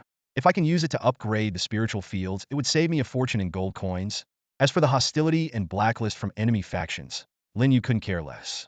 In this world where the strong prey on the weak, such things were just everyday occurrences. However, a question suddenly popped into Lin Yu's mind. Why didn't he receive honor points and reputation points for conquering the Greyland Dwarves tribe this time? These resources were even more precious than blueprints and much harder to come by. Lin Yu immediately communicated with the floating island of all realms and quickly received a response. Except for the first-time conquest of native forces strongholds, honor points and reputation points are obtained by opening stronghold chests. If you choose to occupy the stronghold, you can directly receive these rewards. I see. Lin Yu suddenly understood, and his doubts were cleared away. He decided to open the chest later, as there were more pressing matters to attend to. Lin Yu turned his attention to the island's trading platform, where the auction for 3 exceptional pieces of equipment was reaching its peak. The magic orb's bidding was the most intense, even surpassing the Goblin Commander's armor, which was 2 levels higher. In contrast, the Goblin Courage Spear, with its double-edged sword-like special effect, was less favored. 2 minutes later, the auction concluded. The magic orb sold for 2,170 gold coins, the Goblin Courage Spear for 1,350 gold coins, and the Goblin Commander's armor for 1,940 gold coins. A total of 5,460 gold coins were added to Lin Yu's account, enough to summon 2 full-scale angel squads. Lin Yu's smile grew even brighter. He calculated that he might be able to assemble 10 full-scale angel squads today, bringing the total number of angels under his command to over 500, forming a legitimate small angel army. This thought filled him with immense excitement. A few minutes later, the sound of wings flapping echoed outside the Lord's Hall. Lin Yu looked up to see Yida, Sally, and a group of beautiful angels entering with a large haul of spoils, including a conspicuous silver chest. Lord! Yida's voice resonated with respect, breaking Lin Yu's train of thought. She, along with a group of beautiful angels, approached with light steps, carrying a variety of items in their hands. These are the spoils we seized from the Ash Dwarf tribe. Lin Yu nodded slightly, his gaze sweeping over the spoils before him. A stack of yellowed blueprints, covered in intricate lines that seemed to tell of ancient wisdom. Over 100 gleaming coins, each imbued with mysterious rules of power. A pair of finely crafted leather boots, exuding a faint leather scent, and a silver-grade stronghold chest, its surface intricately carved. These spoils were the result of defeating the old chieftain and destroying the Ash Dwarf tribe. The number of coins was limited, as the battle hadn't resulted in many enemy casualties. Lin Yu mused that the floating islands' coins were not ordinary currency, but manifestations of rule power, obtainable only through war and bloodshed. The local intelligent races were unaware of this. Killing monsters didn't yield coins for them. Lin Yu looked around and noticed the absence of some familiar faces. "Where are Elena and Mirida?" he asked, referring to the four-winged angels. Yida promptly responded, "Following your orders, the angel squads went hunting wild monsters after taking down the Ash Dwarf tribe." She paused, then added, "In this battle, aside from the chieftain and 3 level 8 Ash Dwarves, the rest have become your followers under Lady Elena's divine faith magic totaling 1,347. Some elites are assisting the angel squads in cleaning the battlefield, while the rest are transporting resources back to the territory with the goblin followers." Lin Yu raised an eyebrow in surprise. That many new followers at once? The power of Elena's divine faith magic truly astonished him. Yido explained, "Lady Elena excels at spreading faith. Before the war began, she purified the souls of most Ash Dwarves with her divine faith magic." Lin Yu suddenly understood why the battle had ended so swiftly. A single act of divine faith magic had nearly shattered the Ash Dwarf tribe's strength, leaving only a few stubborn strongmen to be dealt with. He once again felt the terrifying power of the angel race, thinking that if he summoned a large number of divine angels, waves of faith magic would crush any local stronghold. Turning his gaze to Yida and the petite and adorable angel Sally beside her, Lin Yu smiled and said, "It seems your strength has increased significantly." The two angels quickly responded, "Thanks to the Lord's blessing, we have advanced to the late stage of level 8. One more step, and we will reach level 9, giving us the confidence to jointly kill a king-level enemy." Lin Yu recalled that they had just reached level 8 the previous night, and couldn't help but ask the reason. Yida explained, "When we killed the enemy tribe's chieftain, only Sally and I were involved, gaining immense original power. This was arranged by Lady Angelia, who knew you wanted to kill the Skeleton King, Ryan, and thus helped us accelerate our level up." Hearing this, Lin Yu pictured Angelia's stunning image in his mind. He nodded in approval. "Angelia did well. You two also need to reach level 9 as soon as possible. By then, whether it's the Skeleton King, Ryan, or the twin-headed demon tribe, we'll have the confidence to take them down." In this extraordinary world, a king-level profession was already considered powerful. Levels 1 to 9 were ordinary, but stepping into the king level brought a significant power boost. Although angels were a mythological race, only upon reaching level 9 could they contend with king-level strongmen, including later-stage king-level entities. An early-stage level 9 angel is already powerful enough to contend with a later-stage king-class being. This disparity in strength is truly astonishing. Under Lin Yu's command, his 2-winged and 4-winged angels are already so formidable, let alone the even higher-ranking 6-winged, 8-winged, or even 12-winged angels. Even with a 2-level difference, these high-ranking angels can easily slay king-class creatures. Unfortunately, Lin Yu doesn't yet have such powerful angels. He eagerly anticipates Yaida and Shaylee reaching the level 9 realm soon. By then, their combat power will be sufficient to kill Skeleton King Ryan and the king-class chieftain of the 2-headed demon tribe. "Rest assured, my lord," Yaida said respectfully, her eyes gleaming with determination. "We will do our best to hunt high-level monsters and strive to reach level 9 by tomorrow or the day after." Lin Yu nodded in satisfaction. With Yaida and Shaylee's current strength, they are virtually unbeatable below the king class. As long as they don't venture into the territory of king-class monsters, the forest area within dozens of kilometers poses no threat to them. "Go out and hunt. I await your good news." Lin Yu waved them off. "As you command, Great Lord of Holy Light," the beautiful angels responded in unison. After bowing respectfully, they flew off into the distance. Lin Yu turned to organize the spoils of war, an enjoyable task for a lord. Each of his campaigns yielded abundant rewards: a fence blueprint, 7 cabin blueprints, and 3 arrow tower blueprints. As usual, Lin Yu would sell the unnecessary fence blueprint on the island's trading platform, while using all the cabin and arrow tower blueprints. Soon, the number of cabins in his territory exceeded 100. Each basic cabin could accommodate 10 to 15 residents, meaning nearly 2,000 residents had housing. However, this was still insufficient. After conquering the Grey Dwarf tribe, Lin Yu's population had neared 3,000, including goblins and angels. To address this, Lin Yu consumed over 20,000 units of wood and more than 10,000 units of stone to upgrade all the cabins to intermediate level. The intermediate cabins, being more spacious, could accommodate 30 residents each, completely solving the housing issue. Additionally, after using the arrow tower blueprints, the number of arrow towers at the territory's border exceeded 20. He planned to accumulate more arrow towers and upgrade them all before the territory advanced to a town. His goal was to arm the territory to the teeth, capable of repelling any beast tide or attacks from native intelligent species. Finally, there was a special blueprint left to territory building upgrade blueprint. This rare low-level special blueprint could upgrade buildings in the territory that had not been upgraded more than 3 times. The system specifically reminded him to use it wisely to avoid waste. Struck gold, Lin Yu thought with delight. He immediately contacted the floating island of all worlds to inquire whether spirit fields outside the territory were included in the territory buildings. The response from the floating island of all realms was swift and decisive. The spirit field is classified as a territory building. Lin Yu's face lit up with joy, his eyes sparkling with excitement. He realized that he had hit the jackpot this time. The condition for using the upgrade blueprint is that it can only be used on territory buildings that have been upgraded no more than 3 times. Lin Yu's spirit field is currently at level 2, having only been upgraded once. He quickly calculated in his mind. First, use gold coins to upgrade the spirit field to level 3, then use the blueprint to directly leap to level 4. This way, he would save a significant amount of gold coins required for the level 3 to level 4 upgrade, resulting in a substantial profit. Lin Yu didn't consider using the blueprint on other territory buildings. He knew well that other buildings could be upgraded using basic resources like wood, stone, and iron, whereas the spirit field could only be upgraded with precious gold coins. Weighing his options, using the blueprint on the spirit field was undoubtedly the most cost-effective choice. Next, Lin Yu turned his attention to the remaining loot, a silver-grade stronghold chest, and a pair of leather boots. From the special kill information, he learned that the boots had dropped from the Grey Dwarf Chieftain. Considering that the Grey Dwarf Chieftain was even stronger than the Goblin Chieftain, Lin Yu was filled with anticipation for this piece of equipment. Soon, the information about the leather boots appeared in his view. Wind leather boots. Type, defensive equipment. Defense level, level 9. Durability, 100. Special effect 1.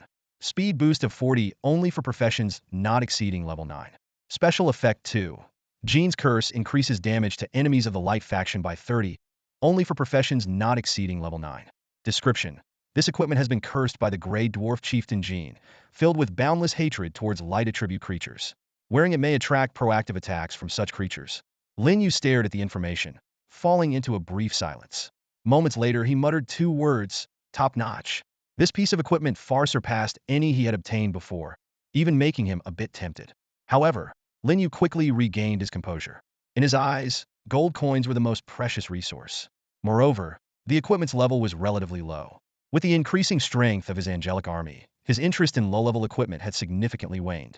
He was now only interested in king-level and transcendent-level gear.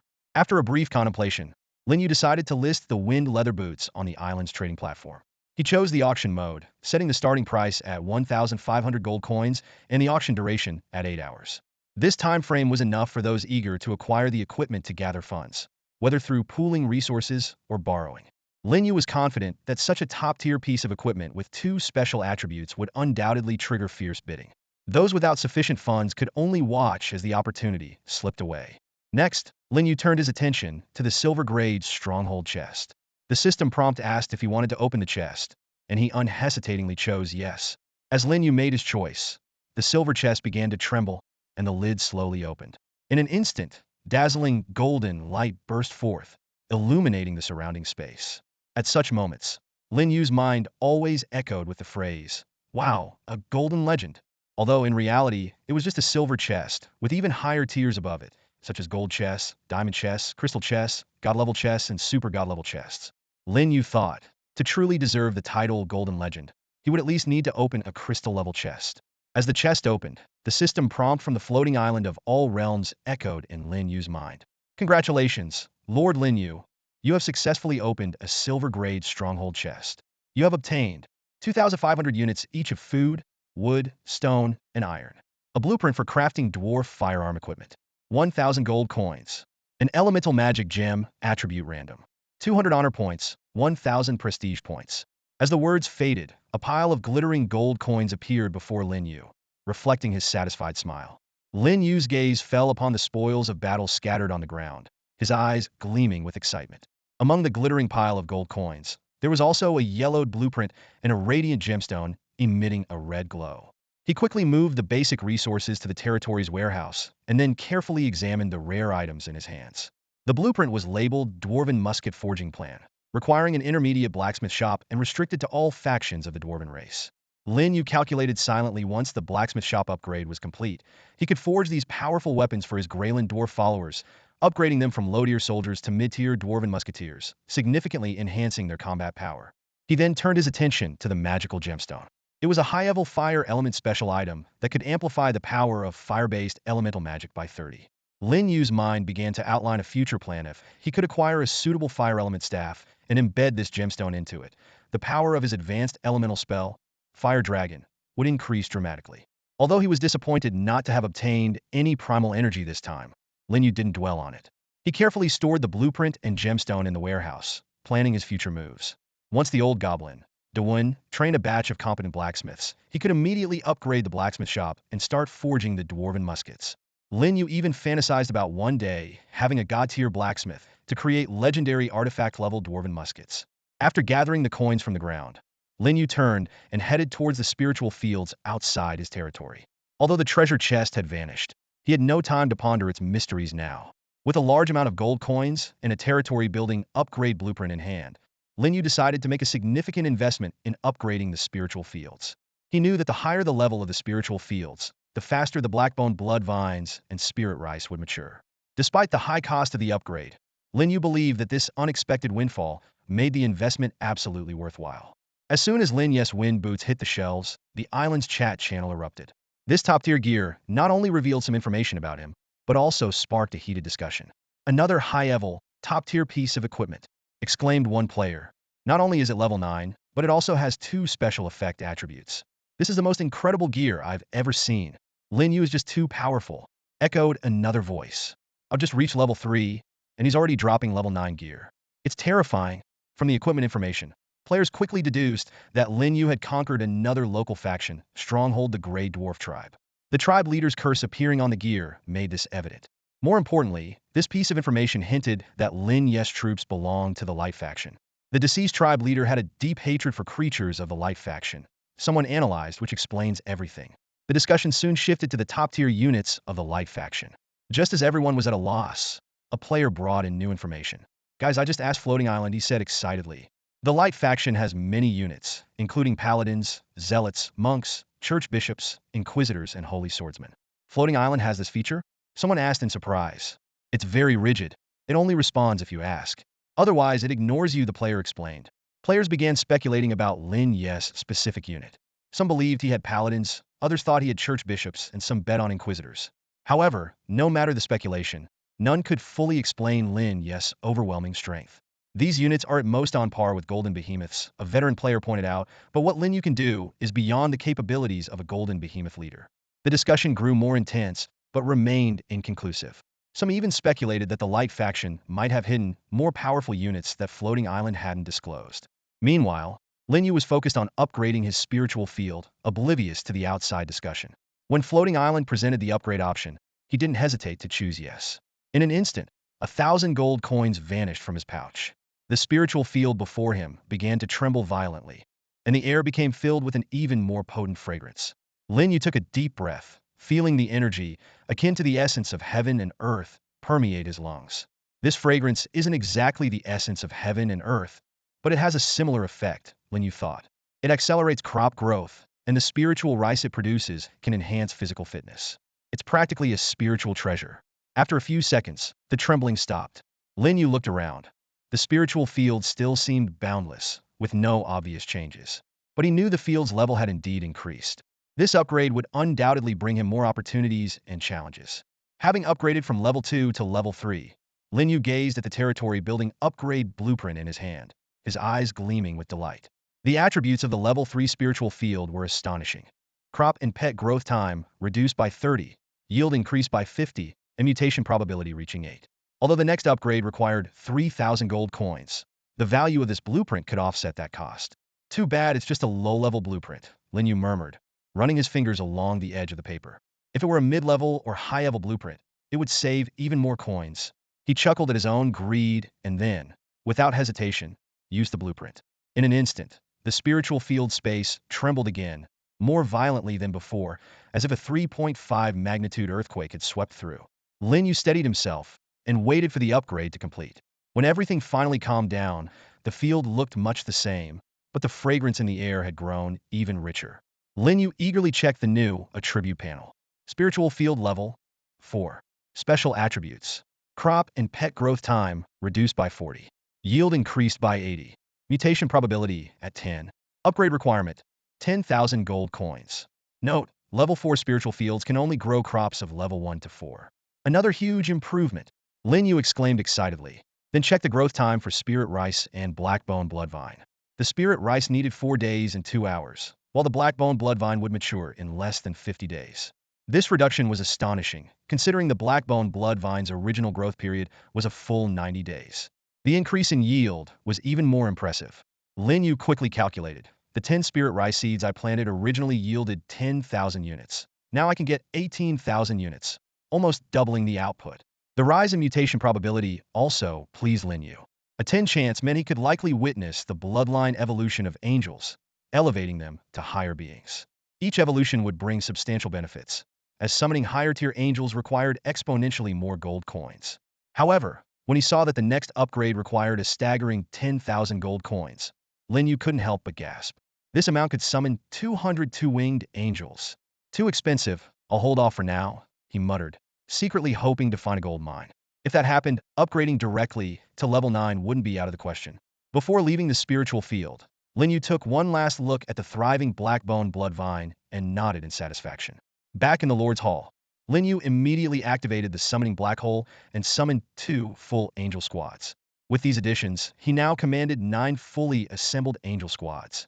Lin Yu carefully calculated his wealth. Previously, he had around 1,700 gold coins left, earned 5,460 from auctions, 100 from loot, and 1,000 from treasure chests, totaling approximately 8,260 gold coins.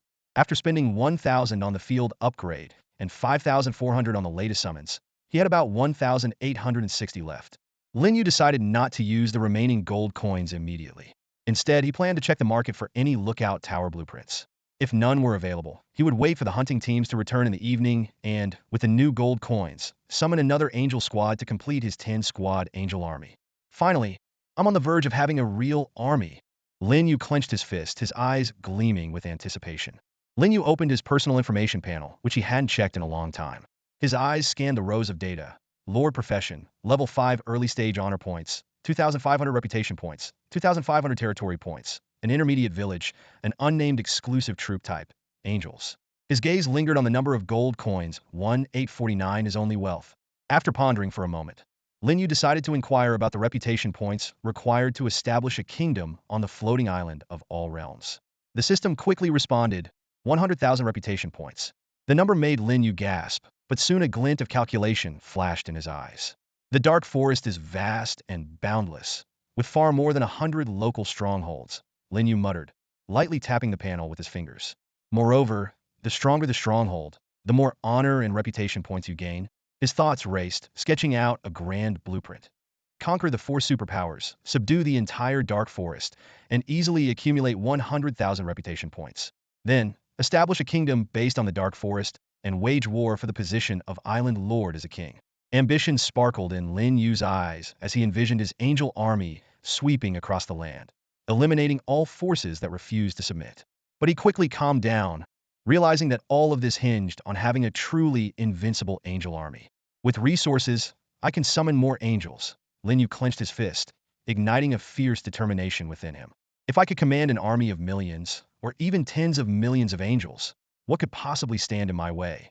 The imagined scene of countless angels soaring through the skies made Lin Yu's blood boil. However, reality soon brought him back down to earth. His territory still lacked a name. Lin Yu had considered names like Paradise, Light, Holy Radiance, and Luminous, which aligned with his territory's faction, but he had never made a final decision.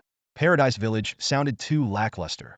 He decided to wait until his territory upgraded to a town to make a decision.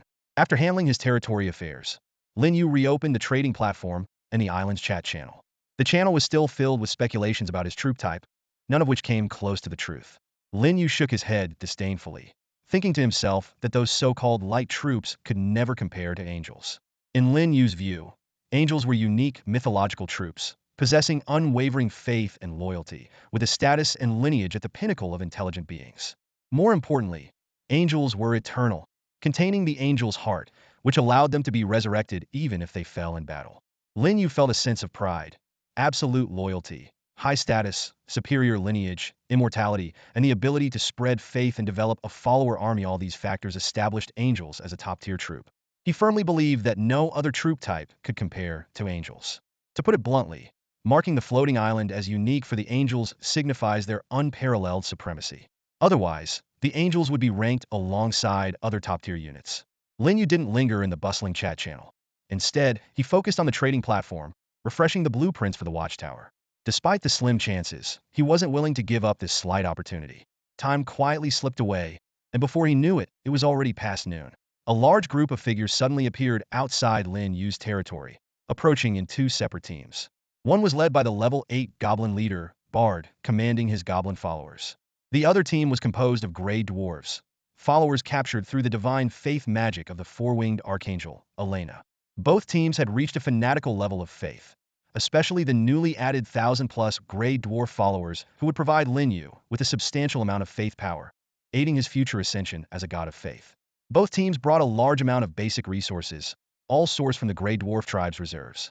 After a careful tally, Lin Yu found there were over 38,700 units of food, more than 16,000 units of wood, over 24,900 units of stone, and nearly 30,000 units of iron ore. This unusual resource distribution left Lin Yu astonished. Logically, iron ore should be the scarcest resource, followed by stone, with wood being the most abundant. However, the situation was the opposite. Iron ore was the most plentiful, while the ubiquitous wood was the least. Perplexed, Lin Yu immediately summoned a level 7 elite gray dwarf to inquire about the situation.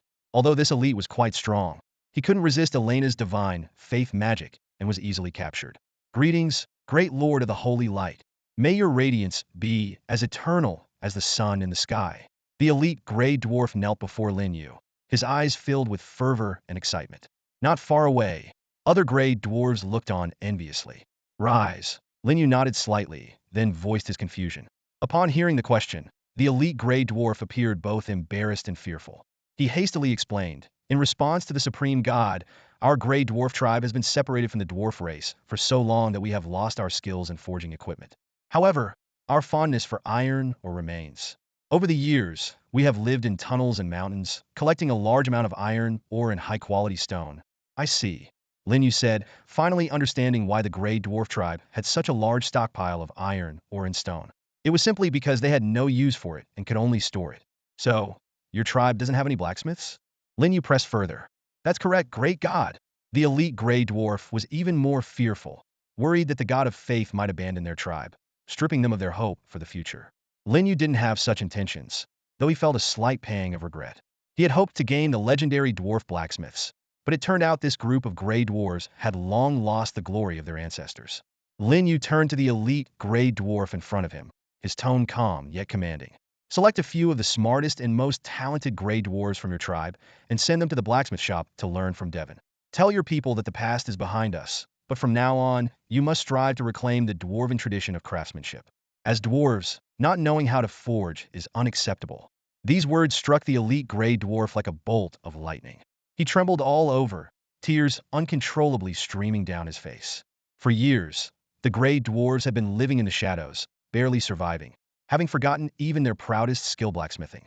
Other races had even taken to calling them cave gnomes, a derogatory term that felt like a thorn in every gray dwarf's heart. But this was never their true desire. The weight of their ancestors' decline had been like a mountain, crushing their spirits. Now, the great god of light had given them a chance to restore the glory of the dwarves, and the elite was overwhelmed with emotion.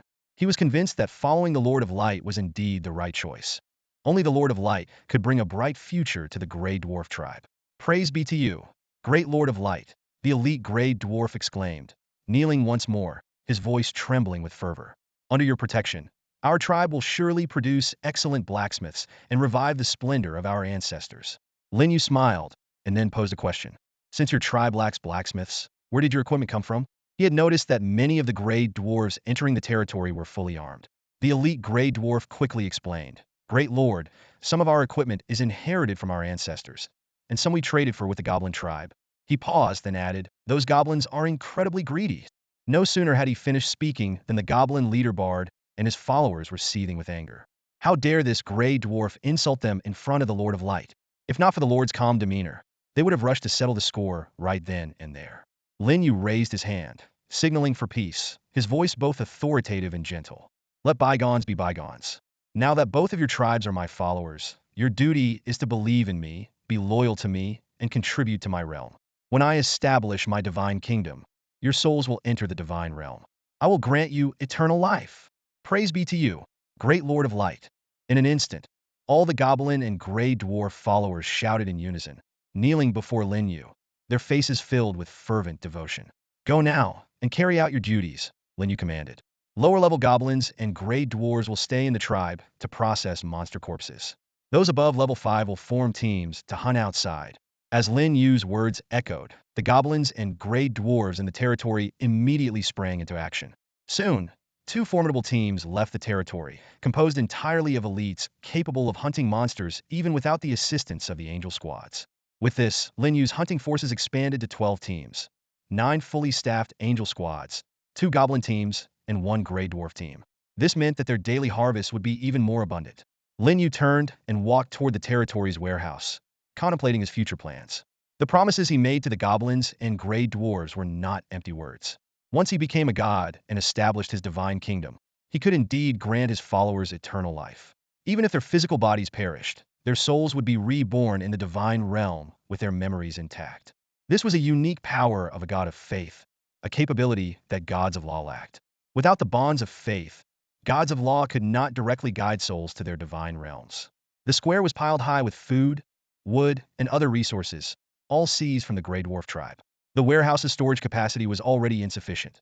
The lower-level warehouse could hold only 100,000 units. Standing before the warehouse, Lin Yu pondered how to solve this pressing issue.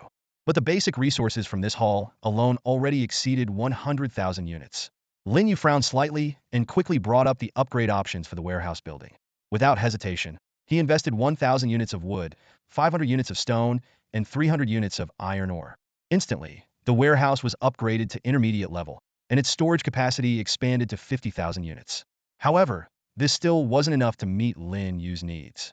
With another thought, he upgraded the newly improved intermediate warehouse directly to advanced level. As a flash of light passed, the advanced warehouse stood tall before him, its massive silhouette impressive. This structure now boasted a staggering storage capacity of 1 million units, easily accommodating all the resources from this hall.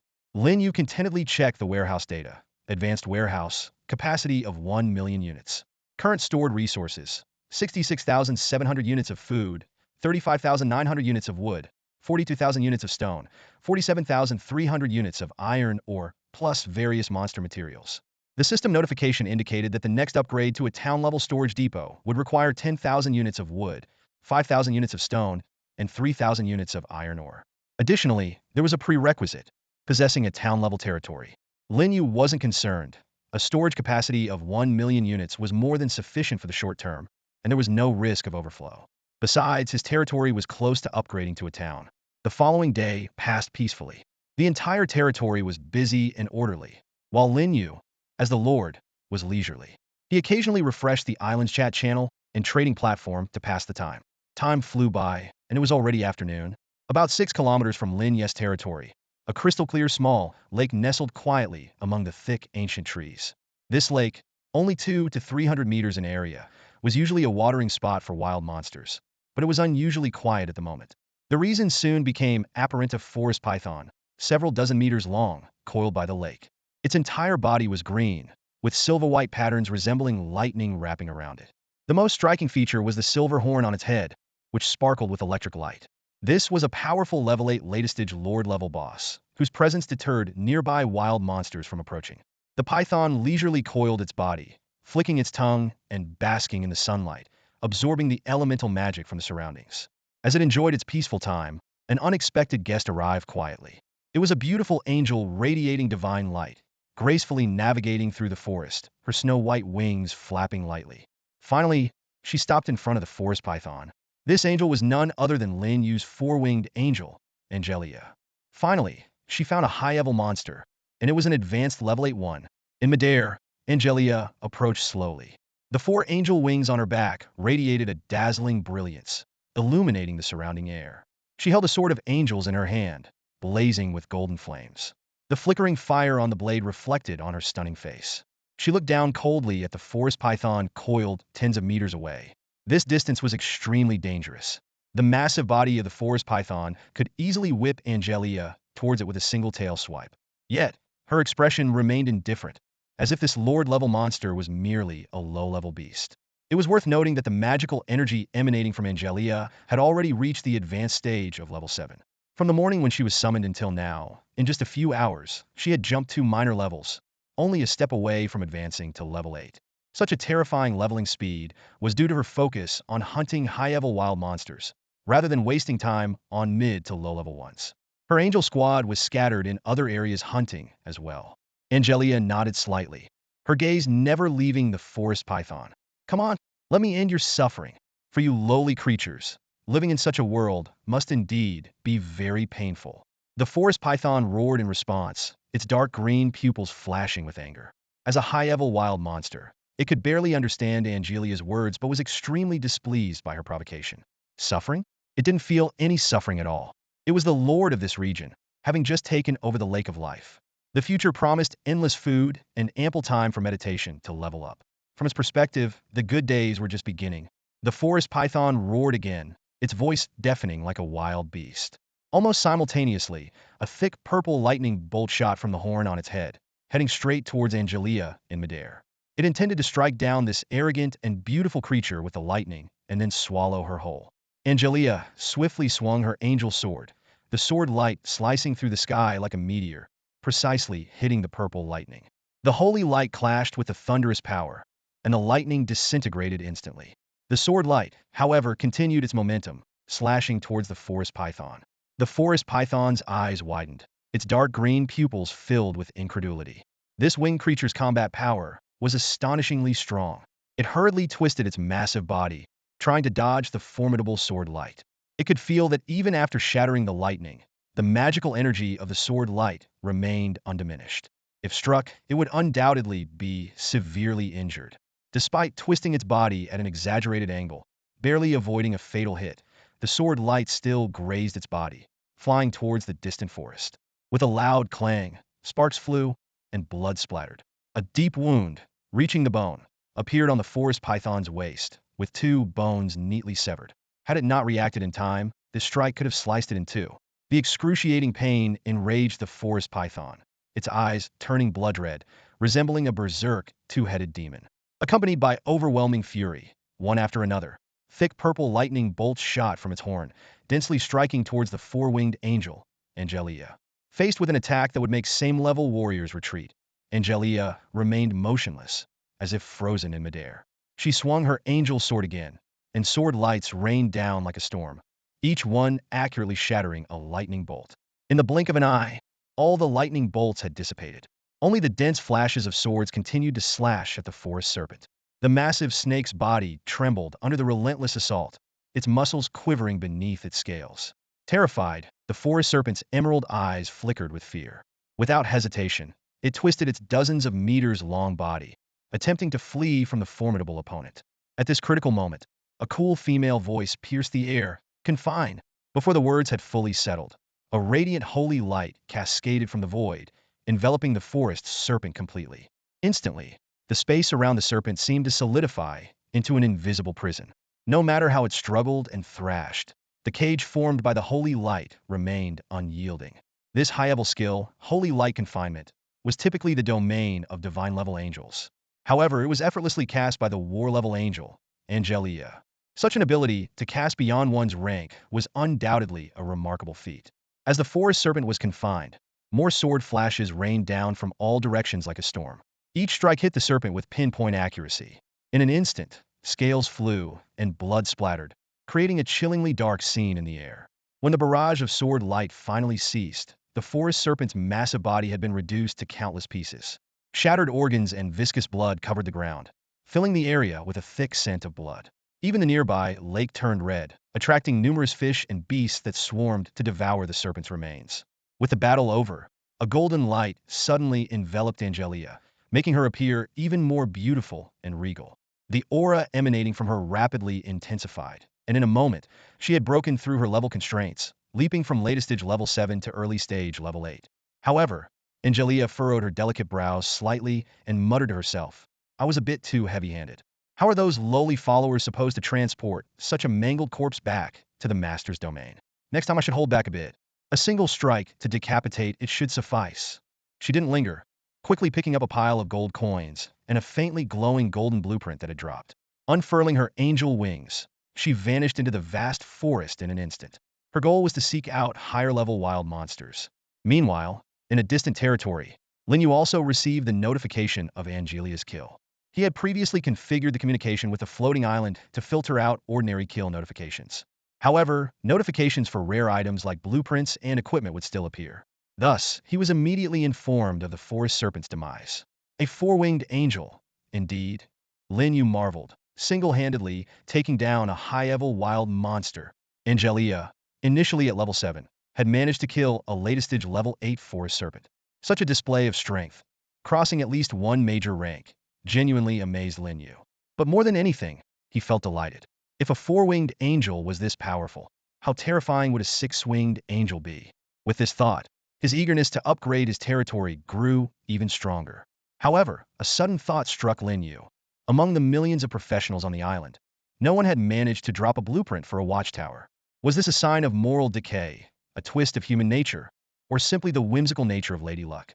In a quiet plain region of the floating island, the territory of the golden behemoth lord lay still. Sunlight poured over the vast expanse, with only a lone young man standing there. This was a common sight. Most lords at this stage prefer to stay put and avoid unnecessary risks. The young man sighed as he gazed at the mountain of monster corpses. His life was far from easy. Every day, he had to personally handle the spoils brought back by the golden behemoths. These powerful beast units were only responsible for fighting, leaving all the dirty and tiring work to the lord. As he expertly dismembered the corpses, he couldn't help but grumble. A top-tier lord, reduced to doing this kind of work. The more he thought about it, the angrier he became, and he had quite a few complaints about his units as well. The golden behemoths were incredibly strong and brought back a massive haul each time they hunted, forcing him to spend his days dealing with the carcasses. He rubbed his sore shoulders, secretly envying the lords who had intelligent units. For instance, Lin Yu could delegate these chores to his followers. However, captives without the bonds of faith might escape or betray, testing a lord's capabilities. Thinking of this, the young man couldn't help but admire the perfection of angelic units. He continued his work, all the while calculating how to repay his debts as soon as possible. He had borrowed over 4,000 gold coins from Alliance members to bid on warehouse blueprints. With the repayment deadline looming, he grew increasingly anxious, fearing that the floating island might confiscate his golden behemoths to settle the debt.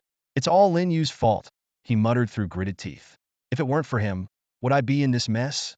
Recalling the ridicule he faced during the auction made his liver ache. Fortunately, the island's many affairs quickly diverted everyone's attention, and the incident was rarely mentioned anymore.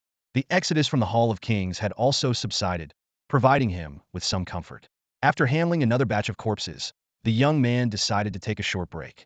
He opened the island's trading platform, and his eyes were immediately drawn to a top-listed item wind boots posted by Lin Yu. This pair of level 9 premium boots, with 2 special attributes, instantly twisted his expression. Undoubtedly, it is the most dazzling presence on the entire trading platform. The young man's face suddenly turned ashen, with a flash of shock and envy in his eyes. He had just learned that Lin Yu had conquered another local faction stronghold. This marked the 7th consecutive day that Lin Yu had captured a stronghold, a speed that left people speechless. Clenching his fists, the young man was both awed by Lin Yu's terrifying strength and reedied with jealousy. Attacking local faction strongholds was his dream, but limited by the overall strength of his troops, he didn't even dare to get close for now. Almost there, the young man muttered to himself. My golden behemoth numbers are about to exceed 100. Once one of my golden behemoths reaches level 8, I can start targeting small local faction strongholds. In the past few days, the young man had acquired some equipment and blueprints through his top-tier golden behemoths. However, he sold all of them on the trading platform as he desperately needed gold coins. With the coins he earned, he recruited more golden behemoths to strengthen his territory. The young man wasn't foolish enough to use the coins to pay off his debts. He knew very well that the stronger he became, the greater his daily gains would be. As long as his golden behemoth squad grew in size, paying off his debts wouldn't be difficult. After all, he still had several days before the contract deadline. Just wait. I will conquer a local faction stronghold in no time, the young man swore through gritted teeth. I will make sure that everyone on the island knows I am not an idiot, but a powerful top-tier lord, who was just tricked by Lin Yu once. With this thought, the young man snorted twice and continued to diligently cultivate his golden behemoth army. Meanwhile, other high-ranking and top-tier lords on the island were also spurred by Lin Yu's actions. After seeing the wind boots Lin Yu put up for sale, they were more driven and motivated than ever before. Lin Yu was like a shot of adrenaline, with every move he made pushing the elite lords to strive harder. Even Xia Qingyue, the leader of the Summer Night Alliance, was no exception. As soon as she had some gold coins, she immediately recruited her top-tier unit's Frost Dragons. Her Frost Dragon count had already surpassed 100, more than the young man's golden behemoths, making her one of the most formidable lords on the island. However, despite her strength, Xia Qingyue still couldn't match Lin Yu. Although she wasn't sure what type of units Lin Yu had, she estimated that he had at least over 300. After all, he had made so much money by selling equipment and blueprints. Thinking of this, envy spread across Xia Qingyue's beautiful, fair face. She also wished to have her own blacksmith shop to mass-produce equipment and sell them on the trading platform to earn a fortune. However, the harsh reality was that she didn't have any blacksmith shop blueprints, and her territory was still a low-level village, incapable of producing equipment. Among all the lords on the floating island, only Lin Yu had such capabilities. Xia Qingyue couldn't help but speculate about Lin Yu's current level. He's probably already at level 4. Her own level had just reached 3, and judging by the rate at which she accumulated primal energy, Lin Yu should indeed be a level 4 lord by now. This was what Xia Qingyue envied most about Lin Yu. A head start in every aspect. Lin Yu had already surpassed all other lords on the island in every conceivable way. Time flew by, and night once again enveloped the island. The combat professionals retreated to their shelters, wary of lingering in the darkness. Hunting monsters at night was still a distant dream for anyone below level 5. Of course, the fortunate one who had acquired the ghoul leather armor was an exception, living far more comfortably than the others. As night fell, large groups began to flood into Lin Yu's territory. The first to arrive were 2 goblin squads and a team of grey dwarves, followed closely by more numerous but lower-level kin, who were tasked with cleaning the battlefield and transporting monster carcasses. In no time, Lin Yu's territory became a bustling hub, with its population swelling nearly tenfold compared to the daytime. The returning goblins and grey dwarf followers immediately came to pay their respects to Lin Yu, offering devout praise and prayers. Afterward, they gathered in the southwestern part of the territory to start fires and cook meals. The variety of food in the territory was now abundant and diverse. In addition to the unlimited supply of beast meat, there were fresh fruits, wild vegetables, and dried fish seized from the Grey Dwarf tribe. Although these foods were rationed in small portions, they still brought immense joy to the inhabitants. Lin Yu was generous with the food supply, earning the heartfelt gratitude of the goblins and Grey Dwarves. Compared to their previous life in the tribe, where they had to fend for themselves for 2 meals a day, their current situation was like paradise. Many goblins and Grey Dwarves couldn't help but pray to the Lord of Light, Lin Yu, while enjoying their meals, their gratitude overflowing. They were willing to give everything, even their lives, to protect their faith and the glory of the Lord of Light. Meanwhile, the angelic hunting party also began to return. Within half an hour, the entire team, led by the 4-winged Archangel Elena, 4-winged Angel Miraida, Maureen, and Marty, had come back. After a day of hunting, almost all the angels had experienced varying degrees of level advancement. Ida and Sally reached the late stage of level 8, and the sisters Vina, Josie, and Helen advanced to level 8.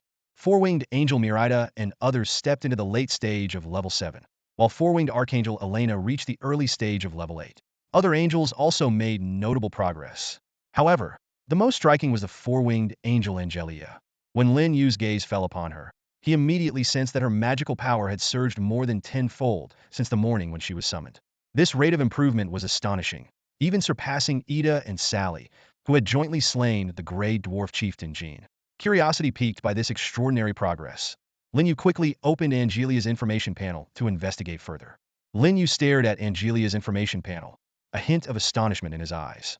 In just 10 hours of hunting, this 4-winged angel had leapt from early level 7 to mid-level 8, crossing 4 entire stages, including 1 major level.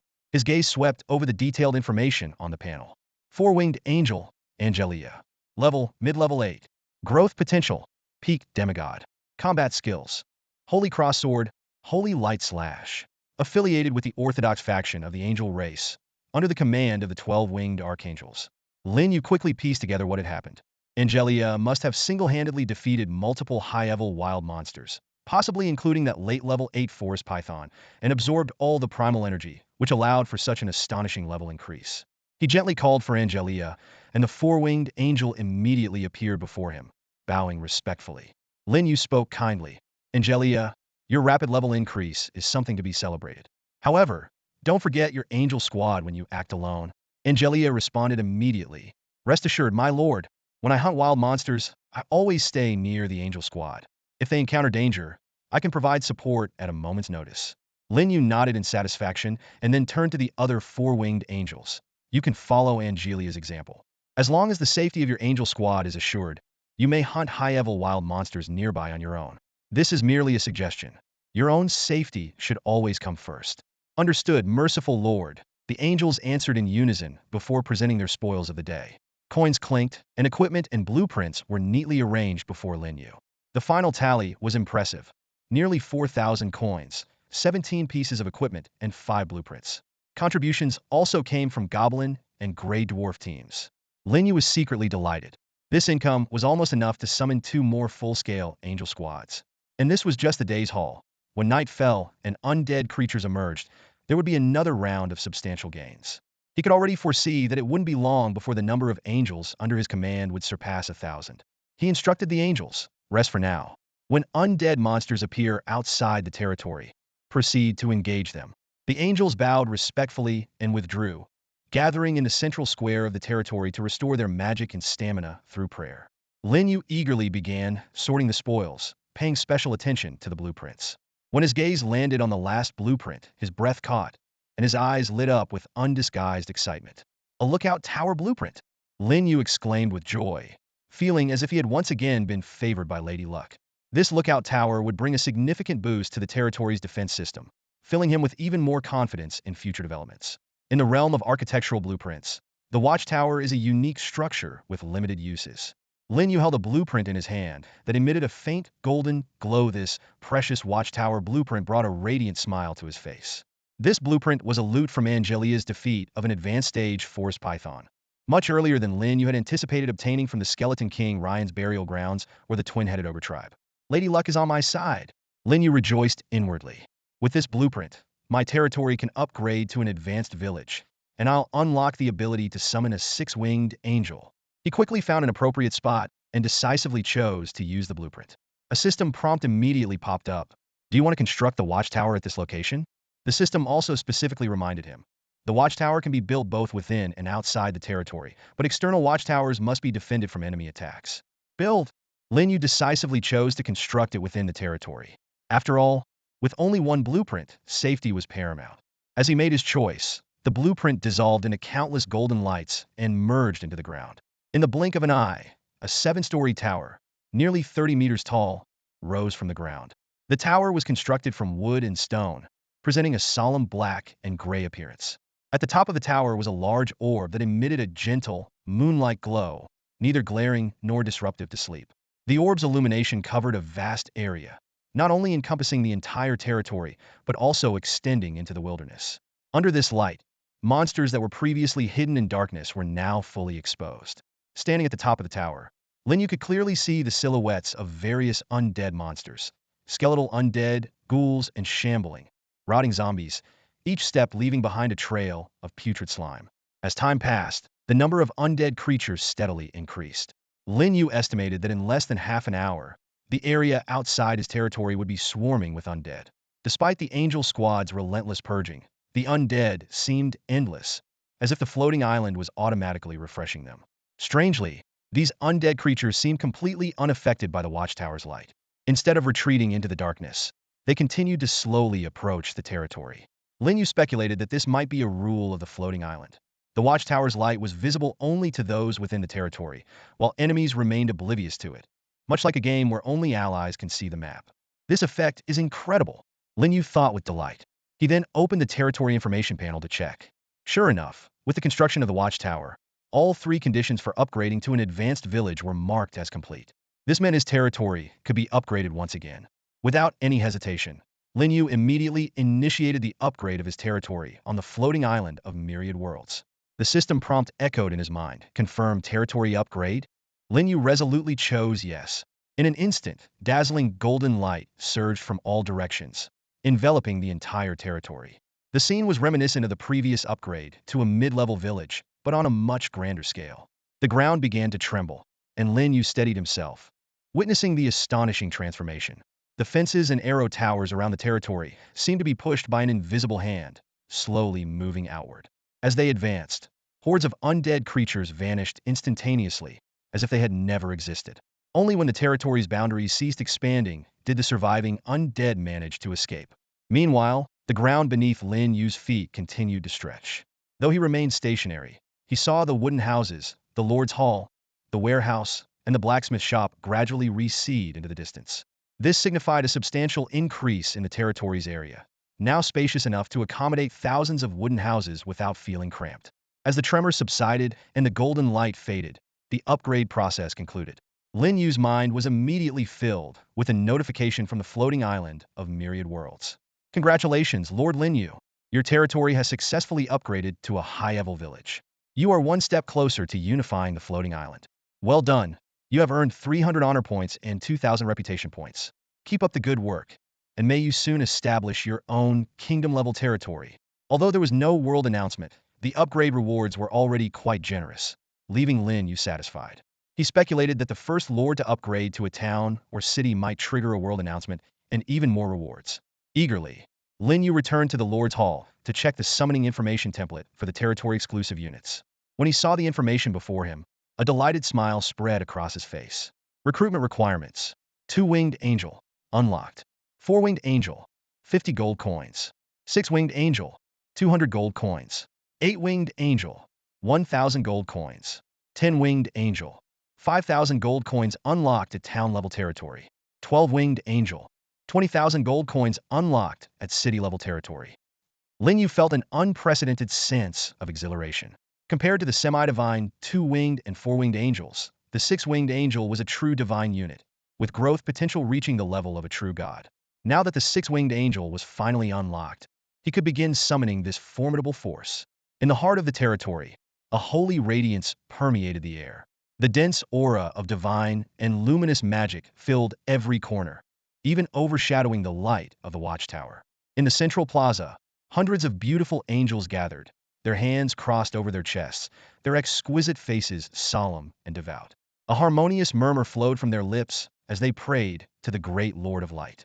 Not only the angels, but even the goblins and gray dwarves, who were in the midst of their meals, knelt down to join this solemn prayer. To them, the transformation of the territory was nothing short of a miracle, and only through fervent prayer could they express their awe and growing devotion to their Lord. The prayer continued for a long time, and even after the transformation had ended, the goblins and gray dwarves slowly rose, their eyes still filled with fervor and reverence. Praise the supreme light, they cried out in excitement. The great Lord of Light has shown us a miracle with his supreme power. The territory has expanded, and our strength has grown. Under the protection of the Lord of Light, we will surely follow the angels and conquer this world. Wherever the light shines, it is the territory of the Lord of Light, the goblins declared firmly. Faith in the Lord will bring glory to our goblin tribe and revive the honor of our clans. This miracle had only strengthened their faith in Lin Yu. Meanwhile, in the Lord's Hall, Lin Yu took a deep breath and connected with the floating island of all realms through his thoughts, opening another summoning void. Just moments before, he had summoned a fully assembled angel squad, aiming to gather 10 such squads to form a small angel army, thus enabling him to summon a 6-winged angel. Curiously, during this summoning and the previous ones, Lin Yu no longer felt the sensation of being watched. But he had no time to dwell on this. His full attention was on the summoning void, eagerly awaiting the arrival of his first 6-winged angel. The price of a 6-winged angel is astonishing, Lin Yu thought. Summoning one costs 1,000 gold coins, 5 times more than a 4-winged angel and 20 times more than a 2-winged angel. But the high cost must be justified. As Lin Yu pondered, a bright point of light suddenly appeared within the void.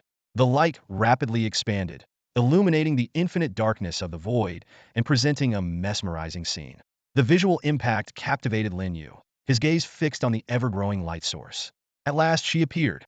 A tall figure emerged from the light, with an impeccably delicate face and a perfectly proportioned body. Her golden hair flowed gracefully in the wind. She wielded a flaming angelic sword and walked on air, exuding both power and sanctity. Behind her, 3 pairs of snow-white angel wings spread symmetrically, radiating endless holy light. The 6-winged angel wore a white and gold angelic armor that occasionally shimmered with golden light.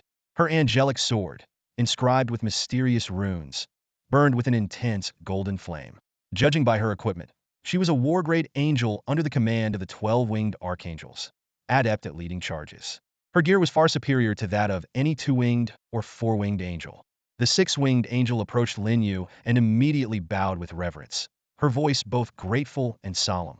Praise be to you, great Lord of Light. Thank you for summoning me.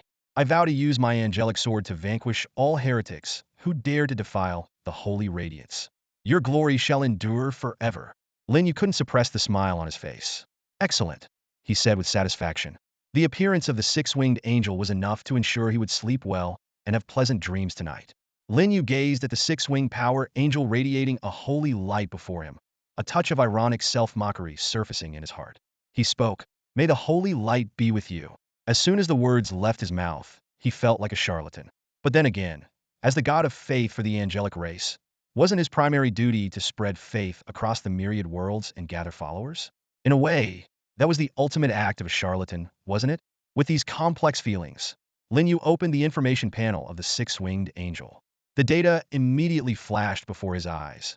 Initial level 9, growth potential reaching the lower true god tier, equipped with powerful combat skills such as the Holy Cross Sword, Holy Light Slash, Sacred Barrier, and Judgment of Faith. The introduction mentioned that they were under the command of the 12-winged angels and possessed unyielding will, steadfast faith, and immense combat prowess. A true angelic deity. This was the evaluation of the six-winged power angel by the floating island. Lin Yu pondered over these words. Indeed, all six-winged angels could be considered true angelic deities. Their growth potential reached the true god tier, and before ascending to godhood, their path of advancement was almost unimpeded. As long as they continuously defeated enemies and absorbed vast amounts of primordial energy, becoming a god would be effortless for them. In contrast, the growth potential of two-winged and four-winged angels was limited to demigod status. Without achieving bloodline evolution, they would find it difficult to cross this chasm and remain at the demigod level for a long time. This is why the floating island hailed six-winged angels as true angelic deities. Their path to godhood was unobstructed. Lin Yu looked up again at the six-winged power angel before him, calculating in his mind. An initial level of 9 was far superior to the starting level of 4 for other top-tier units. He said, "With your rank, you should be able to easily defeat king-level beings of other races." The six-winged power angel maintained a slightly bowed posture, her expression solemn and dignified. Her bright, golden eyes shone with noble light, and her face was astonishingly beautiful. Her skin was as white as snow, without a single blemish. Her lips were full, her eyelashes long and curved. Beneath her pointed chin was a slender neck, leading down to a full and upright figure. Her overall silhouette was tall and curvaceous, like a perfect work of art.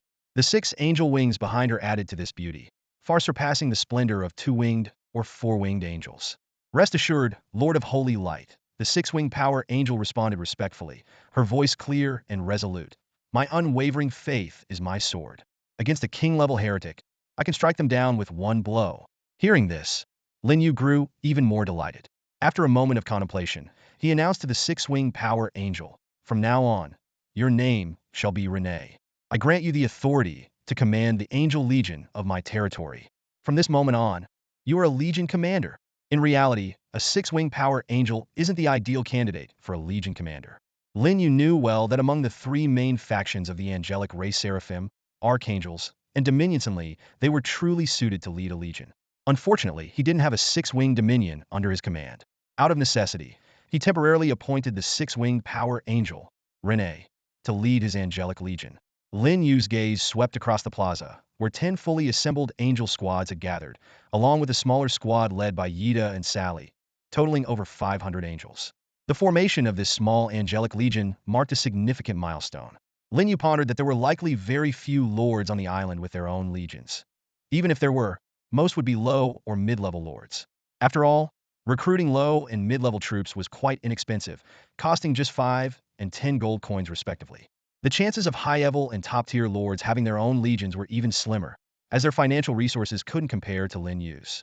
Praise be to you, great Lord of Holy Light. Renee, the six-winged power angel, said excitedly. It is my greatest honor to serve as your legion commander. I will spare no effort to clear the path for our Lord, eradicating all heretics who refuse to bow to the holy radiance. Lin Yu smiled and nodded, then issued an order to Renee. It's time. Go. Lead your legion out into the world beyond our territory and eradicate those evil undead creatures. This will be your first battle. After the night battle, lead the angelic legion into the spirit fields for cultivation.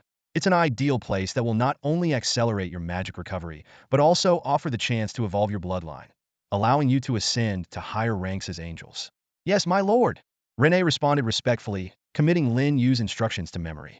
She then exited the Lord's Hall and gathered the angel squads assembled in the territory's plaza. With her status as a six-winged angel and her role as Legion commander, Renee easily directed the beautiful angels. Soon, hundreds of angels, led by Renee, flew majestically out of the territory, heading straight for the undead monsters in the wild. Meanwhile, the goblins and gray dwarves within the territory also sprang into action.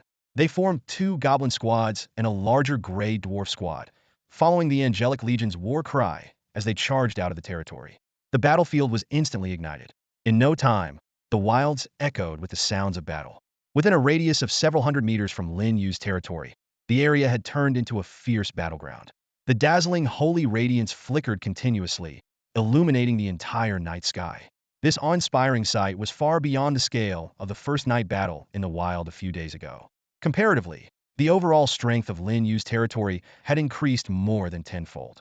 The mid and low-level undead creatures stood no chance, and even if the Skeleton King, Ryan, appeared now, he would likely be overwhelmed by the angels. After all, the Angelic Legion was commanded by a level 9, six-winged angel. Lin Yu realized that tomorrow's plans needed adjustment. Originally, he intended for the angel squads to continue hunting wild monsters until Yida and Sally both reached level 9, and then challenge the Skeleton King, Ryan, and the two-headed ogre tribe. But now, the situation had changed. The Watchtower blueprint contributed by Angelia not only upgraded the territory to a high-level village, but also summoned a six-winged angel. With Renee's strength, whether it was slaying the Skeleton King, Ryan, with a single sword strike, or defeating the king-level chieftain of the two-headed ogre tribe, it was well within her capabilities. Lin Yu decided to summon a few gray dwarves later to inquire if they knew the burial site of Skeleton King, Ryan. Lin Yu stood amidst the scattered spoils, contemplating his plans for tomorrow. If I know, I'll hatch the golden egg directly tomorrow. Otherwise, I'll go raid the two-headed ogre tribe, he muttered to himself, then focused on sorting through his gains. A pile of gold coins glittered enticingly at his side. Lin Yu quickly counted them and found that after summoning a full-scale angel squad and a six-winged power angel, Renee, he still had over 2,200 coins left. Satisfied, he nodded and turned his attention to the colorful array of equipment. 17 pieces of equipment were neatly arranged, one of which emitted a faint glow, clearly a top-tier item. Lin Yu picked up this level 5 gear and examined it closely, but soon lost interest. It's worth about 500 or 600 coins, he muttered, casually listing it on the trading platform for auction. The rest of the ordinary equipment was temporarily stored away. He planned to put them up for sale once the new gear from the blacksmith shop arrived.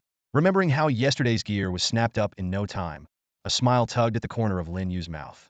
Today's batch will probably be snatched up too, he speculated, since most combat professionals are short on equipment now. Finally, Lin Yu's gaze fell on 4 blueprints. They were all for wooden houses ordinary, but he wasn't disappointed. Getting a watchtower blueprint was already lucky, he consoled himself. Wishing for more special blueprints might just invite the wrath of Lady Luck. Lin Yu's thoughts began to drift. The auction for the wind boots was about to end, and the Sunabellisted ordinary equipment would bring in a substantial income. He started calculating his development speed. At this rate, I can gather enough for 10 full angel squads and summon a six-winged angel every 2 days. In his imagination, he saw the intermediate blacksmith shop completed and summoning a small angel army daily.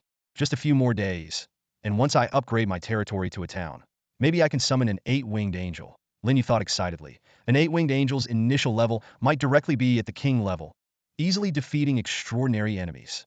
Lin Yu's thoughts soared further, from 10-winged angels to 12-winged angels, as if he was just a step away from being invincible.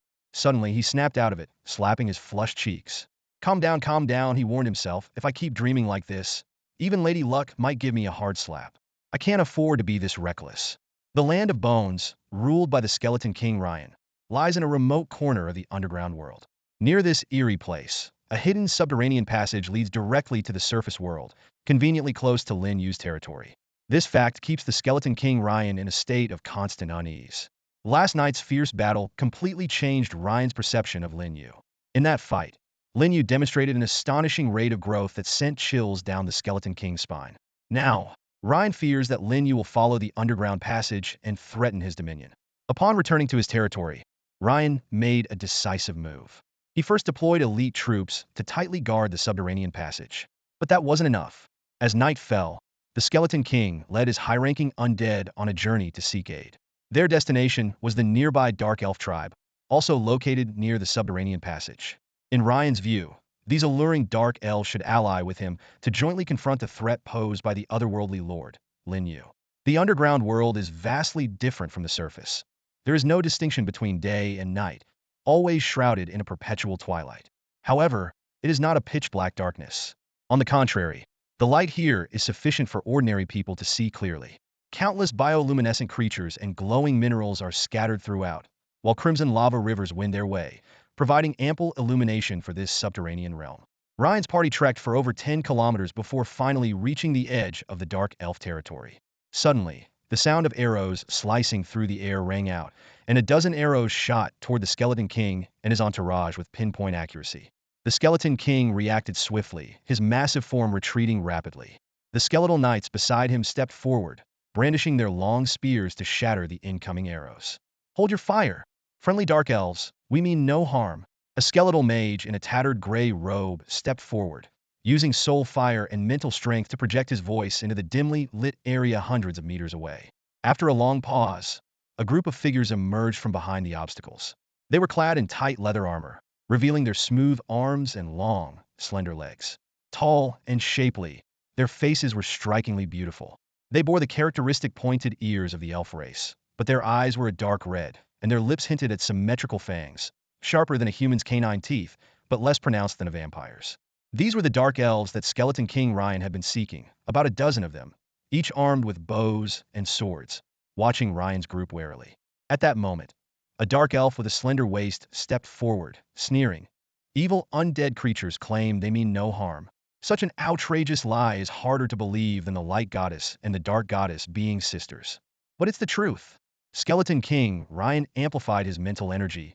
"Dark Elves, summon your chieftain. I have urgent matters to discuss with your leader." Skeleton King Ryan? Seeing the towering figure nearly 5 meters tall, the expressions of the Dark Elves changed, a flicker of fear crossing their eyes. They knew well that Skeleton King Ryan was a powerful ruler, whose strength rivaled that of their chieftain. At this moment, the Dark Elf flashed a charming smile, her alluring red lips parting slightly as she spoke. "So it's His Majesty Lion, the ruler of the Land of Bones. I'm curious, what brings such a great ruler like you here?" A faint glimmer flickered in the hollow eye sockets of the Skeleton King Lion as he succinctly replied, "The power of another world." The Dark Elf covered her lips and let out a bell-like laugh. "Oh, Your Majesty Lion, you do know how to scare people. Those otherworldly adventurers are all on the surface world. What do they have to do with us underground dwellers? But if you insist on meeting our chieftain..." She paused, a cunning glint in her eyes. "Then please follow us yourself." The Skeleton King Lion fell silent upon hearing this. As an experienced ruler of the undead, he knew that venturing alone into the Dark Elves' territory was akin to walking into a trap. The Dark Elves would undoubtedly dismantle him bone by bone and hang his skull as a trophy. For these treacherous beings, breaking promises was second nature. After weighing his options, Lion decided on a different approach. His bony jaw moved slightly as he said, "There's an otherworldly lord on the surface whose power is growing alarmingly fast. Soon, he might become a threat to us. If he finds the underground passage and sends his army through, both of our territories will be in danger." Instead of showing panic, the Dark Elf fluttered her eyelashes coquettishly, her voice tinged with mockery. "You speak so seriously, Your Majesty Lion. But I don't believe you." Lion was momentarily speechless, a hint of helplessness seeming to flicker in his hollow eye sockets. After a long pause, he projected his mental power, saying, "Tell Doris that if she doesn't want to see me, my Land of Bones will soon vanish from this region." The Dark Elf was slightly taken aback, a trace of doubt flashing in her beautiful eyes. "Is that otherworldly lord really so powerful that he could destroy your territory?" "Of course not." A skeletal knight, sitting atop a giant bone bear, suddenly interjected. "Our king means that we are ready to relocate at any moment." This statement left the dozen or so Dark Elves stunned, all of them looking at the giant Skeleton King Lion with expressions as if they had seen a ghost. Even Lion himself seemed to twitch his jaw under his helmet, as if sighing silently. However, he didn't continue on the topic of relocation and instead directly informed the Dark Elves that he would wait here for their chieftain Doris for 1 hour. The dark elves exchanged glances, their bewitching faces turning serious. After a brief, hushed discussion, several dark elves quickly broke away and dashed back toward their tribe. About half an hour later, a group of fully armed dark elves appeared in sight. They also wore tight, short leather armor, revealing long, pale legs. Leading them was a dark elf clad in a sheer black dress over a provocative outfit. Her face was exquisitely beautiful, with heavy makeup, youthful and fair skin, and an exaggeratedly curvaceous figure. She wore high-heeled boots, walking as if on a catwalk. As she moved, a smooth leg occasionally peeked out from beneath her sheer skirt, exuding a mix of allure and charm. "My dear lion, I've heard you wanted to see me," the dark elf Doris said, batting her eyes seductively at the imposing skeleton king lion. Her voice was soft, alluring, and lingering, like a silk thread tickling the ear, but it had little effect on the undead creatures who had long transcended such earthly desires. Lion wasted no time, directly explaining the situation and mentioning the plan to form an alliance. After listening, Doris's eyes sparkled with charm as she said, "Of course, it's my honor to cooperate with your majesty, Lion. I agree to the alliance to fight against that otherworldly lord." Lion was momentarily taken aback, not expecting things to go so smoothly. It seemed his reputation still held weight.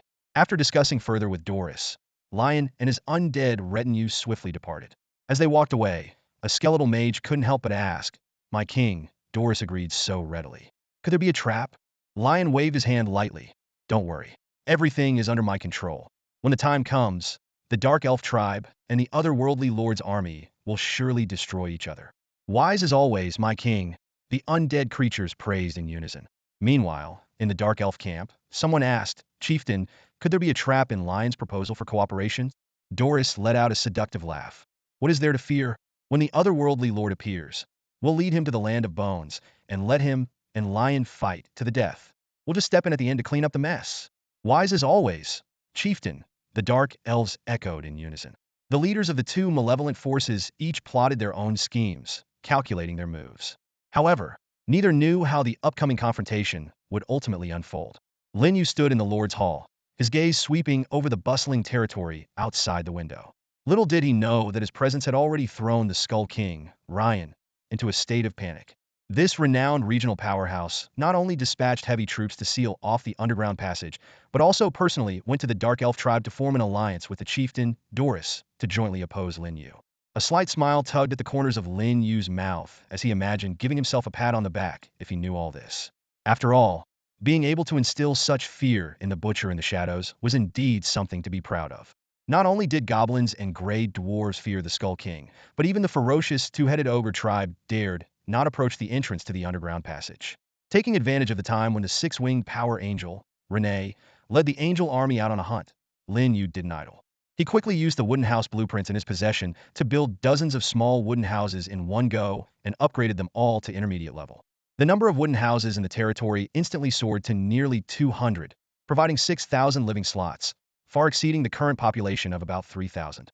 After completing the construction, Lin Yu returned to the Lord's Hall, enjoying a meticulously prepared dinner by the four-winged archangel, Elena, while starting to handle the newly delivered equipment.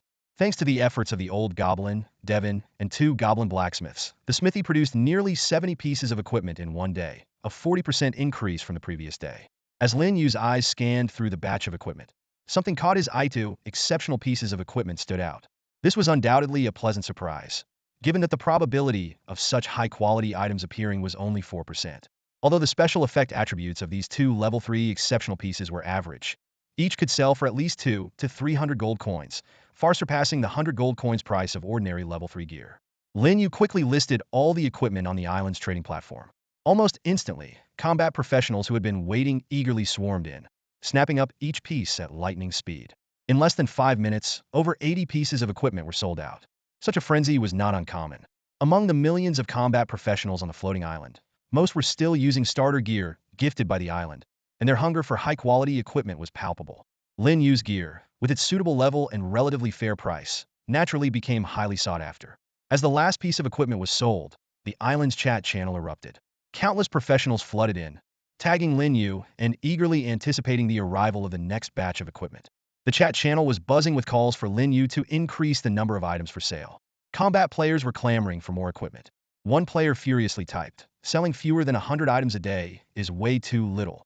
Another voice immediately countered. Thousands of items would be too much. Even if Lin Yu's smithy upgrades to high level, it could only produce a few thousand items a day. Even a few thousand would be good, someone echoed. At least we'd have a chance to get something. Right now, fewer than 100 items are up for grabs, and millions of players are fighting over them. They're gone in a blink. The calls grew louder. Lin Yu, upgrade the smithy. A mid-level smithy can produce 1,000 items a day. Someone began doing the math. One item sells for 100 gold coins. 1,000 items make 100,000 gold coins. Earning 100,000 a day. Even the undead would want to help Lin Yu stoke the furnace for that kind of money. The chat channel was filled with various appeals. For millions of combat players, the 100 or so items Lin Yu put up each day were far from enough. Some even estimated that to arm all the combat players on the island, at least 1 billion items would be needed. Meanwhile, the lords on the island watched these discussions with envy. They toiled all day and could only earn a few gold coins, while Lin Yu could easily make tens of thousands just by crafting equipment. This stark contrast left them both envious and frustrated. This is an opportunity, one lord sighed. Seize the opportunity, and you can be on top. The discussion quickly shifted to Lin Yu's power. Someone speculated, at this rate of making money, Lin Yu must have at least 300 or 400 top-tier units by now. This growth rate is insane. A lord, unwilling to accept it, said, stop envying. The key is to upgrade your territory to mid-level and build a smithy. But reality quickly set in. Even if you have a smithy, you still need a blacksmith and forging blueprints. All three are essential. Finally, a dejected voice concluded, screw it, I'm going to sleep. The entire chat channel was filled with envy of Lin Yu's wealth and a sense of helplessness about their own inability to change their situation. Combat players longed for more equipment, while the lords dreamed of one day catching up to Lin Yu's rapid development. Yet, the harsh reality left them to continue their gaming journey in envy. A single pair of wind boots sold for an astonishing 3,460 gold coins. Lin Yu couldn't help but wonder who this affluent buyer might be. He quickly ruled out the possibility of a lord profession after all. It would be wiser for them to spend such an amount on recruiting troops or expanding their territory. Lin Yu deduced that the buyer was most likely a combat professional. However, he didn't dwell on it for long and continued to tally his other gains. 2 pieces of top-tier level 3 equipment brought in 580 gold coins. The remaining 81 pieces of ordinary equipment, mostly level 2 and level 3, with a few mid to high-level pieces obtained during hunting trips, sold for a total of 12,790 gold coins. Lin Yu made a quick calculation. Including the 2,400 gold coins he had saved earlier, he now possessed a staggering 19,290 gold coins. This number made him gasp in astonishment. Never since arriving on the floating island had he amassed such a fortune. Indeed, being an equipment merchant is one of the most lucrative professions on the floating island. Lin Yu mused to himself. The only comparable profession might be that of an alchemist, although alchemists usually emerge in the mid to late stages. At this point, most professionals are still struggling to assemble their own gear, let alone purchase one-time use enhancement potions. Besides, alchemist guilds are advanced buildings and are almost impossible to find in low-level territories during the early stages. Lin Yu quickly did some more calculations. Nearly 20,000 gold coins meant he could summon 7 fully staffed angel squads, 3 52-winged angels, and 7 4-winged angels. The thought brought a radiant smile to his handsome face.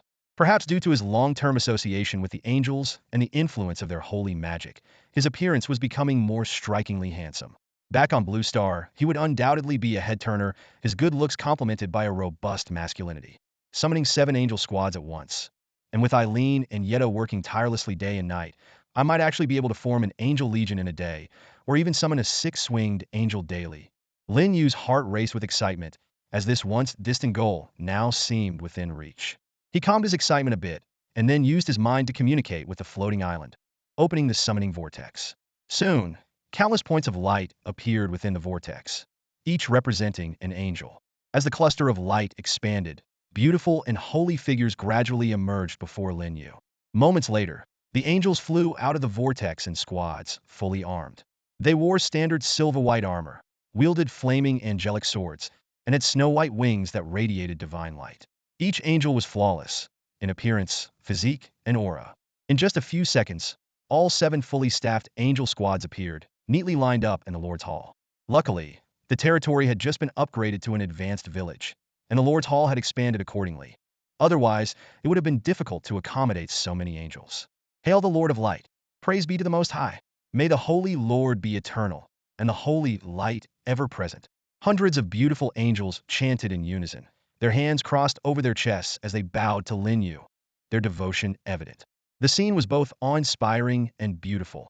Even as the angels stood still, they were a sight to behold. Lin Yu smiled in response, his gaze sweeping across the 7 four-winged angels leading the squads.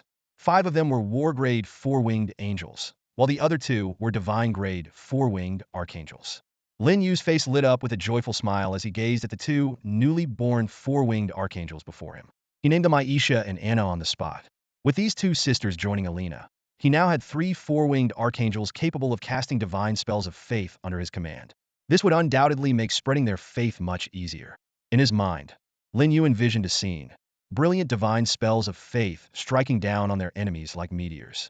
Even the mighty 2-headed demon tribes would likely kneel before this holy power. He couldn't help but praise inwardly. Praise you, great Lord of the Holy Light. Upon hearing their names, Aisha and Anna immediately bowed deeply to Lin Yu, overwhelmed with excitement. Receiving a name from the Lord was the highest honor for them. Lin Yu nodded slightly and said to them, Six-winged power Angel Renee is leading the angelic legion in battle against the undead. You should join the fight as well. Use the power of the holy light to purify the undead on the battlefield. Yes, my lord. Aisha and Anna responded in unison. They then led their angel squad out of the Lord's Hall. The remaining 5 four-winged angels followed them. Although they felt a bit disappointed not to receive a name from the Lord, they did not harbor any jealousy towards Aisha and Anna. They firmly believed that as long as they continued to strive and break through their limits in service to the great Lord of the Holy Light, one day, the Lord's favor would also shine upon them. Lin Yu watched the angels leave, calculating in his mind, so far, I have 17 fully equipped angel squads. With just 3 more squads, I can summon another 6-winged angel and form a second fully equipped angelic legion. Seeing his rapid progress, Lin Yu decided to set his sights even higher in 8-winged angel. But before that, he needed to upgrade his territory to the level of a small town to unlock the summoning rights for 8-winged angels. With this goal in mind, Lin Yu reviewed the territory information template and carefully studied the requirements for upgrading from an advanced village to a small town. Territory level, advanced village. Unnamed Lord, Lin Yu. Territory buildings, Lord's Hall, warehouse, blacksmith watchtower. Farmland level, level 4. Prosperity, 9,235. Next level, small town. Upgrade requirements. 1. Prosperity reaching 10,000 incomplete. 2. Possess buildings, clinic, tavern, walls, and 10 high-level buildings incomplete. 3. 10,000 units of wood, 10,000 units of stone, 10,000 units of iron, or completed. Lin Yu analyzed. Increasing prosperity is easy. I just need to upgrade some wooden huts and arrow towers to high level to reach 10,000 points. I already have enough basic resources. The key is the second condition clinic, tavern, and walls. The walls are manageable. I can upgrade the fence to high level and then enhance it further. So, I'm only 2 steps away from upgrading to a small town, acquiring blueprints for the clinic and tavern. Despite being so close to his goal, Lin Yu remained calm. He understood a crucial factor. Once the territory was upgraded to a small town, it would lose the protection of the rules and could face beast hordes or invasions by local intelligent races at any time. Therefore, he needed to make thorough plans and preparations before upgrading. After handling his tasks, Lin Yu stepped out of the Lord's Hall and made his way to the boundary of his territory. He placed his hands on the rough wooden fence and gazed out at the battlefield beyond. The scene before him was breathtaking. Bursts of dazzling holy light continuously erupted on the battlefield, with countless brilliant sword lights crisscrossing, weaving a deadly net of light. The angels' assault was fierce, with countless undead creatures being slain every moment. However, the undead army's offensive did not wane, but intensified. In the darkness beyond the reach of the watchtower's light, hordes of undead creatures surged like waves, one after another, seemingly endless. Lin Yu's forces had grown significantly stronger over the past 2 days. 17 fully formed angel squads, nearly 900 angels, 2 goblin squads, and an elite troop of gray dwarves. Such strength would make any lord envious. Yet even so, it was difficult to completely suppress the undead army on the battlefield. It wasn't that the individual undead creatures were particularly strong. It was their sheer numbers that made them overwhelming. Lin Yu couldn't help but feel that these undead were like cannon fodder, trying to wear down his troops with their numbers. But cannon fodder was still cannon fodder. No matter how many there were, they couldn't change the tide of the battle. Lin Yu's forces were not isolated. They could always retreat to the territory to rest if needed. The battle had just begun, and all the squads were full of energy.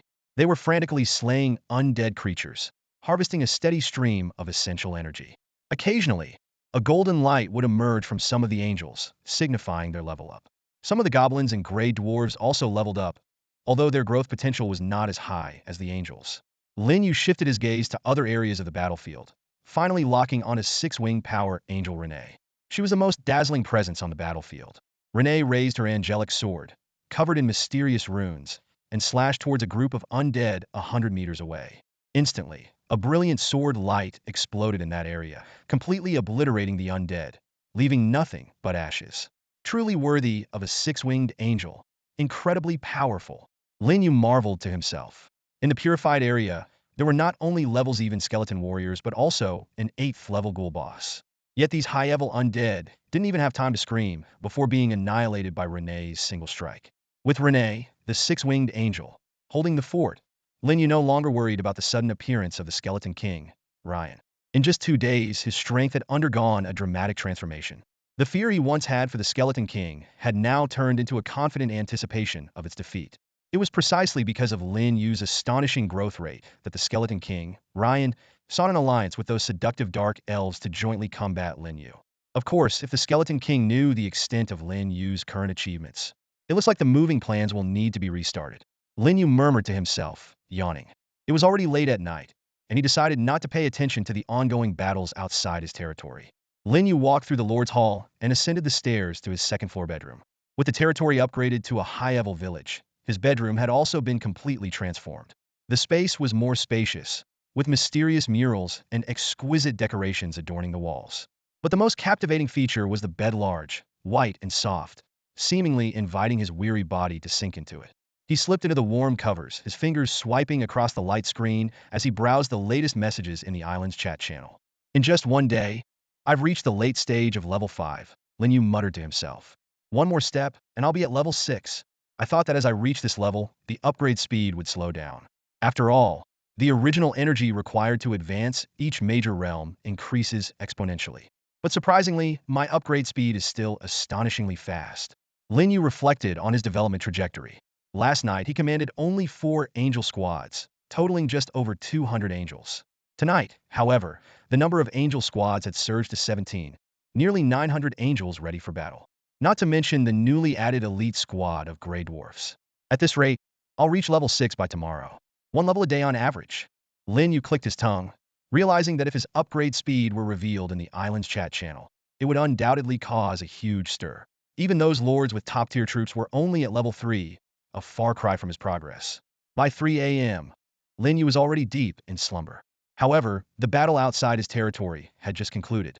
The goblin and gray dwarf squads had long since retreated to the territory for rest, unable to hold out any longer. Only the angel squads, led by the six-winged power angel, Renee, persisted until 2 a.m. before gradually withdrawing from the battlefield. Renee led the fully armed angel squads into the spiritual cultivation area. As soon as they stepped in, the angels took deep breaths, their beautiful faces showing expressions of relief. What a rich source of primordial power, one angel exclaimed. This place is a sanctuary for prayer and cultivation. I feel like just an hour of prayer here can fully restore my depleted magic. Listening to the angels' discussions, Renee solemnly announced, Our Lord has informed me that this place will help us achieve bloodline evolution and become higher-level angels. Do not miss this precious opportunity. Yes, Commander. Praise the merciful Lord. All the angels responded excitedly, their eyes shining with the desire for evolution. Afterward, Renee approached a beautiful 4-winged angel, crossing her hands over her chest respectfully. Angelina! Angelina raised her golden eyes, scanning the vast expanse, her voice cold and resolute. Renee, our Lord speaks the truth. There is indeed a substance here that can aid in bloodline evolution. Unfortunately, due to the rules of the floating island, it cannot be forcibly collected. She assessed Renee for a moment before continuing. Becoming a 12-winged throne angel is no easy task, but you still have a chance. Go pray, grow stronger, and do not disappoint our Lord. Understood? Angelina! Renee left joyfully. Angelina closed her eyes, sensing the evolutionary substance drifting in the air. She had not deceived Renee. It was indeed impossible to forcibly collect this substance, but she possessed a special method to absorb it into herself. Gradually, a holy radiance began to emanate from Angelina, growing increasingly brilliant as time passed.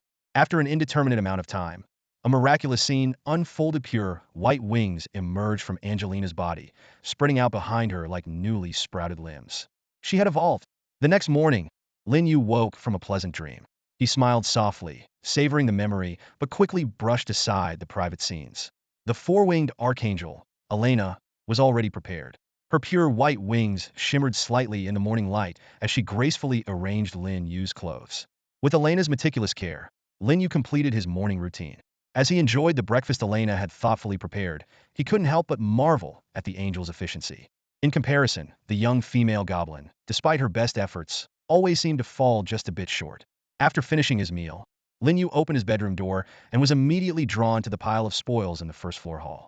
These were the results of last night's fierce battle between the Angelic Legion and the Undead Army. The glittering gold coins were piled into small mountains, totaling over 3,000. Scattered among them were more than 20 pieces of equipment from the Undead faction and several faintly glowing blueprints that caught the eye. Lin Yu quickly descended the stairs, eager to examine the blueprints. However, as he flipped through them one by one, his initial excitement turned to disappointment. The blueprints for the medical clinic and tavern he urgently needed were not among them. But Lin Yu quickly adjusted his mindset, knowing that such high-level blueprints were rare and hoping to obtain them from a single night's battle was a bit greedy. Amid the mixed feelings, Lin Yu's attention was drawn to a blueprint emitting a faint golden light. Warehouse blueprint, he murmured, a cunning gleam in his eye. As a highly scarce resource at this stage, this blueprint could fetch a good price on the market. While it might not reach the previous high of nearly 5,000 gold coins, 1 to 2,000 gold coins seemed attainable. Without hesitation, Lin Yu immediately placed the warehouse blueprint and a fence blueprint on the island's trading platform.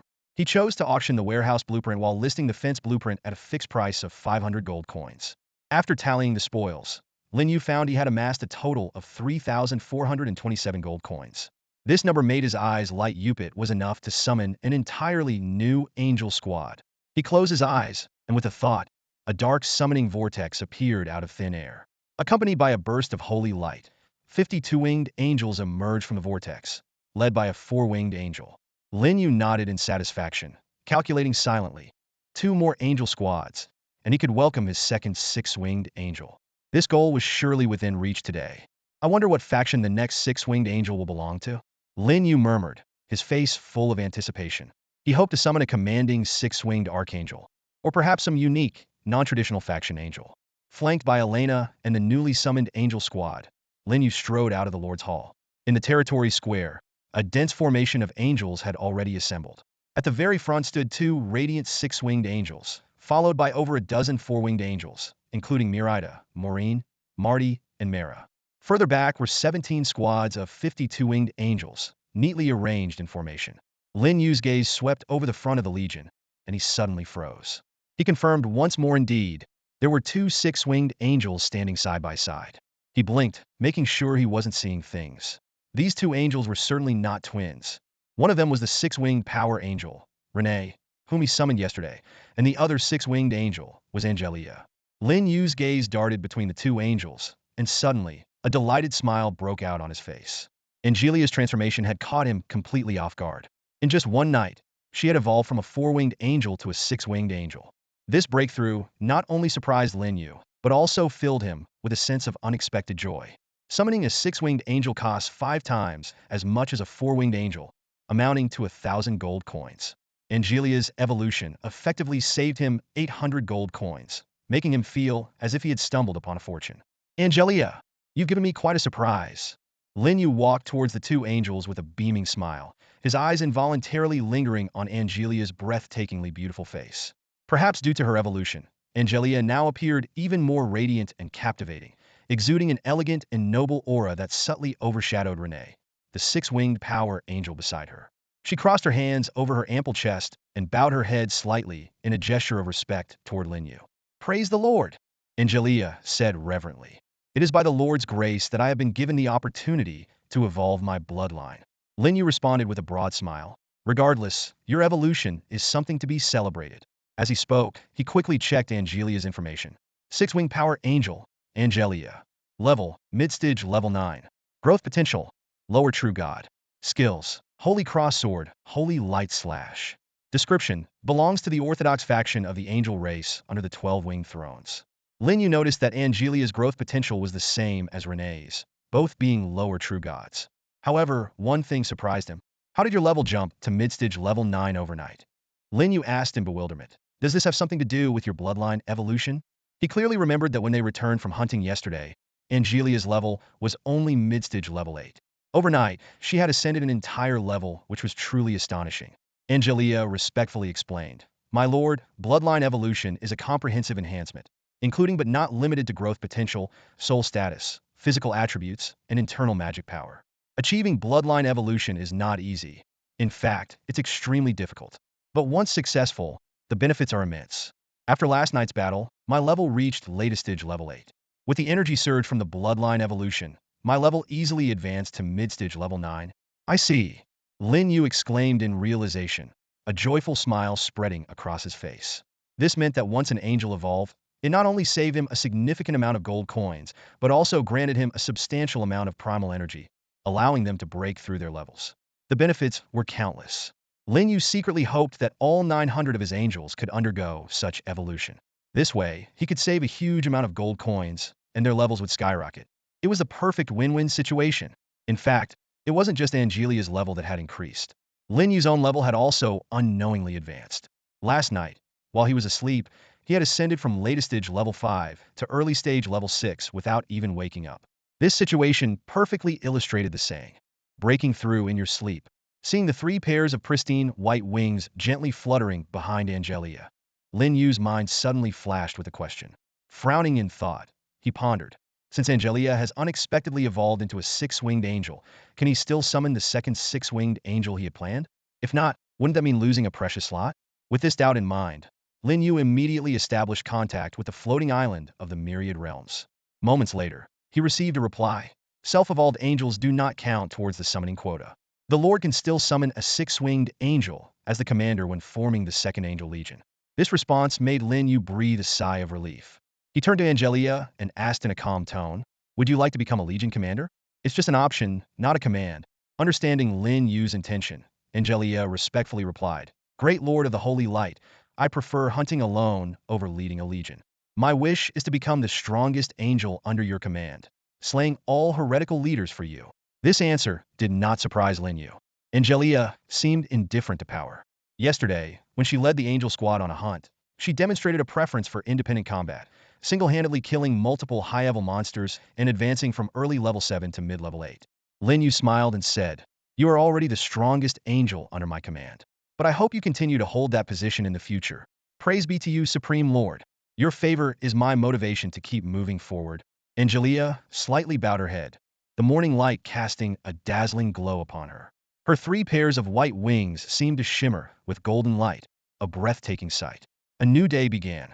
Lin Yu addressed Angelia and Renee, the 6-winged power angels standing before him. Last night, I inquired with some gray dwarves and learned that less than 10 kilometers from our territory, there is a passage to the underground world. Through that passage, you can find the burial ground of the Skeleton King, Ryan. Your next task is to conquer the burial ground. However, whether you first clear out the 2-headed demon tribe or directly attack the burial ground is up to you. The mission is not urgent. Safety is paramount. Waving his hand, Lin Yu said, Set off immediately. I will await your good news in the territory. Yes, great Lord of the Holy Light. The 2 beautiful 6-winged angels responded respectfully. They then flapped their wings and soared into the sky. Following closely behind, a host of 4-winged angels and nearly 1,000 2-winged angels surged like a white torrent, creating a breathtaking spectacle. By contrast, the goblin and gray dwarf troops in the territory appeared utterly unimposing, resembling a noisy band of bandits as they poured out of the territory. This starkly highlighted the difference between mythic-class units and ordinary units. Sheer appearance and aura alone set them worlds apart. As the hunting party departed, the territory felt empty once again. Only in a corner of the distant square did several hundred goblin and gray dwarf followers gather, silently dismembering the carcasses of wild monsters. Lin Yu turned and headed to the spiritual field to check on the growth of the spirit rice and blackbone blood vines. In just one day, the spirit rice he had previously planted had grown into a lush green expanse. In about 2 more days, the spirit rice would be ready for harvest. In the corner of the planting area stood a blackbone blood vine, which had grown over 3 meters tall with a sturdy trunk and lush foliage. As Lin Yu approached, it seemed to sense its master's presence, and the branches began to sway vigorously. Thin tendrils stretched out like tentacles, gently brushing against Lin Yu's face, much like a pet seeking its owner's affection. Lin Yu observed the black-bone bloodvine's growth with satisfaction and said with a smile, "Don't worry, soon you'll be able to leave this place. Of course, if you can achieve a bloodline evolution here like Angelia did, that would be even better." Upon hearing this, the black-bone bloodvine's branches shook more intensely, as if expressing its determination to strive for evolution. Lin Yu grinned and nodded. "Good. That's the spirit." Although he wasn't a druid and couldn't understand the language of plants, as its master, he could barely grasp the vine's intentions through a peculiar form of telepathy. After spending some time bonding with the blackbone bloodvine, Lin Yu left the spiritual field and returned to his territory. He wasn't concerned about the vine's food supply. Every day, followers would deliver a substantial amount of fresh blood, bones, and inedible innards from monster carcasses, ensuring the vine had an endless supply of nutrition. This relentless feeding frenzy had driven the vine's growth to an astonishing rate, far surpassing its wild counterparts. Back in his territory, Lin Yu immediately got to work. First, he used 3 cabin blueprints, then processed over 20 pieces of undead faction equipment, selling the ordinary ones and auctioning off the exceptional items. He quickly completed this task. Next, Lin Yu checked the food reserves in the warehouse and was stunned. The warehouse held an astonishing 330,000 units of food, a number that would leave any lord profession in awe. Typically, ordinary lords would have food reserves in the 5-figure range, but Lin Yu had amassed a 6-figure stockpile. Among the various types of food, beast meat was the most abundant, exceeding 250,000 units. This was because, over the past 2 days, hunting parties had slain tens of thousands of wild monsters, yielding mountains of beast meat daily. Lin Yu had already listed a large batch earlier and had accumulated more today. Without hesitation, Lin Yu took out 200,000 units of beast meat from the warehouse and categorized it from level 1 to 9, listing it on the island's trading platform. Different levels of beast meat came from monsters of varying strengths, with prices varying accordingly. While it was challenging to directly convert the meat into gold coins, it was more than sufficient for trading for basic resources like wood, stone, and iron ore. Higher-level beast meat, especially level 5 and above, was particularly favored by professionals. Lin Yu felt a surge of joy. Once all 200,000 units of beast meat were sold, he would be able to upgrade all the buildings in his territory, including cabins and arrow towers, to advanced levels. Meanwhile, a grand angelic army had already reached the entrance of the underground passage, ready to embark on a new adventure. "Your Excellency, this is the entrance to the underground passage. Once you go through it, you will reach the subterranean world." A level 7 elite gray dwarf reported respectfully to the 6-winged power angel, Rennie. Despite his short stature, he was muscular, and his gray skin was covered in small scars, evidence of his extensive digging experience. Rennie nodded, signaling him to continue. The dwarf cleared his throat, his voice deep and filled with reverence. "After exiting the underground passage, head right and go up for 20 kilometers, and you will see the boneyard." He added, "As the indigenous intelligent species of this area, we gray dwarves are well versed in the details of the underground passages. We have even used our own tunnels to enter the subterranean world. However, it is the stronghold of malevolent races, filled with various dangers, so we dare not venture there lightly." Rennie waved her hand. "I understand. You may withdraw for now." Once the gray dwarf retreated to a distance, Rennie turned to Angelia, who stood by her side. Dressed in a pure white robe, Angelia looked calm and focused. Rennie asked, "Angelia, in your opinion, should we eradicate the undead heretics in the subterranean world first, or attack the 2-headed ogre tribe?" For Rennie, these 2 choices were essentially the same, merely a matter of timing. She asked Angelia to show respect for her opinion. Angelia responded calmly, "Our lord is more interested in taking the head of the Skeleton King, Lane." "I see." Rennie nodded and immediately summoned a squad of elite gray dwarves, ordering them to scout the underground passage. Moments later, the fully armed angelic legion filed into the passage, disappearing into its depths. Unlike the sunlit surface world, the subterranean world was perpetually shrouded in darkness, a scene that had persisted for countless ages. At this moment, at the other end of the underground passage, a dense mass of figures had gathered. Skeleton warriors, skeleton hunters, elite skeletons, ghouls, rotting zombies, and more various undead creatures formed a massive army, numbering in the tens of thousands. This undead legion was stationed here by the Skeleton King, Lane, to guard the underground passage. Despite their numbers, the overall strength of this army was not particularly high. Most of the undead creatures ranged from level 2 to level 4, with fewer than 500 elite undead at levels 5 and 6. High-level undead above level 7 were even rarer, totaling less than 20. Compared to the goblin tribes and gray dwarf clans, this undead army was indeed formidable. but it paled in comparison to the current angelic legion. However, these subterranean undead seemed to know very little about the surface world. Within the undead army, a group of high-level undead was communicating through mental telepathy. A tall, elite skeleton, swinging a rusty great sword, said, "Our king is too cautious. No mere human would dare to venture into the subterranean world.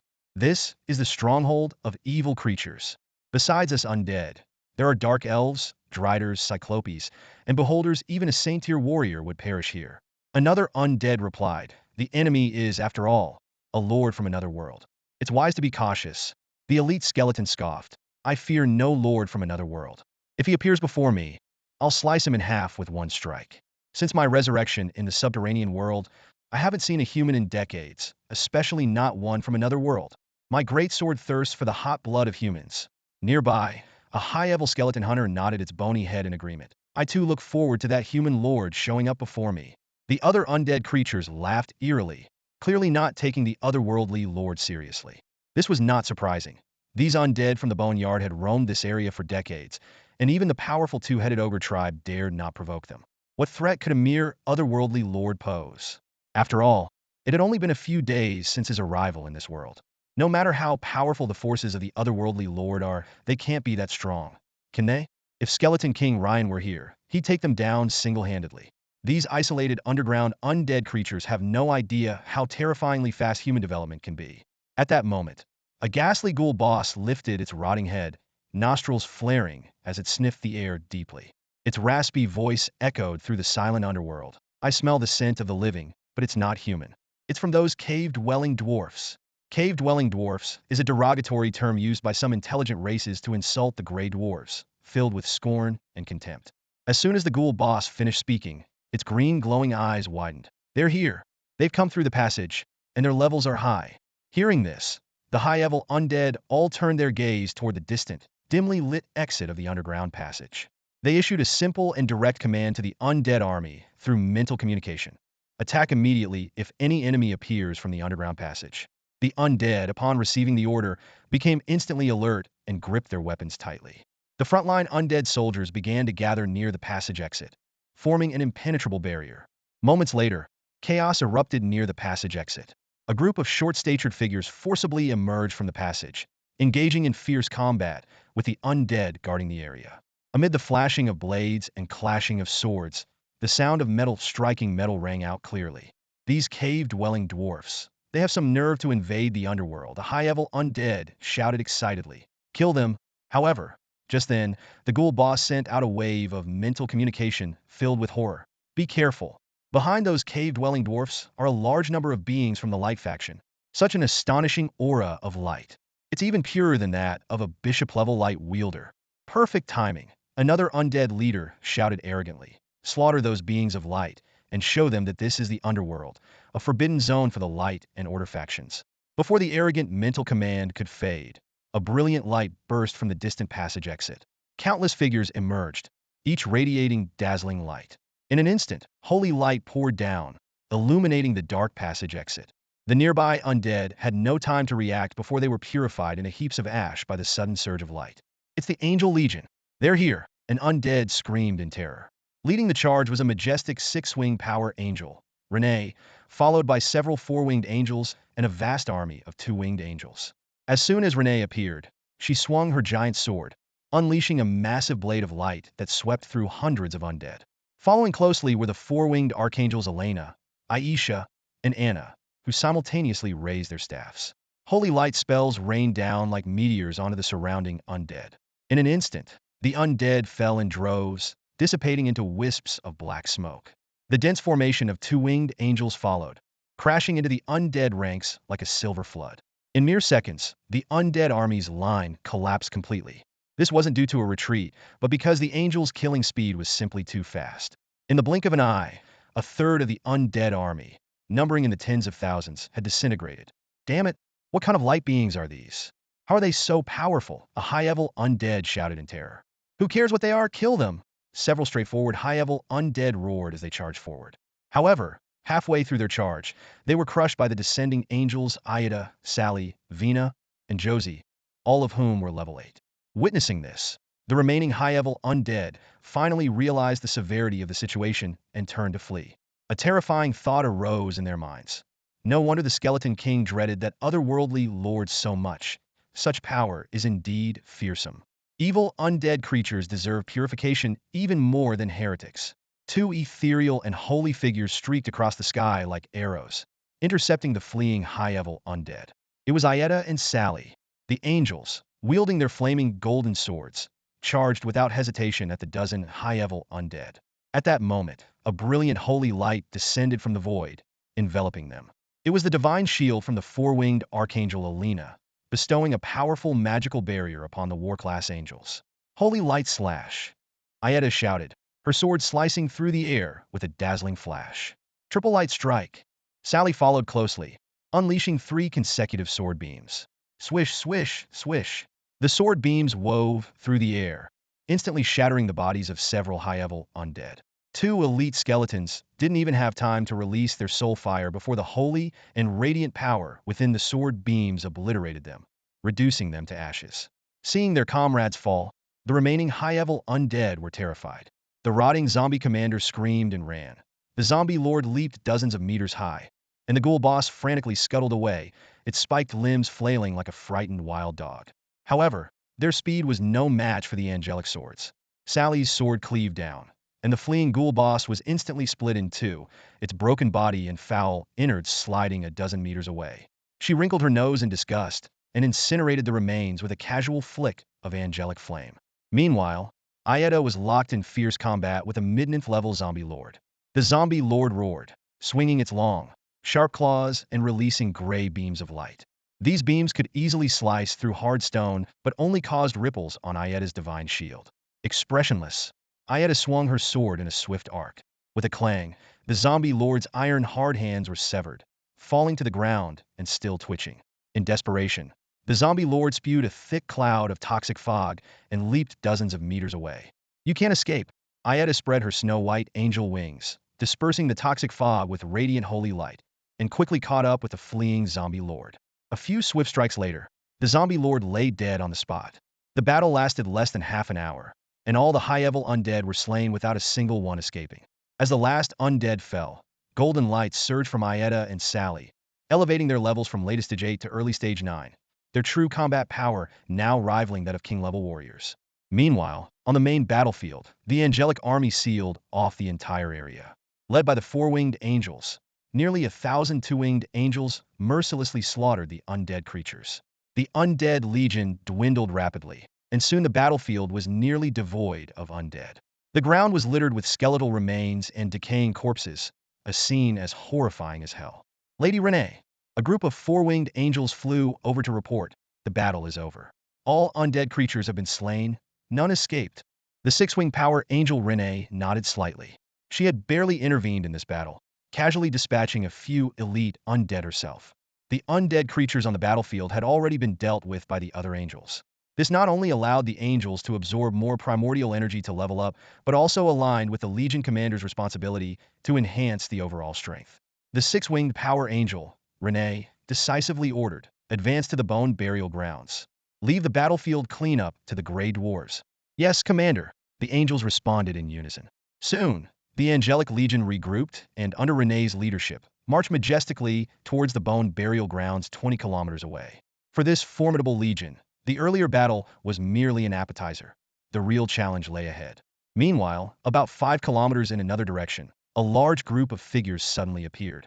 At first glance, it was a sea of long, white legs, numbering in the thousands.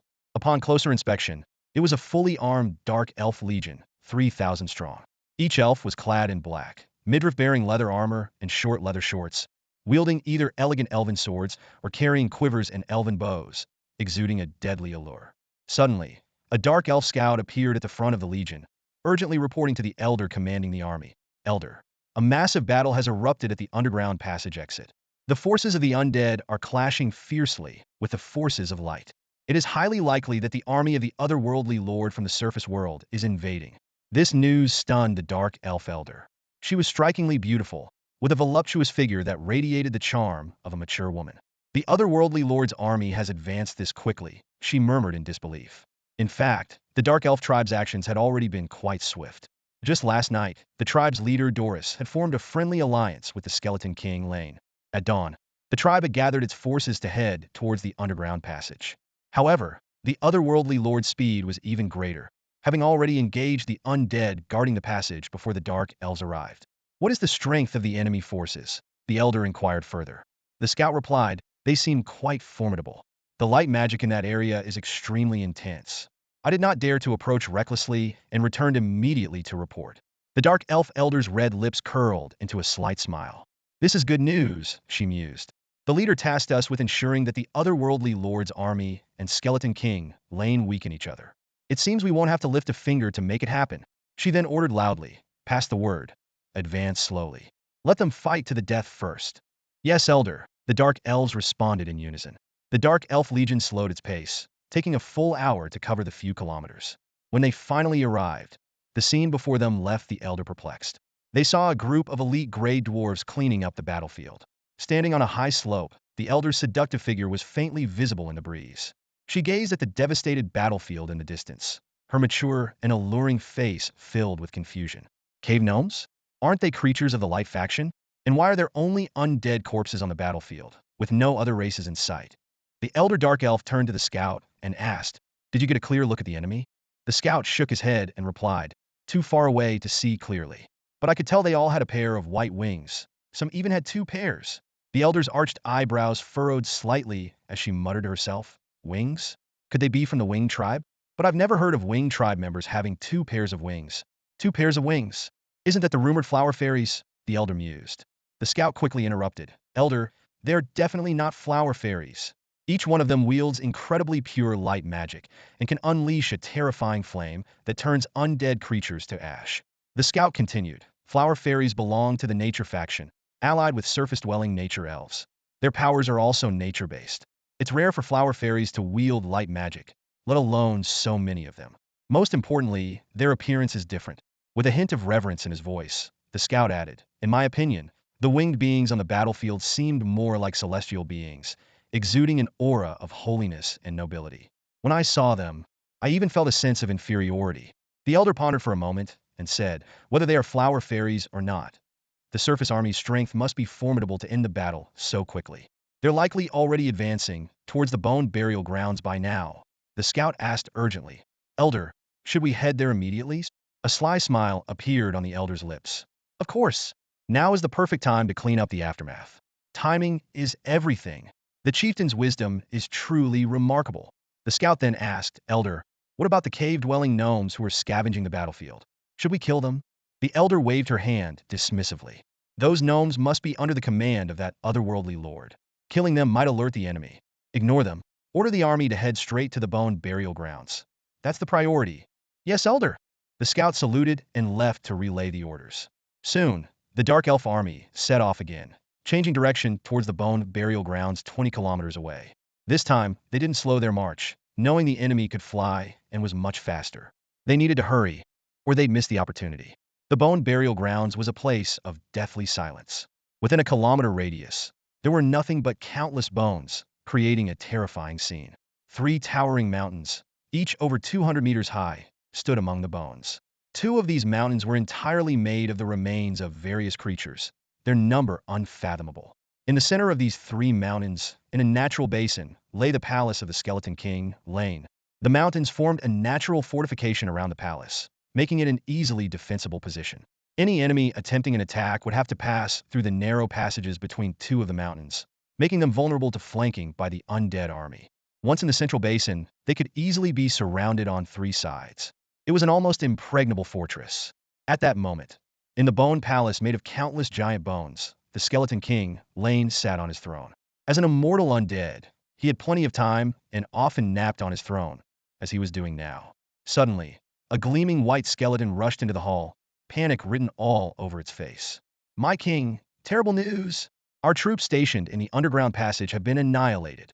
Scouts report the enemy is advancing towards our stronghold, and they can all fly. On his throne, the massive figure of the Skeleton King, Lane, jolted. The ghostly green flames in his hollow eye sockets flared up. The enemy not only arrived quickly, but also wiped out one of his regiments. Lane was both shocked and enraged. He swung his fist from a distance, shattering the unfortunate skeleton messenger into pieces. Following the Skeleton King Lane's urgent command, high-ranking undead from the bone burial grounds gathered in the Bone Palace. There were over 30 of them, all at the 9th level. This is an incredibly powerful force, far beyond what the Goblin and Grey Dwarf tribes could muster. When the news reached the Bone Palace, the high-ranking undead were furious upon learning that the frontline legion had been annihilated. They all demanded to join the battle, swearing to fight the invading enemy to the death. Only the Skeletal Bear Knight had a different opinion. King, shouldn't we be considering a retreat? It cautiously suggested. The enemy is already here, and they can fly. Moving our base is out of the question. The quickest way to avoid them is to pack up and leave immediately. Silence. Skeleton King Lane roared, the ghostly green flames in its eye sockets flaring intensely. Gather all the undead in our territory and exterminate the invaders. If it were a few days later, Lane might have actually considered a retreat. The development speed of the otherworldly lord was indeed terrifying. But attacking now? Lane was confident in their ability to respond. Just the night before, it had gained a clear understanding of the enemy's military strength. To think they could conquer the Bone Wastes with such a meager force? Pure delusion. Soon, a dense horde of undead emerged from the 3 Bone Mountains. Elite undead gathered in the basin, forming the main legion to face the enemy heathen. The ordinary undead from the Bone Mountains were tasked with flanking and surrounding the enemy from the sides and rear. This was Skeleton King Lane's strategy. In less than 5 minutes, a legion of over 10,000 elite undead had assembled in the basin. The ordinary undead from the 3 Bone Mountains numbered over 100,000. This was an all-out mobilization. Mage, I have a bad feeling about this. The Skeletal Knight, riding the giant skeletal bear, sent a mental message to the nearby Skeletal Mage. Both were at the late stage of level 9, boasting formidable combat power. The Skeletal Mage, in particular, was not only an expert in necromancy, but also Skeleton King Lane's most trusted advisor. Upon receiving the message, the Skeletal Mage rolled its eyes. This foolish bear knight, always thinking about moving or running away, had no sense of the undead's immortal resolve and heroism. It thought to itself that the Skeleton King was too lenient. If it were in charge, it would have the bear knight strung up and beaten. Don't worry, the Skeletal Mage tried to reassure it. That otherworldly lord is too impatient. No matter how fast he grows, he can't possibly threaten the Bone Wastes right now. His goblin troops are weak and easy to defeat. Only the glowing winged ones are a match for us, but there are too few of them. The night before last, their total number was around 200. How much could they have increased in just one day? So relax. We will surely win this war for the Bone Wastes. Is that so? But I still feel uneasy. The Skeletal Knight, sitting on the giant skeletal bear, gazed into the distance with its ghostly green eyes.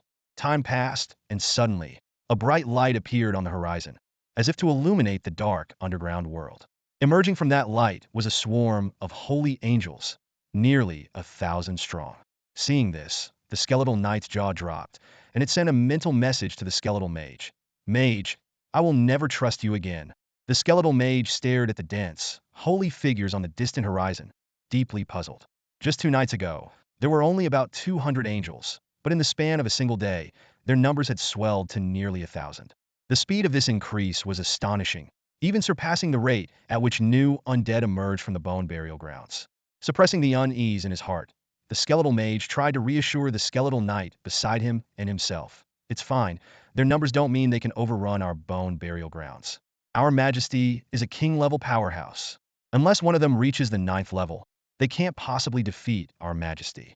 The Skeletal Mage was well aware of the angels' formidable strength, having witnessed these terrifying beings capable of fighting across ranks. But even so, an 8th-level angel couldn't directly challenge a king-level existence. This thought gave him a glimmer of hope. However, minutes later, a sea of holy light roared in, forcibly dispersing the dark clouds that hung over the bone burial grounds. Those clouds, dense with necromantic energy, were a vital resource for undead creatures and a harbinger of an undead calamity. Now, they were replaced by a brilliant holy light. The pure, divine power contained within the holy light was extremely hostile to undead creatures. On the 3 Bone Mountains, weaker undead were purified on the spot, their soul flames extinguished, leaving behind piles of scattered bones. Next, a rain of light, condensed from the holy light, fell, causing all the undead it struck to emit black smoke, their bodies riddled with tiny holes as if corroded by strong acid. As the light rain descended, more low-level undead were purified. With just a single encounter, the angelic army dealt a heavy blow to the bone burial grounds. instantly annihilating swaths of low-level undead. At the forefront of this onslaught were three four-winged archangels: Elena, Aisha, and Anna, bathed in golden light. Aisha and Anna had advanced to the mid-8th level, while Elena had directly stepped into the early 9th level. Their strength had significantly increased in just 2 strikes. The skeletal knight stared in horror at the angelic army in the sky and reproached the skeletal mage. "I knew I shouldn't have trusted you. There were clearly 4 9th-level angels." "No, now there are 5. The skeletal mage remained silent, for he too had begun to feel fear. 5 9th-level angels, each with the terrifying ability to fight across ranks. He wasn't sure if their skeletal king could withstand them. He regretted not fully supporting the skeletal knight's plea to persuade the great skeletal king Ryan to flee. Now, with the enemy army so close, there was no chance to escape. Not far away, at the entrance of the Bone Palace, skeletal king Ryan sat on a throne made of bones. He had intended to project an air of regal authority to demoralize the enemy, but found himself unable to rise. Among the angelic army in the sky, he sensed 2 extremely powerful presences. Though both were only 9th level, 1 level below his king-level strength, they filled him with a fear akin to the arrival of death. At this moment, even skeletal king Ryan regretted not heeding the skeletal knight's relocation plan. He had to admit, that foolish skeletal knight sometimes had a knack for predicting doom. Moments later, skeletal king Ryan slowly stood from his throne, wielding 2 massive cleavers, each 3 meters long. He had once been a giant, wielding twin hammers. After becoming an undead skeleton and ascending to the throne, he had switched to these enormous cleavers. Over the years, countless beings had perished under his blades. Today, he would use these weapons to defend his throne. High above, over 300 meters in the air, nearly 1,000 angels gathered, looking down at the bone burial grounds below. This was a safe distance. Even skeletal king Ryan couldn't launch an attack on the angelic army from this range. After all, he couldn't fly. The skeleton mage possesses a flight spell that allows a few undead to soar into the sky. However, both it and the other undead hesitate to use it. The sky is the angels' domain. Despite their strength, the undead understand this well. Renee, the 6-winged power angel, surveyed the elite undead army gathered at the center of the basin below. Her sharp eyes noted that the army numbered over 10,000, with creatures ranging from level 5 to level 8, and more than 30 level 9 undead. In terms of both quantity and quality, the strength of the burial grounds far surpassed that of the angelic forces. With a stoic expression, Angelia said, "I'll take care of Skeleton King Ryan. You and Elena handle those level 9 undead. As for the remaining elite undead, we'll eliminate them gradually." Renee bowed respectfully and said, "As you command, Your Grace." "How can these lowly, undead creatures possibly stand in the way of us angels?" Angelia interrupted coldly. "The great Lord of Holy Light has yet to attain divine status. You must be mindful of your words and actions, especially in the presence of the Holy Lord. If anything happens to the Holy Lord, you will face your own downfall." Renee's face paled slightly at the mention of downfall. She quickly nodded, "Understood, Angelia." Taking a deep breath to steady herself, she then issued the command, "Angel Legion, attack." In an instant, the angels spread their wings and transformed into beams of white light, diving toward the center of the burial grounds. Countless bone arrows and bone spikes flew at them, but were effortlessly cut down by the powerful 4-winged angels. The angels unleashed their combat skills simultaneously, with dazzling sword lights and scorching holy flames raining down on the undead army, wiping out swathes of elite undead in moments. Meanwhile, Renee led the newly promoted level 9 4-winged archangel Elena, along with 2-winged angels Yetta and Sally, straight toward the high-level undead. Facing over 30 level 9 undead, the 4 showed no fear. Renee displayed incredible combat prowess, obliterating 6 high-level undead with a single divine judgment. Elena cast holy light spells and angelic flames across the battlefield, while sealing enemies with holy light imprisonment. Yetta and Sally cut down their foes with swift, lethal strikes. Simultaneously, in front of the Bone Palace gates, Angelia descended gracefully from the sky, her gaze fixed on Skeleton King Ryan, as if seeing through to its very soul. She softly said, "Your soul's essence is still pure, unfortunately, tainted by evil forces." Holding a 3-meter-long greatsword, Ryan mocked, "You think you alone can defeat me?" Angelia responded calmly, "I don't particularly enjoy killing, but I am currently too weak to protect my lord's glory. Dying by my hand should be an honor for you." "Arrogant!"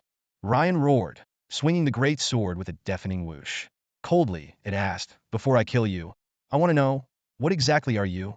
Ignoring the blade that narrowly missed her, Angelia replied serenely, you may call us angels. We are the apostles of holiness and light, representing the will of the Lord of Holy Light, and we are the conquerors traversing the multiverse. Before she finished speaking, a brilliant holy light descended from the void, enveloping Ryan. Though the light didn't harm him much, Ryan quickly realized he was immobilized. A thought flashed through his mind had been careless and failed to dodge. The Skeleton King, Lane, was filled with dread at this moment. He was well aware of Angelia's extraordinary strength, which far exceeded his expectations. When the Angelic Legion first arrived above the bone burial ground, he felt a deadly threat emanating from Angelia and another six-winged angel, causing him to shiver instinctively. Lane initially thought that only the combined power of two six-winged angels could defeat him completely. However, now, Angelia alone was enough to suppress him. Despite Angelia being only at the mid-level of the 9th rank, she gave him the illusion of facing a sanctuary-level powerhouse. As a later-stage king-level entity, Lane found himself immobilized by a single move. At this moment, the Skeleton King, Lane, deeply understood Angelia's previous words, a conqueror walking through the multiverse. In his view, a race as powerful as angels, once fully grown, could indeed shake the multiverse. Even dragons, in terms of racial advantage, were inferior to angels. Lane pondered that if a mid-level 9th-rank dragon appeared before him, he could confidently slice it in half with a single strike. Yet, facing this beautiful angel, he felt powerless and hopeless. At the grand entrance of the Bone Palace, the nearly 5-meter Skeleton King, Lane, was trapped in a cage of holy light, unable to move. His heart was filled with resentment, believing that his fate should not end like this.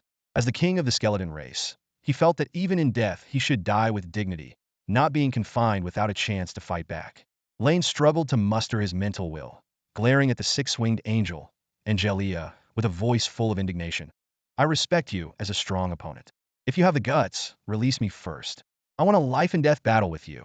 Angelia lifted her golden eyes, gazing indifferently at the resentful Skeleton King, Lane, and coldly responded, a mere lowly undead creature. What qualifications do you have for a life-and-death battle with me? Before her words had fully settled, Angelia swung her sword from a distance, sending a beam of sword light. With a metallic clash and a burst of sparks, the black heavy armor on Lane's body was instantly cut in half. Not only that, but Lane's gigantic skeletal frame also turned into a pile of broken bones in the blink of an eye. One strike instant kill. However, Angelia did not leave immediately. Her golden eyes fixed on the pile of bones on the ground, showing a trace of surprise. Moments later, under her gaze, the pile of bones began to tremble. Among the bones, a wisp of ghostly green soul fire still burned at it was the soul fire of the Skeleton King, Lane. Angelia's previous strike had actually extinguished Lane's soul fire. But Lane seemed to possess a talent for resurrection. The soul fire, which should have been completely extinguished, stubbornly reignited. A mere king-level skeleton, not even having mastered a domain, yet able to touch the essence of the soul and achieve resurrection after obliteration. Interesting, Angelia thought to herself, refraining from striking again immediately. She watched quietly as the Skeleton King, Lane, reassembled his body until he was fully revived. What a pity! Angelia shook her head. He dropped 2 levels. His power regressed to the early king level. It's not a true, perfect resurrection. The revived Skeleton King, Lane, looked at Angelia with terror, his colossal skeletal body retreating several steps. After his death, the power of the holy light cage had disappeared, granting him freedom. Yet he felt no excitement, only greater fear. What a terrifying strike was that! Lane thought in horror. One slash, and I lost a life instantly. If it weren't for my innate resurrection talent, I'd be dead for good. Seeing Angelia holding the flame god's sword, the Skeleton King, Lane, dared not hesitate for a moment and turned to run towards the Bone Palace behind him. At this point, the dignity of the Skeleton King no longer mattered. Escaping with his life was the priority. However, just then another brilliant holy light enveloped him. Using that trick again? Impossible, roared the Skeleton King, Lin, as he instantly entered a berserk state. A massive surge of necromantic energy erupted from his soul fire, flooding his entire skeletal frame. Lin felt an unparalleled power coursing through him, his speed skyrocketing. He seemed to teleport, covering dozens of meters in an instant, his joints emitting an eerie clicking sound. However, as soon as Lin stabilized his stance, a brilliant holy light moved in sync with him, enveloping him once more. Despite being somewhat prepared this time, he still couldn't escape the binding. Despair washed over the Skeleton King like a tidal wave. His two 3-meter-long great swords had yet to strike a single blow, a tremendous humiliation for one who considered himself a king. Angel, I demand a duel, face to face. Lin shouted in fury, ghostly green soul fire blazing from his eye sockets. This is the dignity a king must have. Angelia responded coldly. A lowly undead creature has no need for dignity. Under Lien's horrified gaze, Angelia, wielding a flaming sword, stepped through the air towards him. Her figure was shrouded in divine radiance, elegant and regal. As she approached, she slowly raised the angelic sword, aiming it straight at Lien's skull. Wait, I have something to say. The skeleton king screamed in terror, but Angelia paid no heed. The blade pierced through his skull, and the soul fire exploded and dissipated instantly. The newly reformed skeletal body of Lin crumbled once more into a pile of shattered bones. Angelia gazed thoughtfully at the bone heap. No revival this time, but that's to be expected. After all, he was just a mortal creature, not a true god. Before her words faded, a vast amount of primordial energy surged into Angelia. Her level advanced from mid-tier 9 directly to late-tier 9, but the energy kept flowing in. As a king-level late-tier entity, the Skeleton King's defeat yielded an astonishing amount of primordial energy. Golden light enveloped Angelia's entire being, and when it dissipated, she had stepped into the early king level. Although entering the king level marked one as a powerful being, Angelia's exquisite face remained calm and composed. She quietly picked up the fallen coins and a black gold belt from the Skeleton King, then turned to leave. From beginning to end, it seemed the Skeleton King was merely a lowly undead creature in her eyes. If not for the sake of gaining strength quickly, she wouldn't have bothered to act personally. As Angelia had said, she had no interest in slaughter. That was supposed to be the work of the Angelic Legion. Judgment of Faith. A thunderous shout echoed across the battlefield, followed by the descent of a massive golden sword from the void. The blade radiated a brilliant light, resembling a holy cross that illuminated the entire battlefield.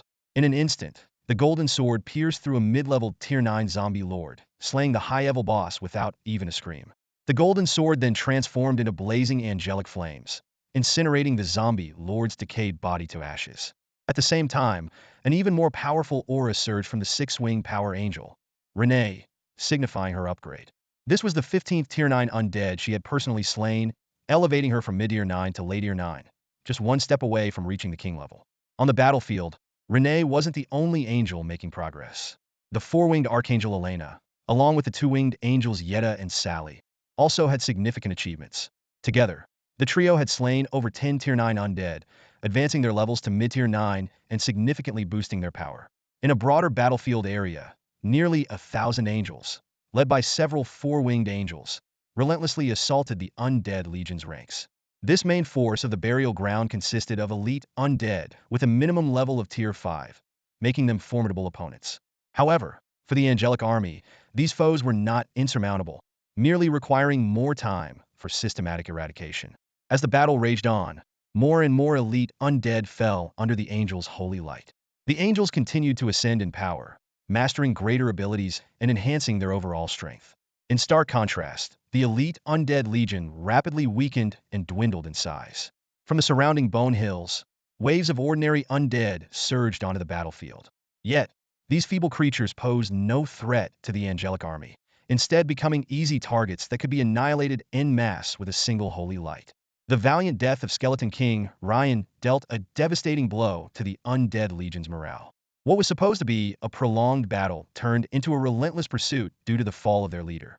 The successive slaying of high-level undead lords further sapped the elite undead legions will to fight back. From a high vantage point, the 18 angelic squads appeared as 18 sharp holy swords, cutting down undead wherever they went.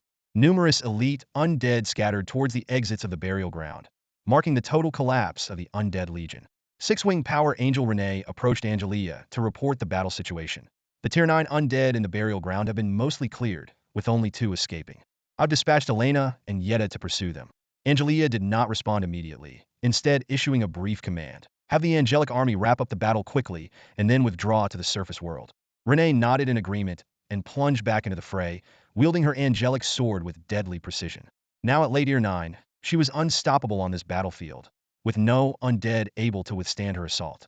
Every strike from Renee felt like divine retribution, turning swathes of undead into ashes under her holy light. With her leadership, the angelic legion's purging speed increased dramatically, and the number of undead in the basin dwindled visibly. High above, Angelia stood vigilant, her mind scanning the surroundings like a radar, ready to confront any formidable foe that might appear.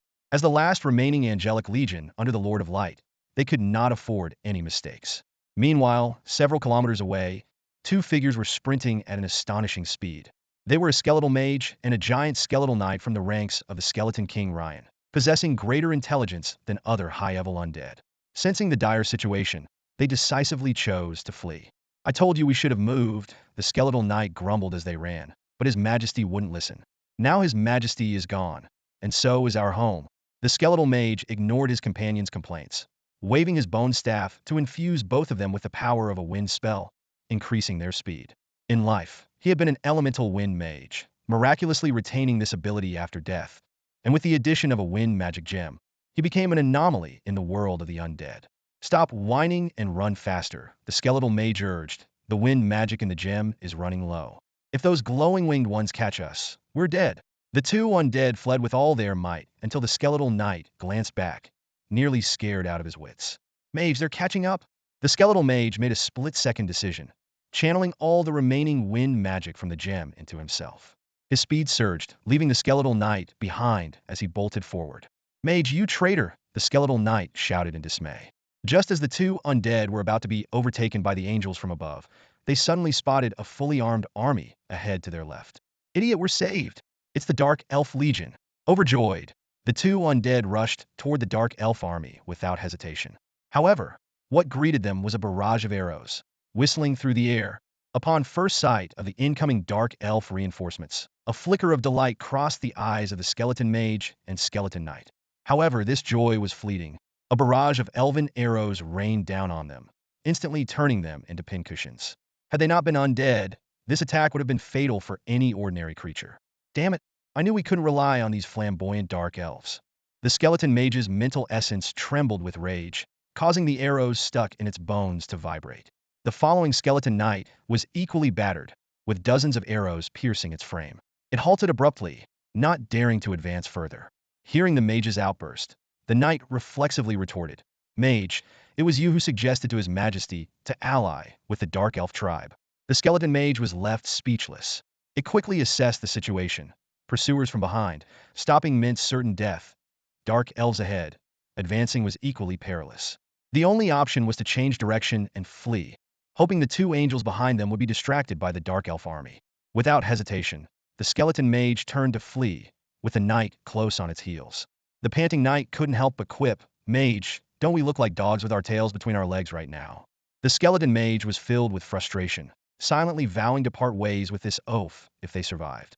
However, the skeleton mage's plan failed. The pursuing four-winged angels, Elena and Iada, were indeed drawn to the Dark Elf army, but did not abandon their chase. To an angel, evil undead must be thoroughly purified, leaving none behind. Under the Dark Elves' watchful eyes, the two angels descended from the sky, intercepting the already battered skeleton duo like lightning. Elena immobilized them with holy light, while Iada wielded her divine sword to strike them down. Finally, a burst of angelic flame reduced their remains to ashes. The entire process took no more than 10 seconds, swift and decisive. Picking up the items dropped by the undead, the two angels cast their cold gaze towards the halted Dark Elf army in the distance. Iada remarked coldly, these are heretics from the underground world. Elena nodded slightly, adding, they are fallen natural elves who once worshipped nature and the elven goddess, but were corrupted by evil forces, becoming dark elves. These dark elves seem to harbor hostility towards us, Iada observed. Elena's staff radiated holy light, reflecting her sacred visage. Hostility or not, all heretics should be given a chance for redemption. She paused briefly before continuing. I have already informed Lady Angelia and Lady Renee. The angelic army is on its way. Iada nodded in agreement. The two angels then unfurled their white wings, soaring hundreds of meters into the sky, looking down upon the Dark Elf army below. As rulers of the skies, angels held a natural advantage over ground-dwelling beings, who could only achieve flight upon reaching extraordinary levels of power. Within the Dark Elf army, a soldier exclaimed, Elder, those two are creatures under the command of the otherworldly lord. The Dark Elf elder nodded slightly, her beautiful face showing a mix of solemnity and shock. The two mid-tier 9th-level luminous winged beings had effortlessly crushed two late-tier 9th-level Lord-class undead, leaving her in awe. If she couldn't clearly sense the magical fluctuations of the two luminous winged beings, she might have suspected they were of king-level strength. "They are not of the winged folk," the elder murmured softly, a hint of caution in her eyes. The elder of the dark elves looked up to the sky, where Alina and Sally, two angels, stood radiant. She couldn't help but feel a twinge of envy, thinking, setting aside racial powers, these beings are breathtakingly beautiful. Elves, as a high-intelligence race, have always prided themselves on their pure bloodlines and stunning appearances. Yet at this moment, the Dark Elf Elder had to admit that in the presence of these two angels, they seemed to lose all their advantages. Suddenly, the Elder's expression changed, as if she had thought of something terrifying. She quickly issued a retreat order to the Legion, her voice filled with urgency. A nearby level 9 Dark Elf asked in confusion, "Elder, are we not going to the bone burial ground? It's just ahead. Why are we retreating suddenly?" "No time to explain. Retreat now," the Elder commanded sharply, her face turning pale. Seeing this, the Dark Elves dared not ask further and swiftly adjusted their formation. The rear guard became the vanguard, and like agile panthers, they began to retreat rapidly towards the tribe. High in the sky, four-winged Archangel Alina raised an eyebrow in surprise as she watched the Dark Elf Legion suddenly retreat. Ayeta asked, "Lady Alina, should we follow them?" "Of course." Alina nodded. "These dark elves dared to appear before us. They won't leave unscathed." In truth, with their power, they could easily cause chaos within the Dark Elf Legion. But that wouldn't be very meaningful. Capturing all 3,000 Dark Elves would be nearly impossible. Acting rashly would only allow many to escape. Their strategy was to wait for the Angel army to arrive, at which point they could capture the entire Dark Elf Legion. The two angels nodded in understanding and then gracefully flapped their white wings, following the Dark Elf Legion at a steady pace. In the dim environment, the Dark Elves' figures blended into the night, vanishing quickly. However, the Dark Elf Elder soon noticed that the two glowing winged beings in the sky were still following them closely, heightening her sense of unease. "We're in big trouble." The Elder turned to a level 9 Dark Elf named Shira and said urgently, "You must lead a team back to the tribe via the small path. Inform the chief that we've encountered extremely dangerous enemies." "I'll try to buy us some time." Shira was momentarily stunned and asked, "Elder, I don't understand. The Skeleton King Ryan is likely dead." The Elder interrupted, quickly explaining, "Those two skeleton minions we saw earlier were followers of Ryan. Their escape from the bone burial ground speaks volumes. I suspect not only has Ryan fallen, but the entire bone burial ground might have been completely overrun. The war is nearly over." Taking a deep breath, the Elder continued, "Those two winged beings are following us, waiting for their army. Once their army arrives, we're in serious trouble. An army capable of overrunning the bone burial ground in such a short time is not something we can withstand." Shira hesitated and said, "Elder, could the enemy's army have suffered heavy losses in the war? Perhaps those two glowing winged beings are just bluffing, making us too afraid to approach the bone burial ground." The Elder shook her head. "It's possible, but we can't take that gamble. If we lose the gamble, it will be a disaster for the tribe." Understanding dawned on Shira. Without further words, she led a team of Dark Elves away from the main force, taking the small path back to the tribe to inform Chief Doris. Meanwhile, in another direction, the darkness in the sky was dispelled by holy light, and the horizon was bathed in a divine glow. Looking up, a vast angel army, led by six-winged power angel Renee, wielding flaming golden angel swords, was charging directly towards the fleeing Dark Elf Legion. "Elder, the enemy legion is closing in." The Dark Elf Elder turned at the words, her heart sinking as her face turned pale. The sky was illuminated by a brilliant holy light, with waves of divine and luminous magic surging forth. Though the enemy legion was not large in number, their momentum was overwhelming. Each warrior was cloaked in holy light, wielding flaming divine swords, and clad in uniform silver-white armor. Their white wings radiated a sacred glow, and their proud stature and stunning features made them appear like beings from the divine realm, exuding an untouchable nobility. Their sheer presence alone was enough to overpower the Dark Elf army. The Elder sighed inwardly. Her premonition had come true. The enemy had indeed overrun the burial grounds, and even the Skeleton King, Ryan, had fallen. Though she had wisely avoided taking risks earlier, it now seemed to have had little effect. The enemy advanced with such force that they gave no chance for retreat, immediately regrouping and pursuing once they were discovered. At that moment, the Dark Elf Elder's eyes sharpened, her face changing drastically as she exclaimed, "Damn it, they have a royal-level warrior among them. What kind of otherworldly lord could have fostered a royal-level unit in just a few days? She saw Angelia hovering above the angelic army, her heart filling with dread.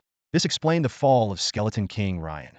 She had previously witnessed two mid-ninth level luminous-winged warriors instantly kill two latinth level undead lords. Now, with a royal-level luminous-winged warrior among the enemy, the defeat of the Skeleton King was no surprise. Worse still, as the commander of the Dark Elf army, she was only at the late 9th level, and their forces had no royal-level warriors. If it came to battle, they stood no chance. We can't keep running like this. Our speed is no match for those luminous-winged warriors. They'll catch up in 5 minutes at most, a high-ranking Dark Elf urgently said. Elder, what should we do? Should we stop and form a defensive line? Fight them, Hedon? Other high-ranking Dark Elves echoed the sentiment. They wore black, tight-fitting leather armor and shorts, wielding various elf-styled weapons, clearly crafted by master elven blacksmiths. The Dark Elf Elder gritted her silver teeth, revealing her signature long fangs. Fighting Hedon is pointless. It will only lead to our annihilation. Scatter the forces, break into small squads, and retreat separately. This harsh command meant that some elf squads would inevitably be caught. As members of the Dark and Evil faction, the fate of Dark Elves falling into the hands of the Light faction enemies was grimly predictable. The Dark Elf Elder wore a grave expression. She was acutely aware of the dire situation. The enemy had them completely surrounded, and if they didn't act soon, the entire legion would be annihilated. In a somber tone, she ordered, "Scatter and flee. It's our only hope to preserve our strength." Her words sent ripples through the hearts of the Dark Elves. Some murmured quietly, others hesitated, but most silently accepted the difficult decision. The high-ranking Dark Elves nodded in agreement, understanding that this was the wisest choice under the circumstances. The command spread rapidly like ripples in a pond. 3,000 Dark Elves quickly divided into dozens of small squads, fleeing in different directions. From a bird's-eye view, the vast legion resembled a slowly unfolding black fan, spreading out into the dim world. At that moment, the vanguard of the Angel Legion's six-wing power, Angel Renee, sensed something amiss. The angel sword in her hand burned with intense flames, its tip pointing forward. Angel Legion, split up and pursue. Capture these fallen nature elves as swiftly as possible. They need the salvation of the holy light. With Renee's command, the mighty Angel Legion swiftly dispersed, forming over a dozen squads led by four-winged angels, each pursuing different Dark Elf squads. Although the angels were outnumbered and couldn't chase down every fleeing Dark Elf, capturing most of them would suffice. Besides, those who managed to escape would eventually return to their tribe for refuge, where they could be caught all at once. Minutes later, the first unfortunate Dark Elf squad was overtaken.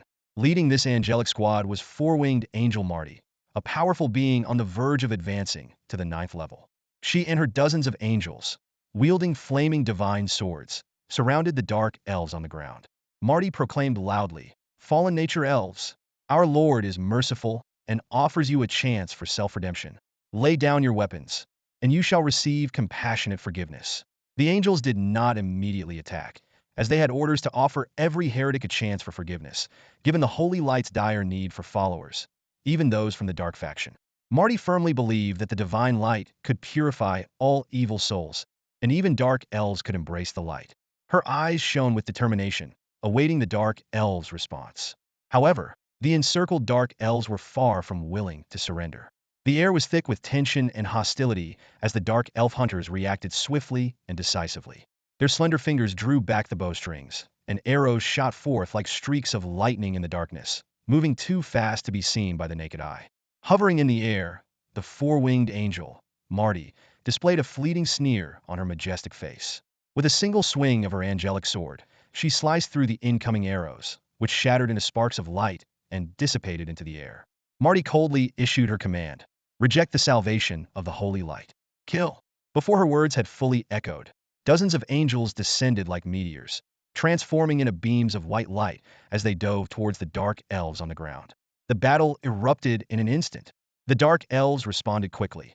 Hunters continued to release arrows, swordsmen swung their blades to unleash chilling sword lights, and assassins vanished into the shadows, seeking opportunities to strike at the angels.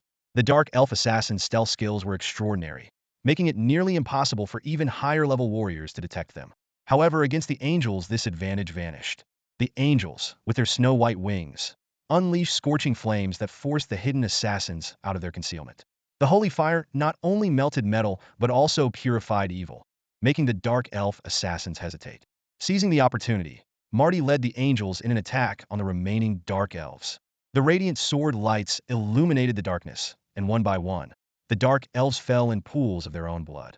Some dark elf swordsmen attempted to hold their ground, but were cut down in clashes of steel, their swords breaking upon impact. In mere moments, the ground was strewn with the bodies of over a dozen dark elves. Their proud figures, fair skin, and delicate faces intertwined with the stark blood, creating a gruesome yet striking tableau. Simultaneously, fierce battles erupted within a kilometer's radius. Several squads of dark elves were pursued by angelic forces, none willing to surrender, all prepared to die. They knew that the longer they held out, the greater the chance their kin would have to escape back to their tribe. Suddenly, a figure of pure holiness blocked the path of a group of dark elves. Despite being alone, she instilled a sense of dread among them. One high-ranking dark elf, gripping her long sword tightly, regarded the figure with a grave expression. It was none other than the four-winged archangel, Elena, who had previously subdued two high-level undead lords with ease. Elena spoke impassively. "Surrender. Such sacrifices are meaningless. The bloodline of the elves is not weak. Though you are fallen elves, you still have the right to become followers of my lord. By believing in the great Lord of Holy Light, you will find true redemption." Upon hearing this, the high-ranking dark elf stepped forward, her dark red eyes locking onto Elena, who was bathed in divine light. She retorted mockingly, "We are dark elves. Do you really think your Lord of Light would accept a group of despised, evil creatures?" Elena nodded slightly and replied, "The Lord is merciful. Any intelligent race willing to believe in him can receive redemption and protection, except for the undead. The undead are irredeemably dark from head to toe. Not even the holy light can cleanse them." The high-ranking dark elf was momentarily taken aback by her words, suspecting that Elena might be deceiving her. After all, creatures of the light and those of darkness and evil had always been mortal enemies. Even the nature spirits despised them, considering them a disgrace to their kind, and banished all dark elves to the subterranean world. In this realm, the enmity between dark elves and the forces of light was irreconcilable, with every encounter turning into a battle to the death. However, standing before a high-ranking dark elf at this moment was a radiant winged being named Elena. Her pristine white wings quivered slightly as she declared that the Lord of Holy Light was willing to accept the dark elves. This news struck the dark elf like a bolt of lightning, piercing her heart. If this is true, the high-ranking dark elf's heart stirred, envisioning a future where her kind would finally gain recognition and protection. But as quickly as the thought emerged, she ruthlessly extinguished it. Gripping her long sword tightly, she glared coldly at Elena, her voice dripping with disdain. "Your words might deceive the feeble cave-dwelling dwarves, but they won't deceive us dark elves." Elena's brow furrowed slightly as she murmured to herself, "It seems a soul purification is needed. If it were a creature of the light, this wouldn't be so troublesome. Beings of light are born to be followers of their holy light lord." At that moment, the high-ranking dark elf shouted, "Attack!" In an instant, several gray shadows lunged toward Elena from all directions, their black daggers gleaming menacingly in the darkness. However, Elena seemed prepared, transforming into a beam of white light and vanishing, leaving only an afterimage pierced by the daggers. The Lord says, "The holy radiance illuminates the world, and no evil creature in the shadows can hide." Elena's voice echoed from above. She had transformed into the four-winged archangel Anilin, hovering in the air. Brilliant holy light poured from her raised staff, illuminating the entire area and exposing all the hidden dark elf assassins. Elena began to chant softly, "Lord of holy light, redeem mankind. Mankind should worship the Lord, revere the Lord. The supreme holy Lord created light, banishing darkness eternally. The holy Lord is loving and selfless. Mankind should pray to the Lord, seek the Lord's protection." With her words, a dense rain of light descended from the sky, enveloping all the dark elves present. Some quick-reacting dark elves attempted to flee, only to find it futile. The rain of light was merely a facade. Elena's divine power had already permeated their bodies and souls. The dark elves' expressions twisted, pain and struggle etched on their faces. This state lasted for half a minute before their expressions returned to calm. All the dark elves simultaneously sheathed their weapons, knelt, and praised the great Lord of Holy Light in unison. Elena nodded in satisfaction and commanded the newly converted dark elves, "Go. Pursue those who fled. Tell them not to resist. The Lord of Holy Light is here to protect them, not harm them." Embracing the holy light is the beginning of the dark elves' revival. Yes, holy envoy. The dark elves responded in unison, then vanished into the distant darkness like shadows. Similar scenarios were unfolding in other regions. The purification of dark elves sometimes required war, while other times a single divine spell of faith sufficed. The small squad of dark elves intercepted by the four-winged archangels Aisha and Anna was a classic example of the latter. Like Elena, they cast dazzling spells of faith with a mere wave of their hands. Bathed in light, the dark elves knelt and devoutly embraced the brightness. The entire pursuit and encirclement lasted for over an hour. Nearly half of the dark elf squad was successfully intercepted by the angelic forces, while the rest slipped into the dark corners of the underground world like elusive shadows. The angels were unfamiliar with this dim region, and the complex terrain made long-distance tracking extremely challenging. Despite this, the gains from this operation were still considerable. Post-battle statistics revealed that around 1,000 dark elves were successfully captured. Of these, two-fifths were subdued directly by the faith spells of Elena, Aisha, and Anna, while the rest were conquered by various angelic squads and forcibly purified with the sacred flames of the angels. The only regret was the scarcity of angels skilled in divine spells under Lin Yu's command. Had there been dozens of such angels, not a single one of the 3,000 dark elves would have escaped. Half an hour later, the angelic legion and the newly converted dark elf followers gathered at the exit of the underground passage. 938 angels and 975 dark elf followers. This new force was undoubtedly a significant gain. The six-winged power angel Renee descended from the sky, followed by a group of tamed dark elves. Leading them was a latest-stage level 9 dark elf elder, her face pale and blood trickling from her mouth, clearly subdued after a fierce battle. Angelia calmly issued an order: give them half an hour to escape, then we march on the dark elf settlement. Renee accepted the command and departed. At that moment, another group of angels arrived, presenting a large collection of spoils to Angelia. These were mainly obtained from the burial grounds, including nearly 20,000 gold coins and a plethora of equipment and blueprints. Renee inquired whether the spoils should be sent back to their territory first, but Angelia shook her head, indicating they would handle everything after conquering the dark elf settlement. As she spoke, she took out a black and gold belt, about 7 centimeters wide and less than a meter long, adorned with mysterious runes and shimmering light. Angelia fastened the belt, waved her right hand, and all the spoils instantly vanished. Renee exclaimed, "Is that spatial equipment?" Angelia nodded in confirmation, explaining that it was a king-grade item obtained from the Skeleton King, Ryan. Although it didn't match her master's status, it was useful for the time being. She declared that in the future, she would hunt true gods on the battlefield of the myriad realms to acquire a higher-grade spatial artifact for her master. Renee smiled and said, "Our master will be delighted when that time comes." Angelia responded solemnly, "Serving the Lord of Holy Light is our duty. Praise the Holy Light. May the Holy Lord be eternal." Renee also stood in reverence, offering a sincere prayer. Several dozen kilometers away, the Dark Elf settlement silently awaited the impending storm. One by one, Dark Elves hurried back to the tribe, their faces filled with urgency. The tribe's guards watched intently, their worry growing more evident as time passed. Only about 1,000 Dark Elves had returned, a stark contrast to the original 3,000-strong legion. An hour earlier, news had reached the tribe that the necropolis had fallen and the Dark Elf Legion had been ambushed. The guards whispered anxiously, concerned for their missing comrades.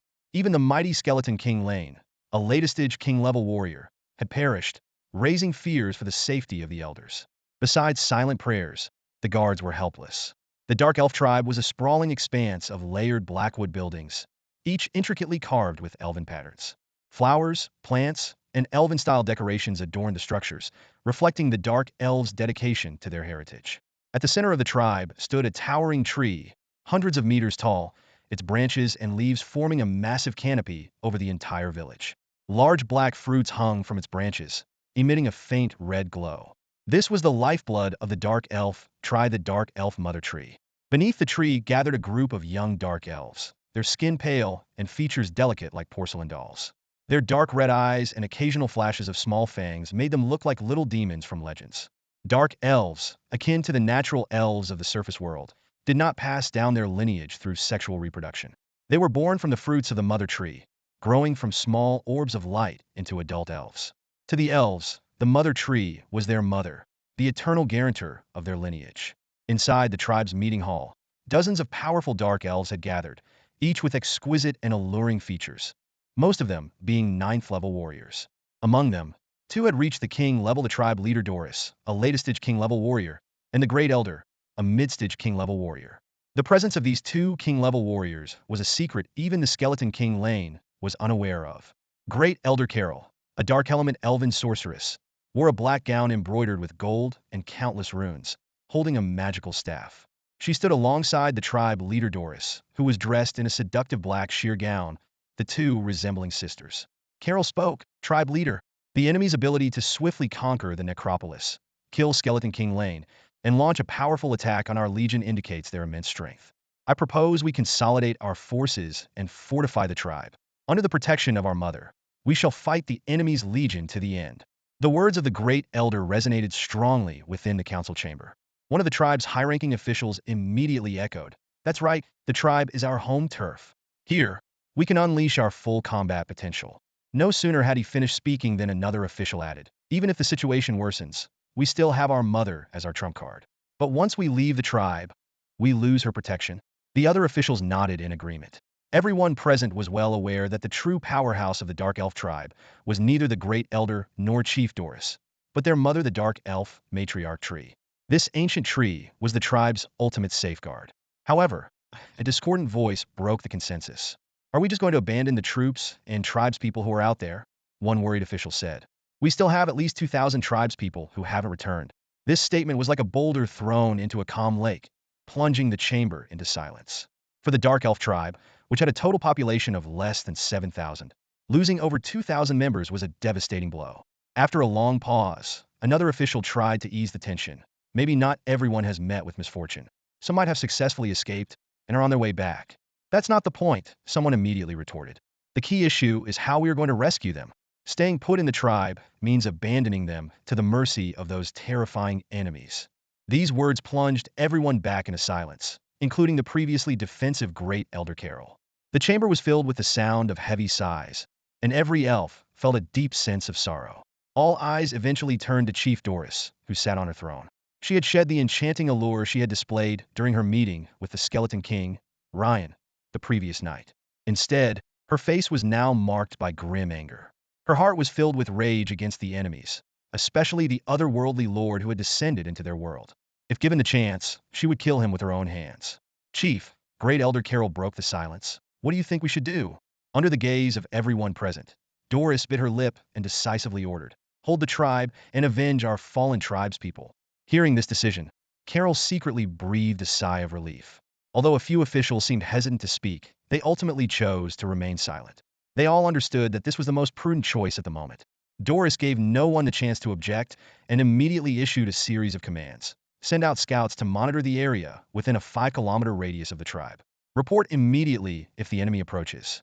Also, gather all the high elves and prepare for battle." "Yes, Chief," the crowd responded in unison. The orders quickly spread throughout the Dark Elf tribe. Except for the young elves, all the adults sprang into action. Some gathered the troops, while others checked their equipment. Meanwhile, the heavy crossbows on the tribe's walls were also being positioned. Although the Dark Elf tribe lacked magic cannons, these heavy crossbows, each over 3 meters long, were incredibly powerful, far surpassing the arrow towers in Lin Yu's territory. A single shot could completely destroy an arrow tower, reducing its durability to 0 and causing it to explode. However, due to the absence of the floating island's rules, these crossbows couldn't attack automatically. Each reload took considerable time, which was a significant shortcoming in the Dark Elf's defense system. Unlike Lin Yu's arrow towers, the floating island's arrow towers not only attack automatically, but also have an endless supply of arrows. As long as there is enough wood and iron within the territory, the arrow towers can continue to launch attacks until they are completely destroyed. This is the unique rule of the floating island. As the high-ranking Dark Elves left the hall, the Elder Elf Carol approached the chieftain's throne and whispered to Doris, "I'll go communicate with Mother. She must not intervene unless absolutely necessary. Otherwise, regardless of the war's outcome, our tribe will face disaster." Doris slowly rose, her fair skin barely visible under the thin black veil, contrasting with the leather armor, enhancing her allure. She opened her arms to Carol, who naturally stepped forward to embrace her. The sight of the two beautiful elves hugging was somewhat surreal. As the embrace was ending, Doris whispered in Carol's ear, "If the tribe is doomed, take the young elves and escape through the secret passage. Go to the Imperial City and seek the Empress's protection." The Dark Elves are one of the major powers in the subterranean world. ruling alongside creatures like the spider-faced and the cyclops. The entire tribe is composed of numerous clans that converge at the central imperial city, the residence of the supreme Dark Elf Empress. The war came too quickly, far exceeding Doris's expectations. The tribe had no time to seek aid from the distant imperial city, and the dispatch team likely hadn't even arrived before the war was over. Carol took a deep breath and said, "Don't worry, we will win. Even if I die in battle, I will be with you. I will never let you face danger alone." Doris smiled gently. "What nonsense. How could I fall to a mere otherworldly lord? I aim to become a demigod of our tribe and ascend to the throne as the new empress."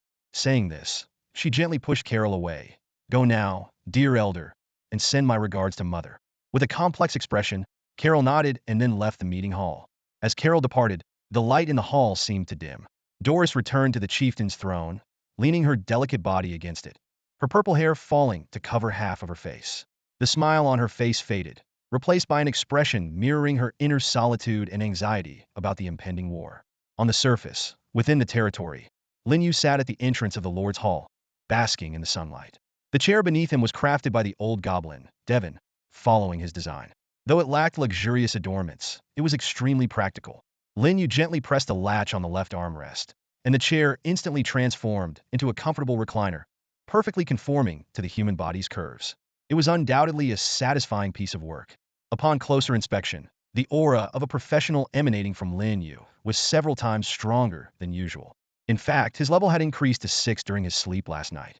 Today, within less than 10 hours, he broke through again, leaping several minor realms to become a level 7 professional. Level 7 marks an important milestone. Level 6 and below are considered intermediate professionals, while level 7 signifies entry into the ranks of advanced professionals. Generally, the higher the level, the more difficult the progression. However, for Lin Yu, this process was exceptionally smooth, with him advancing a level almost every day. Lin Yu was well aware that all of this was due to the exponential expansion of his Angel Legion. The number of monsters and enemies slain daily increased geometrically, and consequently, the experience points he gained surged, ensuring a rapid rise in his level. Just over 2 hours ago, Lin Yu received a notification from the floating island of Myriad Worlds. His Angel Legion had conquered the Land of Bones and inquired whether he wanted to destroy it. Lin Yu unhesitatingly chose to destroy it, as occupying an undead territory held little significance for him. It was better to convert it into various rewards. As expected, after destroying the Land of Bones ruled by Skeleton King Ryan, he obtained some related building blueprints and a golden grade stronghold chest. The Land of Bones was far stronger than the Goblin and Grey Dwarf tribes, hence the higher grade of the stronghold chest. Lin Yu eagerly anticipated that this golden chest would yield some rare items. However, the Angel Legion was unlikely to return soon. Through the floating island of Myriad Worlds notifications, Lin Yu discovered that after conquering the Land of Bones, the Angel Legion had clashed with the Dark Elves.